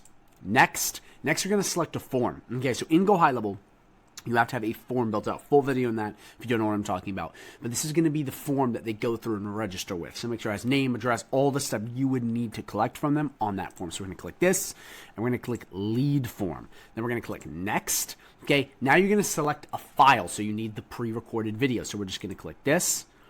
Okay, we're going to click upload. We're going to click this. We're just putting in a random video for now. It's one of my YouTube videos. You're going to put in the exact video you need right in here and just upload it just like I did by clicking upload. So now it's going to be right here. You're going to double click it, and then it's going to say this right here, and then we just wait till it's, oh, it's done quite fast. So now that it's done like that, we're just going to click next. And then you're going to pick the template you want. So you can do blank, you can do DIY home renovation, financial planning, or e-commerce marketing. And again, you can take these and just tweak them and switch them up, which is cool. For the sake of this video, we're just going to click e-commerce marketing. This is just going to be blank and have nothing on it. But again, I'm going to show you some tricks to spice this up. But again, you pick what you want. And then we just click create. So look at that. It's created and it's all right here. So what you can do is you can add a new page like that if you want to, but it's going to have these 3 pages. So it's going to have webinar registration, which is how you access webinar. Remember the form we added in right here? That's going to go, it's going to plug in. Then we have webinar confirmation, which is this page. This is going, thank you for filling out said form. And then we'll have the webinar itself on the page for them to watch. Which can have the call to action or whatever you're trying to do to sell them. Again, I don't know what you're doing with your video sales letter, or I don't know what you're trying to do here, but that's how you would connect it. That way they have something to go to and then to watch. So as you see right here too, there's some basic stuff. This is going to have your stats. So page views, opt-ins, how many people filled in the form, orders if you have products connected. Remember, you can do that. If you're selling something like a product in HighLevel, you can sell that. So this is just going to have all of your analytics, so to speak, on the webinar, which is really nice. And you'll see it in stats. And again, you can play with the dates right here. Sales, if you have a product plugged in, this is going to just, pre-populate right here and show you. Have security, you can add stuff to the header depending on what you're trying to do. Events, this is just going to go through, tracking and stuff like that. And then you have basic settings, which is the name, the domain, the favicon, the header tracking, all this basic stuff. I'm assuming you understand this because this is just like a website or a funnel. So it's the same exact thing. So again, if you don't know anything about GoHighLevel and you're brand new, go to my channel and watch my full website video so you understand the rubric of HighLevel, which is stuff like this, so you understand how that all works. But I'm assuming you do, so let's continue. So we're going to come right back to pages, and we're just going to go through each of these so they're ready for you to go. So first, we're going to start with webinar registration. So we're going to come right in here. What I recommend you do is you delete the headers entirely from here. Why? You don't want people leaving. You just don't. And delete the footers. So on all these pages, we want to delete that. So we got rid of it on the webinar registration. We're going to do the webinar confirmation. We're going to get rid of this. And the blank doesn't have this. But again, we don't want this because it's just going to cause issues. And then we do on the webinar broadcast, we're going to get rid of this. This is just best practice. Again, you don't have to do this. I recommend you do because you don't want people losing and going all over the place. It's just a distraction. For your forms, right, you can click the form right here and go, okay, pick the form. We come right here. We can pick which form we want. I already have the form I wanted. Again, you have to go into forms under sites to build this out. I have a full video on forms if you don't understand what I'm talking about, so please go do that, but you're going to need a form. If you're not e-commerce, make sure you go through and you tweak everything. You click stuff, you change the colors, you put in your picture, and you add your info, okay? Again, website video to show you how to do all of this. I'll link that at the end of this video so you understand how this works, because it's the same as the website in the funnel builder. Okay, and in this video, I'm just showing you how to do webinars. I'm not showing you how to do all this basic stuff. That's in that video, so I'll link that at the end. But this is just, you go through just like the website, all the same rubric, all the same building blocks, and you're just going to build this out to your specifications. What you want in it, having video testimonials, whatever you want, you're just going to customize it. Same with this. I mean, we don't really need anything with this, and this one should be good. But everything is pretty much done. It's all good. And what you can do too, depending on your webinars, you can have a call to action in the video, you can have a call to action down below, maybe another form, or book a free call, whatever you're trying to push them to, you just add it. So again, these are the 3 pages. You got the webinar registration, the webinar confirmation, and the webinar broadcast. And they're all through here in your webinar. So you want to make sure you go through, you click edit in new tab, pull through and get them all the way you want it. So make sure they look good and then they're ready to go. And by the way, you can just come right back here. So you have the full thing. You can add new webinar right here, or you can come in here and you can edit, clone, delete, do whatever you want here. But first we have to go through this because now we're going to be making this live. So make sure you go through all of these and you make them match your specifications so they look good and they're ready to go. So now that you have this all good to go, we're going to go to settings. And we're going to make the webinar live. We're going to pick davidplumbingandsons.com. We're going to do that. And then the path is just going to be Wizards Webinar. You can add whatever you want there. But once this looks good, you then come down and click save. Guys, this is a funnel, basically. It's a website. You have to have it live. Otherwise, it's not going to go anywhere. So you have to add the domain. Then from there, if we bring this up, you can see right here that the URL is, in fact, right. Just like this. You see that up there? It is now live. That way you can copy and paste this and send this to someone and they can access the webinar. It's some preview page. So that's it. It's as simple as that. That's how you get a pre-recorded webinar up. You go through, you pick which one you want, you fill out this stuff, you come through just like I did, set all this stuff up, make all the pages look good, and then plug in your domains just like I did, and then you're good to go. Now we're going to go through creating a live webinar, which is something that's happening right now. So we're going to click the same thing, new webinar, but we're going to click live webinar, and then we're going to click continue. So very similar. You're going to pick the webinar name. We're going to do Wizards Live. Okay, you pick the time zone. We're going to do America, New York, and then you pick what time zone. So we will do Christmas Day. We'll click that. Okay, and then we're going to click next. Again, you select the form you're going to want for this. You click next. Then here's where you have to add the live link. So this is whether you're using Zoom or whatever you're using, you're going to have to add something in here. Now, for the sake of this video, I'm not going to be adding anything because this is just a test. But the live webinar link isn't coming through GoHighLevel. It has to be used for third party as of right now. Supposedly, they're going to be adding in like a feature where you can actually do it within HighLevel. But as far as live webinars, you still have to use other webinar platforms or live platforms to plug this in. So put whatever you're in, zoom.com. Again, that's not it, but I'm just showing you. Same thing. You pick what you want. We'll just do blank and you click create. It's that simple. But again, you have to have that live link to plug in to get this to be live. Again, if you guys have any questions at all, even about webinars, what that even is, or if you have anything about, this in general, setting these up, just drop a comment down below. I answer so fast. I'll get you taken care of. That way you can get all your burning questions answered. But from there, it's the same exact thing. Okay, you go right in here, or you can click this, and you're looking at the same thing. The same exact thing. This is a blank one, but the 3 pages, just like I went through before, but except with this one, you're going to have a date where it's live. And then you want to send out the link to marketing for it to get people to come in. And again, I have a full video on all of these things in HighLevel, so you can really master this. But I'm assuming you understand what this is, but if you don't, please go through my channel so you have an understanding of HighLevel, because that is most important. So we're just going to come right into the reporting tab, okay, right down here, okay, and you'll have a bunch of options. First thing I want to make abundantly clear, if you are new at all, analytics and reporting is just the data inside of the sub-account. So that is how many calls you're getting, how many clicks. It's the measurement of what's going on. And this is useful when people want to see data. Okay, this is a big thing that I see so many marketers and SaaS owners not doing, is having data to back up stuff. Because if you have data and you can show people, not only will your clients like you better and trust you more because you're giving them hard facts, but you in turn, okay, will do a better job because you can know what KPIs are doing, key performance indicators, and know where to go in what direction. So first, we basically are brought into the reporting dashboard. Now, we're going to get into reports last, okay, because I'm going to be really tying this all together. But first, I want to run you through what these features are. So Google Ads Report is basically a complete report of Google advertising. And you can click right there to integrate Google Ads. If you're not doing that, we'll just move right past. But if you are running Google Ads, you'll have an entire list, just like in Google Analytics, impressions, clicks, conversions, and all this other good stuff right here. And on all of these, you can play with the dates. So you can pick the dates to get accurate representations to know when stuff was happening. Again, Facebook ads, very similar to Google ads, impressions, clicks, conversions. You can still do the stuff with time to integrate just like Facebook ads or just like Google ads. You can click right there and have it all come in. Very simple. If you're running ads, this will be awesome for you. Then we have attribution report. This is seeing where customers came into the platform.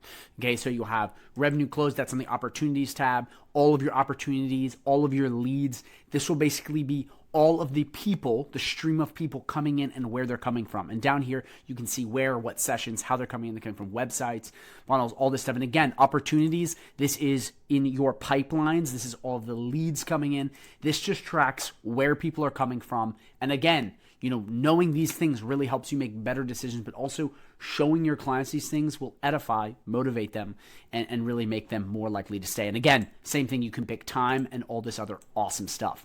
Then we have call reporting. So this is going to be an entire list of all the calls going out. So again, down in phone numbers in high level, if you create a phone numbers, guys, I have a full video on that if you're confused. Same with pipelines and all this stuff. Go check it out on my channel if you don't understand this at all. But this will be all of the calls coming in, okay, coming from where, incoming, outgoing, just an entire blanket list, okay? And again, you have filters here, you have dates here. Incoming is calls that are being to you. Outgoing is calls made out.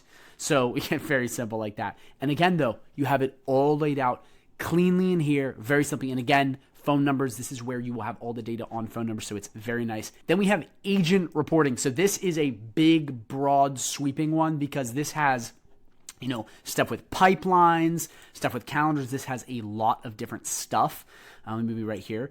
This is really cool though, because in this report, it's basically for agents. Okay, as you see right here, you can pick your users. Again, if you don't understand that, that is down in the staff section. I have a full video on this. It is in your employees. And these are people that have control or access to the business sub-account. So you can add them really easily. Full video on that if you're wondering how to do that. But this will basically be where all of them are because they have tasks. They have to call, they have to do jobs. And in here, you will see all of agents, users, analytics. So you'll see the opportunities. You'll see the conversions they have, the SMS that's been sent out, the email, all of the call metrics, the efficiency, all of this stuff.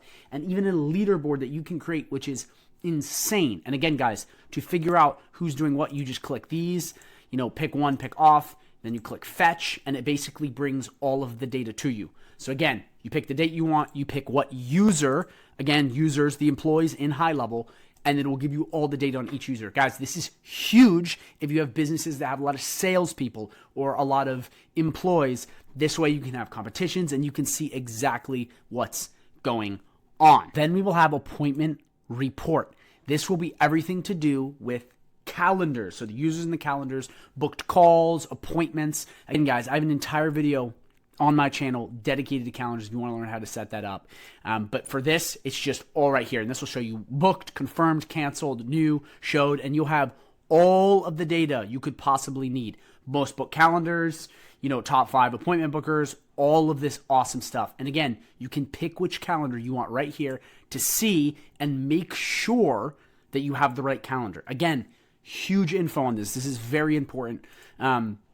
And again, you can pick all of the dates right there. So that is all of the reporting. Again, data is king, so it is very important to have that. Now you're probably wondering, well, how do I get all this stuff plugged in? And guys, I promise I'm about to go over reports, but I want to make sure that you understand how this all plugs in. Well, it'll be between these two. So first things first, when you onboard people, you want to make sure you plug in all their stuff, their Google Business Profile, their Facebook, you set up all of these things there pipelines, okay, and opportunities, because this all pulls. And in the dashboard, this is why I recommend giving people access to this. The dashboard is basically a place in HighLevel where all of that info gets stored on a beautiful dashboard, so you can see at a quick glance what's going on. Reporting goes in depth on all of this stuff. And this goes hand in hand with the report, and I'm about to explain why.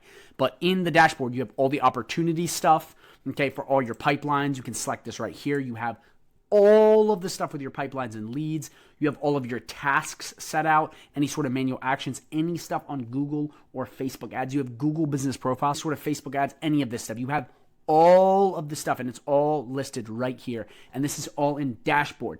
And again, you can play with the dates here, but what's really cool about dashboards is you can add widgets. And what's important about this is when you do reports, the reports pull from this.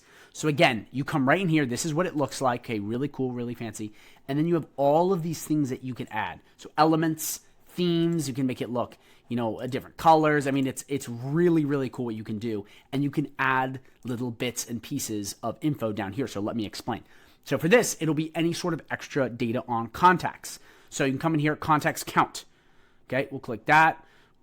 We click save, and then boom, right there, it now has a new data point. And guys, this will be on the dashboard. Okay, it will then pop up and you can customize your dashboard. Then we come back here, and then you can see contacts count has been added. And guys, this is incredibly powerful for getting really granular, because some people might not want to talk about funnels. They might not have that, but you have all of these options to pull from. You have contacts, appointments, opportunities, visitor data, so people visiting a website, emails, calls, conversions, and then any other general stuff. And when you come in here, you'll see an entire list of all the things you can pick.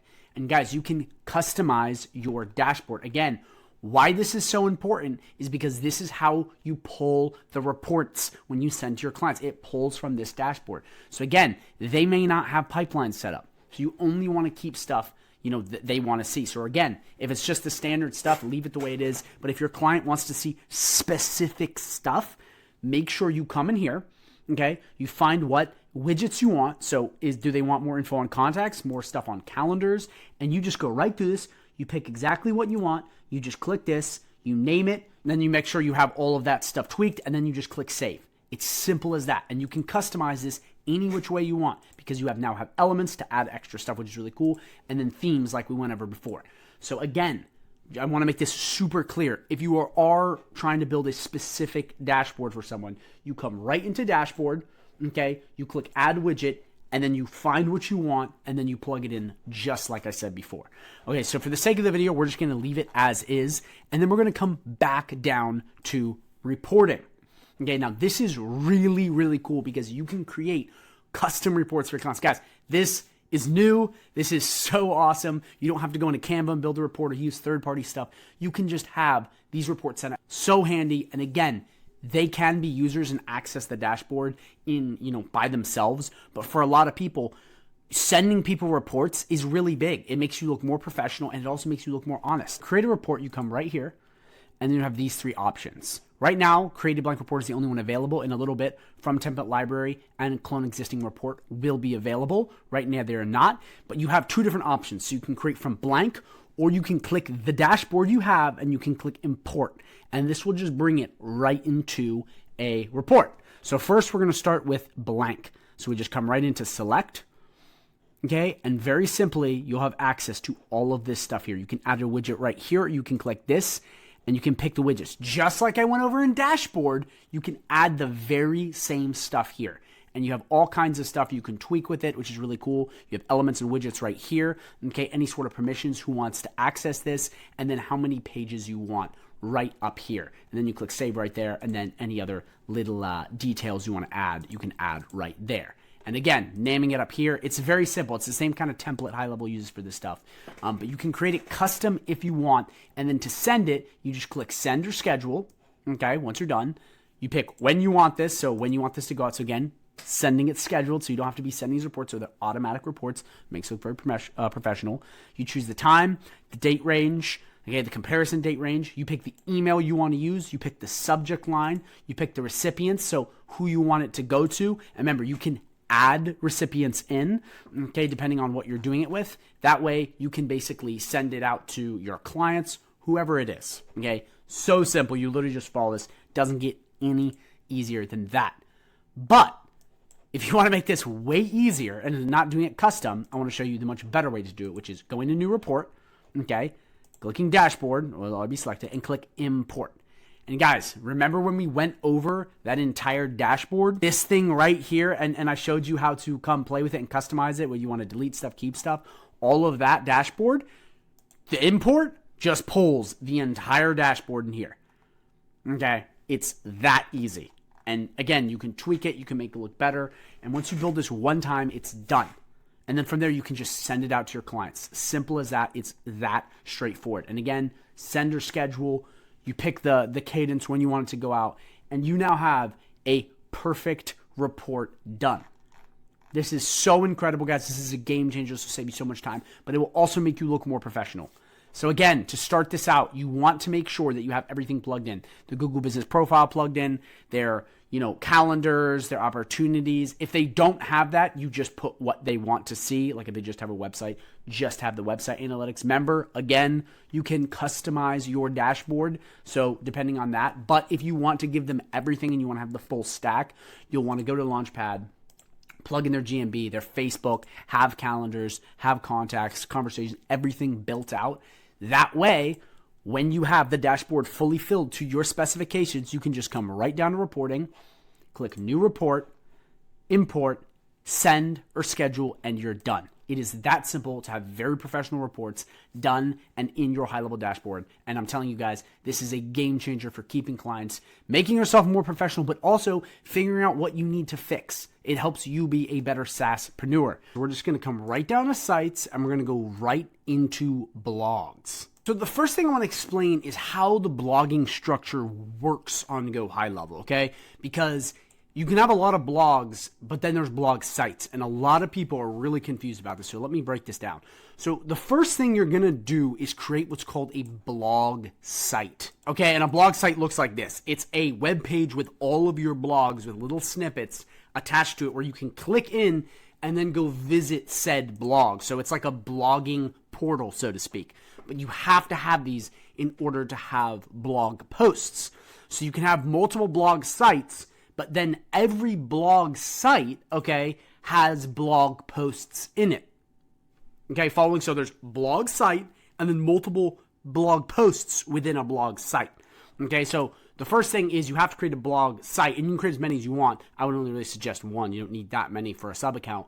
But then you're creating multiple blog posts within that. And as you see right here, you can edit your blog site or you can edit your new post. So just to be clear, again, I want to make sure there's no questions on this. You first create your blog site, and your blog site is just a portfolio of all of your blog posts. I'm assuming you know what a blog is, so I'm not even going to go into that. But the first thing we're going to need to do is basically configure certain settings on this. I see a lot of people skip this step, so please pay attention. The first thing we're going to do is come right in here, okay, and we're just going to go through the blog settings. Be brought to a page like this. So you need authors, categories, and then I'll explain what RSS is here in a second. First thing we're going to need to do is add an author. So I'm just going to walk you this. I already did this once, but I'm going to walk you right through it again. So we're going to do Dave. Okay, that's going to be our author. We're going to pick the image that we want for Dave. It'll be just using me for now. It's not actually a real person. And then the image alt text is for blind people because they can't see, so it has to describe it. So it's going to be Dave smiling. So again, put in your name or the author's name, and the author is just who's writing the blog. You're going to put in the headshot of yourself, then put Dave smiling. Then what you're going to do is you're going to put a little description. So I like video games and money. I actually don't, but you just put in whatever you want there, okay? Again, it should be a basic description of what you're doing. And then you can put in your social media handles, which is actually great. I actually highly recommend you do this part because it's going to help a lot. So what we'll do is we'll come right here. We're just going to put Go High Level Wizards channel, and then we're going to do create author. Okay, so again, that's all you do. I'm just creating this for tests, but you need to make sure you go and do that. Now we're brought to categories. So categories are how you're going to basically filter the posts. And we're going to do this later and use it later, but you want to make sure you have this filled out. So go to add new category. Okay, same thing. We're going to put in the category label. So this is going to be plumbing. Okay, then we're going to put an image in here. So what we'll do is we'll come right to here and we'll just do plumbing. And again, you can put whatever you want in here. We'll just pick this bad boy right here. Okay, that's in there. Alt text, faucet, or yeah, faucet. I'm not sure how you spell that. Okay, faucet is close enough. And then the categories, which is a URL slug, so we'll do faucet at Dave's. You just put whatever you think would be in there. And then right here, you're just going to put in the description of what it is. So it could be, this is only for plumbing FAQs. Does that make sense? You're just putting in the descriptor of what the category is. So then you just click create category. And again, the categories are to filter through the blog post and assign them to a category in a blog site. So again, right now, this may not make sense, but when I wrap this all together, it will. So make sure you go and you add your categories just like I did. Okay, so now we come to RSS. So in case you do not understand what RSS stands for, it stands for really simple syndication. And what it does is it basically disperses and lets everyone know when you have a blog post to multiple different places and sends them out. It's like it goes in and then it just goes to other social media platforms, email, whatever you want, and you'll just configure that so it basically sends out everywhere. Now, again, we're not really going to be going into this too much because it's relatively simple. You have to plug it in, but we don't have a blog here, so we can't exactly set it up. But if you're interested in that, you can always drop a comment down below and I can give you better instructions. But that's pretty cool. If you have a lot of people hitting your blog, it'll just disperse it everywhere. So again, RSS, just for your info, really simple syndication. So now that we have all of this set up, we now move on to creating our blog site and blog posts. So now we're going to come back to the blogs page and we're going to create a blog site. So I already have one created, but again, the blog sites is where all of the blog posts go. It's that snippet. So it's like an entire blog, as you can think of it. So what we're going to do, now we have our settings down, then we're going to click new. Okay. And we're going to fill this out. So the blog site's going to be plumbing FAQs. You put in whatever title you want for said blog. Now you're going to select a domain to put it on. So this, we have davidplumbingandsons.com, so you're going to put that in, and then you're going to add your blog slug. Again, this is the URL. So we're going to do Dave's Plumbing FAQs. And whatever you put in, guys, just make sure that it is not taken like this. And then you just put in a basic description. You can use it on ChatGPT. You can go and generate, but we're just going to put something generic. This is for people wondering plumbing, okay, FAQs. So again, you put in what you think you need. But again, title of the blog, the domain, plus the URL, so you have your thing completely figured out because it has to go somewhere, and then your blog description. Then you click create. Now we're brought to a page like this. As you see, it says plumbing FAQs. This is now the blog site. Now we create blog posts within the blog site. So right here, if you want to edit your blog site, we'll just click edit in new window, and this is going to take you to the blog site. So they're going to have some placeholders here, but we can edit them. But again, you have to have blogs to fill this in. So this is what it looks like. Okay, it's just little snippets, and it'll let you pick more. So when someone comes to your blog, they're like, let me see what's going on. It shows all of this. They can see the newest one, the latest one, and just click through it. And really, to edit these, it's very simple. You just click this. You pick the name you want. You can pick the order and how you want them to look. And then right here's where you select your categories.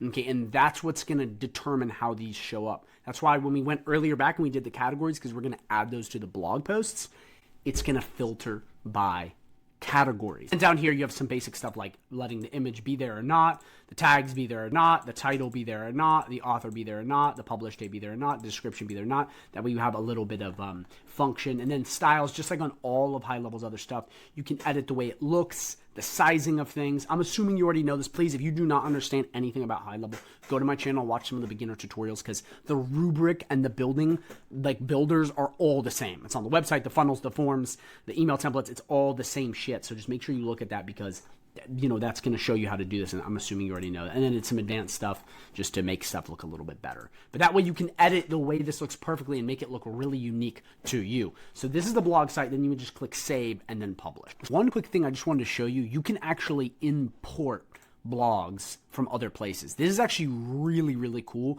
I'm not going to walk you all the way through this because that's just not what we're doing. I'm going to create another video on that. But say it's WordPress, Squarespace, Wix, wherever there's another blog, you can actually pull it from another place. Very cool, very interesting, and you would follow this procedure right here. So if you have someone that's like, I want my blogs here, you can easily move it. You can tell them you'll do it manually, make it look like you're doing a lot of work, edify them, motivate them, make yourself look much better in the process, and High Level makes it so easy. So that's how you would do that. But now what we're going to do is we're going to create a new post. So you can come up here and you can do this, or you can import just like I showed you, but you can either click new post here or create new blog post. You're going to click this, but now comes the fun part. Because you, my lovely viewer, will not have to do any work because I've done the hard work for you. I've tested this. I've researched this. I'm going to show you a way to use AI to completely create this very fast, very efficiently, and make it look like a human wrote it. So what we're going to do is I'm going to show you a prompt that I made for ChatGPT that is excellent. I know a lot of people in the blogging space are like, AI blogs. It's like literally everyone does it. Don't complain about it. There's just a way to do it properly. The problem with a lot of people, just quick pro tips, when they use AI, they don't give it any feedback. They literally just say, write me a blog about plumbing. Like very generic, obviously that's AI. You have to spice it up. You have to feed the AI properly to get the right response. So let me jump in and show you how to do that. Please pull up ChatGPT. So we have ChatGPT pulled up. Now what we need to do is we need to copy and paste the prompt. So the prompt is going to be right down below this video in the description so you can copy and paste and use it. Again, I've had to test so many things. I thought it would be much easier to do because I was actually doing some blogging for a client and coaching some people on blogging. And it was really frustrating because I was using it and I was like, why does it keep coming out crappy? So I actually tested this so many times so you don't have to get the perfect ChatGPT prompt. So it's down below the video, but let me show you what it is. So this is it right here. This has just been amazing for me. Okay, we got topic, putting in main keyword, full address, a bunch of things to really make this descriptive. I've literally had to do this so many times. It's gonna be down below the video so you can just copy and paste the entire thing, but please use this because this helped me so much. So let's plug it in, copy and paste it right now. Paste this into ChatGPT. Now we switch up these. This is so important if you want to make this right. So the right is gonna be Dave's Plumbing FAQs. Again, you're going to put in the main topic of what you're doing. So what is it? Is it how to make homemade crafts? Is it how to get rich? Whatever it is, you put that main topic in. Then we're going to put the main keyword, which is plumbing. And you have to fill this out to make this work. Then we're going to scroll all the way down to phone number. We're going to put this in because, guys, this is how you make it look more real. Full address. We're going to do 20 White Hart Lane, New Jersey, 20467. Okay, and then basically an email address, which would be davesplumbing@gmail. The freak at gmail, okay, .com. So make sure you fill that out. Seriously, people leaving this, it's so stupid. You're not going to get a good prompt. So make sure you add that in. And again, I just have to say this because a lot of people are like, we want real people to write blogs. AI can, Google can tell that it's AI. Not really, because if you do it like this, there's so much AI content out there that if you make it real enough and maybe put in a couple misspellings if you really want to be sure, you'll be golden. I know tons of people that are using AI that are ranking blogs like no one's business. So that's clearly not right because I see it with my own eyes. But you just want to make sure you do the right thing and you plug it all in. So this is awesome now, though, because we have all of this stuff that we can just copy and paste over. Now that we have this done, we're going to come back right here and we're going to create blog posts. We come right here. We're just going to go bop. We're going to copy this bad boy. Okay. I mean, see how easy this is already all done for you. We're going to change the image. So we're just going to pick this one I have selected out. I want to make this really clear. If you do not use the right sizing, it will literally say blog post failed to complete or blog post failed to upload or whatever. So you have to have the right image. And if you want, you can come right in here to Unsplash or Pixabay. You can type in the keyword you want, and they have all kinds of amazing high quality HD 4K images. The problem is they're not really sized properly. So a lot of the time, I mean, you can play with the sizing, but it just won't go through. So just make sure you understand that because it is a pain in the ass. And some people I have are like, it's not going through, it's not going through. It's like because the image size is just not properly set up. So now we want to describe the image. Remember, all text blind people. So we're going to do plumbing pipes, okay?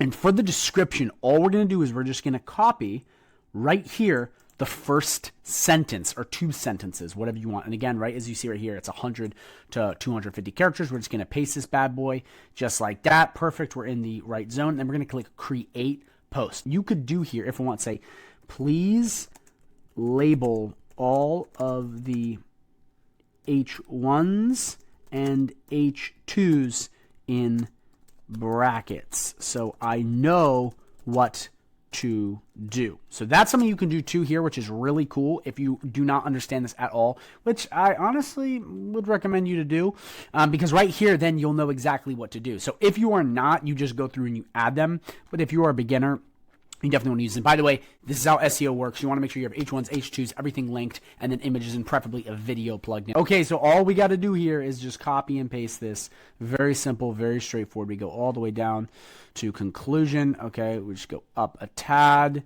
delete, and then we're going to copy and paste this right here. How easy is that? And again, what you can do is if you copy and paste it without pasting as plain text, as you see right here, plain text, that'll just paste it without any formatting. And again, the reason I do it this way is these should pop up as H2s, H1s, so you don't have to do the work. But again, you may have to. So that's why I recommend that, so you can go change. Because if this isn't H3, you're going to have to click this and pick H3. But these already look like they're good, so it's awesome. So all you have to do is come right here and click out of this. And again, you might be like, well, why didn't I just copy and paste in the first place? I wouldn't have to do this. It's because sometimes it doesn't go through. I can't explain it. It just doesn't go through. So now you just go and you just delete all of these bad boys, okay? Get rid of all of them, and now you have it. They're all properly configured, and you're good to go. I mean, how freaking easy is that? You just go through, you just get rid of each one you want. You go, I don't like that, I don't like that, I don't like that, and get rid of all the H2s. Then it's pretty much good. Again, if you want to add a little spices, you can misspell a couple words if you're really worried about the whole AI thing. But then I recommend you have 3 SEO optimized images in here. So once that's all finished and it all looks good and you're like, wow, this is incredible, I recommend you add 3 images, okay? Trace images. You gotta have at least 3, and you're just gonna click this right here, and this is gonna give you the ability to add image right here. Just to let you know, the reason I'm not going through every single one of these is because it's the exact same thing on all of HighLevel. It's the paragraph, the basic word editing, and then it's just like this. So again, if you're like, I have no idea how any of this works, and you don't understand the basic rubric of HighLevel, please go to my channel and watch my beginner videos, because they go over literally every single button, and you can just hover over it and I'll tell you. So you can insert a link, you can insert an image, you can insert audio, a video, insert a quote. I mean, you literally can do everything on HighLevel. But again, I'm assuming you know the basics. This is a little more of an advanced video, so please watch that if you don't understand. So to insert an image, we just click right here, click this, and we just do insert image. Okay, you pick the exact image you want. So we'll go, okay, let's choose from media library. We want something to do with plumbing. We're going to come right here. We're going to do plumbing, and please make the image relevant to what you're doing. If it says chicken and you put a duck, stupid, put a chicken. We come right in here and we pick our image. Just to let you know, these images may not be sized properly and it may not take them. So we're just going to click a couple, see if we can get some. Yeah, it looks like literally like almost all of these are okay. That one worked. Again, you might have to click around, but if you want to, you just go to Canva and upload it and you'll be good to go. Then you basically put it in, you put what dimensions you want. You want to keep this box checked. Then you want to put the alt text in. So if it's a picture of pipe, remember, alt text is for blind people. You want to describe what the image is, okay, on here, so when they hover over it, it understands. Big SEO thing. And again, for alt text, you don't want it to be uber specific, but you want it to be specific. So if it's me sitting here, it'd be Declan in a black robe on the computer. That's perfect. You don't want Declan in a black robe, smiling, trying to drink his water, thinking of like too much is just going to be like, that's ridiculous. You just want to put in the basics. So this would just be pipes in plumbing. Is literally all it was. And then you can do that if you want. We don't need that. We're just going to insert said image. So obviously horrible. We want to properly size this. And what you can do is you can literally do a little drag and John right here to make it look a little better. Or you can just go in and we can play with the sizing better like that. But yeah, this is definitely horrendous. But for the sake of the video, I'm just showing you how to do this. But again, you want to go in and you want to properly size it, like I said before. I showed you how to do it right here. Or we can just come in right here and we're just gonna do 300. Okay, update image. There, see, much better. So you just want to edit it to size like that. That was kind of ridiculous, but you just want to put your images in. Okay, you can kind of play with how you want them centered, make them wider if you want to fill up. And again, 3 images, optimize them just like I did. Once you're done, you're just going to click save, and you're like, oh my gosh, look at that. And remember, re-look over everything, make sure everything is good to go. You deleted these, and everything is good, and then you're just going to click continue. Now we are on the home stretch to be completely done with this. So the first thing is a URL slug. So whatever you want the URL to be, you just plug it in right there. I have canonical link. So this is basically to avoid duplicate content. And again, you don't have to put this in there. It just shows Google which is the preferred one. So make sure you plug that in if you want that for the sake of the video. We're not going through that. Category, remember when we created the start of the video? What category it is. So if it's a bunch of FAQ blogs, put in FAQ. If it's a bunch of how-to blogs, put it on how-to. You see what I'm saying? It's really important to put these under a specific category. This is how you basically categorize what's going on. We're going to come in and we're going to put our keywords. So we're going to do plumbing, and then you just click enter. So you have your tag or keyword, and then we're going to do plumbing FAQs, enter, plumbing tips, enter, boom, and then you have all of your stuff. So you can add as many as you want. I recommend up to 7. That's about perfect. And then author, again, we want to pick who is the author of this. Is it Dave? Is it Declan? Is it Tom? Is it Elizabeth? Is it Mary? Is it Tyrone? Whoever the frick you want it to be, you want to put it in right there. So once you add the exact author, again, this helps for SEO. You can either save as a draft, you can publish it right now, okay? Or you can schedule it, so when you want it to go out. For the sake of the video, we're just going to click publish. We're going to select the date. We're just going to pick the 17th, and we're going to click save. So this bad boy can just get launched ASAP. So you come right in here, as you see in your plumbing, and you see it is now published. It is now gone out. So let's click this right here and let us preview our post to see what it looks like. Again, I breezed through this, guys. As you see, the images right there, and we can play with the sizing. Pretty cool, pretty cool. Come in, okay, you see it, you see it. Obviously, I did not go through this. Remember, I told you to go through, remove the H1s, make everything look pretty, make it sized properly. For the sake of the video, I just breezing through that because that's where you'll be doing the work, but you get the concept. So that's it. It's as simple as that. You got Dave right there. Remember the YouTube channel we linked? Really cool. Guys, these blogs actually look really good. The GoHighLevel blog builder used to suck. It was atrocious. Now it's like really good. It's better than a WordPress blog. So, and again, if you're like, there's some things I don't like, this is kind of annoying, what you can do is you can just click the back button. You can edit it right here, okay? Or you can come right into your blog post, scroll to the side, click this, click update post. And again, you can duplicate it, change the blog details, delete it, or whatever you want right there. And it's very simple. And again, if you were like, okay, I have a bunch of blogs, I now want to add them to my blog site, you just come right into the blog site, you click in here, you pick what you want, and then you select the categories you want to have. Just like this, we click save, publish, and then we look at it right here. And boom, there we are. Look how awesome the blog site is. And again, you can edit the entire blog site just like a GoHighLevel website. You can plug it in right here. You can make it look however you want. You can call it whatever you want. Again, guys, remember, full videos on websites, forums, pages, funnels, all that stuff. So please go watch that if none of this makes sense to you, because I'm assuming you understand how to do that. So that's blogging in a nutshell. GoHighLevel Wizard here. Now I'm going to be going over building custom forms inside of GoHighLevel. There's been a ton of updates with this, especially in the form section, so I am extremely excited to show you. But before we jump into that, please, from the bottom of my heart, smash the sub button, smash the like button, and if you have any questions at all, okay, drop a comment down below or message me for free on Facebook. Let's jump right in. So you're going to want to come down to sites, okay? Then you're going to come over to forms, and you're going to have 3 options. So you have the builder, which is what we're going to be working in today, analyze, which basically shows you the metrics / analytics of the forms, and then submissions, which is all of the forms when people submit, a database of all the forms so you can see who submitted, what time, their IP address, date, and all other good stuff. So you're going to come right into builder, and then basically you have the option to add form. So you can either start from scratch or choose from a template. Just to show you, as always, HighLevel makes everything so easy. They have unlimited templates you can choose from, a bunch of niches. You just search in what you have and you can find it, and it's already done, and they're so well made. But for the sake of this video, we're going to be starting from scratch. Okay, perfect. So first things first, as always, name your form. So we're just going to do lead form, okay? So once we've named it, we're going to go over this top part and then really dive into building the form. So the first thing is going to be adding the elements, which I'm going to go over in a second because it's very in depth. And then there is adding conditional logic, which is just automating user interactions with your form. So redirect URL, display custom message, disqualify lead, show hidden fields, and then basically turning on notifications. And then, obviously, undoing your work, and then we'll go into styles and options here in a sec. But this is really awesome because this form has all of these options. Okay, so really fast, quick sort of nomenclature update, defining our terms. This is a form field. Okay, and all of these are going to be form fields. So I'm just going to quickly walk through what all of these are. We have full name, first name, last name, date of birth, phone, and email. Very straightforward. Button, that is just what this is right here.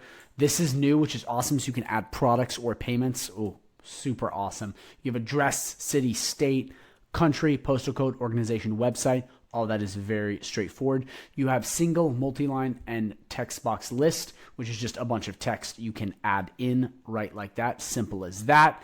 Then you have a single drop down, which is just a checklist drop down. You have multi drop down, which is multiple things coming down from there. You have a checkbox, which is a bunch of options. You can check each one. Then you have radio, which is sort of like checkbox, but you only pick one of them. Okay.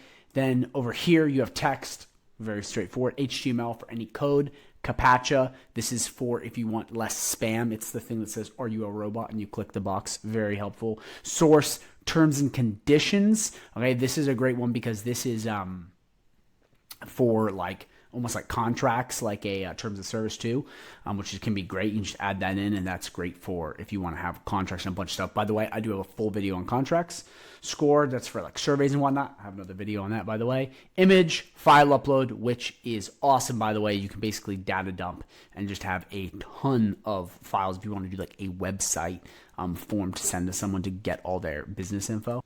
And then you have monetary, which is a value placeholder, number placeholder, and then a date picker, and then a signature, which is the same thing on contract. And over here, we have custom fields, which is just adding your own field. So you can pick contacts or opportunities in your pipelines, search for your contact, and then you basically add what you want. So you pick whatever thing it is, let's just single line, next, and then you can add all this other stuff, and you can create, okay, your own, we'll do that, and we'll just do general info, save.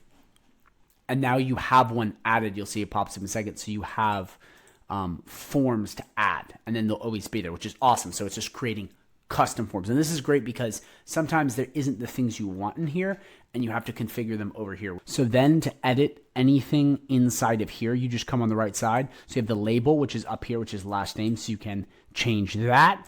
Placeholder, which is what's in there. So we take that out. You see right there. Short label, that'll be right under there. And then some basic code stuff, and then basically making it bigger or smaller, and then making it required, which is the asterisk, or hidden. And the asterisk is great for stuff that you have to have, so people cannot avoid it. And you've seen those kinds of things before.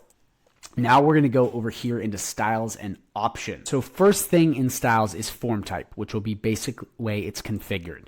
So you have those three options. Then you have whether you want these to be boxes or lines. Then you have the width, which you can pick here. Pretty cool. Just does that. You have spacing, which spaces all of that out. Very simple. Label width. You can decide how you want that. It's so straightforward. High level makes it so easy. Label alignment. This is cool. Pushes it there, back and forward.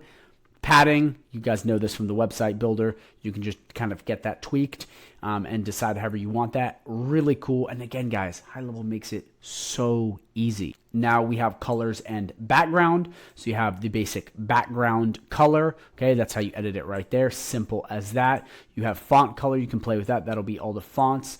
You have input color, which are to all the fields. You can add whatever you want for that. Then what's pretty cool, you can add background images or a header image to your form, which is pretty darn cool. And then you have agency settings, which you turn on. Down here, it'll just have your logo and any other things that are in your agency. Then you have advanced settings. Now, advanced settings goes one level deeper, and this gets way more intimate. But basically what this is borders, styles, and all this other really cool stuff. So we'll put a black border on.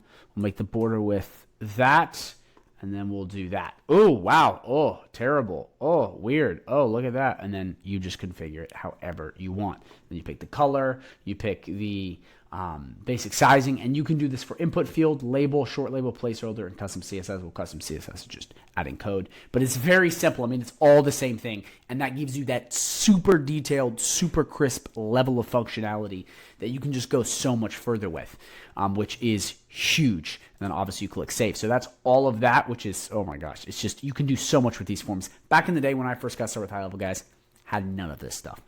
Themes. This is pretty dope. So you can easily pick a theme and plug it in. You go, oh, I like this one. Cool. Let's try it. Oh, and then boom, it's basically adding the templates to this, which is so cool. And then you can kind of get, it takes the fonts and what stuff. But it's pretty cool. It makes it look much better and much cleaner. And last but not least, we have options. Okay, this is basically sending a message after they submit the form. Because the whole point of a form is someone puts in their info and it submits, it goes into submissions, and then there's next steps. So you can add to automations, this message will be sent, you can do all kinds of stuff. But it's got a couple pretty cool things. You can add a Facebook Pixel ID if you're doing Facebook ads to know your conversions, to know that there is something happening. Same thing with Pixel events. And then you have basic form settings.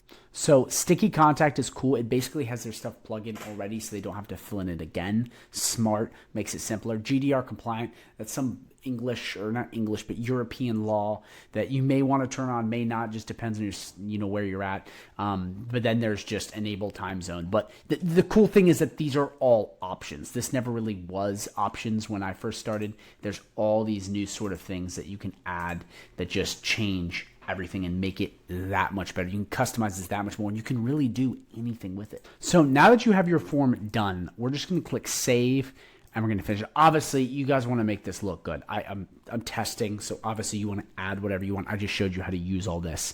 But once you're done, you'll come back, and we call it lead form. Now I want to show you basically how to implement this in email, website, and just show you how it pops up, because it's very important to know how to use it once you have it. But obviously make sure you go and you build out an actual good form. So first thing I want to do is show you on websites, because I think that is something that forms are most used on. So we're just going to come over to websites. Just come to this one. You just pick whatever website you want. We will edit in new tab. Okay. So here we are on the website builder. So first things first, you can come in and you can just add a form like this, and all you have to do is literally pick your form. And it just pops right up like that, which is pretty freaking awesome. What you can also do is you can come up to pop-up settings, and you can add a form in here. So pop-ups are great if you want to have buttons linked to something that pops up on the page and stuff like that, which is pretty cool. But we'll come right in here. You have it just like that, and then you can customize the pop-ups and all that other good stuff. But it's simple as that. It's done. It's straightforward. It looks really good. And you basically can add that anywhere. And you can add that to buttons or anything else. This is just a test website, so it looks really bad. But obviously you want to make sure it looks good, but it's that easy. You just add it to that. And you can even add it to buttons, which is pretty cool. And picking, where you want it to go. And you can do open up pop-up and whatnot. And then it just takes you to the form. So some really, really, really cool stuff. Quick note. If you do not want to use a pop-up and you want it to go to form, and you're like, oh my gosh, there's no form here, you can take the form URL and just link it to a website URL. Super easy to do. You just go to the form, get URL, and you'll be good to go. That's it in a nutshell. It's as simple as that. You just add forms, create them. You can create unlimited. You can add them anywhere. It is truly incredible. Guys, I'm telling you, High Level's upgraded so much since I began. So seriously, take advantage of, start utilizing this, because this is a game changer and it's gotten way better. So we're going to come right to sites. Then you're going to come right to surveys. Okay, and you'll be brought to a page that looks just like this. First, I just want to go through what a survey is, okay, and how it's different than a form. So beginners, pay attention. Advanced people, bear with me. A GoHighLevel survey helps collect detailed feedback like customer satisfaction or market research. It lets you ask different questions based on answers and organizes everything automatically, saving time. Ideal for getting insights from clients or customers. Insane data point to leverage. Now, this is a big one because I get this question a lot. Is a survey a form, and is a form a survey? They're very different, and I'm also going to show you examples. In GoHighLevel, forms are simple tools to collect basic information like contact details or signups. They're quick and easy to fill out. Surveys are more advanced and help gather detailed feedback or opinions with more question types and the ability to ask different questions based on answers.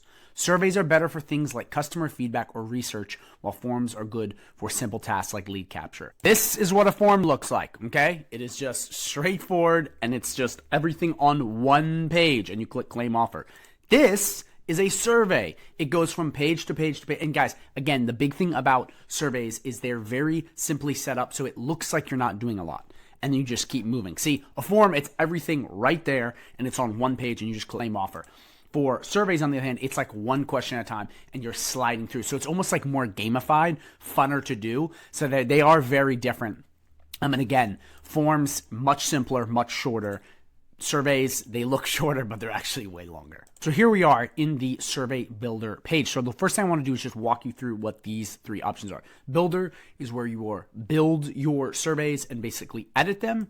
Analyze, this is where you will see all of the data. Okay, so not submissions, this is data to see, when, stuff is going on. It's basically an analytics dashboard. Submissions is all the people that have submitted at exactly what time, so you can collect their info and scrape it and whatnot. So these are the three places you will go and have access to. So to create a survey, we're just going to come right in here and click add survey. So you can choose from a template or start from scratch. So if you start from scratch, as you will see right here, okay, it is just completely blank, and you just add all of the elements in. Now, to create one from a template, you make it look much, much nicer. So we're just going to do choose from a template. Okay, and again, you pick whatever you want, but we're going to pick this one because I like the way it looks. We're going to click continue, and it will basically assemble the template. So here we are. So the first thing, as always, name it what you want. Again, this builder is the exact same thing as the email template builder, the form builder. It's all the same exact builder. So I'm going to be loosely going over how the builder works. I have more in-depth videos on that just because it's the same thing. If you don't understand how any of HighLevel works, please go to my channel and watch the videos on literally how the rubric works. I'm assuming you know, though, but I'll still give you a quick run through. So basically, you just add elements, and this is where you're going to add everything, and we're going to basically customize said form. It's all through the elements on the left-hand side. You have all this info on this side. So you have all personal info, as you see, full name, last name, date of birth, phone, email, all that stuff. You have all address info. You have any sort of text fields, choice elements, and then customized or other elements. And this is great for putting in all kinds of stuff, as you see here, and from there you just put in what you want. Then you have custom fields, which I have a full video on this. These are just making up fields that aren't here. So it could be like favorite ice cream. You see what I'm saying? So you can just add that right like that. It's a cool little feature, and you just build that out just like that, and then you would add that field depending on what you're trying to do. So for the survey, this looks pretty good. We're just going to add one in just to show you. So you literally, just to add any elements on the left-hand side, you would just come right here and you just drag and drop, and boom, it's done. Okay, so from there, we're just going to go, okay, I like this. This is cool. And then we basically have our survey done. So again, quick recap. To add any elements, to build out your survey or add anything, you would just come right here on the left-hand side, drag and drop whatever you want to add. Okay, and if you want to add extra slides, you just click add slide. That way you can fill out, your new thing, however you want to do that. But we're not going to do that for the sake of the video because we don't need it. But again, that's how you would do it. You would just click that little plus and add as many slides as you want. Because again, I don't know what niche you're in. You could do anything, but just get creative with it and realize you can do so much stuff. For the sake of the video, we're just going to use this. Okay, so this looks nice. Now we're going to add basically extra customization. So once you add from the left-hand side, you will go and click, and then on the right-hand side, you'll get all of the extra descriptors and extra editing. So basically you have label name, which is right there, full name. So you could do this, as you see, and it changes just like that up there. You have placeholder, which is the name right in there. So again, as you see, you're adding it right there. Okay, then you have short label and query key, which are stuff for basically anchoring and all kinds of stuff. Then you basically have required or hidden. This just makes it so you have to put something in.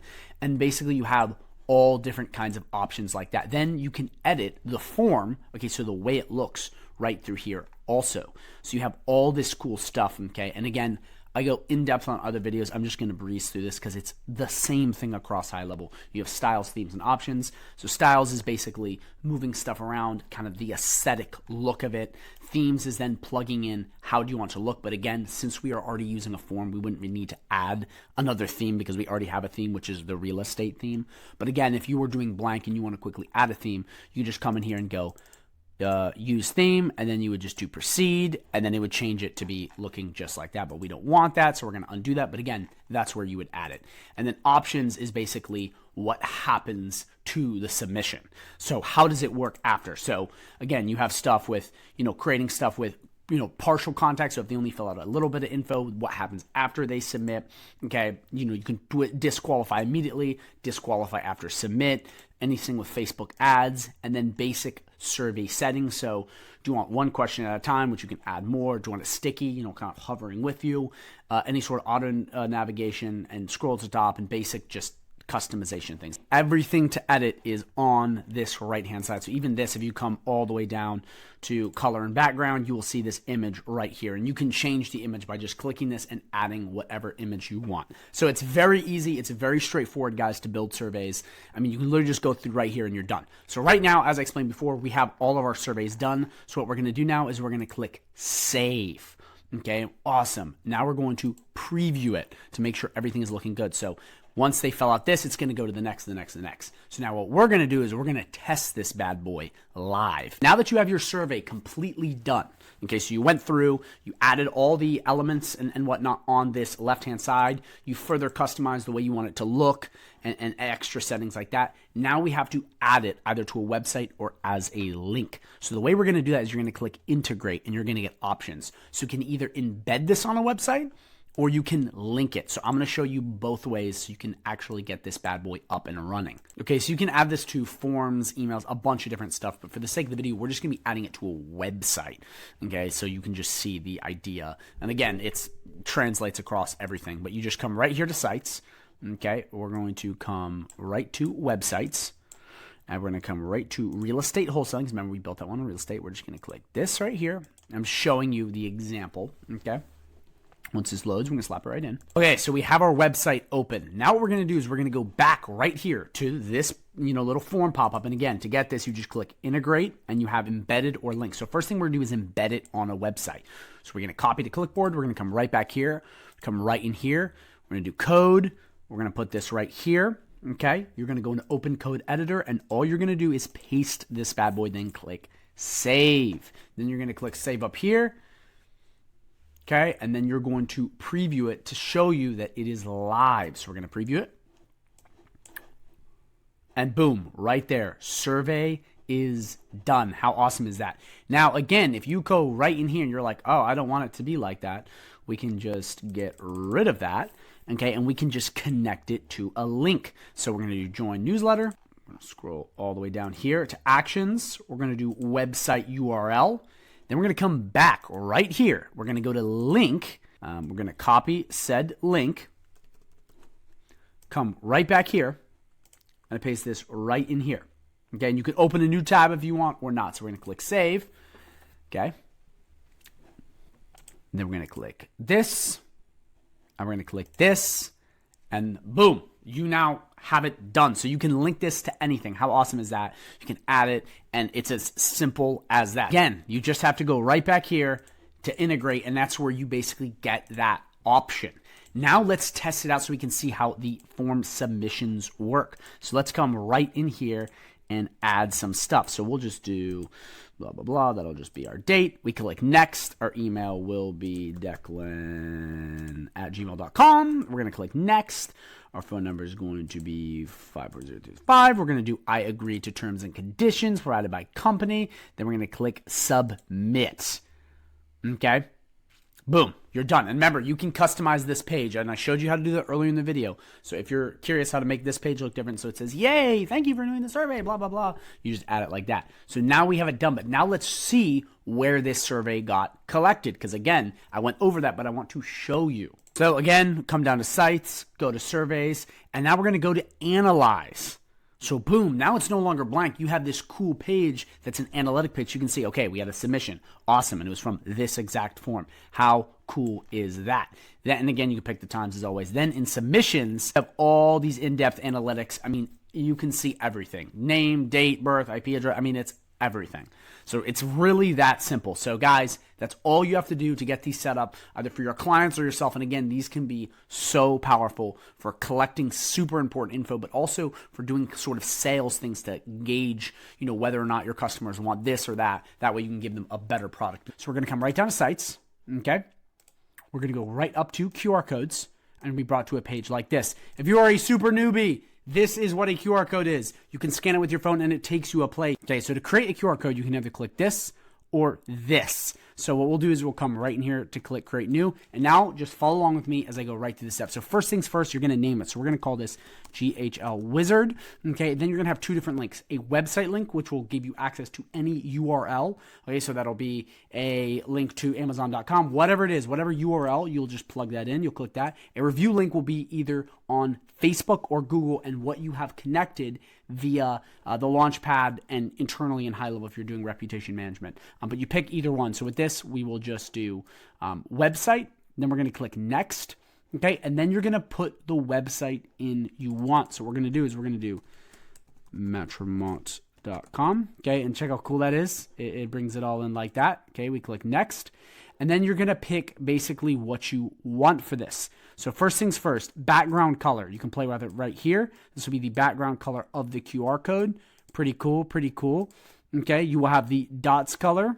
As you see right there, it is all those internal ones right there. So we'll leave those black because that looks really bad. Okay, marker border color. We will do blue. Okay, as you see, there's those things right there. That is the marker border color. Then you have marker center color. So we'll make this green. Okay, and that is those right there, just so you can see them. So the first part is just all of the colors on the QR code. Then you're going to come down to shape and form. So you can pick how you want your QR code shaped. Okay, pick any of these. You just select which one you want. Then you have marker border, which you see right here. It's these bad boys right here. And then you have marker center. Do you want them circle, squared? They give you a lot of options here if you haven't noticed. So you go through, you pick what you want, the design. Then you have logo. So you can put a logo right in the center. So if you check this out, if we click this right here, it'll be right in the middle. But if you want, you can basically upload a logo right in here, okay, and you can get access to, it'll be your brand logo or your client's brand logo, whatever logo you want. I mean, you can literally put anything in there and set it up right like that. And then any other thing you want, like if it's a payment link, you could use Stripe or whatever, let your imagination go wild, but you can put any logo right in there, okay? And then you're gonna have page background. So you can put an image in right here to have this background basically have an image. So we'll just come right here.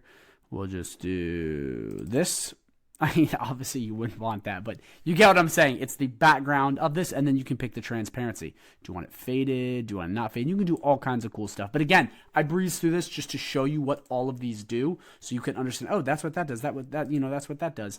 And for the sake of this, I'm just creating something kind of ugly, but just to show you. And then right here, you can download the QR code. This will bring it down so you will have it, and then you can send pictures to people or whatever. Remember, people just take pictures of this or hover their phone over in camera and it'll link them to the next page, or they can just scan it elsewhere. But that's really how it works. Then we're going to click save, and then boom, you now have a QR code. So right here, you can come right here and click edit. That'll give you all the features. You can edit everything you just had right there.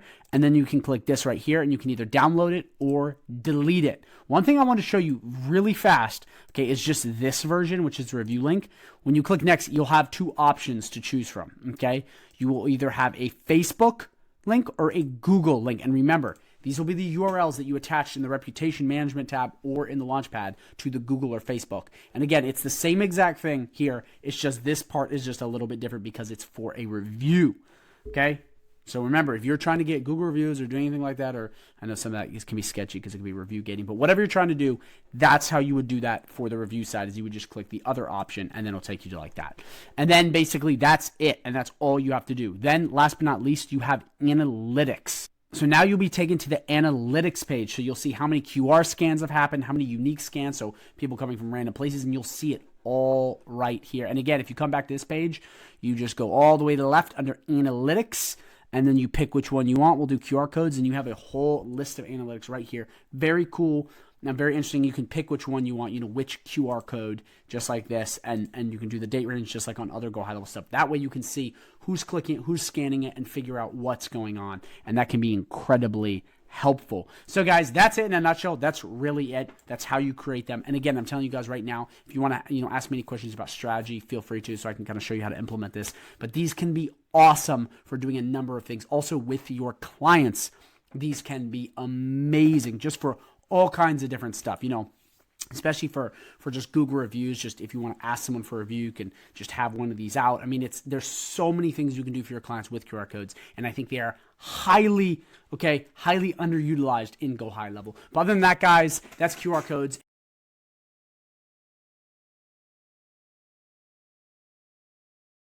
So to access the client portal, we're just going to go to memberships, and you'll have access to it right here. Funny enough, though, under sites, you will also have access to the client portal. Same exact thing, but I recommend using the memberships one because it has everything to do with the client portal, courses, communities, affiliates, all this stuff in one place. So it's much better to use it through memberships. So before we go through customizing this, I just want to explain what the client portal is and what it does. So all the client portal is a gateway to these three things. Okay, and there may be more added later, but it's a quick login portal for them to access courses, communities, and affiliates all from one place. So it streamlines your process as opposed to having to send, a login to your courses, a login to communities, a login to your affiliate, all these different things. You can just have one client portal where they can log in, which will save you so much time. It also saves them a lot of confusion.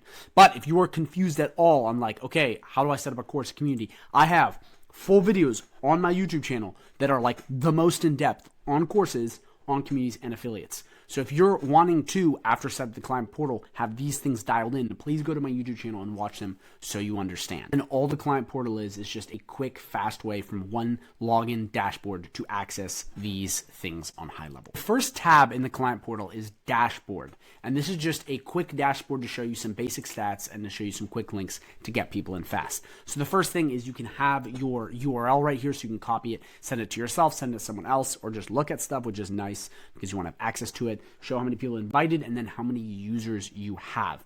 Then you're going to have these actions. First in actions is generating a magic link. All a magic link is a one-time use, time-sensitive URL that basically allows them to log in without a password. Again, it goes away. It's just, you can do it once, but they're really cool if you want to get people in fast or show people stuff. So you just click generate, okay, and you can pick it either on contact or custom menu. I'll go over custom menu in a second, but if you're picking contact, you just select the drop down and pick which contact you want. You can generate the link, or you can already have it generated and then send an email to said contact. Now, custom menu is just picking which one. Do you want it to be a magic link for the courses, the affiliates, or the communities? And you would just pick which one. You would just generate it and send the email, or you can just put it in an email manually. But again, these are great if you just want to get people in quick. And then you can just invite people to portal very fast. Again, you can pick all the contacts you want right here.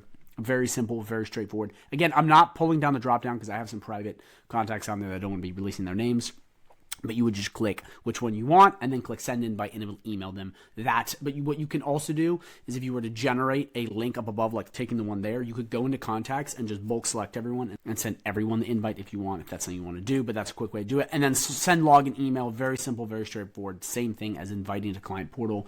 You just pick the contact and send email that way. If anyone didn't get said login, you can send it to them like that.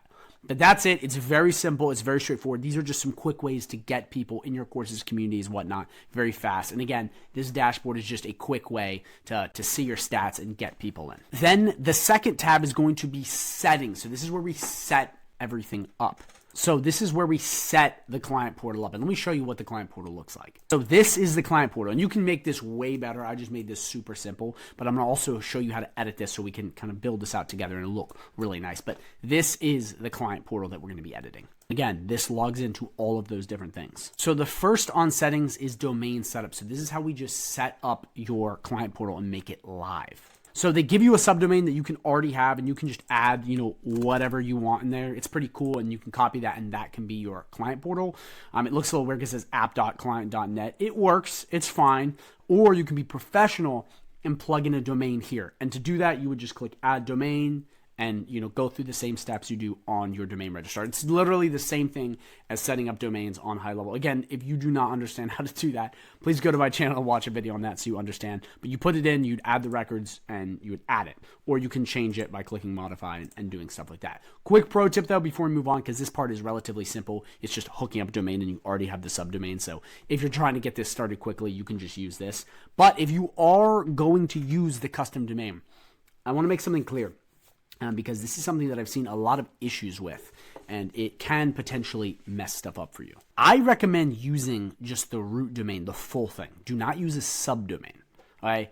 I was using subdomains and I was having problems with all kinds of different stuff. Logins weren't being sent, emails weren't being sent, all these different things. Okay? And I at first thought I just messed some stuff up on the back end, but I called GoDaddy support after trying everything and HighLevel support, went through everything, and they were stumped. Again, at the time of this video, or the time of you watching this, this may be cleared up, but I will say I ran into some weird issues with using subdomains. And again, they had no clue what to say. They were like, yeah, we have no idea what's going on. So again, once I put in the full domain and got rid of everything, everything started working perfectly. So just be careful with subdomains. I recommend just adding the full thing and just having it dedicated. That way it's much simpler. But again, you can add those and then you would just click update domain and then you would be good to go. Now we're going to move into branding. Okay, this is customizing the look and the feel of the client portal. It's making this look a certain way. So first, let me go through what each of these does. So the first thing is going to be editing the portal name. This right here, okay, this right here, that's the portal name. Portal description right here is this right here, okay? Your brand colors, both this and that, both the blue and the black I have, are what you see right here as a gradient. And I can also show you how to have an image on that background, but that's what those are. Then the favicon, okay, is this bad boy right up here, okay? That's how we're going to edit that. And then the portal image is going to be this back here. You can put a whole backdrop, which I'll show you how to do in a sec, right here. It's pretty cool. You have your logo right here, which would be this right here. Just have the support email address you can put, and then the copyright, and then some advanced stuff if you want to do some extra coding, which is extra work involved on your behalf, of course. So now that you understand those things, first thing, name the portal. So put in the exact name of what you want. And remember, I just showed you what that was on the page. So put that in right here, okay? Then put in the description. What do you want it to say? What do you want to say? Hello? Do you want to say welcome? Put in a little tagline there.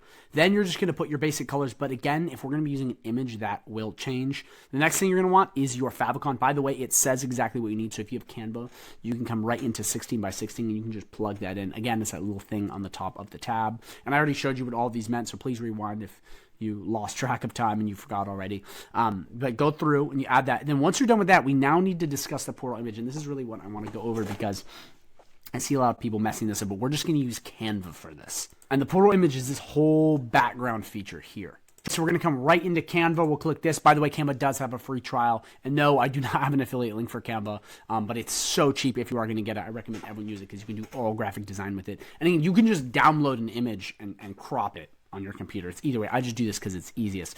But now we have to put in the custom dimensions. So as you see right here, it says 1920 by 2160. So we'll put 1920, okay? And then 2160. That way you have your dimensions properly configured. So we'll click Create New Design. And then we can add whatever we want here. So we're just going to go to Elements, and we're going to do, let's just do Marketing. Again, pick whatever you want. I'm not, it doesn't have to be marketing. We're just going to use this. Actually, no, we're going to use an image. Let's pick an image here. Photos. We're going to do this one just because this looks kind of cool. So what we'll do is we'll add a transparency to the image like this. Okay, so we'll go down like that. But what we're also going to do is we're going to make the background darker so that it actually works. Because see the difference here? If we make the background light, okay, right here, the image gets light. But we're going to do dark, and then we're just going to click this right here, and we're going to do replace background, and then boom, we have it right there. And we might make it just a little bit darker, and then all we have to do is click download. Now we come back here, okay, to the portal. We're going to click this, and we're going to click the exact image we want, and now it's going to be good to go. But what we're going to do is we're going to come right down to save settings so we can see this in action. So make sure that's 100% saved so we can check this out in the portal. So now we're back at the portal, and look at that. That's pretty cool. Now, again, I would make this even darker because you can barely see what I'm writing, but you can select whatever you want. And again, you don't have to use Canva. You can use any sort of software where you can just get it that perfect size that it says, because you're going to want to do that. But from there, you just customize that and you're good to go. So then you just put in your logo here, whatever you want. As you see, I have a face on mine of my face. If it's an actual logo, again, depending on what you're doing with the images, basic graphic design 101. If it's too dark or too bright, you may want to put like a white image or something that doesn't get lost in the sauce so it pops out. So you put in whatever logo you want, and then you can put in your copyright and then enter your support email address. So that's it. That's how you go through entirely and you customize this portal. Very simple. And again, you have some code stuff if you want to do that there.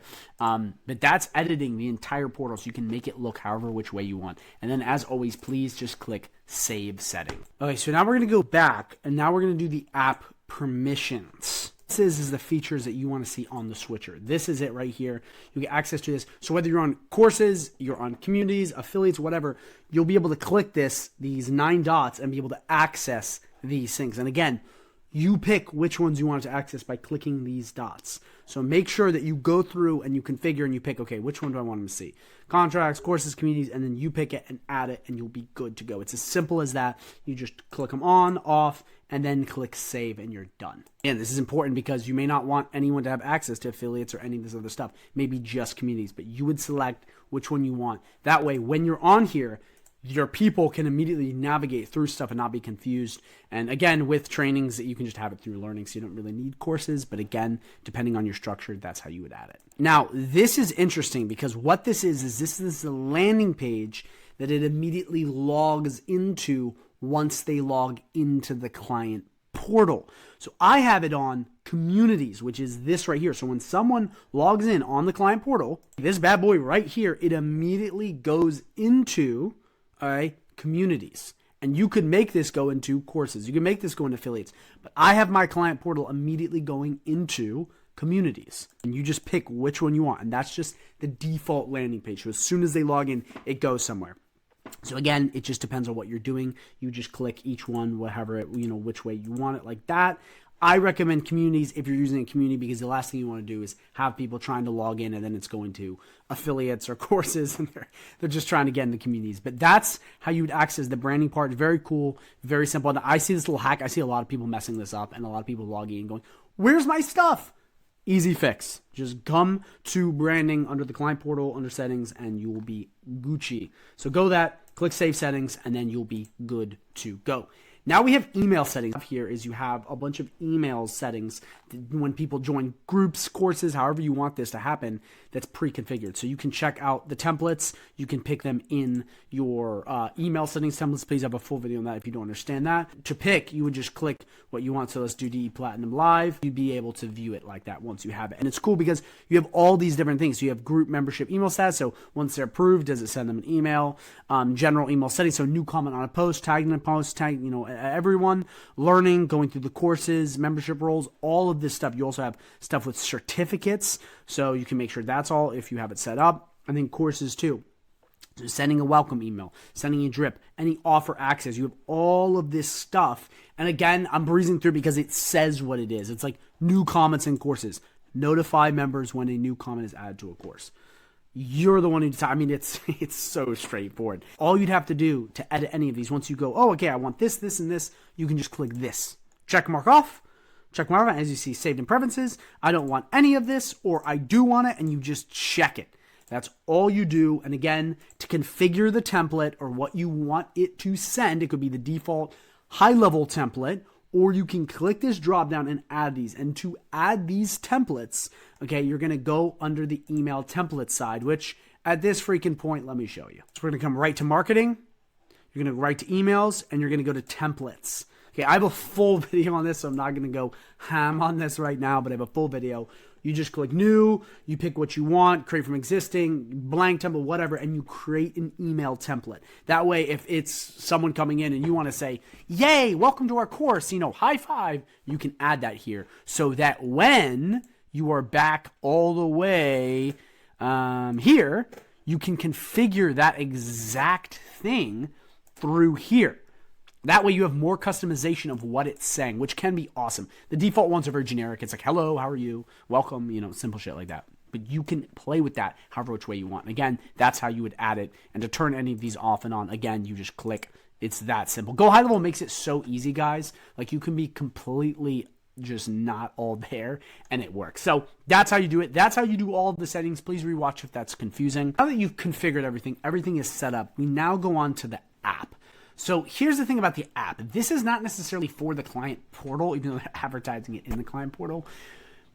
It's more for courses, communities, and all that stuff, which is this stuff right here. And guys, please go watch the videos on my channel if you do not understand it, because that is very important. This is for that mostly. So yes, technically you could, or you could just use the GoKollab app, okay, which is all this is. We'll go to Brandon mobile app. It's just GoKollab white labeled or gray labeled, whatever you want to call it, which is this right here. It's spelt with a K, and you can get that in the Android app store or the iOS app store. But it's very simple, very straightforward. And I just use that. I just have people go to GoKollab. But if you want to white label the app, make it look different, make it look better, you can pick this. You can pay $79 a month, subscribe, and then you have an app that you can now customize, so to speak. So again, it gives you little bits of extra stuff, sending push notifications, all this other cool stuff. So it's pretty handy. It's pretty handy. But again, if you're not wild about it, or you're fine with using the GoKollab app, which I use, I don't think it's that big of a deal. But again, if you want to, you just click get started and you're good to go. So you now know how to configure and set up and customize your client portal. We're going to come right to sites. We're going to come right to quizzes, to builder, and then you'll be brought to this dashboard. This will just have all of your quizzes, and if you want to segment them by folder, you just click that. And then to add a quiz, you click either this or this. So we'll click this right here, and you're brought to the quiz page. Just like all of HighLevel's other products, you put the name up here. To preview it, you click that. To save this, you click that. To undo your work, you click that. And then as always, you can add your elements on the side. So the elements are just the building blocks of the quiz. And again, it's just like all of HighLevel's other products. Okay, with this, you have quiz questions to add, personal info to add, address to add, text to add, and any customized stuff or other elements. And again, custom fields if you want to play with that. And again, I have a full video on custom fields, so go check that out if you're interested. But we're just going to get busy with this. So the first thing we're going to do is we're just going to have multiple choice. So you're going to put it in right here, and then you're going to click it. So to add the elements, okay, it's clicking this plus thing, and it'll all be on the left-hand side. To edit said elements, you come right over here and then edit them on the right-hand side. So first up is basically naming the question. So what is the question? So is GHL Wizard the best? So obviously you put in whatever you want. I'm just doing this for the sake of the video. The placeholder, which is the name of it, the short label, the query key, you can leave those as is unless you're trying to edit them. And then you can pick required or hidden. So required is basically putting the asterisk there, making them they have to do it. Hidden just hides it all together. Now you basically have all of the questions laid out for you to configure. So what are the questions, what are the answers, and how does the scoring system work? So again, this is where HighLevel, it's a little weird the way they have this set up, and they keep editing it. For the sake of this video though, and the time of this video, I'm just going to show you the way I'm going to do it, and then again, you add whatever you want. So we're just going to do option 1 is yes, no, maybe. So for the categories, you basically need to add categories. Now you can add yeses, you can add no's, you can add whatever you want. For this, we're just going to do right answer and then wrong answer. So again, you can go ham with these, but it's, it just depends on what you're trying to do. So for yes, we're going to do right answer, okay, and that'll be a score of 5 points. We'll do no, will be wrong answer. And again, you can configure the categories ever. I'm just keeping this super basic so we have a basic scoring system. And then category, okay, for maybe will be wrong answer because I'm definitely the best. Then right here, this just jumps to another question. So when you create another question, let's say write here, okay, you add this in, this will be the place where it jumps to. Or it can skip questions. See, because say if you want to have it laid out where if they get a right answer, it skips a question or however you want to configure that, that's the way you configure that. You would just add it to the next question. So you see right here, we go to advanced, we'll do jump to, and then you would just pick the other answer and it just goes right to it. So from there, you then basically have any last advanced settings, which is just custom field name and then unique key ID, which you may not need. Then spread columns basically just makes this like this. So you can space them out like that, which can be very good depending on what you're doing. But that's basically it in a nutshell. Now, again, once you edit this, you can add as many as you want. So you can come in here, you can have a long answer, you can have multiple choice. You just keep adding them on. So it just depends on what you're trying to do. Again, I don't know what you're trying to do, but you just build out as many questions you want. And again, adding the field over on this left-hand side, okay, what basically you're adding. And then once you have it down, editing it on the right-hand side. And there you can get your answers right. And then you just go through down the line editing this. Then there is the result page, which is what you're going to need to edit here.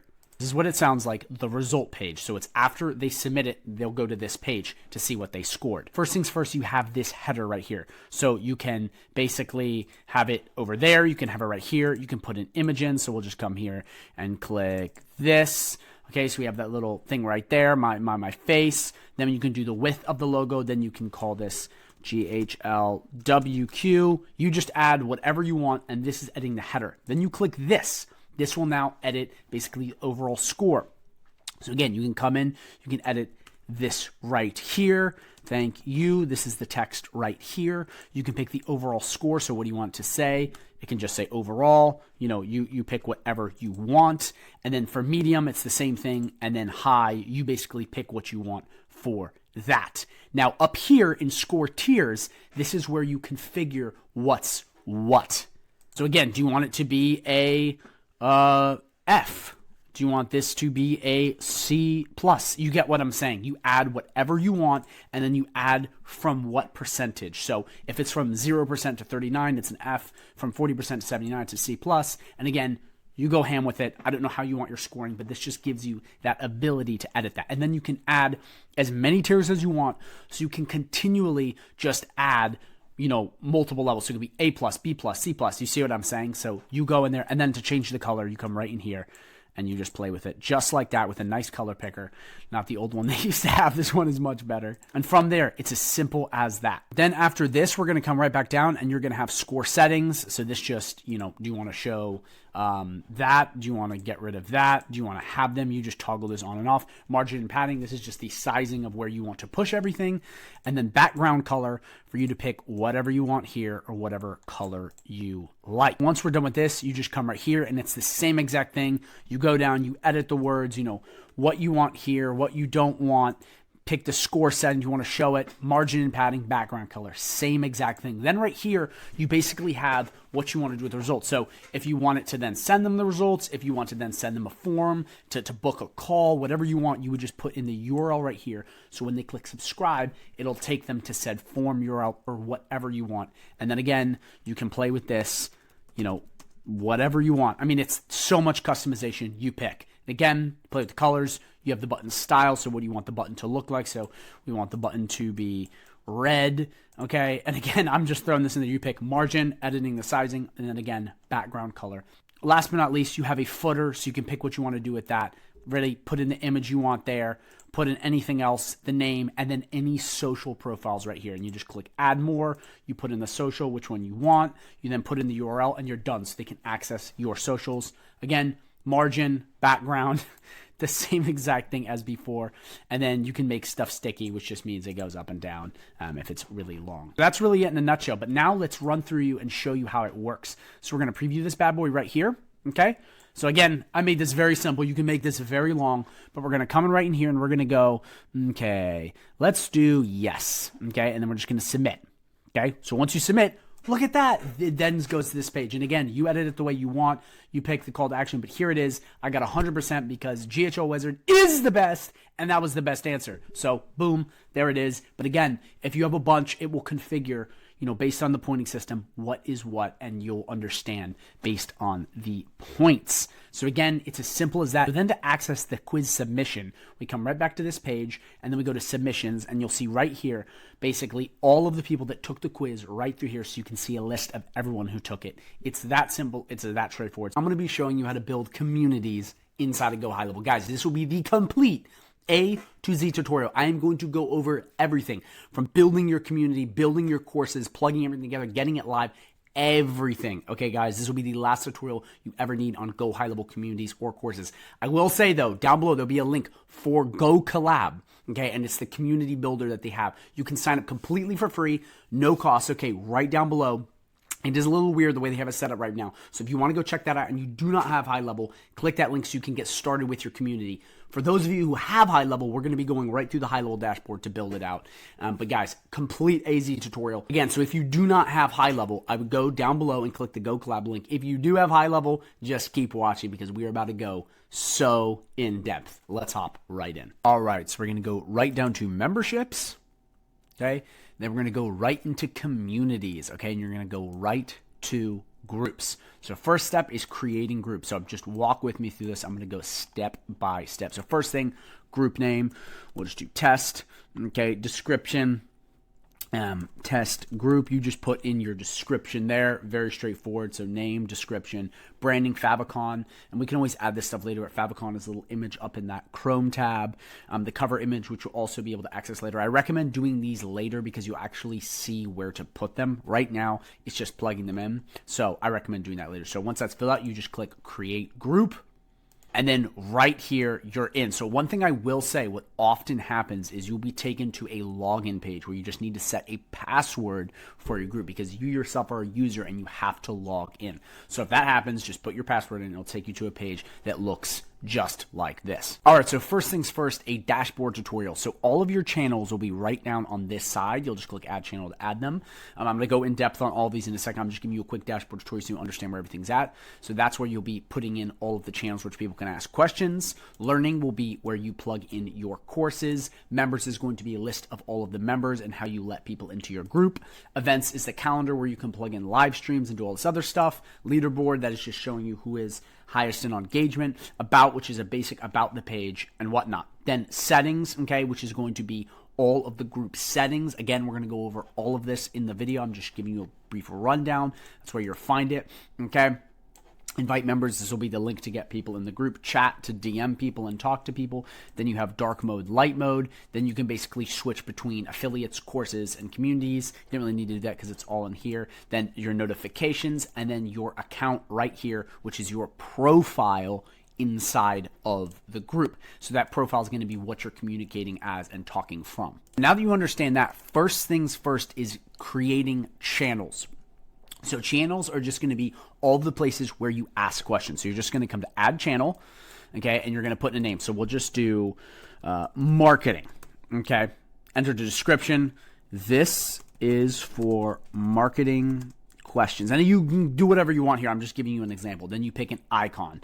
We'll just do this for marketing. And then you can make channel private or not private, okay. And we're just going to do create channel. And then boom, right in here, you now have a channel, okay, where people can ask questions. Okay, hello, you know, and what's up? And then you're good from there. And in each question, you'll see you can add GIFs, you can add images, you can add videos, and this is cool too because you can add Loom videos and Vimeo if you use that. Any sort of links you want to put in, any attachments, and then emojis. And then right here, you can pick where you want the channel to be. And there's not really any other channels we can't pick, but then you just click publish post, and that's how you would create a post. You can also do, just like in other places, like in Facebook, and at everyone, which will notify everyone in the group, which is very handy and very, very powerful for getting high engagement. Guys, I'm just gonna let you know, we're going in depth. This ain't gonna be just some, you know, beat around the bush tutorial. I'm gonna be showing you everything.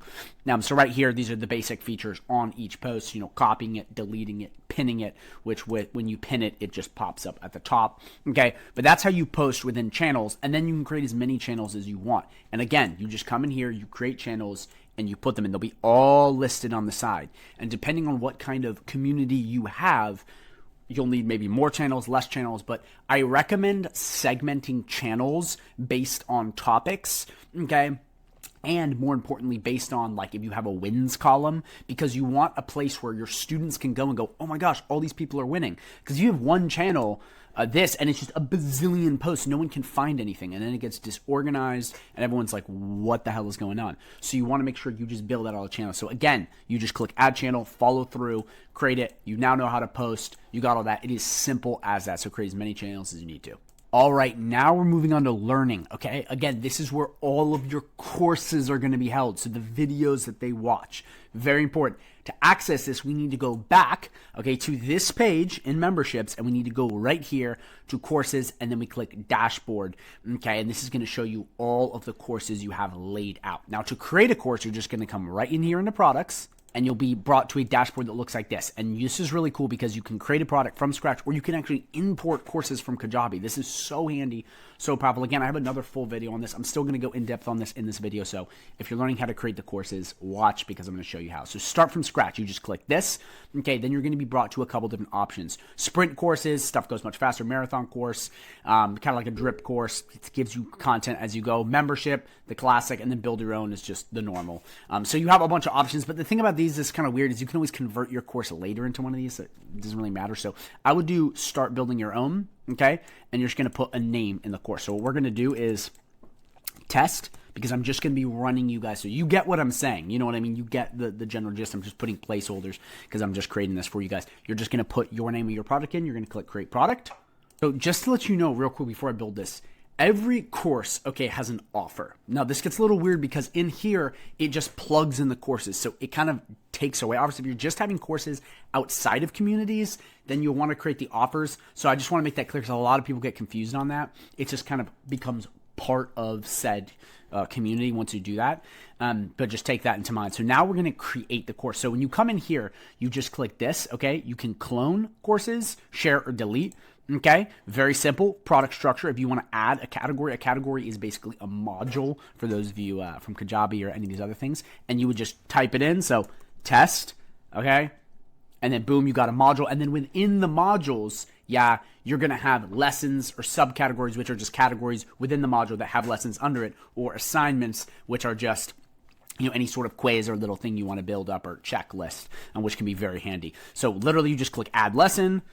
Test 1. Remember, put the actual name of your lesson in there. I'm just showing you for the sake of this video. You have test 1. Okay, over here you can edit it. You can preview in another page, or you can make it draft, publish, locked, or deleted. Okay, that is just basically to give the access to your clients. Then you would just come right in here. You can click it too, and then you'll be brought into, okay, the course page. Now, this is pretty cool because right here, you get access to a ton of features. To be honest, this used to be so bad. Like you had like this, and maybe one thing. Now you can upload audio, okay? You can upload video. You always can do video, but audio and video, so it can be like a podcast, okay? So to upload either a video or a podcast, you just click either one of those.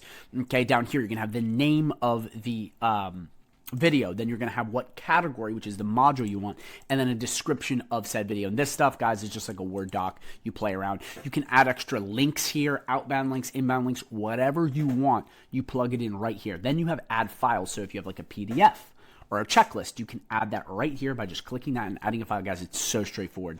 And then you basically have the thumbnail. So this would be the thumbnail right here. Okay, it'll be the thing that pops up so they see what it is. What is it? Is it a picture, a lesson? And you can make one of these in Canva and just import it very simply and very straightforwardly. Okay, so that's really all you have to do. And once this is all done, you just click publish.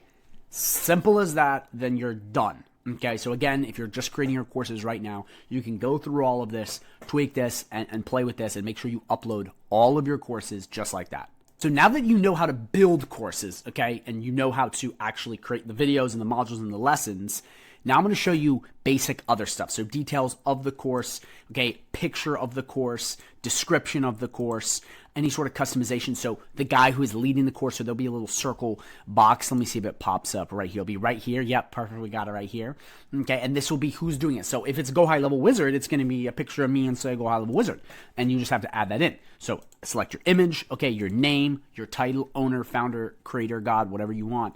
Bio, you plug that in too, and then just some basic other stuff like logos and favicons, and then if you want to add some custom CSS, just like that. So guys, it's so straightforward. You're seeing me walk through it. You literally just go in, and this is where you'll add all that extra course stuff. Once you're done with this part of customizing, you know, the details of the course, then you come into customize, and this is going to be basically this, okay, the course outline, the design, how you edit that. And you have all these different options where you can just click customize, click apply. It'll then be applied to this exact theme. And that's how you switch the layout of the courses.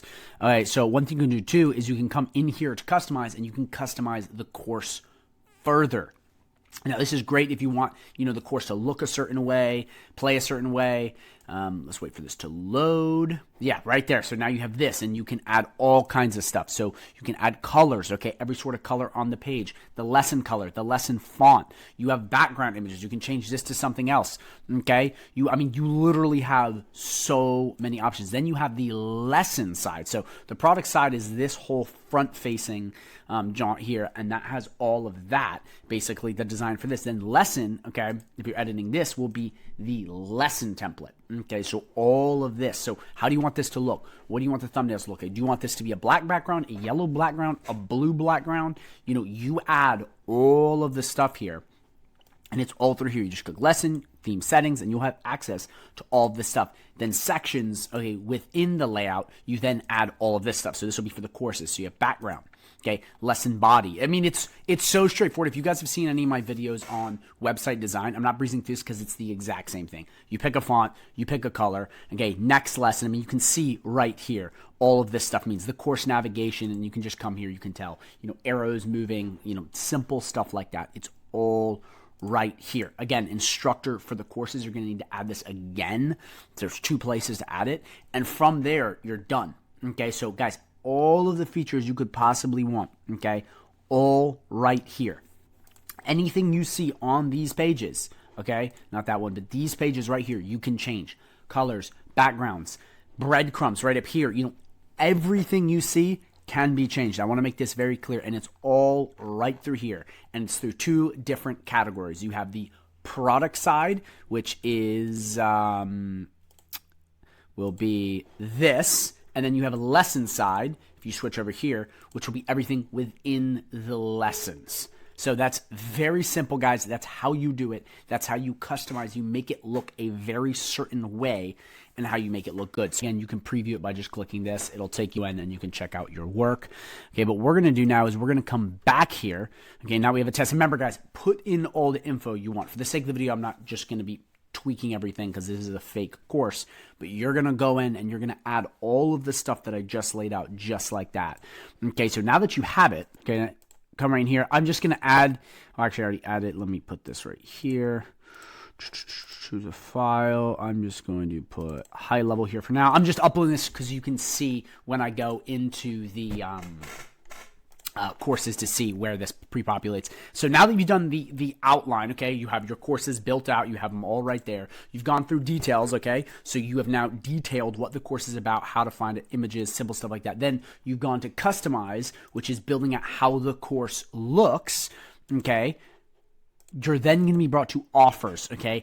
And offers, very simply, is the offer associated with the course. So if you have an offer, it's how much do you want this to be? How much do you want to charge? So guys, if you are not using the courses, because these will be part of the overall scheme of the community, you'll want to create an offer, okay? And the way you do that is you come right down here to offers, and you create the offer. So you come in, you select the title, you select what product. So the product, remember, is the course. So you pick that, whether it be free or cost monies. Plug that in, and then you can test a couple stuff. Then you just click create. Now, guys, again, the community aspect of things can be wrapped all into one. So the community, if it's $9.99 a month or whatever you want it to be, these will just be part of the community. And obviously you can add courses that they buy within the community. It just goes, a layer deeper. But for the community, if you're just trying to have this as part of the community, you're not going to need the offer, okay? So make sure that if that is what you're doing and you're in products and you're having a standalone course that is not, okay, that is not going to communities, you're going to come to offers and you're going to want to build that out. Then right in here, you're just going to have comments. This is going to be a list of all of the comments that you got via communities and whatnot, or courses, just so you can just check who's doing what. And then certificates, this is basically any sort of like achievement thing, like, oh, you just passed module 2, module whatever. You just add it right here, simple as that. And that could be a good little gamification of the system. So again, guys, now that you understand this, quick recap. So again, you come right into courses, okay? You come right into products, okay? You click create product. either start from scratch or import from Kajabi. So you click right here. In outline, this will be building out all of your videos. This is where you add said video modules. Details is going to be how the course basically is set up. So the thumbnail, the description, the instructor, all of that stuff, customized. This is how you make said course look. So the visuals of the course, let's head right back here. Offer is going to be the offer, the payment wall, okay, between the products, comments, a place to access comments, and then certificates, any sort of gamification. So that's everything in that space, okay? So now you know how to create that. Now just two more things, okay? Analytics is going to be a place where you can see who's watching what videos, how long they're watching, who's, completing assessments, any sort of revenue analytics. It will be a broad swing on analytics. Guys, very important for if you have, people going, yeah, I watched the video. They didn't watch the video, because we all have people like that. This gives you just that extra level of like, oh, I know what's going on here. So you understand, okay, more about your students. And this can be great for upselling and a bazillion other things. But this is where you'll access all of this. Okay, last but not least, you have settings. So this is basically making your website live and some other stuff. So you have site details. Okay, so this is just the title you want to have. And guys, some of this stuff is overlapping, by the way. Like you can do this in other places. But again, favicon, any sort of extra stuff like logo, you just click save. You go through all this, title. A lot of this can be done in other places. Okay, domain setup. This is where you make your website or products live. Now, again, if you are in communities, you most likely don't have to do this because you'll just plug them in and it will be part of said community that you're making live too, which we're going to go over that in a second. Okay, but again, you just plug in the domain here, or you can add a custom domain. So you put www.whatever and then click add domain, and it will pull domains from the domains in GoHighLevel. Again, if you don't know how to do that, I have a full video on how to do domains. Go watch that and check it out. But you're just going to plug in your domain, update domain, and then you now have it. Okay, so it's taken us into client portal, which is another thing, but we're going to go right back to memberships, settings, and then email settings. Okay, this is going to be the email setup in the login. So guys, when someone logs in, it basically sends them an email. It's the basic email settings of the group where the emails are going.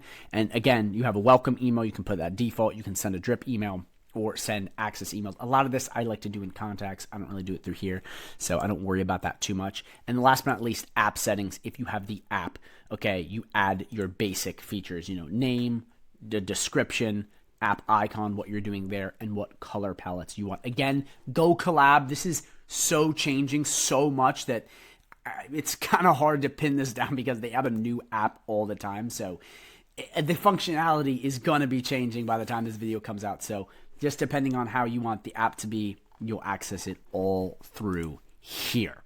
So again, guys, settings is just a place you make it live. You add any sort of basically email setup. It's where you will configure the last settings in your course. Again, if you're not going to be adding this to communities, you're going to want to come right in here and you're going to want to set up the domain connected to said course. So make sure you go do that. So now that you have all of your courses built out, okay, just like we went through right here, and you've done it and you've added all the courses you want, in the GoHighLevel Learning section, we just come right in here and we just click Add Course. Okay, you just select which course you want. Okay, we will access this through a different feature. You pick what the subscription type. Do you want it to be free, recurring, or one time? So you pick that. We'll just do free. Actually, no, we will do recurring.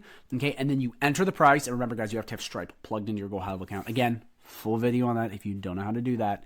So once that plugged in, you put in the price. So we'll do $70. You pick the currency. Again, guys, school doesn't have this. This is how school just gets smacked. It doesn't have these features. You can charge in any currency. So you just pick the currency.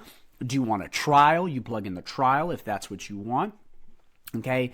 The monthly billing period, you plug in that annually. And then you just click Add Course. Okay. Okay, payment integration is missing, so with that, it won't plug in because this is a dummy account, obviously, but it will pop up right here. Actually, let me show you what it looks like. So this is my community right here. It'll pop up just like this. So it looks really cool, and then they just go in and they click it, and they get access to it. So it's super cool. It's all straightforward right here once you add it. Again, for the sake of the video, I'm not actually uploading this course. This is a dummy course, but that's what you do. You just click Add Course, you add it, and then you're done. And again, guys, you may not want to make the courses cost money depending on your community status. Guys, I'm trying to make this clear because I get this question a lot. People are like, do I charge for the courses? Are they a separate thing? The courses can be part of the community. And again, in a little bit, I'm going to show you how to charge for the community. So the community is its own animal. So you can charge for the community. Okay.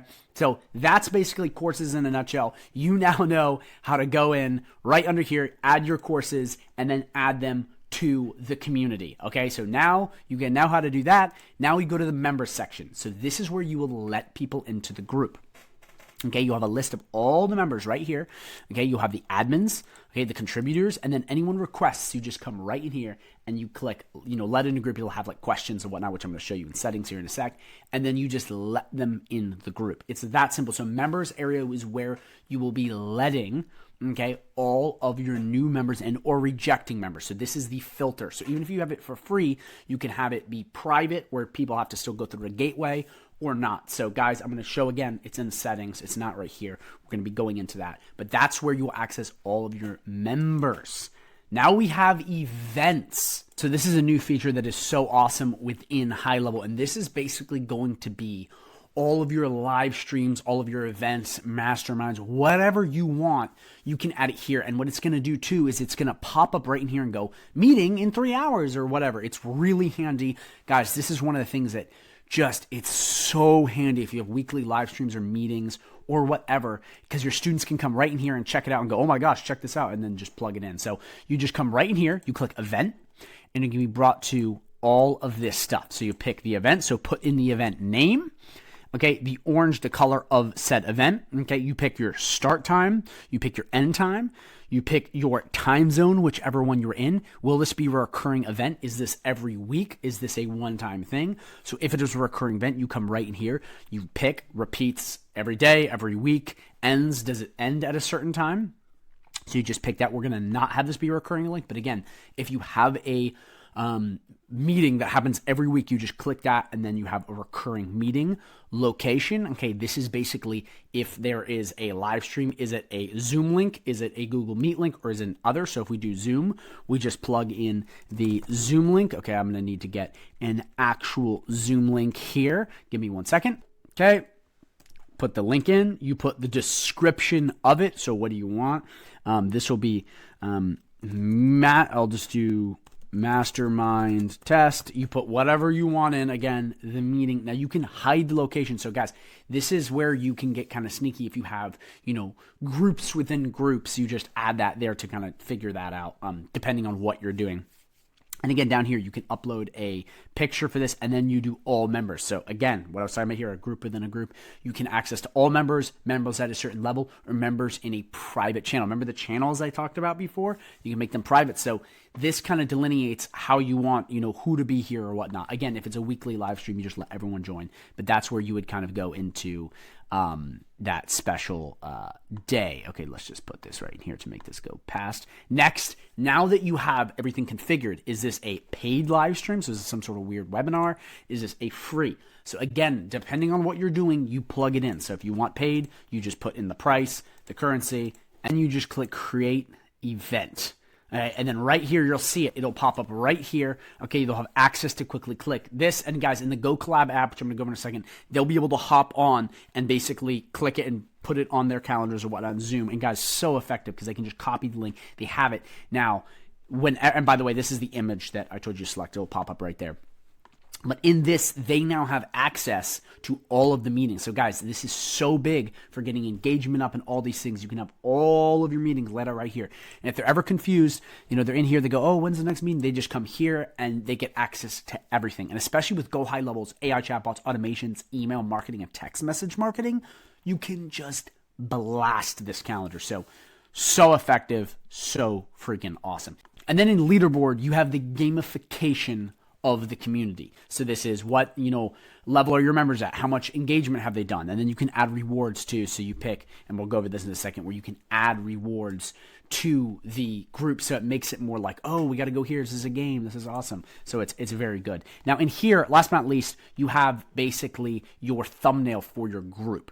Okay, and it's actually different than this. It'll be what you do in the GoKollab marketplace. So you plug that in right there. It's just a thumbnail. You put in the about, what's it about? You just plug that right in there. What is the group about? Then you click save. So from there, you now have figured out all of the basic dashboard. Simple as that. Now up here, you can chat, and this just lets you DM people. And this feature is so big, you just pick a student, you DM them, and it sends them a direct message. And again, guys, this is only getting better. Soon AI chatbots will be on the loose. It's crazy how powerful it is. Last but not least, settings.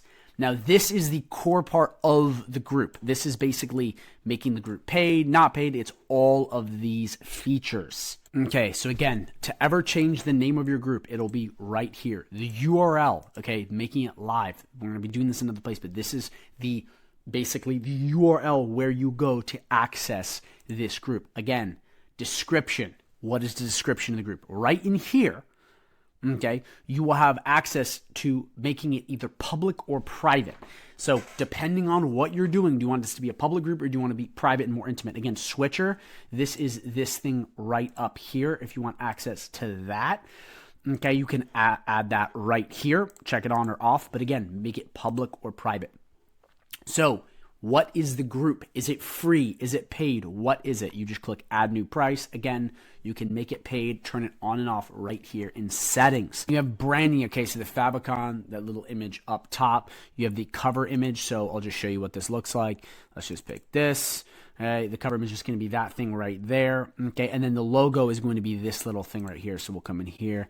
Hopefully this will take the sizing properly. Okay, so we click save out of this to show you. And then right in here, I don't know why that one did not take. It should have taken. But let's come right back here. And obviously, that's not the cover image I want. I don't want that, but that's where you'll add it. And then you have any sort of advanced features, which is testing stuff with custom code and whatnot. And then you have themes. Okay, do you want it to be orange, purple, whatever colors? This gives you a little more functionality in the dark mode. But this is cool because it helps you distinguish your group. So you pick whatever you want right in themes. Membership questions. So what this is right in here. Remember I talked about people being able to enter into the group. If you want questions, okay, this is where you're going to access it. So right in membership questions, you can toggle this on. And we got to add questions first. But then you basically pick what you want it to be. So you have to be hardworking, or you have to be part of this, or what's the email that you joined with? You know, whatever it is, the questions it takes for them to get in, just like a Facebook group, the questions for the barrier entry, you put them right here, and you can pick text box, single line, multi-select, and then you add them just like that. So that's the membership questions. Then gamification, went over this earlier, you can edit this, the levels, okay, how they get it. Is it for engagement? Is it for any sort of hard work? And then you can add rewards where you just put stuff in. And guys, this can be cool if you go into like the coupon section of high level. You can add certain things where it's like, if they do X, Y, and Z, they get 50% off your next product. Whatever, you go crazy with it, and you could do whatever. Then you have basically a link in the group.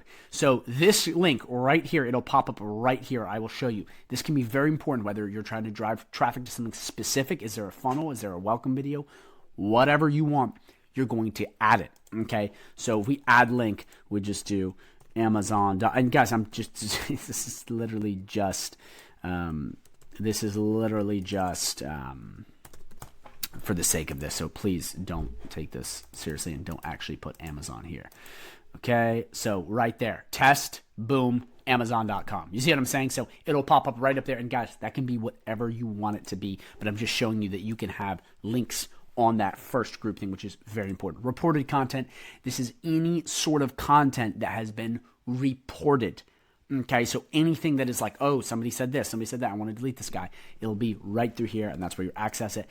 Discovery, okay, you'll toggle this on. I'm going to go more in depth on this last. This is how to put it on that GoKollab featured page to get found. Again, you can toggle it on here, but I'm going to go into the activate section to show you, because this is how you basically get free traffic from GoKollab. Remember, school did this? This is what they're doing now, and this is how you access it. So let me run through and show you that. Okay, so we're going to come back, okay, to this page. So you remember this page right in Sites. Okay, now we're in Client Portal, but we got to go back. It kind of ships you back there. So communities, yeah, right in here. So this right here is the GoKollab. Supercharge your creativity. Okay, shut up. So this is basically access to GoKollab, and this is that community featured discovery page. And you just click Activate Now, and you follow the steps. Again, if you want to get discovered, this is what you want to do. Again, new feature, awesome feature. If that's what you want to do and you want getting organic traffic, you activate now and you start getting traffic. So that's how you do that, guys. And it's as simple as that. So last but not least, though, and by the way, the mobile app, GoKollab app, you can get the brand new mobile app, pay more money, and access that right through there. The last thing I want to go over is making your community live. Because, if it's not live, it's like, what's the point? You know what I mean? So you come in here, you can pick a subdomain. Right here, you can add in whatever you want. But I like to make it a little more professional. App.client.net is pretty... it just looks kind of stupid.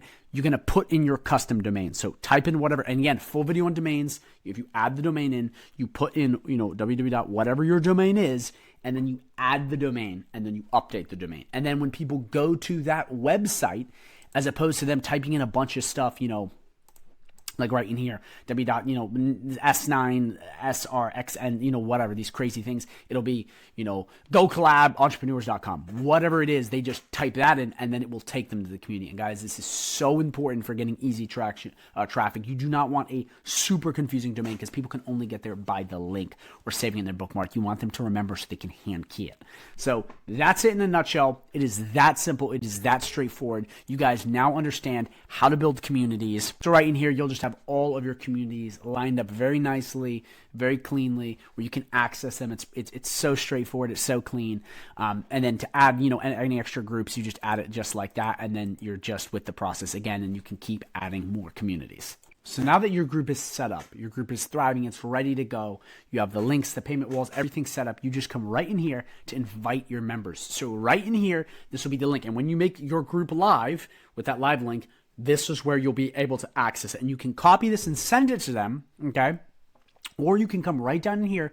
You can add a name and then an email address and then click send invite. What's awesome about this, it will pre-populate contacts. Okay, remember the contacts tab in high level? I have a full video on that if you don't understand that. And it'll contact them and you'll just plug it in and click send invite and then boom, it just sends them invites. And you can also have automations to set stuff up just to blast everyone in your contacts list with this. So it's so handy. And then if you want to give them admin privileges, so make them an admin, you just select that and then you just click invite and then you're good to go.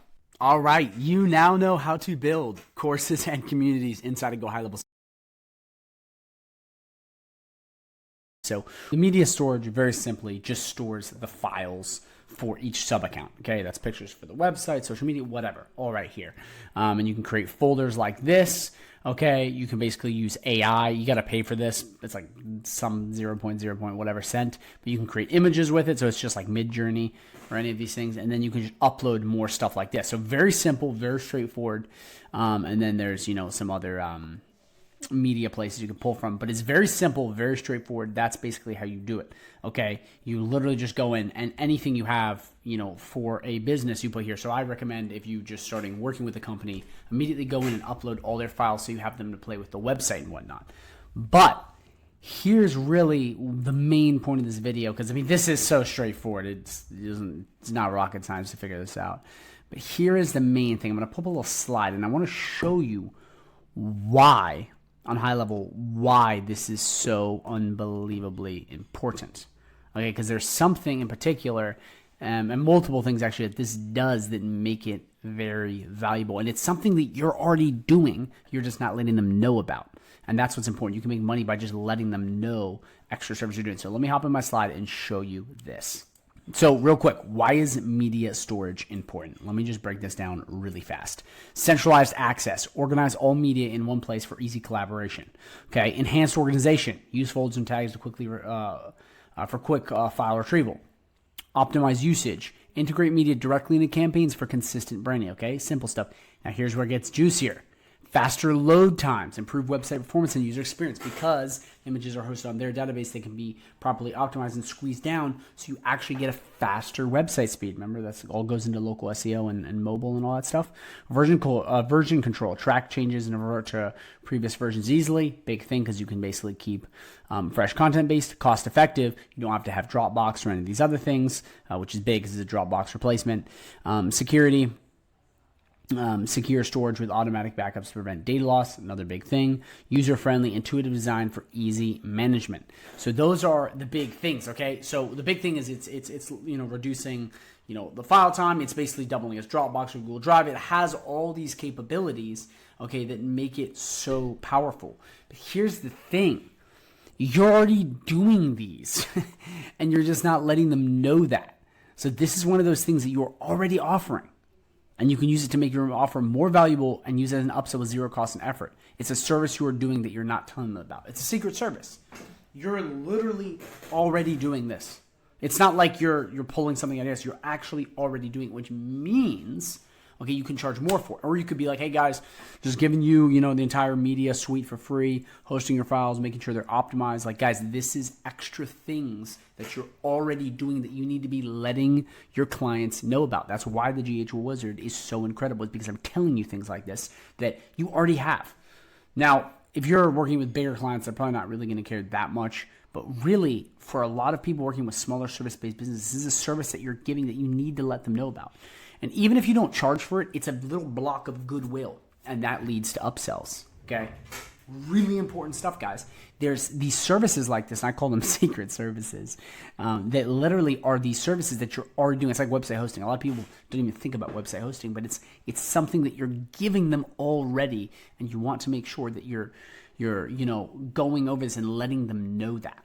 Okay, so I hope that made that kind of clear. Like I said, this isn't going to be a life-changing offer. You can't just walk and be like, I'm going to give you media storage, and people are going to pay you thousands of dollars a month. But it's one of those tools that you have in your back pocket that you're already doing. It's not going to take you any extra work, and it will be an extra value add. You know what I mean? This will sweeten your offer, or you can use it to sell more stuff, or you can use it as an upsell or some free, a lead magnet, you name it. It does it. So it's very important to learn this, because this stuff right back here, this is all real. This is all stuff that the media storage unit does. So it's super, super important that you use this on your clients. So let's hop back into high level and let me show you some more stuff. So like for me, for each sub account, if I'm doing stuff with social media, I'm doing stuff with websites, I already have all their stuff in here, but then you can reuse this, okay, for a bunch of other marketing assets in the future, whether that be more images, more stuff with social media, blogs, more website pages, you name it, you have it, and then you can use AI to tweak it, or you get creative, do whatever you want. But this doubles as your Dropbox account. Okay, this is basically Google Drive. Like, this is really, really interesting. And in my opinion, I think this is a great value add that is, like, people just, because it was already kind of part of high level, but they really upgraded it and boosted the storage. And for this, it's like, oh, whatever, it just seems like it was already there. But this is an important piece. It is an important piece. Yes, it's not as big as these other features, but it's one of those little things that's there that you just got to utilize. Okay, so really that's the main thing. Like I said, it's just knowing that and using this little service and using it as a value add, or just letting people know you're doing it, which is just so important, because it is something you're doing. And you're doing it for them. And it can double as your Dropbox. Or if they have a Dropbox, you can sell them this. So that's pretty much it in a nutshell, guys. I appreciate you watching this video.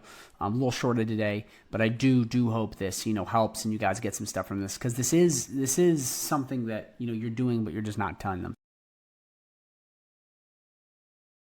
So this video is broken down into these 5 sections in this order. First, I'm going to explain to you what reputation management is. Then I'm going to do a full tutorial on the GoHighLevel dashboard so you know what every button does and where everything is. Then number 3, I'm going to show you how to set up and onboard your clients in the GoHighLevel dashboard so you can get started immediately. Then in number 4, I'm going to show you how to automate this entire process so robots, AI, and automations can do all of the work for you so you can be removed, hands off, and keep getting clients and scale your cash flow. And last but not least, in number 5, I'm going to show you how to upgrade this entire process and make your reputation management that much better so you can upsell your clients and make more money and keep your clients paying you way longer. So let's jump into number 1, which is explaining what reputation management even is. Reputation management on GoHighLevel helps businesses monitor and improve their online reviews. It automatically sends requests for reviews from customers, tracks feedback, and responds to both positive and negative reviews. This helps businesses maintain a good online image and builds trust with potential customers. So you're essentially going to the Google business profile. This is mainly what you're focusing on. Getting reviews for this, as you see these reviews right here, getting more of them and making sure that they're responded to and taken care of. You can also do this on Facebook because Facebook pages have reviews, and that's part of something you can offer inside of GoHighLevel. But to be honest, most of reputation management is on Google because less people look at the Facebook reviews than on Google. So why do businesses pay for this? Like, how is this valuable? How can you make money? And I'll show you why. There's really four main reasons. Number one, it increases your SEO. If you don't know what SEO is, in particular local SEO, which is optimizing the Google business profile, reviews is one of the main parts of this. So what this will do is this will help this go further and further up on Google, and you'll get more calls and a bunch more leads. One of the most important parts is reviews. So by doing this, you're also boosting the SEO of the Google business profile. Number two, it improves your online reputation. So if you go to Amazon or any of these sites and we click this, what do you see first and foremost? The reviews. It's one of the first things you see. And the reason being is because humans are herd creatures. We look at reviews and we follow them. If we see that something got a lot of good reviews, we immediately go, oh my gosh, we need to get more good reviews. So it's a very much a kind of sheep mentality we have. And it's the same with the Google business profile. You come to these and they have really bad ratings, like a 2.4, and it's only got 2 stars. A lot of people are going to look at that and be like, I don't want to do this. So it's very important that this gets taken care of because it's a really big part of a business's image. And nowadays, Google business profiles are one of the most important things on Google because AI has taken over a lot of the traditional search engine. Regular SEO, technical, on-page, national, all these other things, they're not as powerful as they used to be. The local SEO is where the money's at, and it's becoming way more popular and way more important on Google. So remember, optimizing this, you're optimizing their online presence in general for these service-based businesses. And last but not least, you're going to get more leads. And because you get more leads, you're going to get more customers. The most important part of these two things. And that is huge. The higher you rank this on Google, the more calls you're going to get and the more website visits. So this almost directly correlates to your business making more money, which means if you're making them more money, they will pay you more money and stay with you longer. So very, very important service. So those are the main reasons why businesses need this and want this, because it is incredibly important for them growing online. And you can charge anywhere from $297 upwards of $3,000 per month on reputation management. It just depends on how you configure this, how automated, and how many reviews they have coming in. So as you can see here, it can go from low ticket to relatively high ticket. And the best part is if you follow this video all the way through, you can almost automate this entire process. So once you get it set up, you're not doing really any work once you set them up, and it's doing the work for you and you're getting paid every single month. Do you understand how powerful that is? It's amazing. It's like traditional SaaS. It's incredible. And it really can be that hands off. So keep watching because you're going to be blown away by what I have for you. So now that we've explained reputation management and you know what it is, I now need to go high level and do a full tutorial so you understand what everything means and does. So you're going to come into your GoHighLevel dashboard and you're going to go all the way down to reputation, and you'll be brought to a tab that looks just like this. When I go into onboarding, I'm going to show you that the first step is always connecting their Google business profiles, but we're going to go over that in onboarding, so don't worry about that. I'm first just going to do a tutorial so it makes sense, but that is always the first step. You'll be brought to a page that first looks like this. So in this page, this is just an overview of what reputation management looks like a dashboard. And as you see on a live account, it looks like this. It shows you all the stats and where everything's at. So on here, really, you have invites goal, which is all the reviews you've sent out. How many did you get back? Reviews received. This is how many reviews you have received. Okay, sentiment. This is how many are good to bad. You have the average rating, is what it sounds like. It is the average rating of the reviews you've gotten in the last week, months, or whatever you want. And by the way, you can pick right in here to determine these stats by this week, by this month. You just pick kind of the cadence you want. Yext listings, we're going to go over that later under listings. But then you have invite trends, review trends, latest review requests, and latest reviews. And all these things is just when reviews coming in, it's just showing you basic data. So remember, the overview tab is just to see how everything is working. That's all it is. Very simple, very straightforward. It's just an overview of how everything's going. And on almost every page, you will see this right here, and it's called Send Review Request. And all this is going to be is a quick way to send out a review request. Now, we can do this through automations and many other things, but they have it here just in case you have to send it manually fast. You pick the contact name, the phone number, the email, pick which method. You want to send it by email, SMS, or WhatsApp, and then you pick it, you enable it, and you send review request. And this same little boilerplate will be on every single one of these tabs up here for you to use. You do not need to use this all the time because there'll be ways of having this automated. So that's the entire overview tab. Simple as that. It is just a broad overview of your analytics. Then you have requests. So this is all of the requests you've sent out to get reviews. It'll have them all listed just like this. And it will show you who it's sent to, the email, the phone number, sent by, how it was sent, the date, the status, and all that simple stuff just like this. It'll be the dashboard of all the reviews you've sent out to try to get reviews in. And again, send review request, the same exact thing as in the overview. Then we move on to reviews. This is going to be an entire list of all of the reviews you have received. You can pick the exact rating. I only want to see 4 and 5 star reviews. I want to see 3 and 4 star reviews. I want to see 2 and 3 star reviews, whatever you pick. And you can pick the exact source. So you can pick on both Google and Facebook, just Google or Facebook. And then you can pick your start date and your end date. That way you see exactly at what date period you got these. So again, this is just a overview of all of the reviews you have coming into the account, which is just a quick way to look at it. And again, send review requests, the same thing as all the others, and a search function if you want to search for individual reviews. If you only have a couple reviews coming in a month, you'll just see it in the overview and then you'll be good. Then we move on to widgets. So all the widget is a widget you can put on a website to garner more reviews and make it look more professional. So now I'm going to walk you through exactly what this is and how to set this up on your website. So we're going to go into an account that has reviews to show you.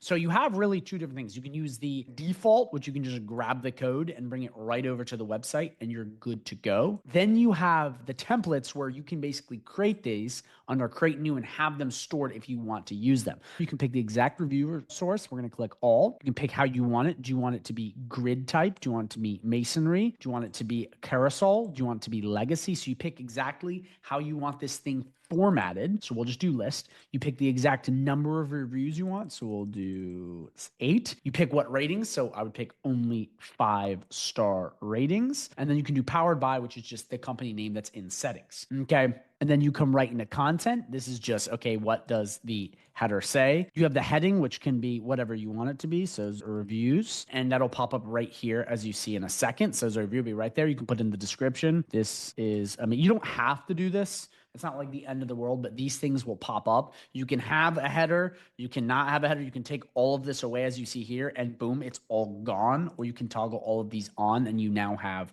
the header as you see right here. So again, these are just little customizations you can make. You have appearance. So how do you want, the colors to be? How do you want this stuff to turn out? See, like that, it changed the color, the dark, the light, you pick the font. I mean, it's very simple to all of GoHighLevel stuff. You just pick how you want it to look. So this gives you that functionality. And then here, you basically can have these different elements that'll save you. So AI summary just explains how all the reviews go. And to toggle that off, you just click this. It's just summing up how the reviews are. Then you have review elements. So do you want the date to be there? Do you want the reviewer icon? Do you want to exclude anything that doesn't have a description? And then right here will be the code that you can put on the website.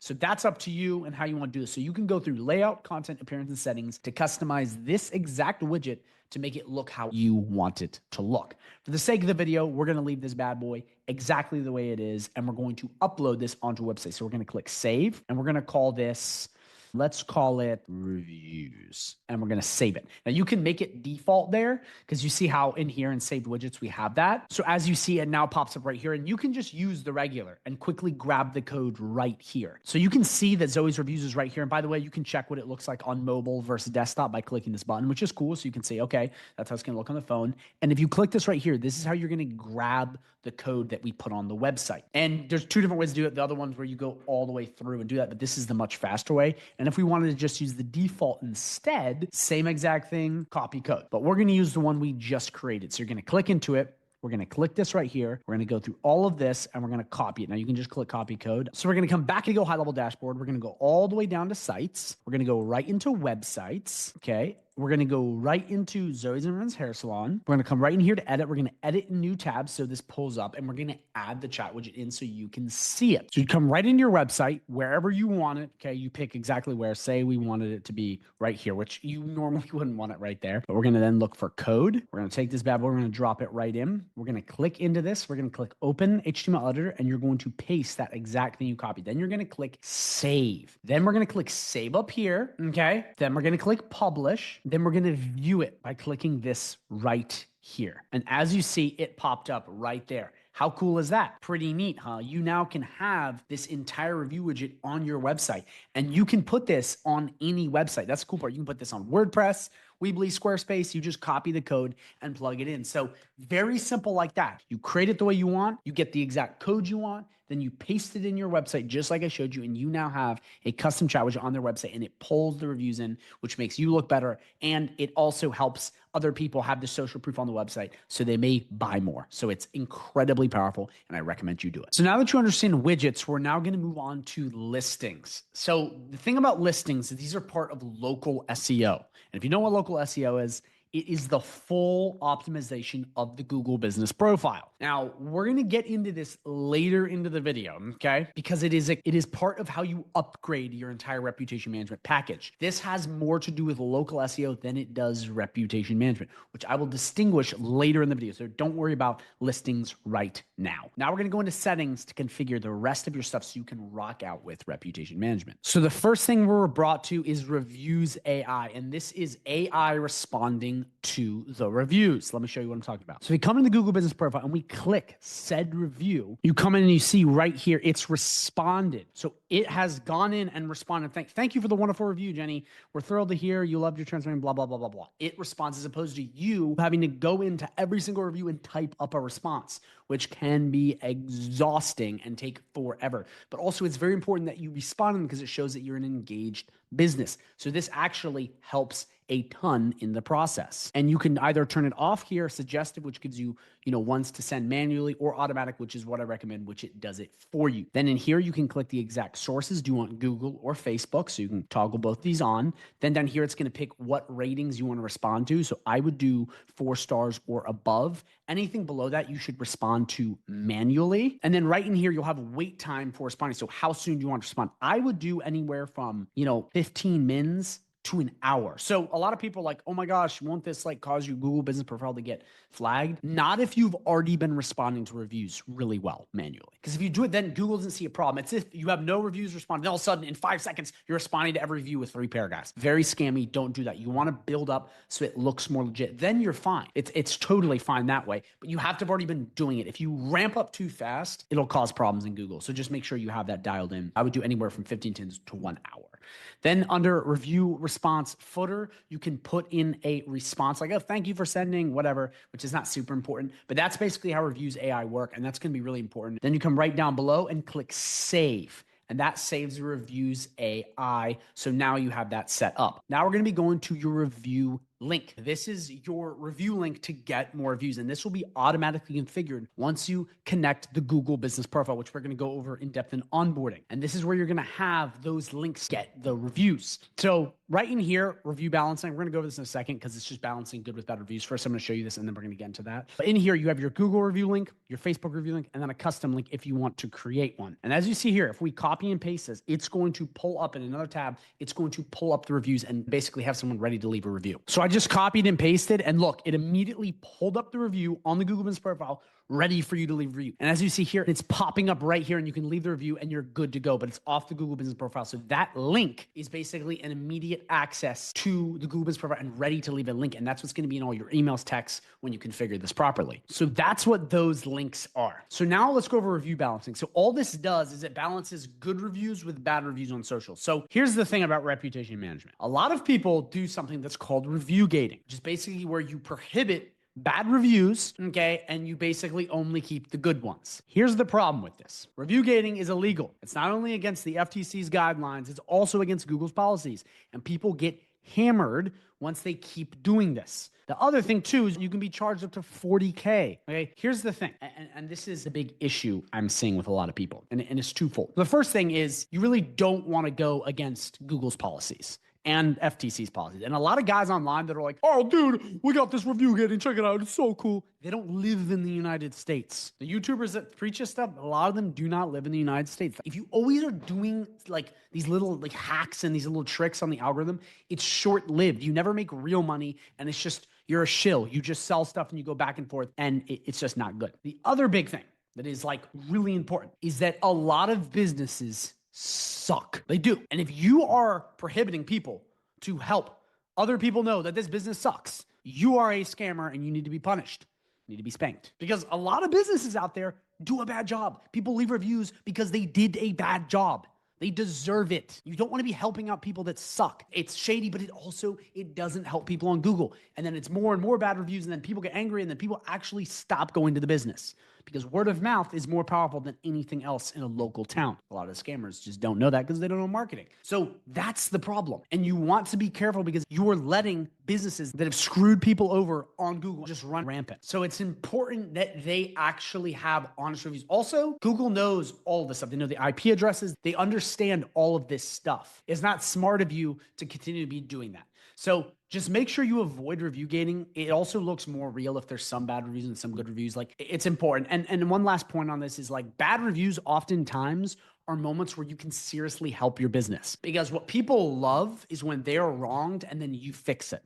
It's one of the strongest ways to help someone, because if you help that one person and you're like, listen, I'll help you out and we'll fix this, they become super fans and they recommend 20 people to you and you make way more money. Super underrated critical part that the shills and the scammers don't understand, because just quick money, because they're desperate and greedy. This really important for you to understand. Don't review gate. It's stupid. Just focus on getting them good reviews and then helping out. If there was a bad review, making sure you address it. Now, if it's a scam review, there's ways of removing those. But if it's actually a bad review because someone at the company didn't do a good thing, leave it and respond to it and properly save the company image by helping customers, not avoiding. So that was my little tangent on review gating. Please, it's a very important part of this because there's a lot of people online telling you to do this. Don't do it because it's illegal. So that's the review link. Then we move on to SMS review requests. So this is going to be the SMS review request that's preset up that will be used for automations and everything else. And this is where you configure it. That way you don't have to keep, creating the stuff time after time. So you can put in an image in there, which is what I recommend you do. Then this is where you're going to configure your message. You can then come into ChatGPT and generate a really short, powerful text message asking for the review. And again, this little thing right here that says review link, that custom value, that'll pop up in there, and that's going to have that review link we talked about right up here. So it's already pre-configured. So really the key to having these messages go through, in my opinion, because I've done reputation management for so many companies, keep it shorter and simpler. People have these massive stories on why they need a review. Just ask them for a review and say, please. It's not rocket science. But once you do that, you then come in here and then you have check-in. So this is after it gets sent in that initial blast. How soon do you want to check in? An hour later, 2 hours later, whatever, and how many times do you want it to keep sending? So do you want this to repeat, every 3 days? Do you want this to repeat every 15 days, where it's going to send them the same review request? Maximum retries is how many times you want it to be sent. So that's how the SMS review request works. And in onboarding, we're going to go in a little more in depth in this. I'm just walking through the tutorial, but that's part of it. Then you have email review requests, which is the same thing as SMS requests. You literally just want to configure how soon do you want to send out? Do you want to repeat? And you're going to create your email template right in here. And this email template is going to be the standard one that you send out when it gets launched. As simple as that. So you can come in here, configure this how you want, keep it simple, stupid, plug it in, click save, and that will then be your template for when you send out the reviews. Then we have WhatsApp review requests, which you just have to connect WhatsApp. I have a full video on this that I will link at the end of this video because WhatsApp is heavily slept on, and a lot of people don't understand that people overseas use it greatly, but also a lot of people in America use it. So at the end of the video, I will have a WhatsApp reputation management video, which will show you how to use WhatsApp to get 100 reviews, and it's killer. I mean, it's so filthy, but that's what that looks like. Then you have reviews QR. So this is a QR code where if they scan it with their phone, they will be able to leave a review. So if we click create new QR code, you'll come right in here and it will pre-prompt and build it up. And this is really cool because can be used for two different things. Number one, you can put this on the website. Number two, if you want to get really down dirty and say you're doing a lot of marketing for someone, I would print QR codes, up like this, put them on paper and put them all over your business. So at the front door, at the side door, because in person is slept on. A lot of people are just like, it's not that good. Doesn't really matter. It does. This is a crazy way to get reviews, even for people that just show up and visit, not necessarily customers. So if you're going to do in-person stuff or they're running some sort of ad, having a QR code is incredibly important because it will literally get you so many more reviews. And a lot of people just don't think to do it. Also with restaurants, you can put QR codes on the little table menus and all kinds of stuff that is offline where all these people are. And you can edit with text, drag and drop image, QR code. And when you're done, with your background color, the way you want everything to look, and you go up here, everything turns red. You just come here and you have your colors here to edit that. And when you're done, you just click save. It's as simple as that. And you now have a QR code that you can use anywhere. You can create it very easily. As you said, you just click the button and create it. And this can be great in person. And a lot of people don't think of the in-person thing. And the thing too, you can do is if you're like, oh my gosh, I don't want to do all this for my client, you can just talk to them about it and send them the QR code. Most business owners have no idea how to build a QR code. It looks like magic. So if you create a QR code and you're like, here, boss, take it. I created it. I did all this work for you for free, even though you didn't. They're like, oh my gosh, this is amazing. Simple as that. So that's how you do the QR code. Spam reviews. This you're going to want on. All this does is detect incoming spam reviews. There are people that will talk about crypto in your reviews. Turning this on will avoid spam reviews. It'll also avoid people that are probably just leaving reviews as competition to be brats or whatever, because it can detect a lot of stuff like that. So I'd turn that on and click save. And integrations is any other platforms that you want to connect into GoHighLevel to make it work better. So it's very simple, very straightforward. You go into integrations, you pick if you want to connect Airbnb, you just click integrate, put the URL in, takes you through your Airbnb, and then it links it. So you have all these different integrations you can do. That's if you were trying to do a lot of stuff with e-com and other things. So I guess a little more advanced. For regular service-based businesses, you don't need it that much. But again, if it's something that you want to leave reviews for your Airbnb business or whatever, Amazon, you just integrate it, you plug it in, and then you are good to go. So this concludes all of the settings on this. Now, if you have any questions at all, you can drop a comment down below, message me for free on Facebook or WhatsApp. I'll answer very fast. But it is as simple as that. So now that you know what reputation management is and you know the full tutorial and you know where everything is, it's now time to go over setup and onboarding. So what happens when you get a reputation management and how to set them up and really get this process started. So here is your onboarding checklist, and we're going to go through this step by step so you immediately know how to onboard people after they pay you. Before we jump into this though, I just want to let you know if you are interested in learning more about HighLevel, okay? I have a 30-day free trial link down below, not a 14-day, an exclusive 30-day free trial link to GoHighLevel. If you sign up using my link, you'll get access to me one-on-one, access to snapshots, access to a private community, access to trainings on how to master HighLevel, trainings on AI, live streams every week, potential free leads and clients, and so much more. It is the most valuable thing you can do on your journey, and it's free if you're using HighLevel. Free, like no brainer. You can get all of these amazing bonuses for free. So go down below, check that out. If you sign up using my link, message me for free on Facebook or WhatsApp, or drop a comment down below, and we'll get you started ASAP so you can really master HighLevel and start making money with this completely for free. Let's jump back right into this. The first thing you're going to want to do after you get paid from said client is connect the Google business profile. This is step number one to make any of this work. Let me show you how to do it. There's multiple different ways of doing this. You can just immediately come in if you have access to their profile and click connect, and it will immediately just go and connect. They give you permissions and you're good to go.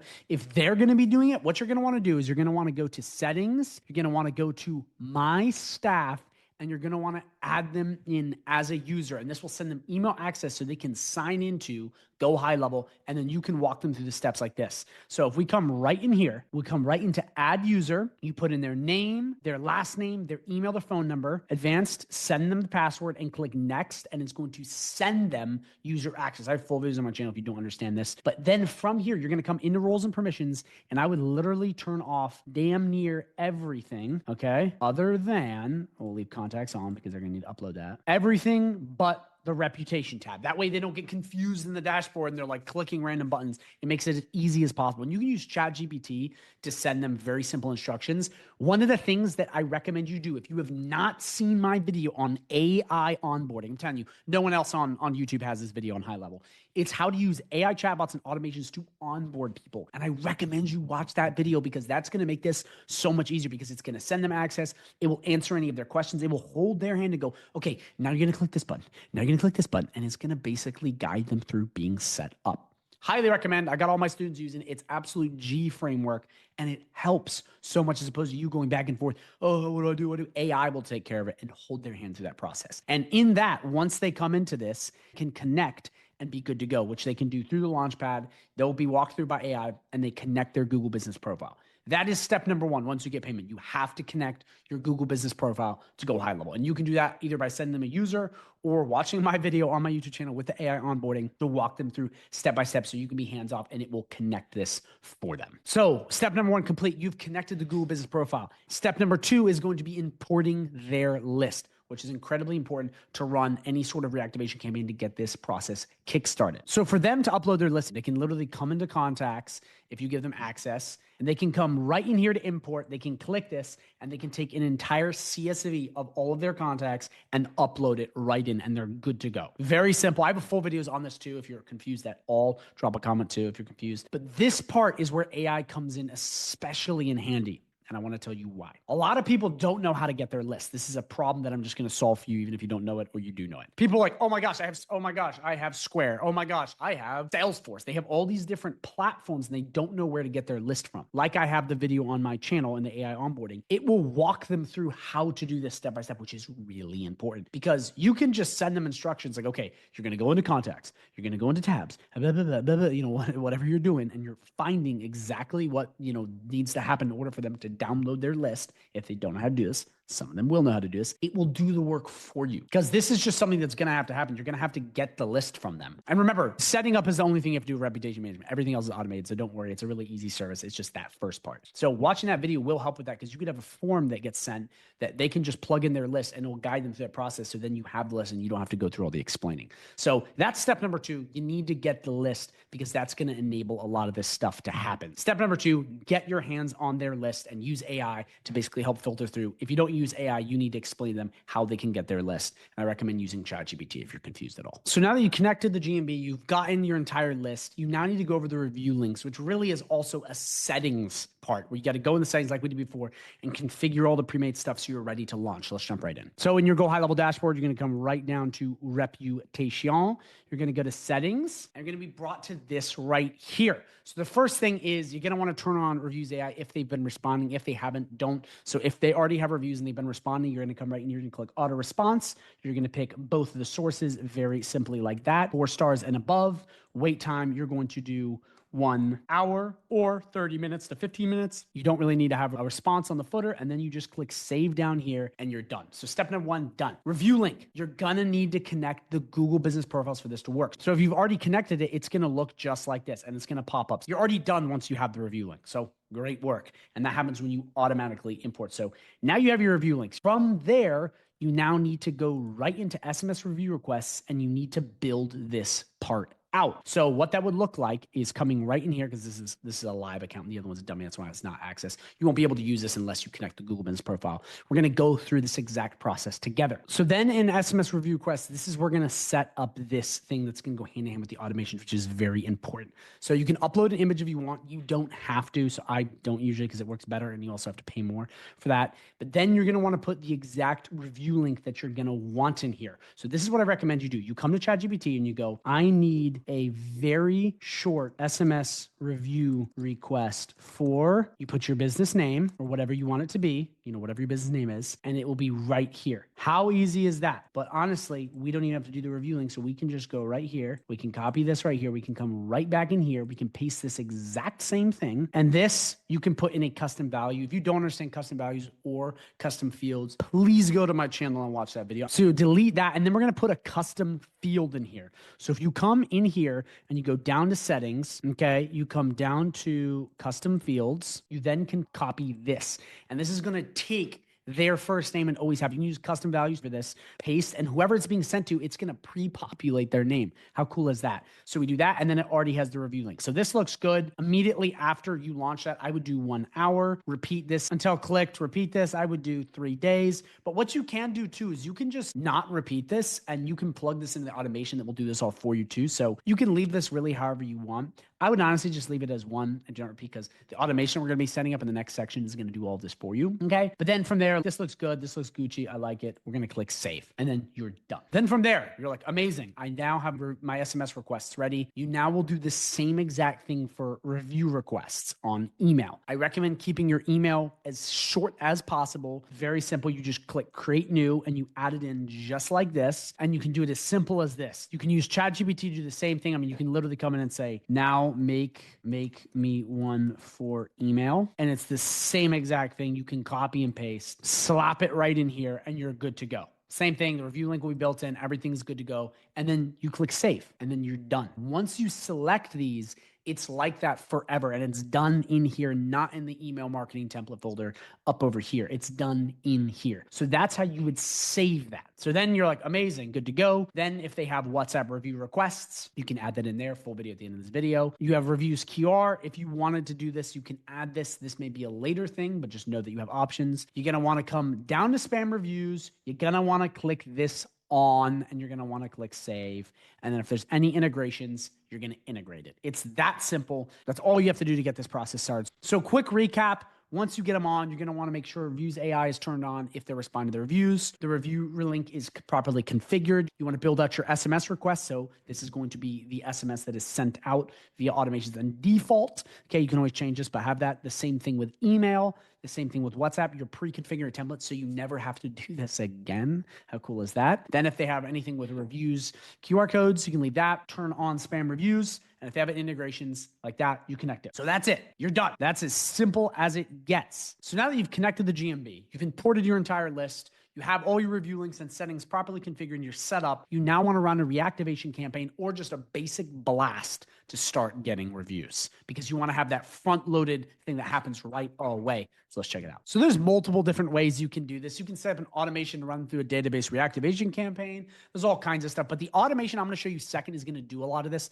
long-term. So don't even worry about it. What I'm going to show you to do is the simple, good old-fashioned contacts, email / SMS / WhatsApp blast. You can do it literally in 5 seconds and you're done. So this is what I recommend you do. You come right in here, you select all these contacts, you come right in here to review request, you click this bad boy, you click OK, proceed, you click exactly how you want this to go. I would start with email always, and then if you are properly HTTP verified and your number is warmed up, do a drip campaign of SMS, but we start with a basic email. We'd add them all at once or schedule them. You put in the action name. We'll just do email review blast, and you click send review request. It's that easy. How easy is that? That way you have that initial flood going out, and you literally just do that. You click all of the reviews. Remember, they imported their list. It's already here. You just have to click all these, click send review request, and you're good to go. And remember, when you click send review request, we come in here, we click OK, proceed. When we click this SMS template, it's this.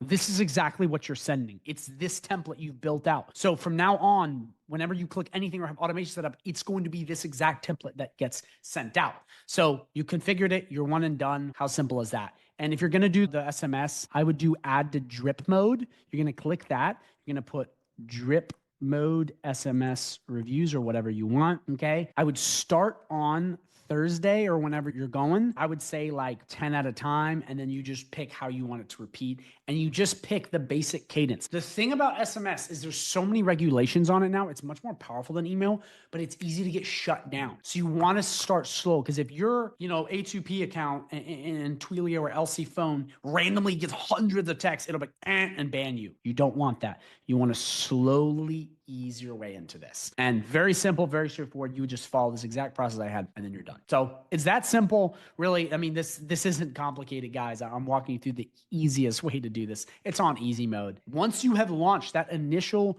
reactivation campaign, you're done with the reactivation campaign. You send out that initial blast, and you can also do that on WhatsApp if you have that, but that's in a video I will link at the end of this video. So now that you're done with steps 1, 2, 3, and 4, you've officially got them onboarded, and the last thing you have to do is automate this process. And as you see right here, once you have completely done steps 1, 2, and 3, now naturally leads on to automate it. So this is incredibly important. I need you to pay incredibly close attention, because what this is going to be is the way for you moving forward into the future to be completely hands off this process, and you just relax, you chill.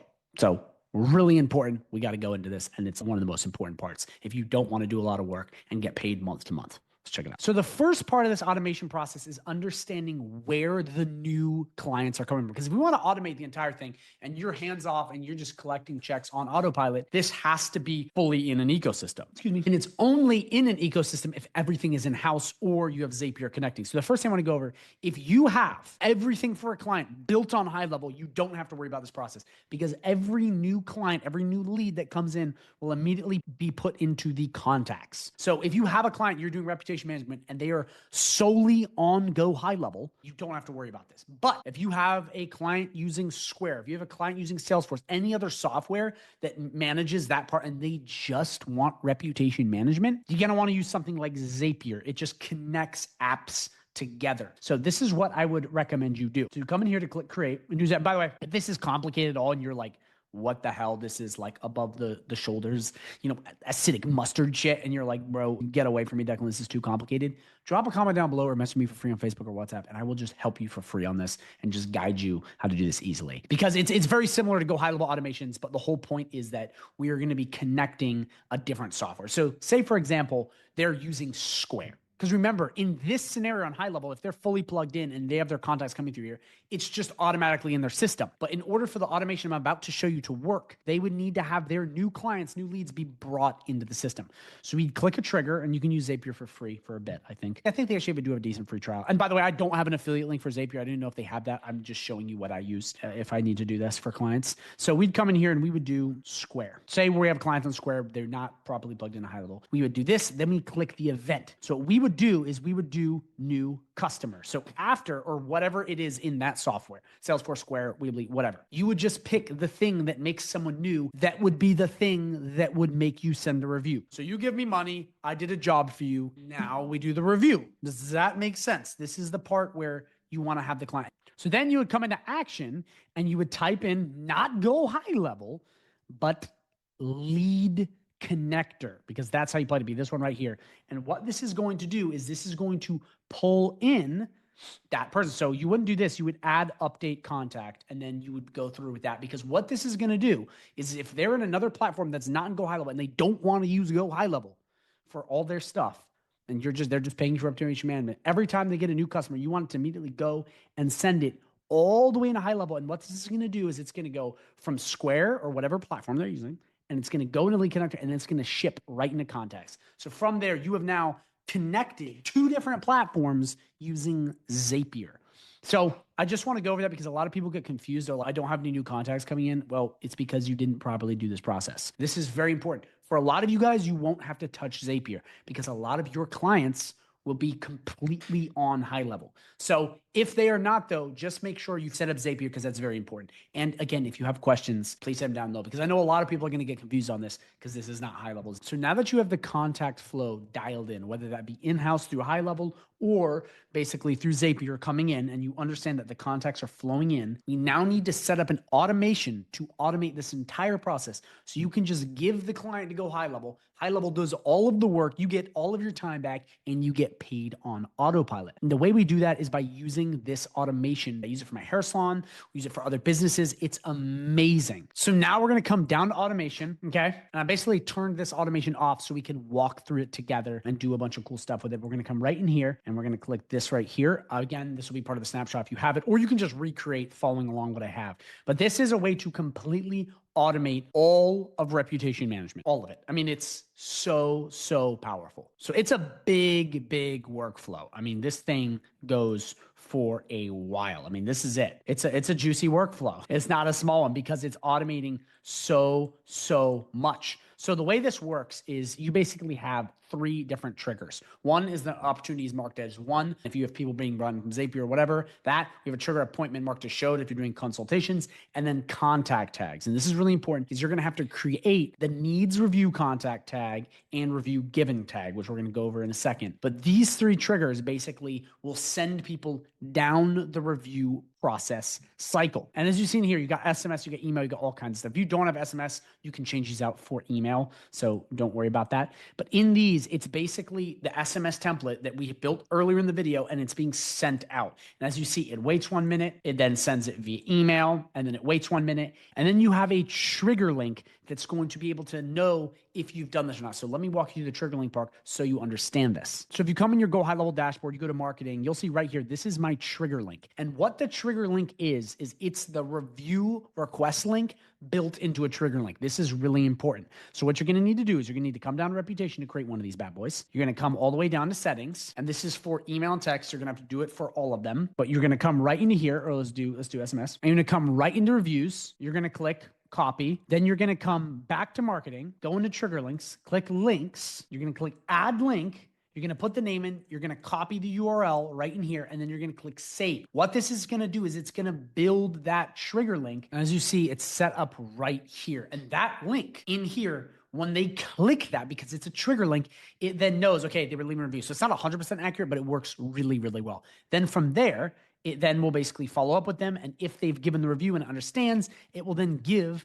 a tag called review given. Then from there, once it immediately goes review given, it removes them from the workflow. So then they're not jumping around like idiots getting constantly requested, because the last thing you want is to have one client where you keep sending them review requests. Don't want that to happen. You don't want to keep asking them for a review if they've already left a review. So from there, it then goes into another one, which is if they haven't clicked the trigger link, which is going to wait for 3 days. And it's going to send them SMSs. It's going to send them follow-ups. And by the way, you can be very generic. You can use ChatGPT to generate them. This is not complicated stuff. That's here. If it goes through and it works, it will remove the tag. It'll add the tag. It'll go back through the trigger link. And it's the same process, basically duplicated. And it goes through this massive sort of haul where it's going for days on days on days in this big automation, as you see here. And what it does is once it goes all the way through, it's just cycling through these people, making sure when they come in and they're brand new. And remember, when you run that initial blast, reactivation thing, once you run that initial blast, like the reactivation email blast that I showed you, or text message blast,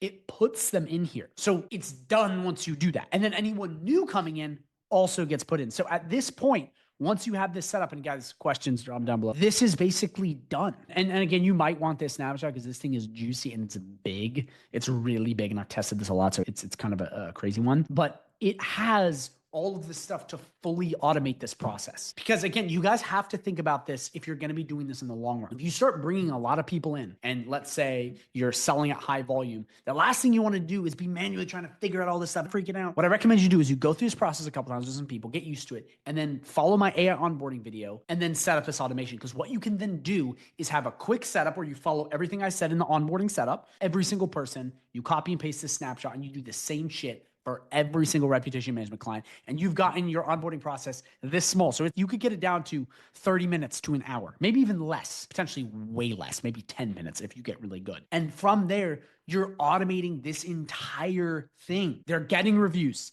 The GMB is being boosted. It's, reviews are being answered. And it looks like you're doing all of this work. You're not doing anything though, because the system has done it for you. And I don't recommend you tell them this, because otherwise they're going to be like, oh, you're just scamming me. I'll pay you one time. Don't say that you set up an automated system. Act like you're doing a lot of work, because technically you are, because it took you time to build this. But this is huge here. A lot of you guys are doing reputation management and you don't have any of this. Using this right here, game changer. Game changer. You have now created an automation that will do all of the work for you forever. And you can use this again and again for every single reputation management client. And it makes you look like you're doing so much work. This, guys, this is money, because this will get your time back. And that way you can build a real business. A lot of you guys just have cash flow jobs online. This is a real business. And then if you add this with the other CRM services, it's in another category of itself. But now we move on to the final part. And the final part is upgrading it. So I want to let you know, if you just want to learn reputation management and just the basics, you can end this video right now. You can go home, bye-bye, you're set. You'll make a lot of money. You'll save a bunch of time. But if you're the kind of person that wants to make even more money and you want to get your clients better results and you want to upsell and you want to get even more time back, I recommend you go through step number 5, okay? Number 5, which is upgrading. And this is taking reputation management to a whole new level, which I know a lot of you guys aren't doing. And it's actually one of the missing links in keeping your clients longer. You may do pretty well with this and you may keep them on a while, but your clients always want more. The ante needs to be upped. And the only way to truly do that is if we upgrade this. So let me show you what I'm talking about. Reputation management is part of local SEO. And by doing local SEO, you can make reputation management work much better. So local SEO is not reputation management, but reputation management is local SEO, if that makes any sense. Let me show you what I'm talking about. Reputation management is basically optimizing the Google business profile by doing the review part of things. But there's a whole other section of this that needs to be optimized that you guys miss out on. You just do the reviews part. My problem with that is it's good and all, but if you add a little bit more stuff, you can potentially rank this much, much higher, and it will make you way more money because they will make more money. Because reviews is good. It's one of the most important parts. Don't get me wrong. But if you add the other things I'm about to show you to add, and this is a free local SEO just bonus for you. You're welcome. It's going to change your life. This will help you clients get way better results. Like, it's adding gasoline to the fire that is reputation management. And again, you want to do this because you're going to keep your clients paying you longer. You'll keep your clients happier because you get them better results. But the most important part is it opens the door to the upsell, because when you do local SEO with heavy reputation management, what ends up happening is you'll get results to the point where if they make enough money, you can hit them with ads. You can hit them with bigger SEO. You can hit them with CRM packages, AI chatbots. This upgrading will open the door to the upsell. And this is huge. The pros right now are nodding their heads. They understand. Do this, because a lot of you guys are sitting in the small, a couple $100 a month SaaS, which is cool. But when you do a really good job and your clients trust you, it will open the door to the big ticket, the high ticket shit. And high ticket, yes, it can be more stressful, but it's way more money. I mean, $3, $4, $5, $6, $7, $8,000 per month, one client. This can lead to that. I'm not guaranteeing it, but it can lead to that. So it's really, really important that you pay close attention if you really want to upgrade this. And I'm going to show you the exact checklist, what you need to do to make this happen. So there's a quick checklist I'm going to go over on the things you need to do to optimize this profile. It's in 4 simple steps on top of reputation management to crush. So this is the local SEO checklist. And by the way, if you're like, I don't really want to do local SEO, you're doing part of it by doing reputation management. You're already doing it. It's just part of it. So the first thing is all the content up to date. So you're going to want to make sure everything is up to date on the profile, having the right phone number, having the right links. You'd be shocked at how off this is. The right hours, the right address. Everything has to be perfectly up to date. And I'm telling you, this right here is like bizarre. It's shocking to me how many people don't have this right. It's crazy. How about book online button that takes them directly to booking online? You want to do it, and you can create that right in here very simply. You can just click create button. And then you're going to want to have the F filled out on their profile, which is right here. You can ask a question and then answer it, or have someone else answer it. Very simple. Like you literally just click ask a question. And this is so important, because what this is going to do is this is going to show Google that this is active and people are engaging with it. So go through and just make sure all of the basic stuff is optimized and you have the right info, the right name, address, and phone number, and most importantly, FAQs and all the regular stuff filled out, plus a book now button. Number 2 on the checklist is reputation management, which we literally just went over in this entire video. So you got to do that because that's part of the local SEO checklist, but you already watched this video, so you know what that is. Next is Google Business Profile posts. If you come to the GMB, down below, these are what the posts look like. And they're really important because they show up on other people's profiles when you search keywords, and they help generate leads and boost the profile. So important. Google has prioritized this so much, and you can automate this pretty much inside of GoHighLevel, which is awesome if you already have the GMB. So these, very, very important. You want to have them. And if you can click add update right in here, you can do it manually. But what I'm going to show you how to do is do it inside of HighLevel, so you can schedule all this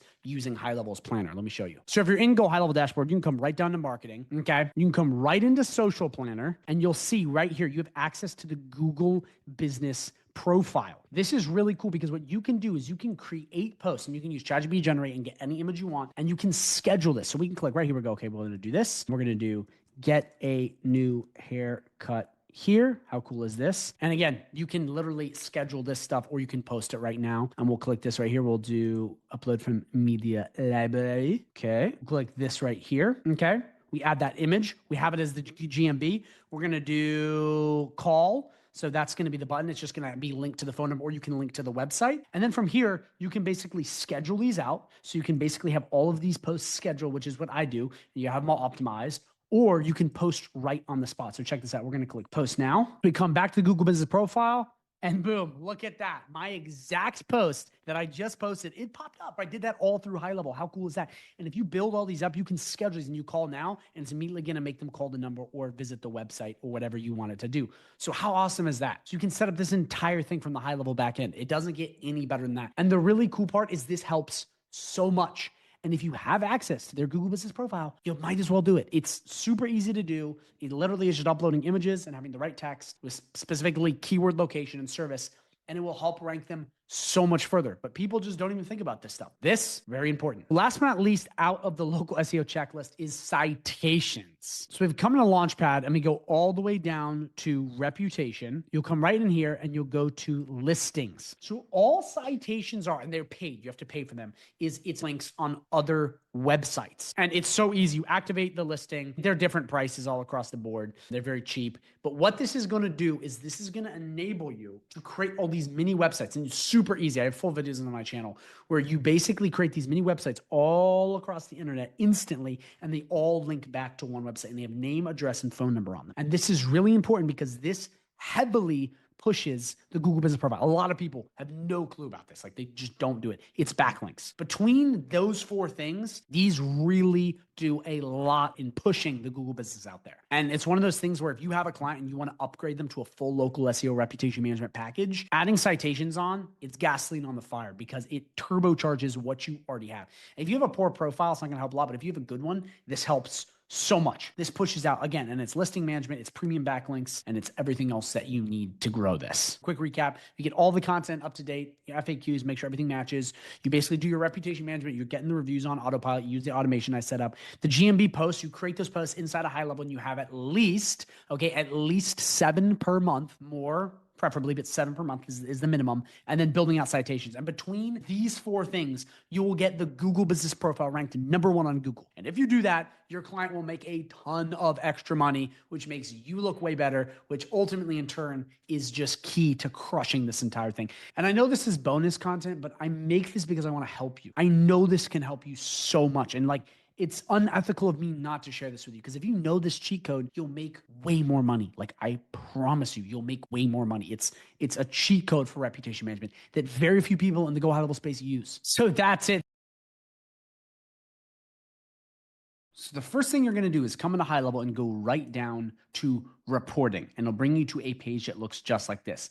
Then you're going to click new report. So right here, you have 3 options. You have create from blank. These are coming soon, but this will just be a library of reports, and this will just be cloning one you already have. Then down here, what it's going to do is it's going to allow you to create one off of the dashboard you have right now in your sub account, and it's going to pull all that info. So that will be pre-made. So let me show you. If we come to select and we click this, okay, it's going to be completely blank, and you're going to add in stuff, which we're going to get into this in a second, but it's just going to be completely blank. If we do new report and we do from dashboard, it is going to take what's on the dashboard and bring it in here to the report. So I want to make this really clear. This report and all of the reports are the dashboard analytics. It just takes everything on the dashboard and brings it into a report and sends it to them whenever you want. This is all your data. If you didn't know, in GoHighLevel, that's what the dashboard is. And you can actually edit this dashboard to only keep certain information, which we're gonna get to just in a little bit, which is amazing. Because what a lot of people do is they have random stuff here. You may not be running Facebook ads. You may not be running Google ads. You don't need any of this. There's a lot of things you may not need in here that you can actually get rid of. And you can edit this and only have the right data, which I actually highly recommend you do. And I see very little people do this, and their clients don't know what they're doing. Like, what are you guys doing for me? Well, if you just keep the right data, it'll make them look like you're doing a lot more, which trust me, you want if you're doing a good job. Because remember, these people don't understand what you're doing for them. It just sounds like magic. Okay, so we're gonna come down to reporting. And what we're gonna do is we're gonna pull this dashboard in the new report. Okay, and we're gonna come right in, we're gonna have the dashboard, and we're gonna click import. This is the easiest way to do this. You name it right there. This will be a date range of when you want to see the report. Did you just want to see it from Tuesday to Wednesday or for a whole month? You can click that right there. And then this is how to export immediately and get the file and then cancel or save it. So this is your report. This is what it looks like. And this can be sent to your clients so they can see, wow, look at that. I get X, Y, and Z, and this looks like they're doing good. Now, why is this better than a simple, look at your dashboard? Is A, that's more work for them because they got to log in to high level, do a lot of stuff. And B, they don't really understand it. If you send them a custom report via email with only the data you want, it looks more professional. It's like, boom, your weekly report of what Declan is doing for you on GoHighLevel. Way more professional, way better, and it shows the data you're doing. One of the biggest issues I see when it comes to people keeping their clients is data. They have no way of showing clients what they're doing. Remember, you understand marketing and sales and CRMs and AI. Your clients most likely have no clue what it is. They don't get it. So with data and with numbers, you can show them this is what we're doing and this is how it works. If you do this well, will keep your clients paying you longer. Guaranteed. You just have to understand this because data is one of the big things that scares people away because you don't have it. So the first big thing is adding elements and widgets to your report. So right in here, just to let you know, you can delete any of this. And what we can do is we can move things over and we can edit the way your report looks. So we want to have this up here. You just drag and drop, okay, just the way you want it, just like that. And you can edit it very simply, very easily. Clean these 3 dots. You can delete little parts of it. You can delete the whole thing. It's really, really neat. And you can also add a bunch of stuff in. So the first thing I want to show you is you have all of these data points.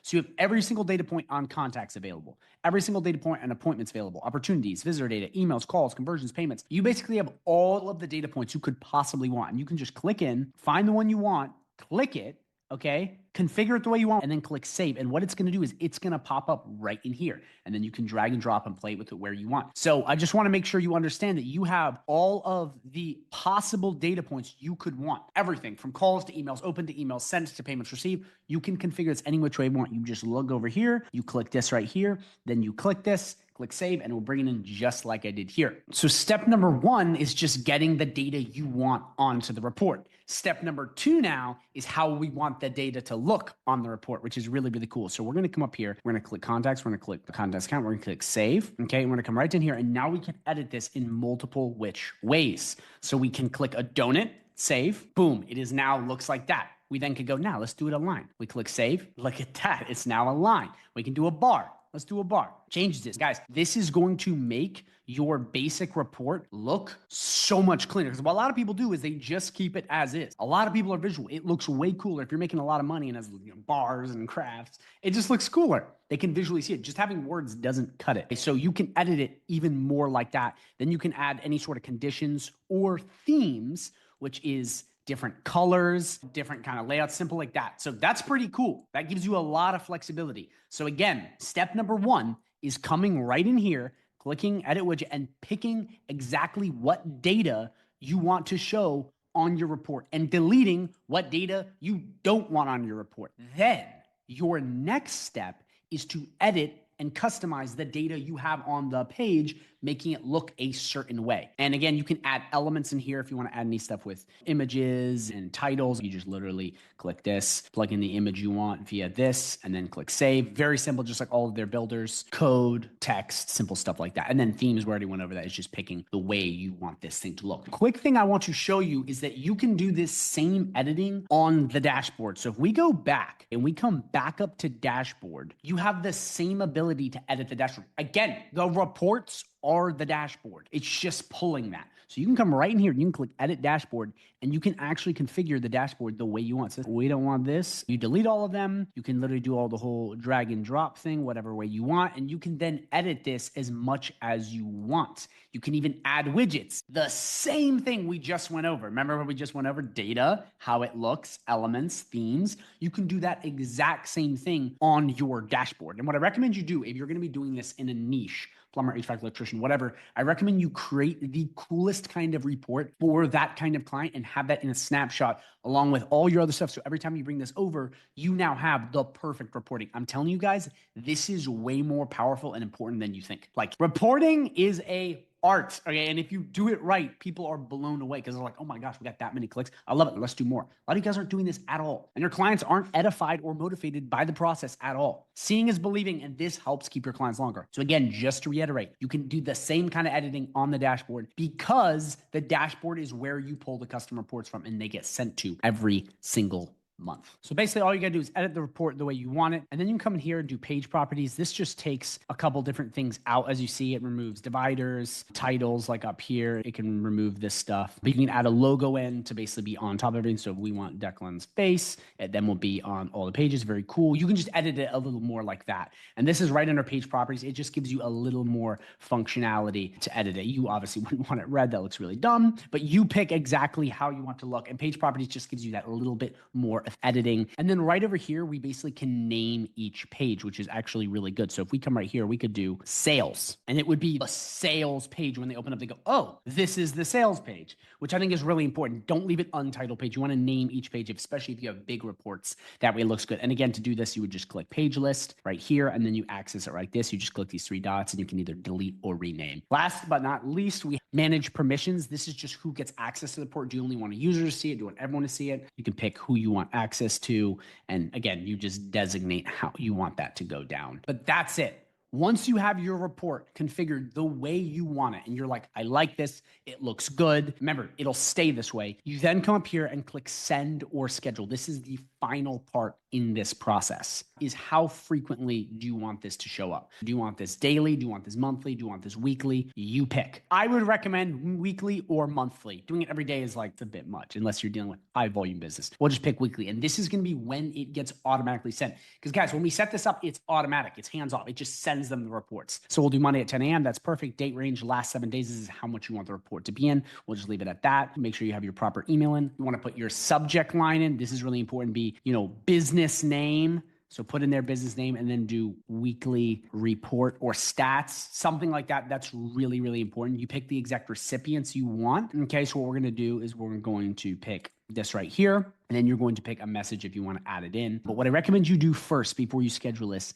is send this to somebody so you can test this. It's very, very important. We're going to send this right now. We're going to send a test email. That way you've sent a test and you can just proof and make sure it looks good. And once everything looks good and your report is done, you're going to click save and schedule. And what this is going to do is it's just going to schedule this and it'll be forever taken care of and hands off. And this is what it's going to look like when you are done with this. It's going to look just like this. It's going to say weekly. It'll have that green bubble, and then you're done. And if you want to edit it further, you can come in here, you click manage permissions, duplicate to another account. So you could send this to another sub account if you have this, looking real good in the way you want it, or you just click delete and it's done. And it's as simple as that. So guys, it's super easy to get custom reports. I just walked you through. You can do it in 5 to 10 minutes. You can make them look amazing and it'll be automated. You don't have to do anything. Okay? That you show your clients logically with data what you are doing. Because a lot of the time you sell them, they're really excited, they're happy, but then they have no clue what you're doing and they think it's some sort of magic spell when it's not. So please make sure you have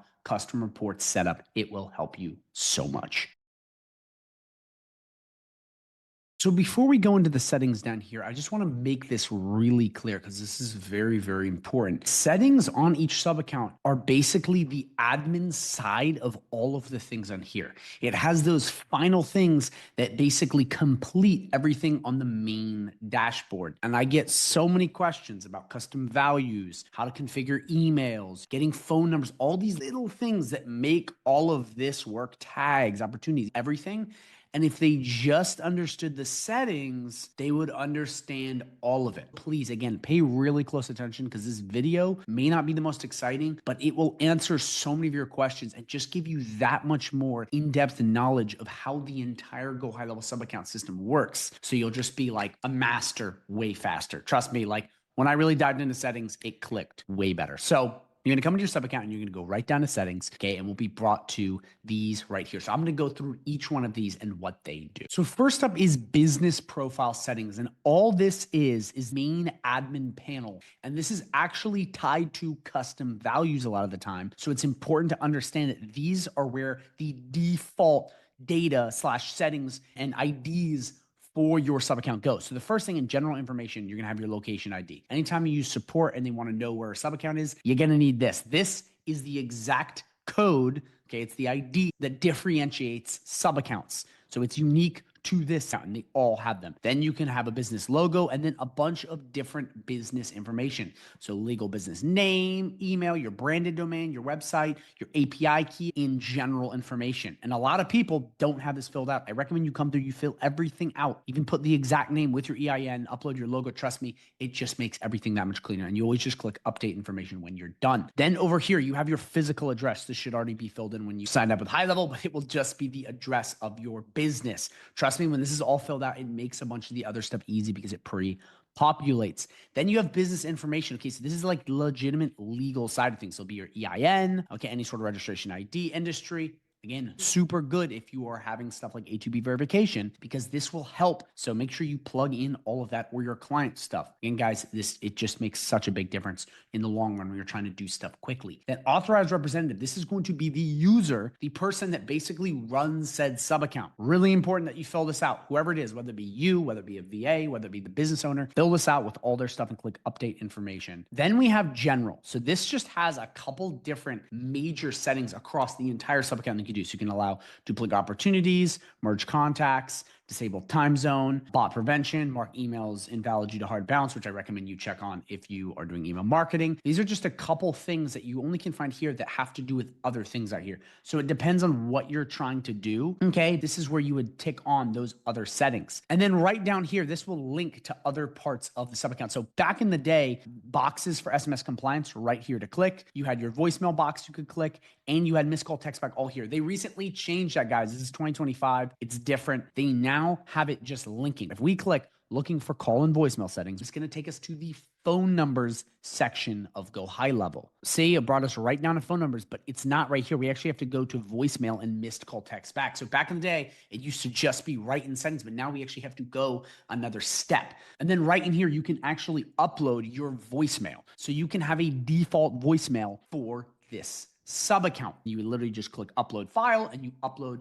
said voicemail. You can pick your in-calling timeout, how long you want it to basically go before it answer. And then here's where you can enable the missed call text back box. So again, guys, it's recently changed, but that's where you would click it and then you're good to go. That is where you will check these boxes that used to be there so you can get that little fine tune. So now we're back in business profile. That's what happens when you click this. So as you see right here, we were just visiting this, but remember, we also had the missed call text back, and that was right below this under phone numbers. So again, I just want to make this clear. They moved that, but you just click that and follow the exact instructions I did to get to that. Then under phone numbers also is the SMS compliance, which is 2 boxes you can check, which I recommend you do, which will help, that are actually underneath phone numbers again. So if we click go to SMS compliance settings, they will pop up here as well. So we come right in phone numbers under advanced settings, and we're going to go all the way over to SMS compliance.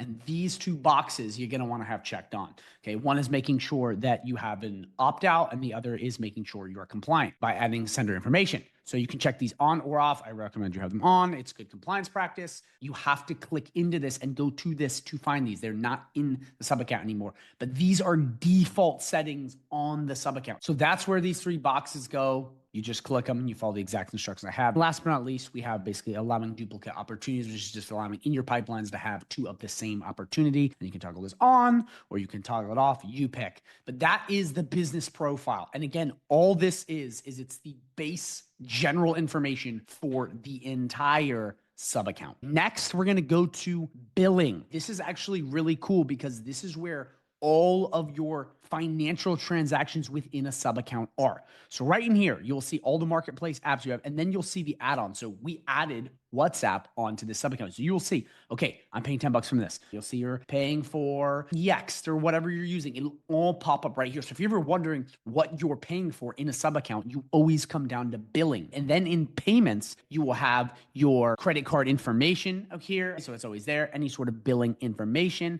And then you'll see all of the charges for this sub account. So handy if you're wondering, like, what am I paying? What's going in? What's going out? You can see it all within payments. And then in wallets and transactions, every sub account has a wallet, okay? And those wallets get deducted, okay, from this balance to pay for any sort of upselling thing. So AI features, email, SMS, all those little things. And this is where you will see every single little charge. So every text message that went out, every email, you'll basically just see all of that right in here. I mean, you can see right here in that conversation, it's showing you how much has been spent and how that all works. So this is pretty cool because you can dictate that. And then you can also dictate the auto recharge. So once your balance gets below, let's say $10, it'll recharge with 50 or 100. Now, again, that's a little bit too much, but you decide. And the cool thing about this, guys, is it gives you that little bit of flexibility to understand what's going on in your sub accounts. You're not just going, it's all put in neatly under subscriptions, payments, wallets, transactions. So you can see every single financial transaction going in and out of your sub account. Then we're going to move on to my staff. Okay, this is very, very important. So your staff are the users of a sub account. Okay, these are the people you give access to control. Yes, you get your sub account. And this can be a VA. This can be a business owner. It can be you. It can be your mom. It can be your dad. It can be your cat. They can't use it, but you get the idea. It can be anyone. You can give them access to either everything or some stuff. The first thing I want to show you is you can pick the user role just to see who's where right here. So to add these users, we're just going to click add user right here, and you're going to go through some info. So you're going to put in the name. So you're just going to put in your name or their name, whoever you're putting in. Declan@gmail.com. You put in your phone number. You can select people to add them to calendars. You can add basic signatures. You can add all this stuff into their account, even a profile photo. I recommend you do, because then you can basically distinguish, okay, this is a VA, this is the business owner, and then you just click next. Now, in roles and permissions, for every single user, you can let them have access to certain things. And by doing that, you just leave these toggled on and check these boxes. Or if you don't want them getting access to these, you click off. So if you're wondering, all of the stuff you're giving access to is the sub account. So you could give them access to conversations or not. So we would come right down to conversations and we could literally toggle this off, and then they wouldn't get access to conversations. So you decide exactly what you want each one to get access to. Very handy, very powerful. This way you have complete control because you are the main admin of everything. And then right in here, you have user or admin. The only difference is admin has access to the contacts. A user doesn't, but you can toggle still on and off everything. So they're very similar. But you can go through, you can pick exactly what you want for this. Say, I want them to have this, this, that, and you decide exactly what features you want them to access to. And this can be really good because if you have somebody that comes in that is not tech friendly and you don't want them having access to your website or a bunch of stuff because they might mess it up. So then once you see everything that's good and you say, I want them to have access to everything, you then click save. And then you can scroll right down here and you can plug in their voicemail settings. You can upload their own personal voicemail. You then have a user availability. So this is what hours do they work? When are they available? Again, you pick exactly what day, what time, and then what time they end. That way, they would be only available through calendars on this specific time. Because what happens is with calendars, it will pull this information based on the users of the people taking the calls. So this is how you configure that on every single person in your sub account. Then you have calendar configuration, Google Calendar, Outlook, or whatever you're using for your calendar system in here. And then you can add in Zoom or Google Meet or whatever you use right through here. Then we have notification settings. So this is just turning on notifications for this user. And you just go through exactly what you want. You click on or off. And when you're done, you click save. It's as simple as that and you're good to go. So all of these features are just for users. It just enables you to have a little more flexibility over the people you allow in your sub account.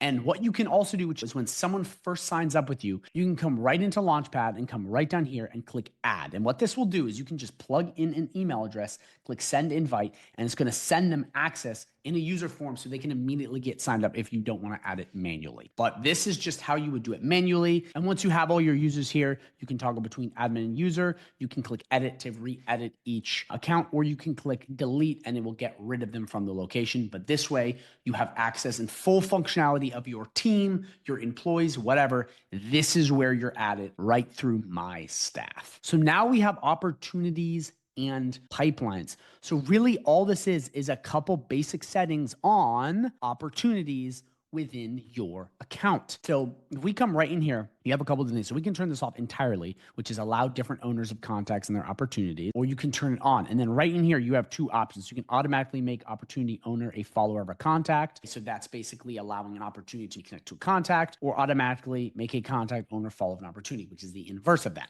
And you can just select these on or off. Then you click save changes and you're done. You can do the exact same thing right here. This is just a little more functionality over your pipelines. Remember what I said before, guys? Down in settings, it's just these little things that tweak much bigger things up on the sub account level. This is where you'd access it. Then we go to automation. These are just the global workflow settings. In here, the first thing you see is unlock the workflow pro plan. You are using premium actions and triggers, which is just part of automations, which is usually if you're using third parties to add in, you can buy it right here. Then we have notifications. Okay, so this is turning on notifications via pipelines for said users. So you select the exact user you want, you click them, and then you click save. And then right down here, you have pause workflow. So temporarily pause selected workflows, putting them in draft state during a specific period. So you can select an exact time and the exact workflow, and then click save or add a date annually, and it will just pause them and you're good to go. So this is just simple things on automations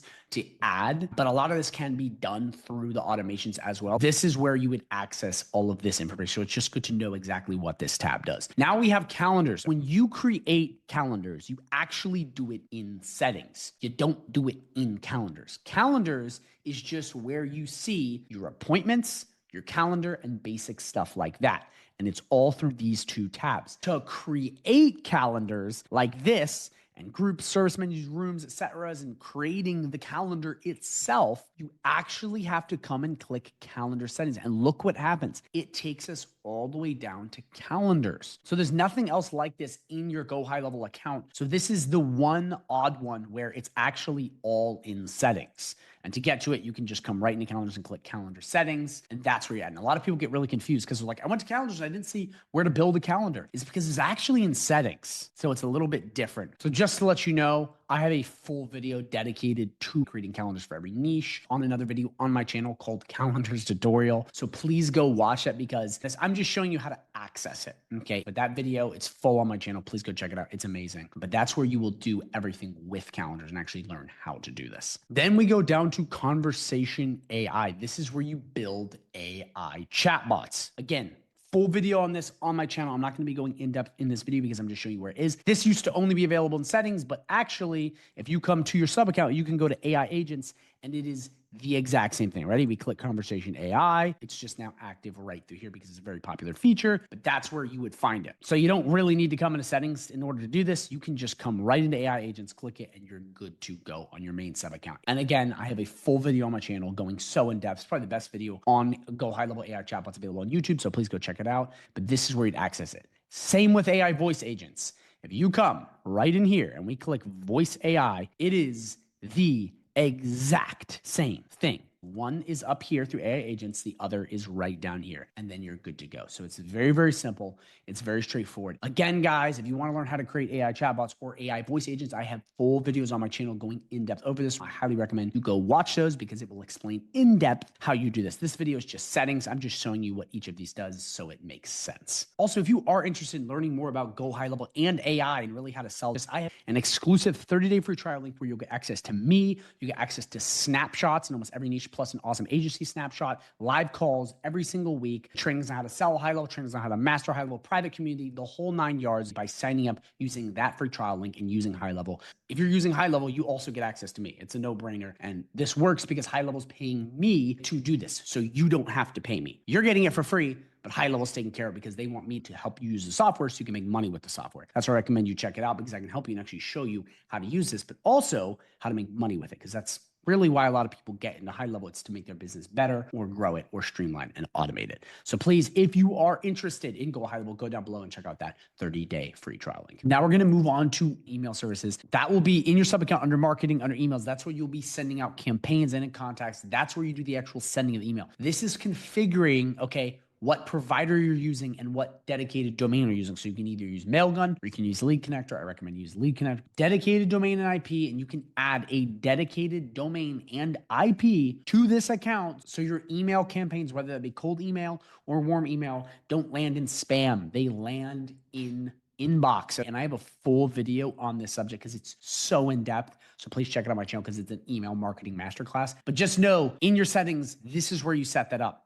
Okay. And then in here, you have all of the basic settings for emails in general across GoHighLevel. So, you know, where it's forwarding addresses, from addresses, blind carbon copy, all your email analytics, anything requiring email verification, more analytics, Postmaster tools, which is even more in-depth analytics, and so on and so forth. And that's what the email services does in your sub-account settings. It determines the core email and the settings on the email that you send in your account. Okay, from marketing and contacts. So it's not how you send emails, it's configuring it so you're sending emails the right way. So definitely check that out because it's very important. Then we have phone numbers. Okay? So this is where you will buy phone numbers inside of GoHighLevel. And to add a phone number, you come right in here, you click add phone number, you pick exactly which one you want, or you can come right into filter and you can click whether it be local or toll free. You can pick first part or last part so you can get an area code in there. Then you select exactly what you want, you apply, and then you just click proceed to buy. Once you click it, costs $1 or $2, whatever, and then you're done.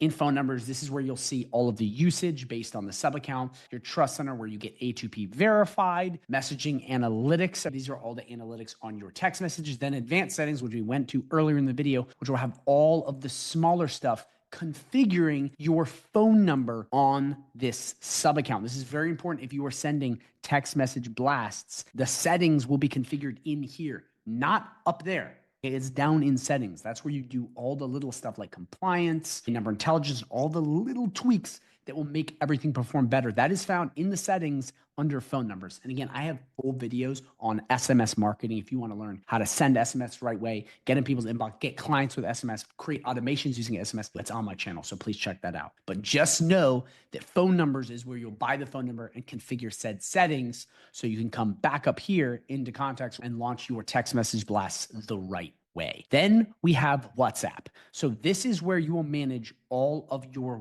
WhatsApp numbers. And to add WhatsApp numbers, you just click add number and follow said steps. This is where you'll configure it in GoHighLevel.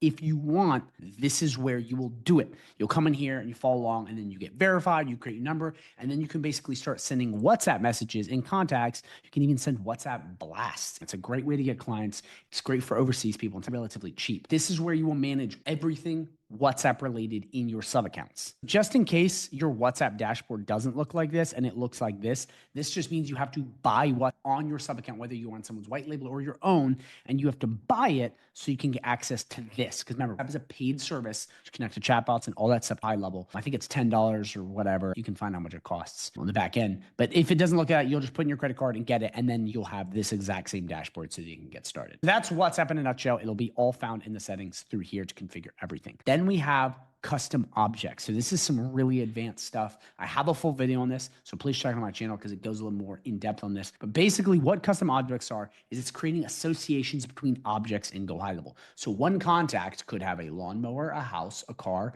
and that one contact could be linked to a bunch of different stuff. This is great for real estate, dentists, things that require people and inventory being connected to said things. So like you have one person that owned a car, say it's a dealership, right, and then someone else bought that said car. But there's two different people connected to that car that we have a record of everything and you have inventory. It's basically inventory on steroids. I have a full video on my channel, watch that. It's actually one of the biggest things coming out with GoHighLevel, and it's actually going to make them compete with HubSpot, I believe, and a lot of these bigger CRMs because it is one of the missing links that they have not had for a while, which will be amazing for real estate. It'll be amazing for any sort of car dealership and any big inventory businesses. But again, full video on that to check it out. Okay, now we have custom fields. So all a custom field is a field in GoHighLevel that is custom, which means it is something you make up. So for example, if we come to a form, this is a regular field, first name, regular field. Now a custom field, on the other hand, is a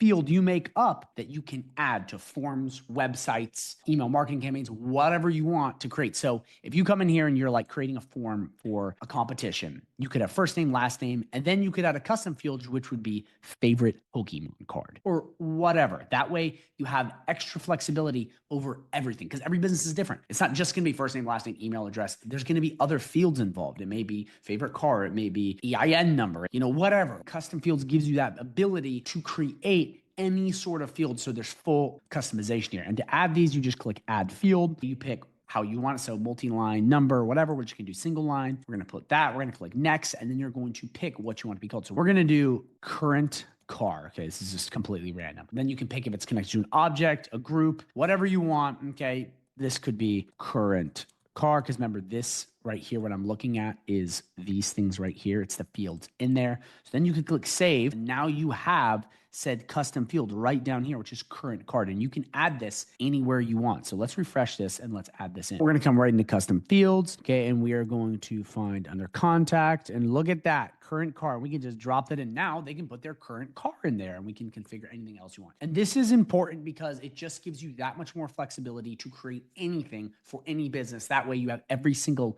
data field. Because remember, AI and all this stuff is going to be working off data fields. It isn't just magically know stuff and pull from the ether. It pulled from somewhere. So with this, it will know exactly where it's coming from. That way you have full functionality, everything. Now we have custom values, which is awesome. This is one of the best parts about GoHighLevel. A lot of other CRMs don't do this. I do have full videos on custom fields and custom values on my channel if you want to go more in depth, but I'm just going to give you a quick teaser here because it's so important. And by the way, this is where you're going to be adding all of your custom values to your account. Custom values are placeholders that can be changed across the entire sub account. Let me show you what I'm talking about. So custom fields are awesome on websites, but you can also use them on forms, funnels, email marketing campaigns, your entire sub account. I mean, literally anything you can think of across all of this can be a custom value, because what this is the placeholder that changes anytime you edit that to save you a ton of time. So I want to show you something really, really interesting. Okay. So what we're going to do is put in a picture custom field. That way I can just show you how awesome this is. So what we're going to do is we're going to come right here. We're going to click this right here, and we're going to do get link. Okay, it's going to be my amazing face. Then we're going to come back to custom fields. We're going to click add new custom value. We're going to do Declan's face. This is just an example to show you the power. Enter value. You're going to paste the value of things. So like you said, I copied the link. If it's a calendar, you calendar the copy link. If it's an image, you copy that. If it's a word, you copy that. If it's a phone number, you copy that. It's the value. Then you click create. Now what GoHighLevel does, on the other hand, is they create the custom value for you, which is this right here. So this right in here is now that picture of my face. These little words, and wherever I put that, it will pop. So I could have this in an email template. I could have this on a form. I could have this across GoHighLevel. And when I change this, it then will change across the board. This is how HighLevel saves people so much time in Snapshots, is they just rig it and light it up with custom values. So you can just come right in here and change this and it works. So we're going to copy this right here. Okay. We're going to come right to this website and we're just going to add a couple things in. We're going to put this image right here. And in this image, what we're going to do is we're going to put the custom field. We're going to click this and we're going to put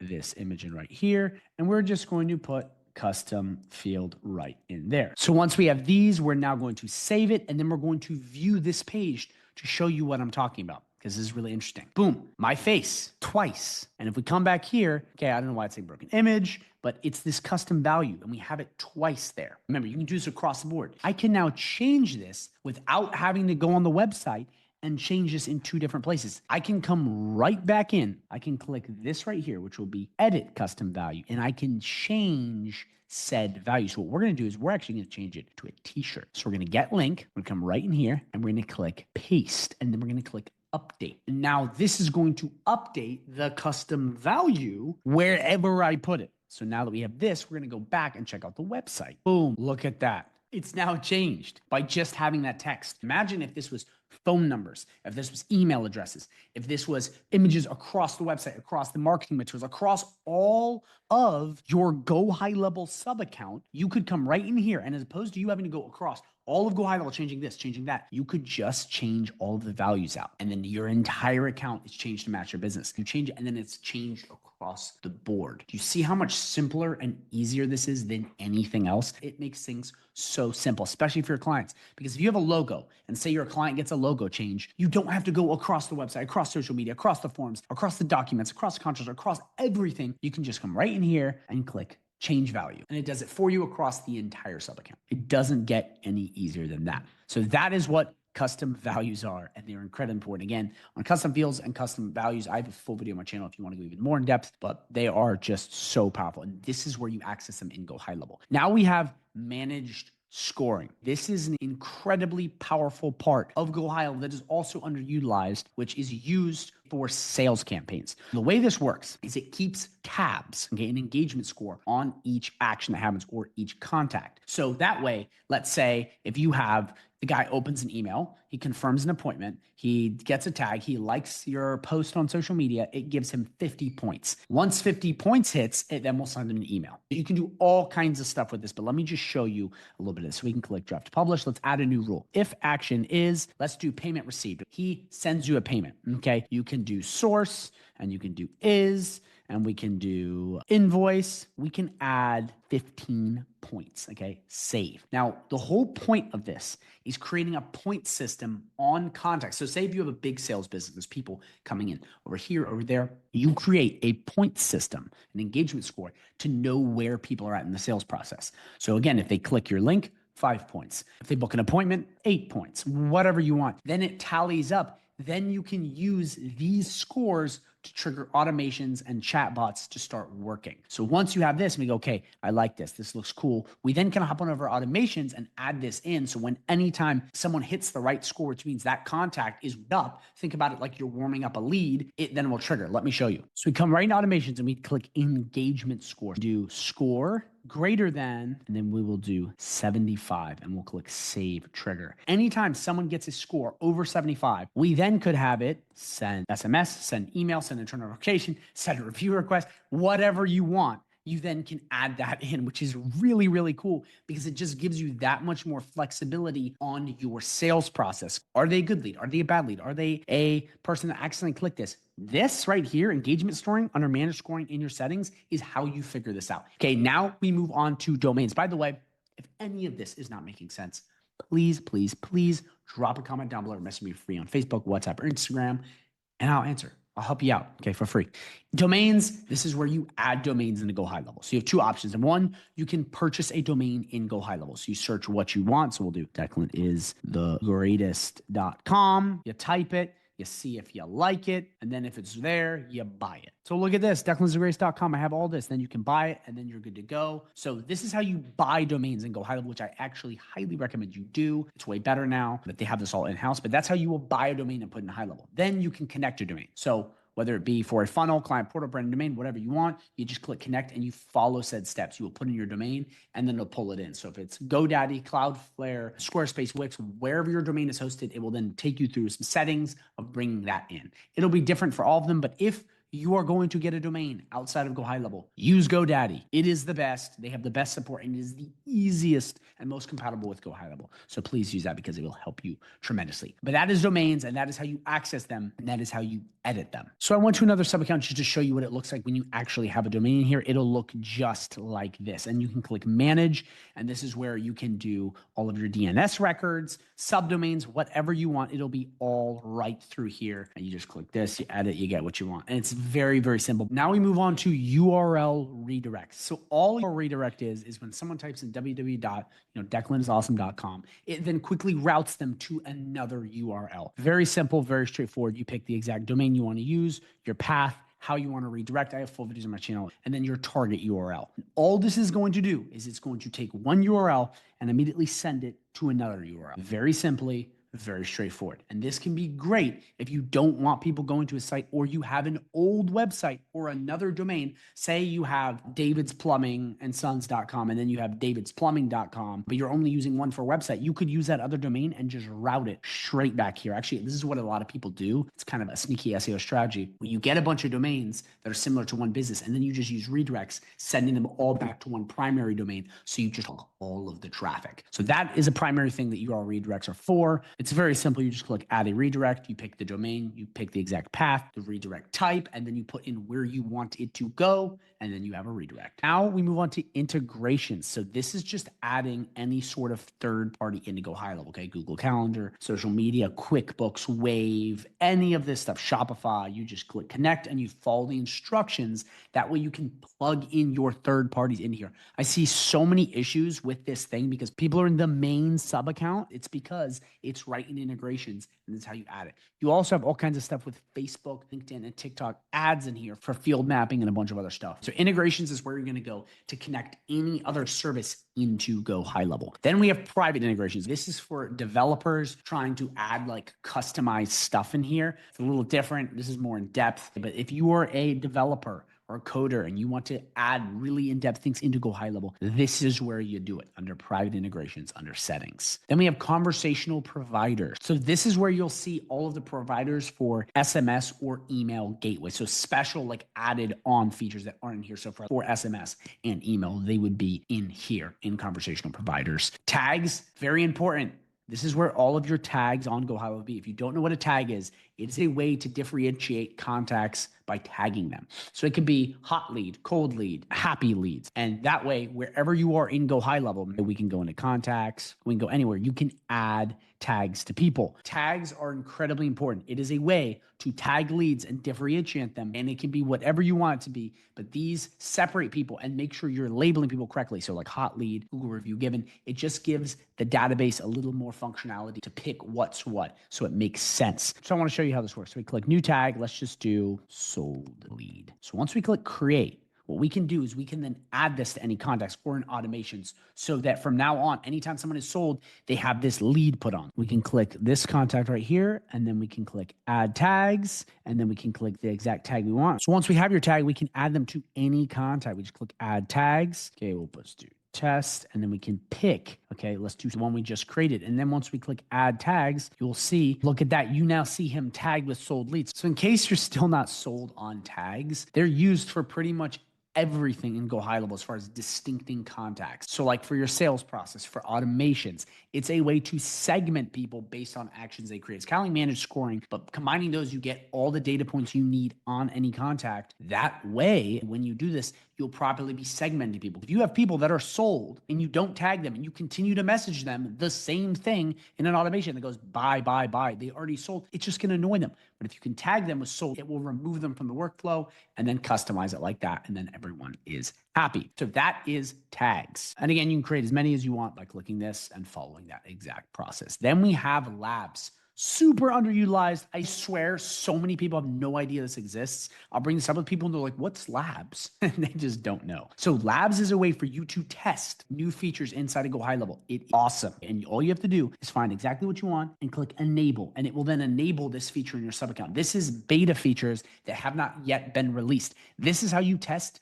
the newest and coolest things in GoHighLevel. It's right in here. And oftentimes they will release stuff like 2 months before, enabling in 129 days. Guess what? You can test it in the meantime and you can play with it. How awesome is that? Like, so awesome. And you can just turn it on. And that way you get access to these features that aren't yet out. So a big one right now is appointment booking for AI voice bot. You can literally turn this on and start booking appointments with the AI voice agent. This was not like this forever for AI voice agents. And you can enable this before it goes live in 20 days. And people are like, it can't book calls. Like, it's been able to do this for a while if you knew what labs were. So labs, again, is just a way where you can preview and try GoHighLevel's newest and greatest inventions. And I'm telling you, oftentimes it keeps you ahead of the curve because stuff like this, 121 days, it takes a long time for some of this stuff to release, but you can have it months before.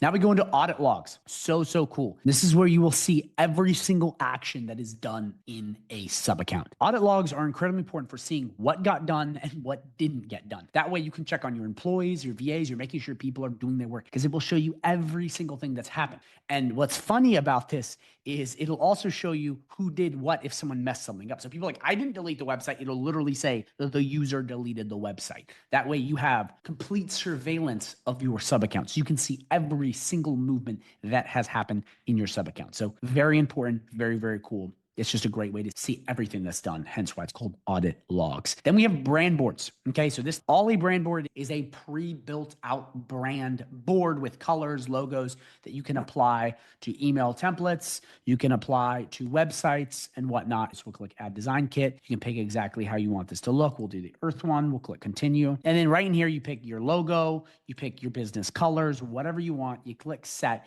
And what this then allows you to do is anytime you're on a website, you can click Brand Colors and it will just put these brand colors across your website. This can be incredibly useful if you are constantly trying to make stuff look like your brand with your special color, your special logo, your special font that you use. This is where you'll add that. And then you have brand voice, which is pretty cool, which is just your tone and message and whatnot. But these things will just make it a lot easier for you to quickly edit stuff if you want everything matching your brand. So please, if you're interested, go check out that video because it goes way more in depth. So last but not least, we have companies. And watch this. When we click companies, it goes right up to custom objects, okay? I highly recommend you go watch that custom objects video because it's really important because it goes really in depth on this. But companies are just a way to add businesses within your sub account in contact. So like you're working with Jerry's Plumber, David's Plumber, and Bill's Plumber. All of those people can be companies underneath a business. That way you can then create this company is in control of Jerry. You basically can decide where you want that to go. And that's all companies is just adding it in like that. And your features are like that. So I really recommend you watch the custom objects video because it goes over associations with objects. It's way more in depth. I'm not going to put that in here, but just know that's where you would add the companies, even though it goes right back up to there. So that's really the settings in a nutshell. It's where you access the fine-tune stuff. First thing you're going to want to do on your smartphone is go to the App Store, which is iOS for Apple or whatever Androids is. And you're going to go into GoKollab as you see right here. And it's going to be this one right here. So you're just going to download it and get started. Remember, it's GoKollab. It looks just like this. So go in the App Store and get this ASAP and download it.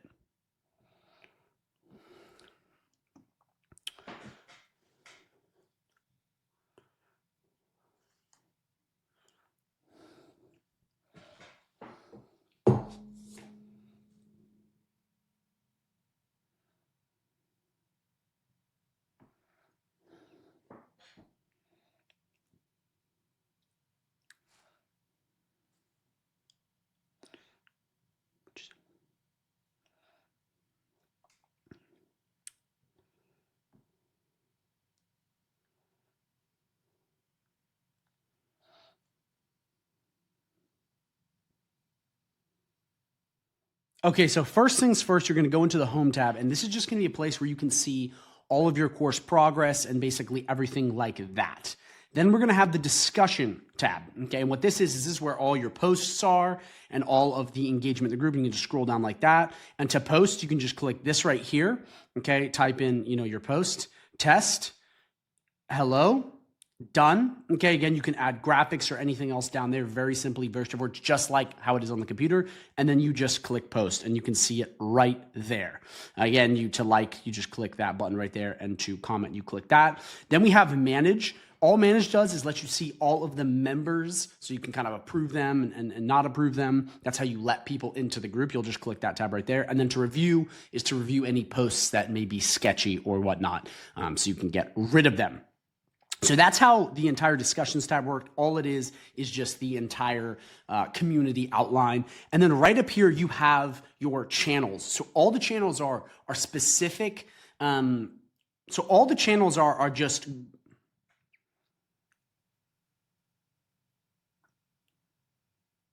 So all the channels are just specific topics, okay? All the channels are just specific topic chats on... So all the channels are just topics, okay?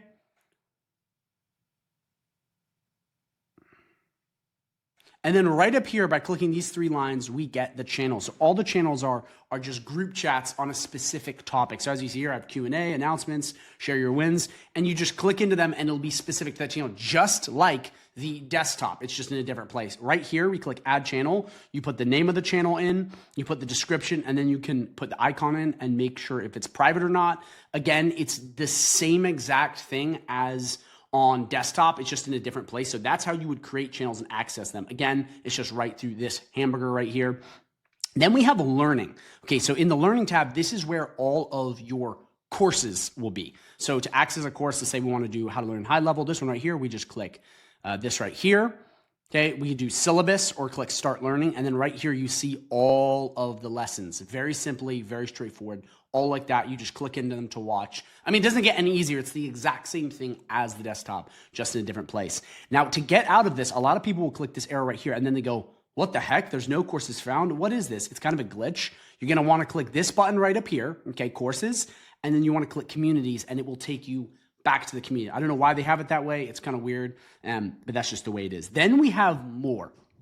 Okay, so if we drop this down, this gives you access to all the settings, time zone, email, and whatnot. We just click settings. This, you can edit your profile right in here. So that's the same thing on desktop, what email, what social icons, billing and subscription, changing how you want to have, the price of the... Then you have billing and subscription, which is just going through the price of said, course and whatnot, simple stuff like that. Then you have chats, which is going through the group chats and contacts. So you pick whatever you want right there. Again, same thing as desktop, just in a different place. Okay, and then we go back here, okay, and then we have leaderboards. So this is really important. So the leaderboard is just the gamification of GoKollab. So it's just like, oh, you watched a video, you get 5 points. So this is where you'll access all of that. So then we have a leaderboard. So this is just basically all of the... So then we have a leaderboard right in here. And all this is this is just the gamification of the app. So this is, you watch this video, you get this many points. You watch this video, this many points. So simple stuff like that. You just access it down there. You scroll down, you can see what student is ahead. Again, same thing as desktop. Real quick, guys, if you are not on the desktop app, so real quick, guys, so then right here, then we have events. So this is amazing. This is something that everyone really wanted in high level. It's on and then we have events. So this is something that everyone really wanted. This is awesome. So you click into this, you can click the event. You have access to Zoom right here. How awesome is that? You just click it and it takes you to Zoom so you can go on the live streams that the group has. So this in events is where you're going to see all of the live streams happening and all of the meetups or whatever it is, webinars. They'll all be through this events tab right here. And you can just go side to side. You can click this plus, you can add them just like this. Same exact thing as the desktop version, but it's very simple. Real quick, guys, I just want to make this clear. This is pretty much the same thing as the desktop, just in different places. So the reason I'm not going into like how to create this, how to create that, because it's the same thing as the desktop. And if you have not seen my video, okay, on Go High Level Communities, please watch it, because you're going to need to have both the desktop community and the mobile community for this to all work properly. So that's how that works. I'm just letting you know, I'm not skimping through. I just want to make sure you watch that first, because it's much easier and it carries right through, but I'm just showing you where to access it. And then we basically can log out right there. And then we can log out right there. But when we come back, the last two features are you have notifications. So this is just all of the notifications in your group. So you can see, oh, who posted, who did what. And then last but not least, we have the group chat. So right in here, you have access to all of the chats, okay, and the messages of people. So all this is a place where you can talk to your students. You can reach out and DM them. As you see here, so we'll type in Declan. We'll click this. And then I can send a message. So, hey, man. Check it out. So it's like the way to DM people, which is really cool. So now I can go through and message people, and it's pretty cool like that. But that's how you'll answer all of your messages. Again, mirrors the desktop app. So please go watch that video. That's it. Okay, guys. That's how you do all this. It's very simple. It's very straightforward. It is not complicated. Okay. It really is as simple as just hopping on here. And it really is that simple. You just hop on, you go through all this. So that's in a nutshell. It really is super simple. It's the same thing as the desktop, just in different places. So please watch this again if it's confusing. Make sure you download this app ASAP. It's awesome. And it's a great way where, too, you can turn on notifications, and then, you know, people can message each other. They also have a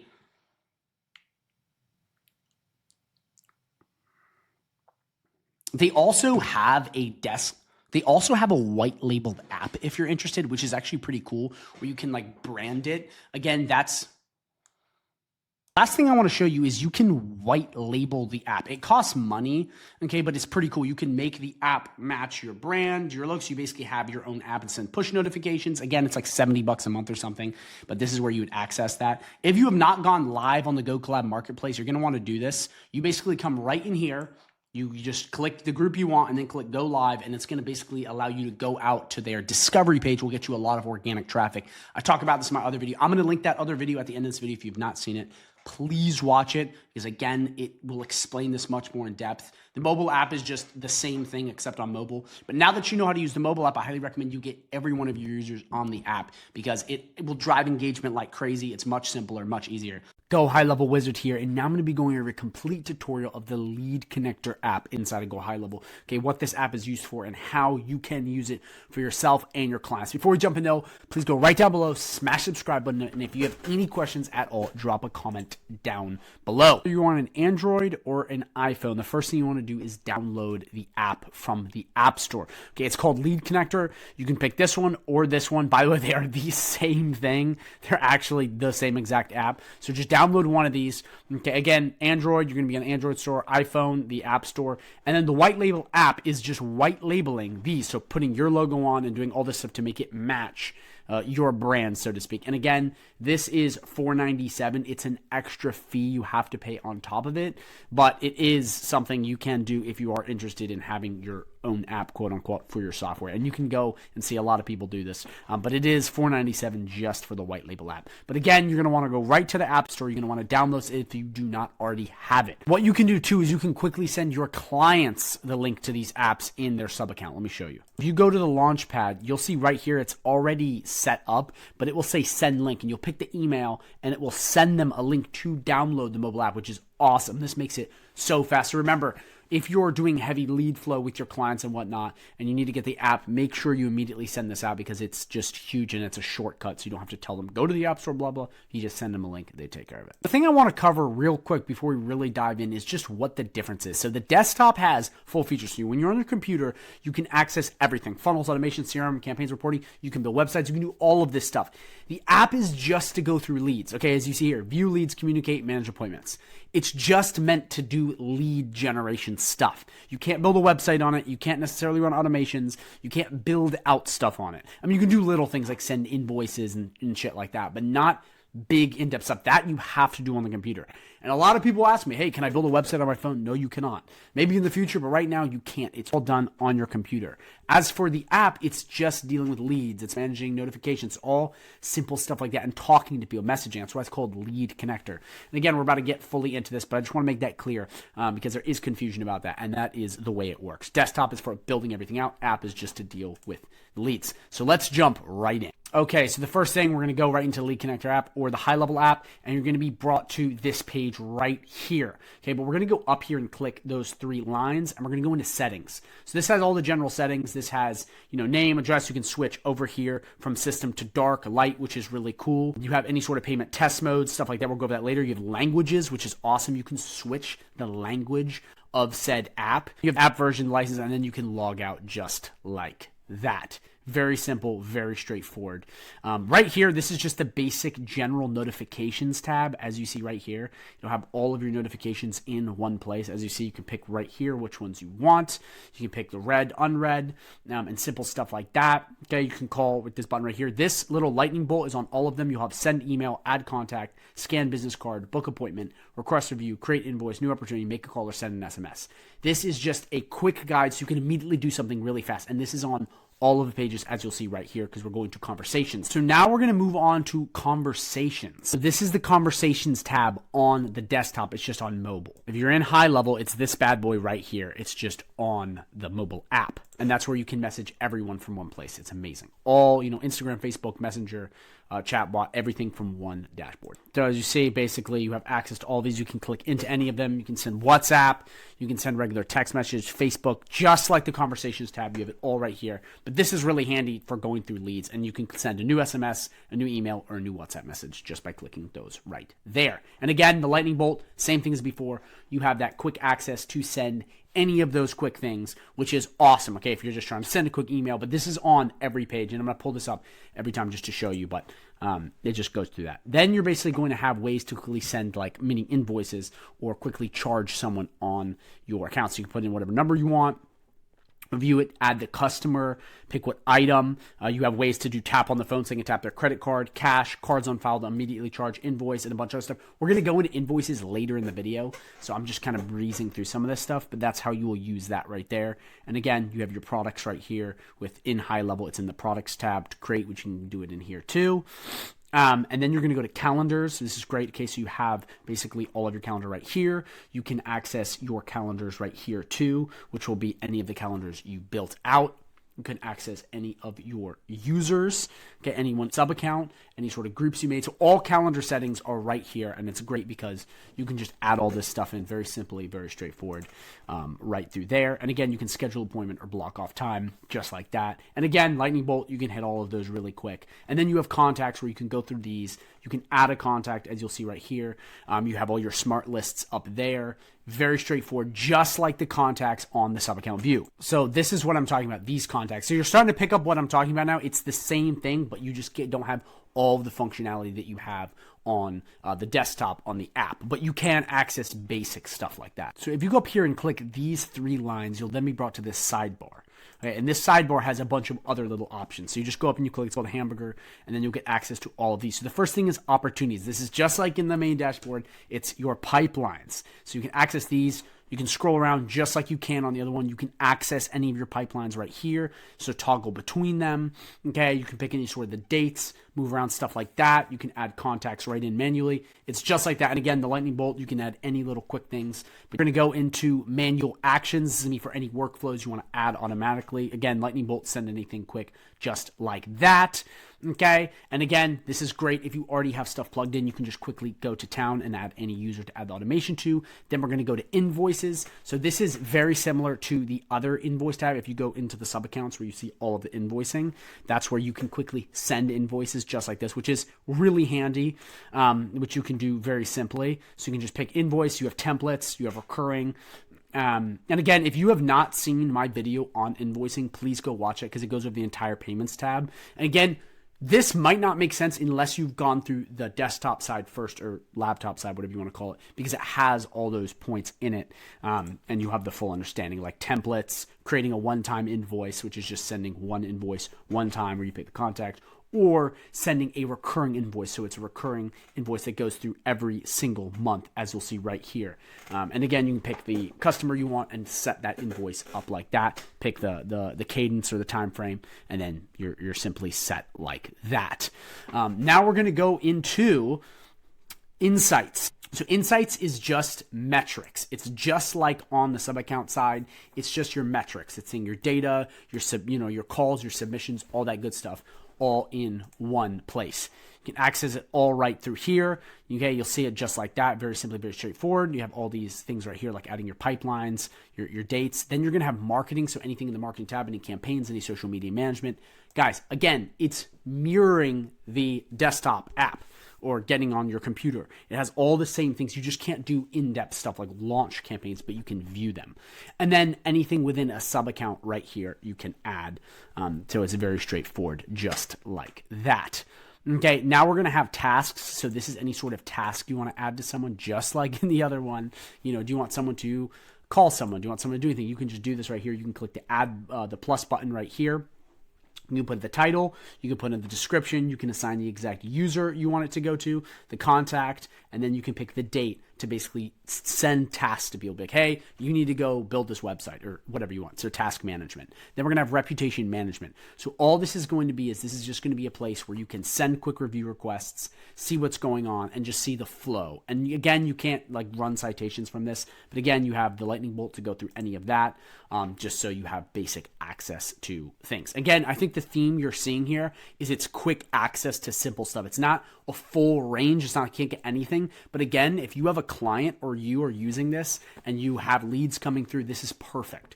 Especially for your clients, because they can't mess up the software like, oh, well, let me just accidentally delete this website. But they can get access to all the stuff that matters, which is talking to people and getting leads and that other stuff. So then we're going to go into products. Okay, full video on products, please. You have to understand this from the bigger view on the GoHighLevel dashboard, but you can add them right in here, or list out products that I already have, the name, the description. You go through, you put the price, and you can build them out. But again, or put images, you can go right into the main account on your computer. You can already build these out. But very simply, very straightforward. That's where you get access to those. Last but not least, okay, now we're going to go to documents and contracts. All right, so this is the same thing as the contracts and documents. Let me just pull this up on the computer so you can see exactly, because these last three ones that you've just saw, invoices, documents and contracts, and the payments and products, are all in one dashboard. Let me show you. That's right here. This is payments. You see right here, recurring invoices, templates, estimates, documents, and then products. And again, I have a full video on my channel that goes so in depth in this, so please watch this. This video I'm making right now is for if you already understand the desktop mostly. So please go on my channel and watch these videos if you're like, what even is an estimate? Because then this video won't make sense, but I'm assuming you know. But you would just go right in here, add any of the stuff you want, and then that will pop up much simpler on said app. But again, it's very straightforward. You can do bits and pieces of it on the app. But just to let you know, I have a full video, again, that goes in depth on all this. Okay, so now we're going to go right into estimates. So this is the last thing. Again, full video over on that, which we just went over. You can watch that on products, because this will show you how to do estimates. But again, you can do simple ones in here by clicking this plus and just adding basic estimates, which is just like how much will this cost and whatnot for certain jobs. So you just add it just like that, plug it in, and then you'll be good to go. Just a quick pro tip, this right here will toggle in and out of any of your sub accounts. If you click this right here, this arrow, it'll show you all sub accounts, and you can just pick which sub account you want to go into through Lead Connector. So that's a great way if you're then on the app or your clients have multiple sub accounts, they can just go, okay, I want to move from Dave's Plumbing to Declan's whatever. And then they can just pick, and then they're good to go. Simple as that. And make sure they know that, because that's a big pro tip. And you can also send them this video if they're confused on how to use this. Quick recap of the dashboard. Right down here where it shows you that bell, that is your notifications icon. Okay, right here is the whole conversations tab you can access. Right here is any sort of quick payment links. Right here is your calendars and where to access your calendar. And then this will be your contacts. And by clicking this right here, this is going to bring in another menu, which looks just like this. I'll have opportunities, so all of your pipelines, manual actions, adding anyone to a workflow, invoices, sending anyone an invoice, insights. This is all of your data via the platform, tasks, if you want to assign someone a job or a task, reputation management to check the review flow, products to send anyone products or build them out, documents and contracts, okay, to send someone someone a contract or anything like that, and then sending out any estimates. And then up here, you have settings, again, which we went over in the beginning, where you can configure the basic stuff. Then you can toggle in and out of this right here to get your sub accounts, and then you can log out right here. And then on every page, there will be this lightning bolt, which just gives you quick options, which are these right here, which is a quick option to send an email really fast, add a contact really fast, scan a business card, book an appointment, request a review, create an invoice, new opportunity, call someone on the spot, or send an SMS. Your clients are going to be using this lightning bolt a lot, so I highly recommend you show them how to use it, because it's just quick actions, very simple. Like, oh, I need to send an email, oh, I need to do this. And it's very easy. But that's the Lead Connector app in a nutshell. It's very simple. It's very straightforward. Please, if this didn't make sense, watch this video again or drop a comment down below so I can answer any questions. You need to master this, but you also need to get your clients to master this. So please, if they are at all confused on how any of this works, please send them this video right here, because this will clear everything up. I'll tell you how many times I've seen people be like, oh, this app is terrible. And then when you actually show them how to use it, they fall in love with it. Remember, you have to educate. The only way to clear up the darkness is to shine light on it. And you have to show your clients how to use it. So again, send them this video if they're confused. You finally have gotten to the end of this insanely long video. So I thank you and I applaud you for getting all the way through it. This seriously will help you so much on your Go High Level journey. If you are interested in learning more about Go High Level, I have that 30-day free trial link down below. So go check that out. If you sign up with that, you get access to me, snapshots, goodies, private community, coaching, courses on how to master high level, courses on how to sell Go High Level, and the whole 9 yards. So again, thank you so much for watching. So at the end of this video, there's going to be a partnership video for you to watch. I highly recommend you watch it because it's going to be on that 30-day free trial and it's going to help you so much. So please check that out. You're going to love it.